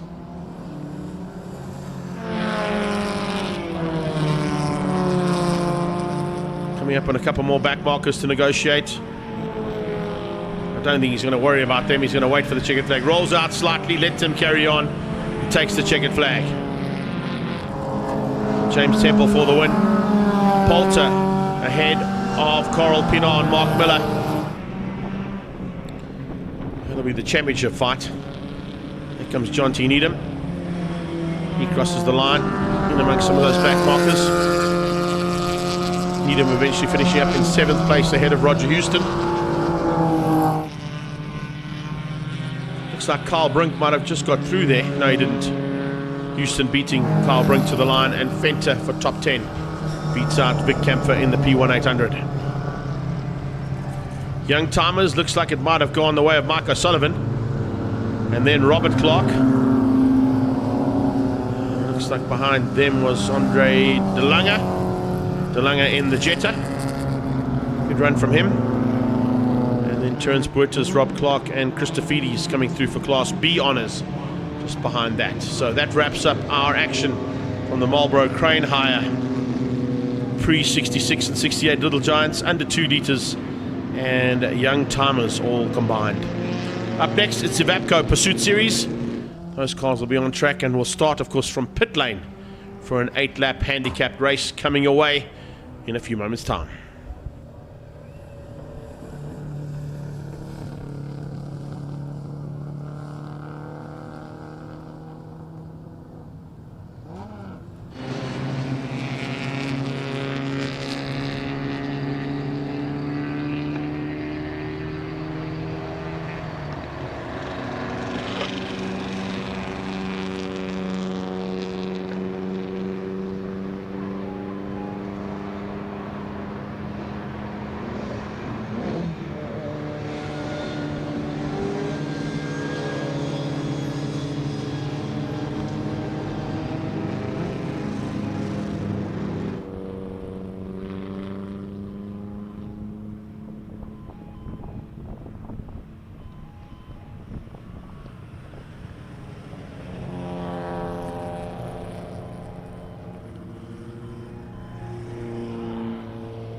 So this is pretty interesting. A little change on the program here that didn't come my way, Paulie. I don't know if you got this change up. But Lotus Challenge out for their second heat now. They don't have lights. Of course they don't have lights. My Lotus had lights though. So I don't know how everybody else doesn't have lights. My Lotus had lights when I raced it. So I think they're going to probably drop Lotus in now, then Pursuit Series, and finish with BMWs, because I think the BMs have all got lights as well. So that's how we're going to finish up today's racing. So we're going to start with these low tie out on track for the second time, because they don't have any lights. That's the reason why. And Paulie, I don't know about you, but I'm catching every now and again a big thunderbolt coming over the skies here. I haven't heard any thunder yet, but there's some big lightning in the sky. Yeah, there you go. There's some thunder in the background. So we could be having a little bit of light and water issues.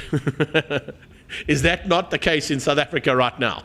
Water and lights being a major concern. Well, we're in Zwartkops. Hopefully the water and lights don't affect us too badly. But we have got some race action still to come your way here from Lotus Challenge. And if it's anything like the first one, which I'm hoping it's going to be, some spectacular race action took place there.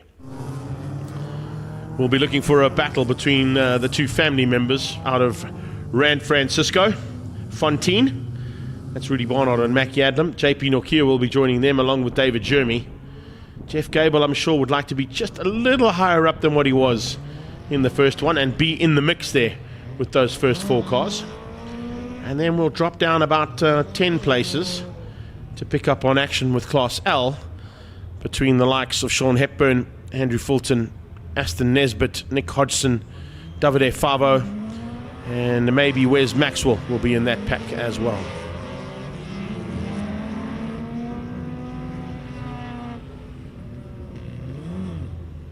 We'll be keeping an eye on both of those races. Fortunately, with the live timing, it gives us an option to run the classes. And particularly in this one, it's always a nice one to have, eh, Paul? When you are looking for races and you're trying to find the guys with the new livery. Whew. Interesting.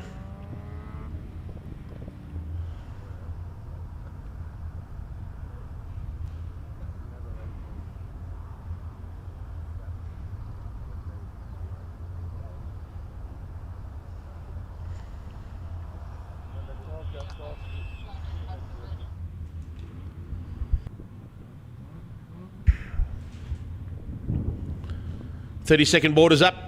Standing by for race 2 of Lotus Challenge here at the 23rd Passion for Speed Festival at Zwartkops International World of Motoring. The lights are on and we're down towards turn 1. Couple of cars bogging on the line there, but everybody gets away nicely.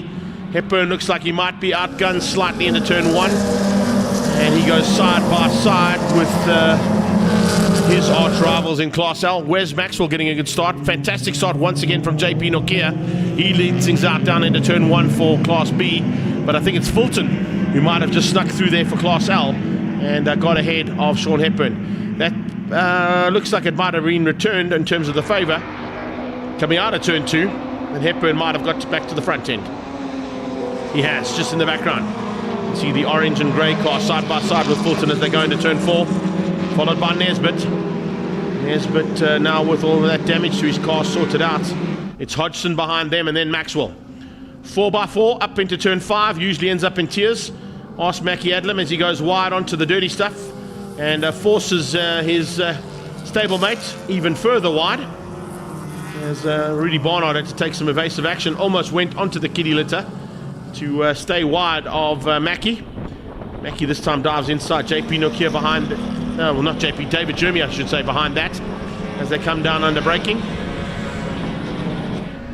Bladen van Rensburg fighting hard there with Brett van Rensburg and Grant Findlay. The back end of that Class B battle starting to rage just as much as it is in the front end. Thunderbolts and lightning in the sky, but hot action on track at the moment. And hot enough to take JP Nokia out. JP spins out in turn 1, crashes into the wall and smashes the wheel off the back right-hand side of the car. Potential safety car here for race 2 again. It's Adlam who leads things out over Rudy Barnard. Barnard's got Jeremy, Hewitt and Gable on his tail. Hepburn leads out Class L with a big charge coming from Fulton. Fulton's right on his tail, looking to try and close him down though, and then it's Nesbitt, Hodgson, Maxwell and Favo. Watching to the top of the hill. Are we going to see a safety car board come out? They have eased up slightly, so I think potentially safety car boards are out.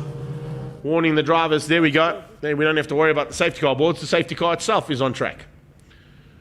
The problem we got with this is it slows everything down, which means we're running out of more light. But that's the reason for the issue. JP Nokia with a big moment out of turn number 1. Not quite sure how he ended up there, but he certainly ended up. You can see where he went. Literally across the kiddie litter where the marks are in front of the car here, just in the front of the shot. Hit the grass, spun round, hit the wall, and took out the back right-hand wheel. Probably broke the uprights and the suspension struts as well. And, that'll be the reason for the safety car. Have a look at that though, that's a big concern. Big thunderstorm over the eastern side of Pretoria. We're on the western side of Pretoria, and we're hoping that that wetness stays that side, doesn't come towards us. Looks like already the Hermoinsa lights are coming into play there, putting the floodlights on into certain areas to try and give us a little bit more light. The car is beached onto the kiddie litter, which means that they're going to need to get at least Big Macs out there to help recover JP's car. Which means once again we circulate behind that magnificent Toyota Corolla Gazoo Racing hatch. Oh man, I didn't want to see this. I was expecting a big fight, but I didn't want to see anybody in the kiddie litter or cars braking, because it means we run dramatically out of time here, and we've still got 2 races to go. Pursuit Series, and also a big race for BMWs, B, D and E.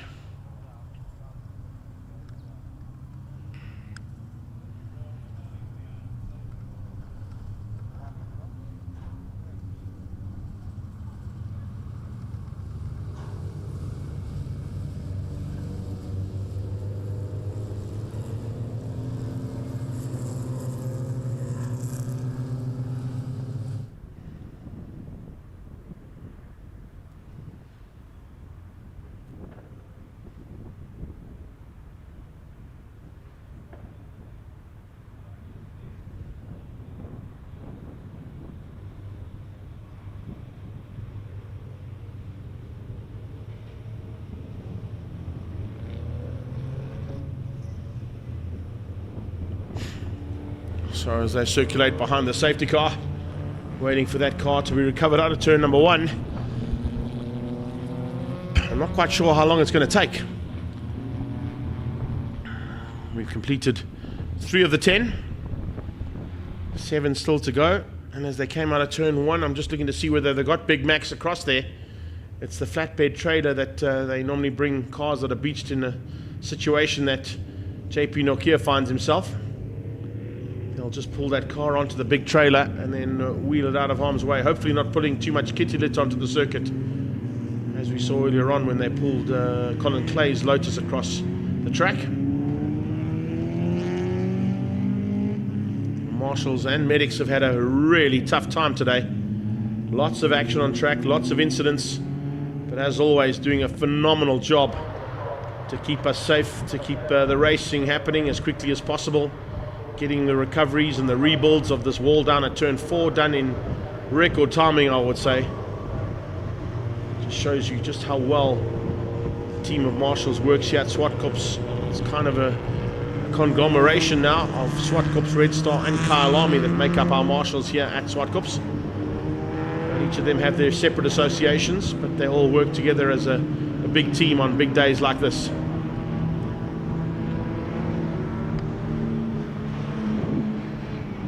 Man at the back there, if I'm not mistaken, I'm just going to run through, that's Ting Wen, and rookie tape on the car shows that it's the first race for the number 78.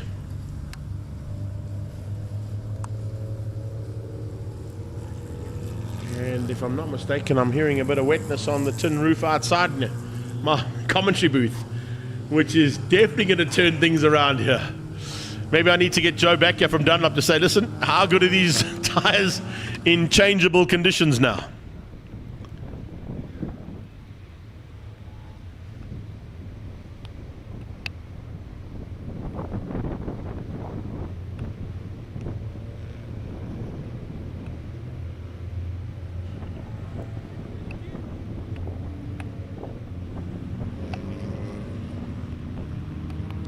One thing I have to say, I have been in a Lotus when it starts to rain.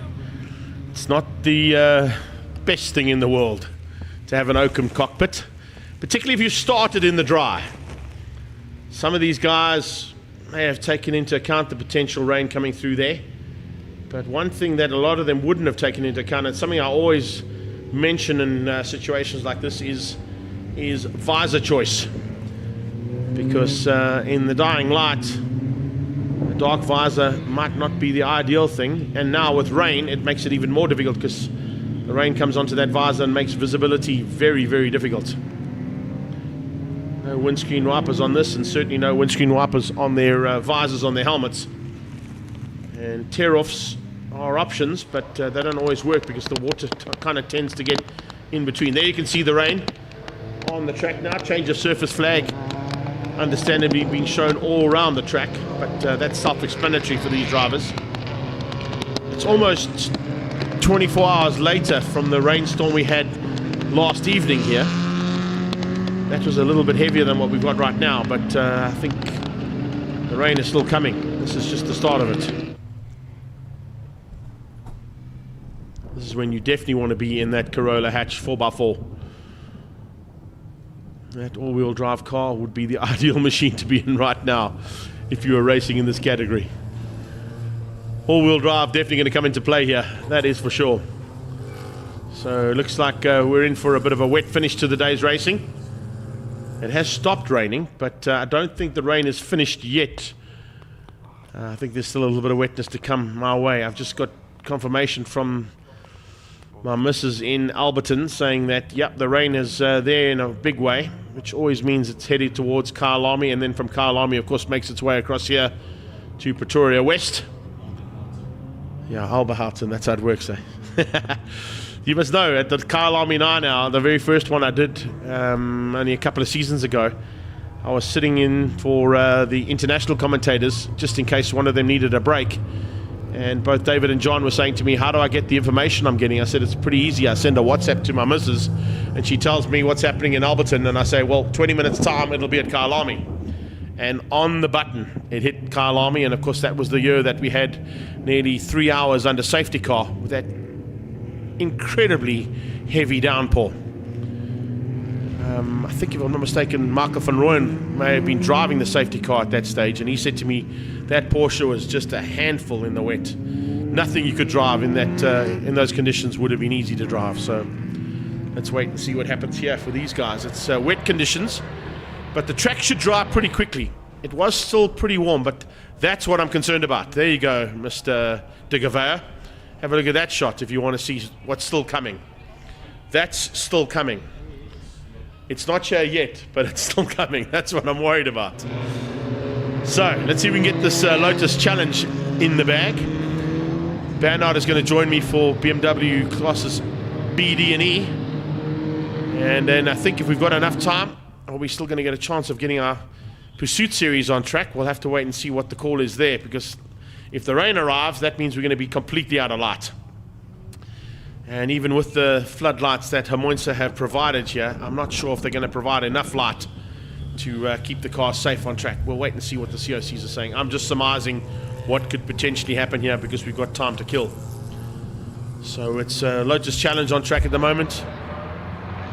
BMWs will be out next, and then still Historic Pursuit Series to wrap up the day's racing, and we're at 6:20 in the evening.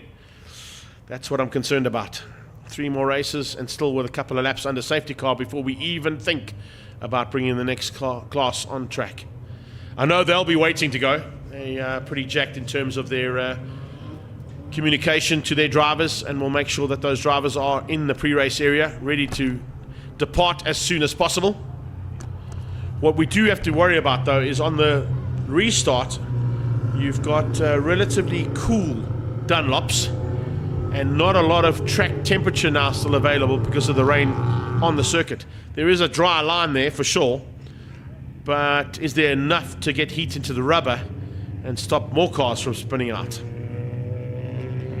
The seasoned campaigners and usual contenders in Lotus will know what to do in these rear-wheel drive machines in the wet, but some of the rookies might not. However, as I always say, there's only one way to learn how to drive in the rain, That's to drive in the rain. Get out and drive. All of those people on the back banking there and around the circuit that are still in the house, hats off to you guys. We do appreciate your support. I know a couple of you jumped in your cars and are maybe listening to the commentary out of a slightly cracked window so that you can hear what's happening. But there is still some work to be done here to get JP Nokia's car out of the kiddie litter, and I don't think that's going to happen in the next 4 laps, to be honest with you. About standing on this metal platform with the lightning.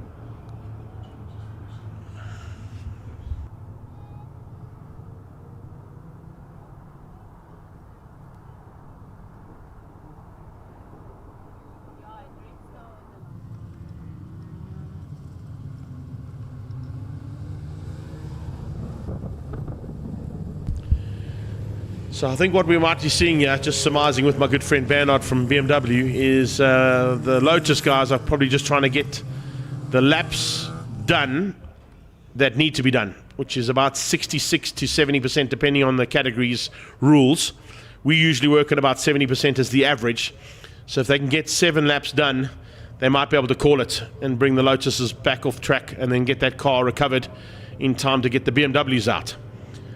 So that's potentially what they're trying to do here, and just get the cars to finish up behind safety car. It's not ideal, understandable, but unfortunately sometimes nature comes into play, and Mother Nature can be cruel in motorsport.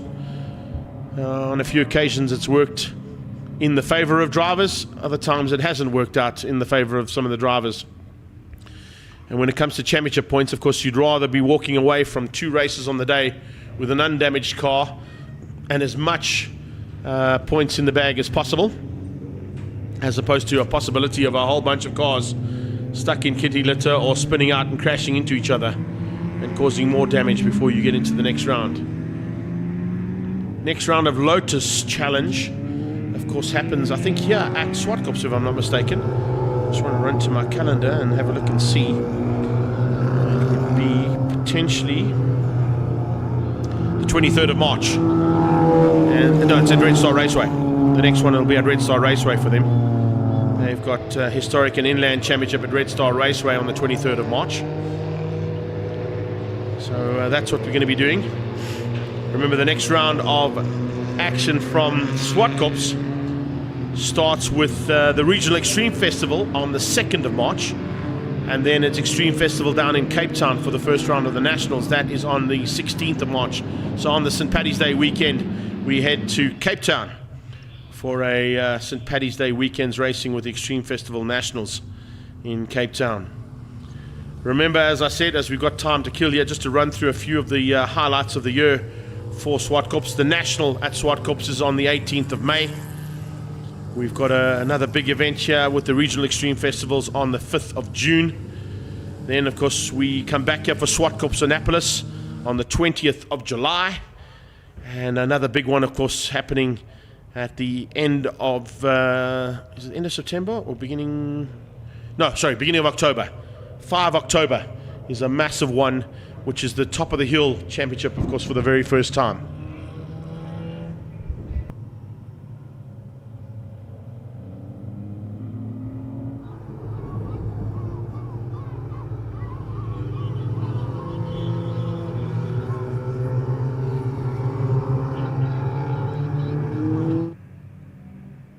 Looks like as well, Mike, just getting information here from our fellow commentator. He'll be in here for a little while now, but he's not worried because he's not in the rain. So I think Bernard's pretty happy about that. He's just giving me information that looks like the Pursuit Series will be next, and then only BMWs. And I think it's possibly because some of those Pursuit cars, I don't think all have lights. They're supposed to, because, neither do you guys, eh? Oh, some of your cars don't have lights either. They've just got stickers on that look like lights. All right, we'll wait and see. There's still enough light here, although I've got to tell you, when you're looking at the camera here, it gives you a lot more light than what's actually on the track. Our cameras do enhance the light slightly. Big Mac's now removing JP Nokia's car out of the way. And are we going to get one sprint lap in here by the looks of things? Or is that safety car going to stay with its lights on? Lights off. Okay, so we're going for a 1-lap sprint race for the second heat of Lotus Challenge. Stand by. Here we go. Oh. I think Rudy Barnard could potentially be the threat here. With 1 lap in it, if he gets ahead of Mackie Adlam, there is no way Mackie Adlam is going to let his fellow family member and teammate outdo him. The lightning is massive out the other side of the circuit here. I can't tell you, out of my window I can just see lightning bolts all day long. But here we go. Green flags and back into race action for 1 lap of Lotus Challenge. Down towards 1. Adlam hangs on.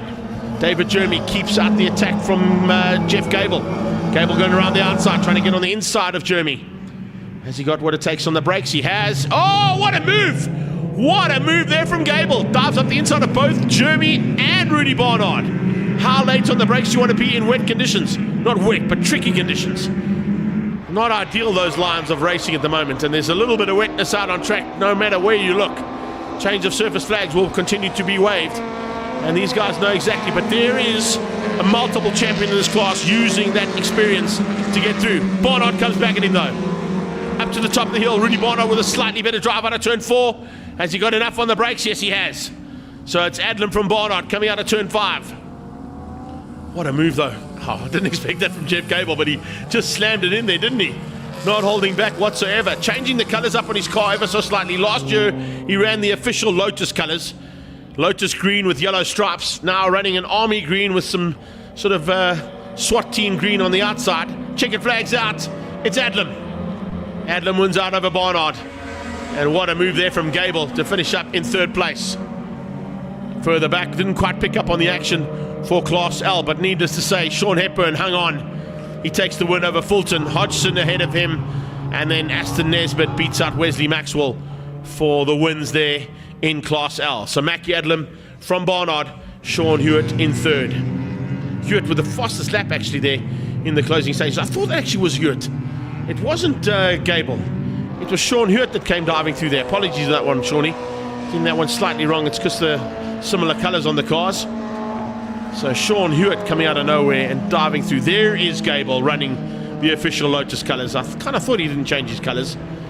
Lotus green with the yellow stripe there. It was Sean Hewitt, the most attacking driver there into the closing stages here of what has been, so far, an incredible run from Lotus Challenge. Unfortunately spoilt by the rain and by a big crash there from JP Nokia, but needless to say, look forward to action from them in March at Red Star Raceway.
daar een oor.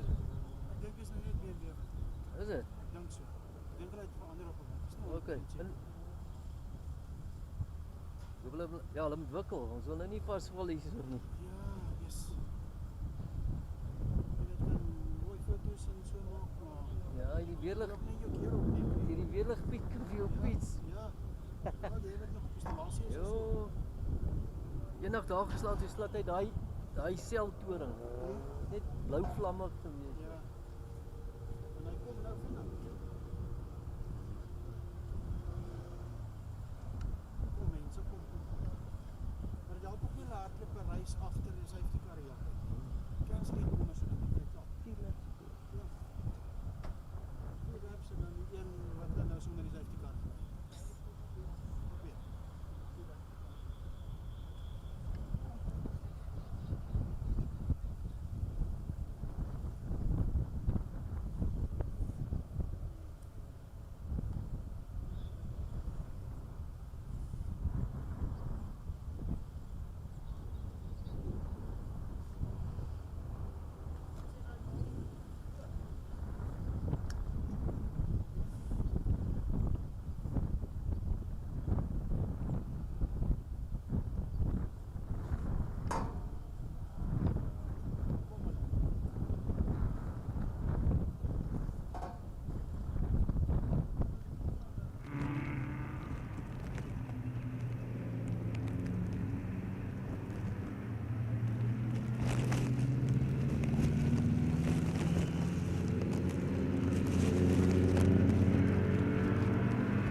So it looks like they've moved the Pursuit Series up into the second last race today and dropped the BMs down to the last one as they make their way, not off the track completely. This is still part of the racetrack because remember they start from pit lane and it'll be a case of the fastest car starting last.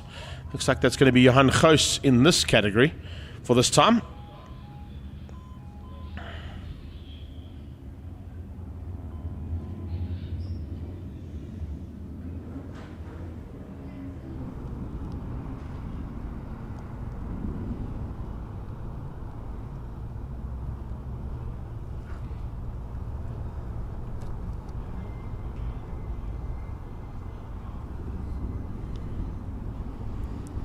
Just want to shoot down to see if Rob has sent me the updated. Yeah, there it is.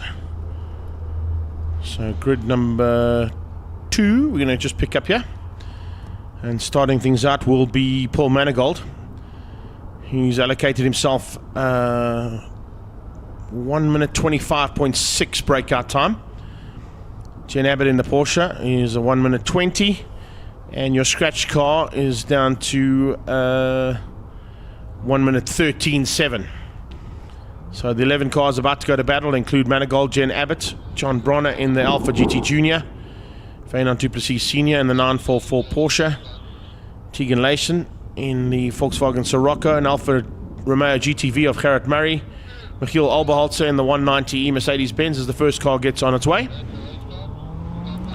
It's a 45-second wait until Jen Abbott will be sent on her way in the Porsche. Smallberger in the Ford Escort, Jean-Andre Besaidnote for Team Perfect Circle will be there in the 944 Turbo Cup. He'll be the third last car off, about 1 minute and 21 seconds He'll be right there with Gary Stacey. The two of them will start literally line astern and out of the pits at the same time. And then the scratch car will be on 1 minute 34 seconds from now. So it's a 1 minute 35 that's been allocated to Paul Manigault for this first lap. So he'll actually, 125. He'll actually pass the pit exit before Johan Goos is sent on his way.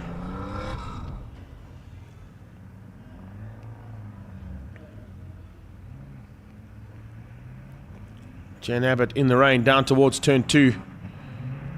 Looks like the rain has eased up slightly. Those Hermoinse floodlights have been put up. That'll help us out with a little bit of respite in terms of the light conditions here at Zwartkops that have died out pretty rapidly. Sunset in the background of our shots here, showing that there is a little bit of light coming from the natural side of things, but artificial lights, courtesy of our Hermoinse team, have given us a chance to be there and continue racing. I think if I spotted everybody but 2 didn't have lights on in their cars in this category. It might be 3, because the Alpha doesn't seem to have his lights on. That's, of course, the 58 car of Gerrit Murray. Although he's got brake lights, his headlights don't work. The tail lights were working on that Alpha as he went into turn 4. I saw that Derek Smallberger hadn't put his lights on either. Not quite sure if that Shield Escort's got lights or not. We'll have to wait and see. Tail lights are working on, and headlights on that car of John Bronner.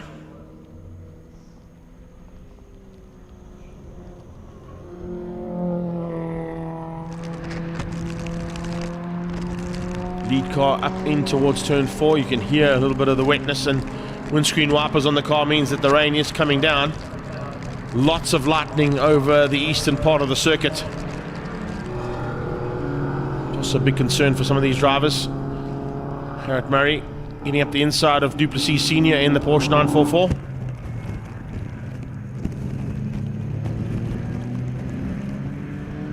The idea behind this form of racing is to try and make the passes as soon as they become available. If you get stuck behind a car, it's costly, because what will happen is the theory behind this racing is that everybody should finish the race literally side by side if they've got the timing and mathematics right. Which means if you don't make those passes when they're available, by the end of the race, they could be costly. Bronner now trying to get through there on Jen Abbott. Lead car goes down into turn 2. What happens now, of course, in a handicap race, with the rain coming down, everybody slows up. So the chances of breaking out are highly unlikely. And that means that there's a good possibility that Paul Manigault may hang on for the victory, basically flag to flag. Johan Goos in the Volkswagen Sirocco at the back is going to have to work exceptionally hard. First of all, not to make any mistakes in the wet, but also to try and catch up that 1 minute 34 deficit that he started with at the beginning of the race. He's coming out of turn 7 as the mid-pack goes through 8 and, of course, onto turn 1, or on towards turn 1, after completing the first lap in anger. Fastest car is Smallberger. He's gone and done a 1 minute 26, a 1 minute 18 out of Gary Stacey. Stacey has allocated a 1 minute 15 breakout, and we got a spinner. That's Bronner. Bronner spinning out in turn 2. It is the one concern I did say could be a possibility here. 944 is coming through there of Senior, and then Gendre Besaidnout. Here comes the scratch car. Is he going to be affected by? No, he's not. Fortunately, Bronner waited for him to go through and then got on his merry way to get back on track. Smallberger, Murray and Stacey, no lights on. The two Porsches with their lights ablaze down the back straight. Goos is through on Layson. He's also got through, I think, in the background there on John Bronner, yes, because I'm passing him after that spin. Which means he's still got 9 cars to pass, including the leader, who is a long way up the road. Paul Manigault's got a big advantage over Jen Abbott in the Porsche.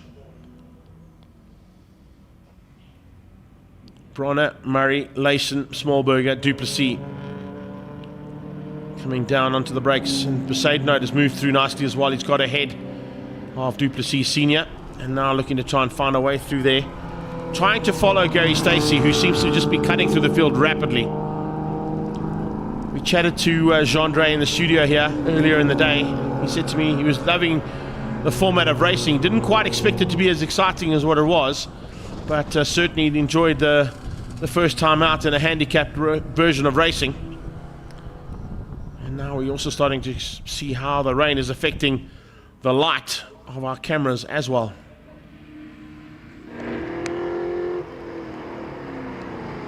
Manigault coming to almost the halfway stage.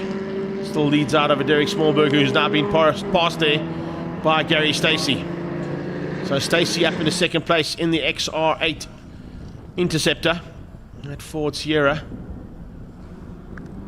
Class T4 from the original version, of course, of saloon car racing. Group 1 cars were very, very popular.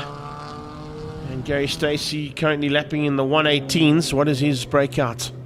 1:15, so he's nowhere near his breakout time. He's still got 3 seconds to play with, even though he's the fastest man on track at the moment. As I said, the rain has definitely played into the hands of the guys who could potentially have broken out in their attempt to get to the front. Smallberger is third. It looks like Besaidno's moved up into fourth place. Just saw that Team Perfect Circle Porsche coming through turn 8 ahead of this pack. Watching for Goos now to dive on the inside of Jen Abbott. And with Goos going through turn 1, that'll move him up into 5th place behind, or 4th place actually, behind Jean-Dre Besaidnote. Beg your pardon, it'll be 5th place. I forgot about Derek. Apologies on that one. Derek Smallberger still in the mix. Jean-Dre still going to get past on him. Smallberger about to be caught by that 944 Turbo Cup. Original car there, heading to the top of the hill. And closing things down on the Shield Ford Escort. Probably about a lap or so, and we'll see that car up into third, but potentially we may see Johan Goos catch Jean-Dre before that. Stacey continues to close things down on Manigault.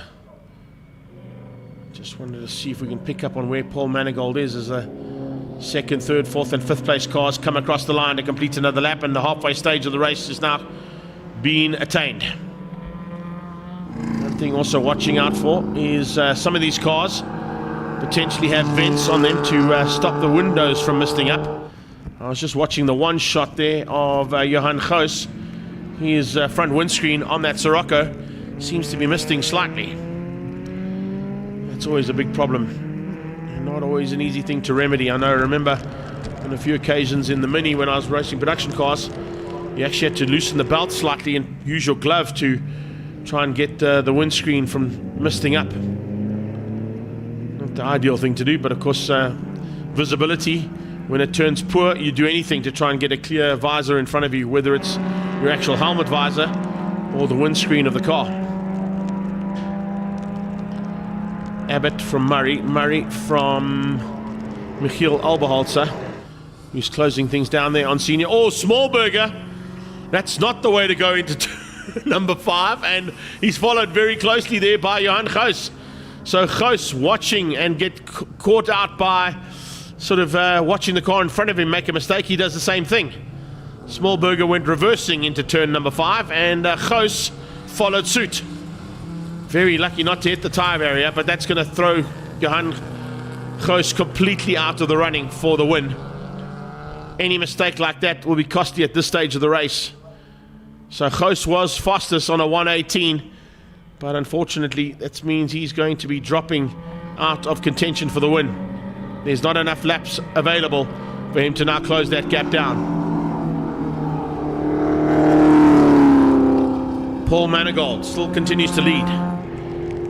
It's about 6 seconds, make that about 6 meters between him and Gary Stacey, who's closed him down. And there's still 2 laps to go. So Stacey should hit the front relatively easily, and if he does that, that's going to be the win in the bag there for the XR8. So the Sierra leads out as they head towards turn 5. Manigault into 2nd place now. Jean-Dre Besaidnote going to possibly get up to 2nd within half a lap. He's closing down on Manigault in the Alfa Romeo. And Jean-Andre Besaidnote potentially in here for a really nice finish to his 4th race in a race car ever. Not a bad way to finish up the day's racing there for Besaidnote. You'll definitely be enjoying life out there, that's for sure. Light conditions are treacherous out there right now. Fortunately, as I said, we have got a couple of floodlights around the track, courtesy of our friends at Amoinsa and of course Chris Davidson and his team. Thanks to that. Appreciate that support. Definitely going to come in handy in a couple of minutes time when our Beamer boys get on track. 2 to go for Stacey. Jean-Andre Besaidnote ahead of Manigault. Johan Goos is through turn 1. Manigault is coming onto the back straight. So Goos could potentially still get a podium with these 2 laps to be completed if he doesn't make any more mistakes.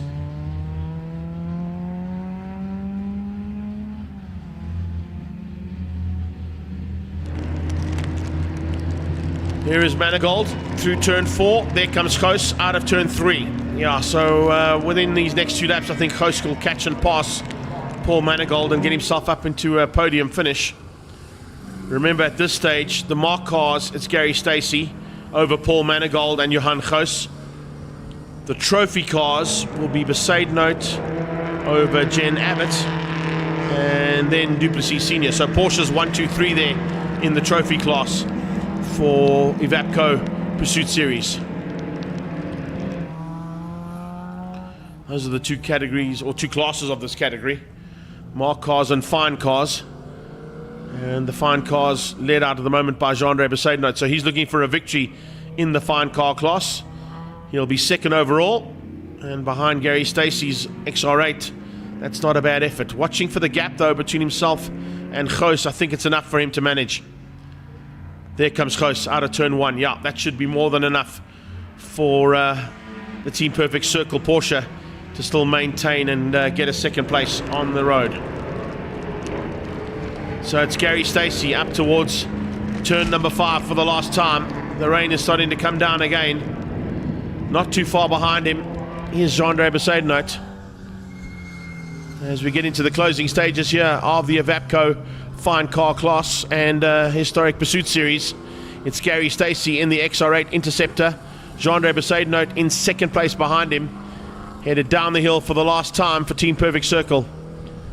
Stacey's going to get the win in the mark cars, and Jean-Andre Besaidnote is going to hang on for the win in the fine cars. So in tricky conditions here, and the 2nd last race of the day at the 23rd running of the Passion for Speed Festival, it's Stacey from Jean-Andre Besaidnote to wrap up the Evapco Historic Pursuit Series.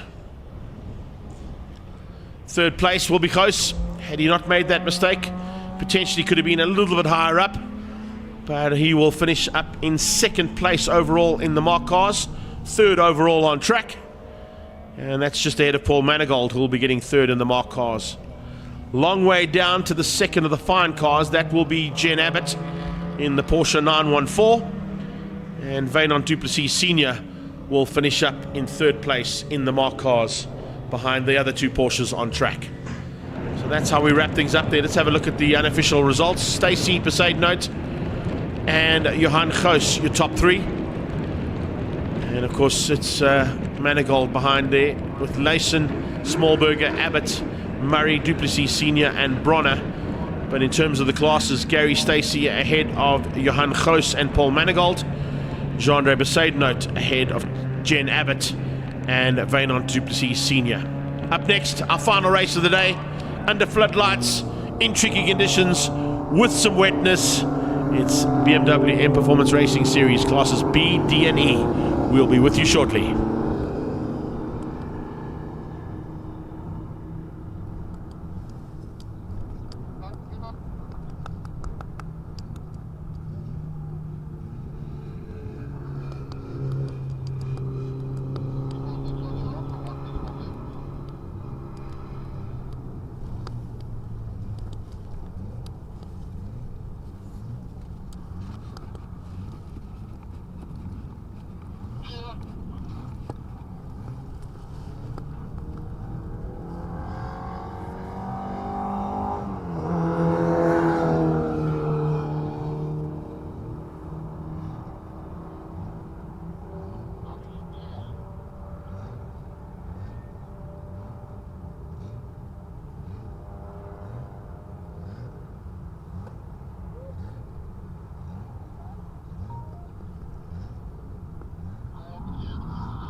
I've got a man alongside me who's quite anxious to get these cars on track, Bernard de Gavea. You've had to wait a long time to get these cars on track, but fortunately they're rolling out. You guys were ready to go about 4 races ago, though, weren't you? Yeah, we've been waiting for a while, so then we got moved around and then moved around again, and I had the cars ready to go, and we got moved again. So is what it is. I suppose we get a bit of punishment for the little incident earlier. But, yeah, you have caused some chaos in your time, so maybe not a bad idea. But listen, it is wet. It's wet. It's a little bit tricky in terms of the grip on the circuit. Certainly no more heat in the tarmac right now. You're trying to get some heat into the rubber unless it's caused by friction. Yeah, look, they'll just have to do the best they can and try to finish the race. I think we have, let me just confirm with my COC, but we should have reduced it to 8 laps. So we'll wait and see if it pops up. Coming up on the screen soon as I change up on our timing monitor. They haven't quite got to it just yet. The car's gone on track a little bit quicker than that. Renier Smith nearly looped it out there. I've got to tell you, into turn 4, the back end stepped out on him in a big way there. So you've got to be very careful to try and get the heat into the Dunlop rubber. But once that heat's in, shouldn't be too bad. That's not a bad shot, eh? We speak about sunset. Well, welcome to sunset at turn 2. I noticed there we probably have about like 5 cars with lights, so hopefully it doesn't get too dark now for them. But yeah, once again, thank you to Mimosa for for supplying the floodlights. A couple of floodlights just to give us a bit more light to play with in case we ran light. What a wonderful company to supply us these lights. Thank you very much. That's the way we do it. We try and keep everybody happy as much as possible. Just waiting for a change up on our timing monitor. I'm not quite sure why it hasn't come up yet. I think they've been caught out ever so slightly by the incredible readiness of M Performance Racing Series. They always say be two races ahead of when you should be, hey? You guys were 4 races ahead. We try. We don't like to waste time. Even like, there's another thing that we started doing was this V8. We call it the V8 style start, where we don't stop on the grid. We used to go out, and now stop on the grid now, and we don't do that anymore. We just carry on again for the next lap, and then the pace car comes in, and we start the race. That's so the way to do we're it. Trying to save time as well. That's how we've been doing it lately. Saving you time, saving you money, eh? Putting you first. Putting you first. No, we had that earlier. That was Nashua in the air. You can't have an air display right now. Right, so Renier Smith, Lorenzo Gutteri, Carlo Garbini, Nick Macris, the German, starting from 5th place with a reverse grid. Yeah, so top 5 get inverted. Obviously, they've got to be on the same lap and what have you, but it's fireworks there. I think we're going to see some nice flames coming out of some of these cars now. But yeah, invert the top 5 for the race, and we take it from there. Oh, the wagon's missing a lot. So yeah, I have to chat to that guy about that, eh? I think Manny Ribeiro took it for his car. Yeah, I probably took the bulb out. Well, there's a lot of cars that are missing lights out there, but fortunately we have got the Hermosa team that have given us a bit of floodlights to play with. And that should get us to the end of the day's racing here with, according to the timing monitor, 10 laps. Okay, well, we'll wait and see what happens. But end of the day, as long as we get our 66.6% race completion, then I'm happy. Yeah. As long as we get to that point so we can at least have proper championships results. Because remember, end of the day, we are regional championships and this counts. It all counts, that's for sure. So it's Renier and Lorenzo on the front row to dictate the pace as the M2 moves into pit lane. Behind them, Carlo Garbini, Nick Macris, Andreas Meyer, Oz Baggioni, Jaco Storm, Neil Reynolds, Kobus Boma, Nicholas Hapst. That, of course, is the front row of Class D. And looking forward to that action, I can tell you, because if I change it to the classes quickly, Class E is headed up by Zayed Ismail and Farad Imabram. So Renier gone into pit lane by the looks of things, so possibilities of a change up there right from the word go, but we are under starters orders now, the lights are out and we are racing down towards turn 2. Yeah, I think he probably took the safer option because those turbo cars in the wet can be very tricky. The NA cars will probably handle these conditions a lot better. I always say the only way to learn to ride in the rain is to ride in the rain, and if you've got a turbo car or a naturally aspirated car to ride in the rain, you need to learn. So Renier taking the safe option. Yeah, maybe that's a gamble that it pays off at the end of the season. He goes home with an unbroken car. Not a bad idea. We always say the best is to put your car back on the trail in one piece and go home. And listen, 9 times out of 10, that's exactly what happens with your class. It really is impressive that they put in a big effort to race hard, but go home with relatively unscathed cars. Yeah, that's why we have certain rules. Like we have the white line rule, which many people don't understand. Our start white line rule, that is, where we don't allow cars to be next to each other. We need to see a bit of gap between the bumpers. All it is so when they're going to, like, say, turn 1 and turn 2, they're not all bunched up and cause accidents. We want them to rather race from there onwards and finish the race without crashing into each other.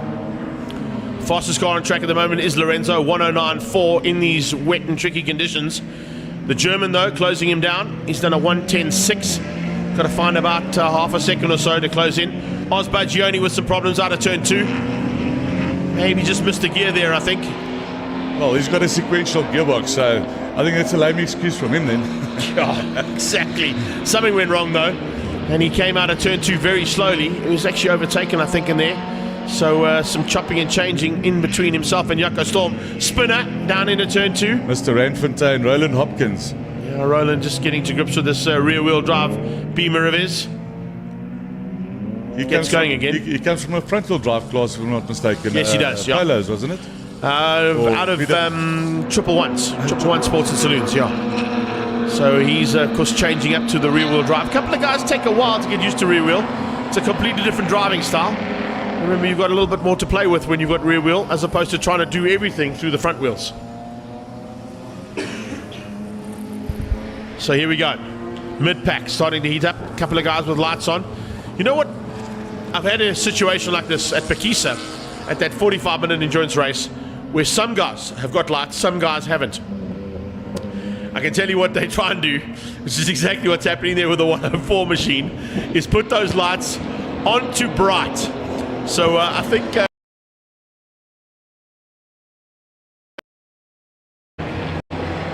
Are we back? We are. That lightning bolt just shut us down for about 2 seconds. And we're back up and riding. But I was going to say, Paolo Cavalieri probably told his youngster, listen, put the lights on and turn them on bright so that you distract the driver in front of you. Yeah, well, a lot of the guys, what most of them do, they don't have rear view mirrors. They just got the side mirrors. So those guys without the rear view mirrors, maybe they'll still be okay. But yeah, the side mirrors, that might distract you still. Yeah, definitely going to be catching you out on a few occasions, watching for that bright light to come into vision. And if you notice, some of them, these oaks with the lights on, most of those cars are road legal still. They've got licenses, they get driven, some of them get driven to the track. Look at those flames coming out there now. That's awesome. That's a road legal car. I want to see them pull that over and say, listen, can we driver, just check that exhaust pipe configuration, please? Lady driver, never driven hard. Yeah, one honest owner. Lorenzo Gutteri lighting up into turn 2. You mentioned the fact you're going to see some exhaust flames. You didn't expect to see it coming out of the bonnet, though. No, well, I think Sav, he likes a lot of these turbo cars either have it out the side or out the bonnet. Also, one thing to watch out for that we might catch going up towards turn 5 is the brake discs starting to heat up as they get into the latter part of this one. You're going to see those discs lighting up red. Hopefully get a couple of side-on shots of that. It's always an awesome shot to see. Reynolds in the Valve Hospital machine flying through turn 4, trying to maintain a good possibilities of what is going to be. Where is he sitting at the moment? What are the times like, Greg? Are they... So we're looking at 108s from Gutteri, 113s out of Neil Reynolds, leading class, of course, there he is, leading class D. And class E, we're doing 118s with Zayed Ismail. Yeah, so they're about a second and a half, 2 seconds off the pace. I'm actually quite impressed. For being such tricky conditions, the light fading like it is, and track damp.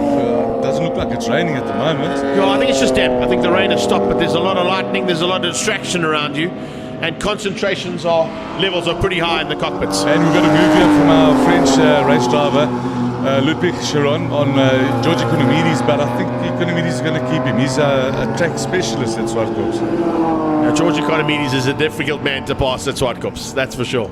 He's like the Detroit brothers. He's probably like the German who says he's done like 6 million laps around the Nürburgring. He's probably done 6 million laps at Zwartkops. In various forms of motorcars.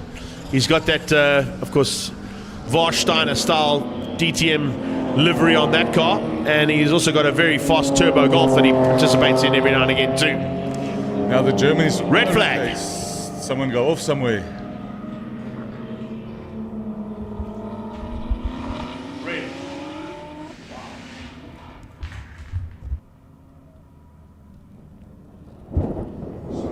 A red flag being called here.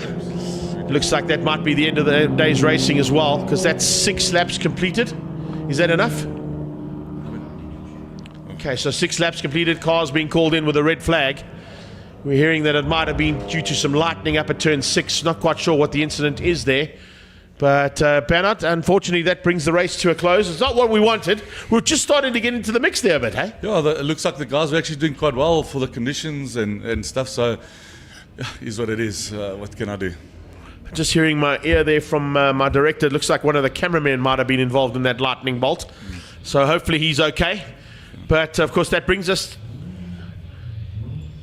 I think it's kind of force majeure out there at the moment. Yeah, I'm going to have to just see what we're going to have to do with the points and all that. But, yeah...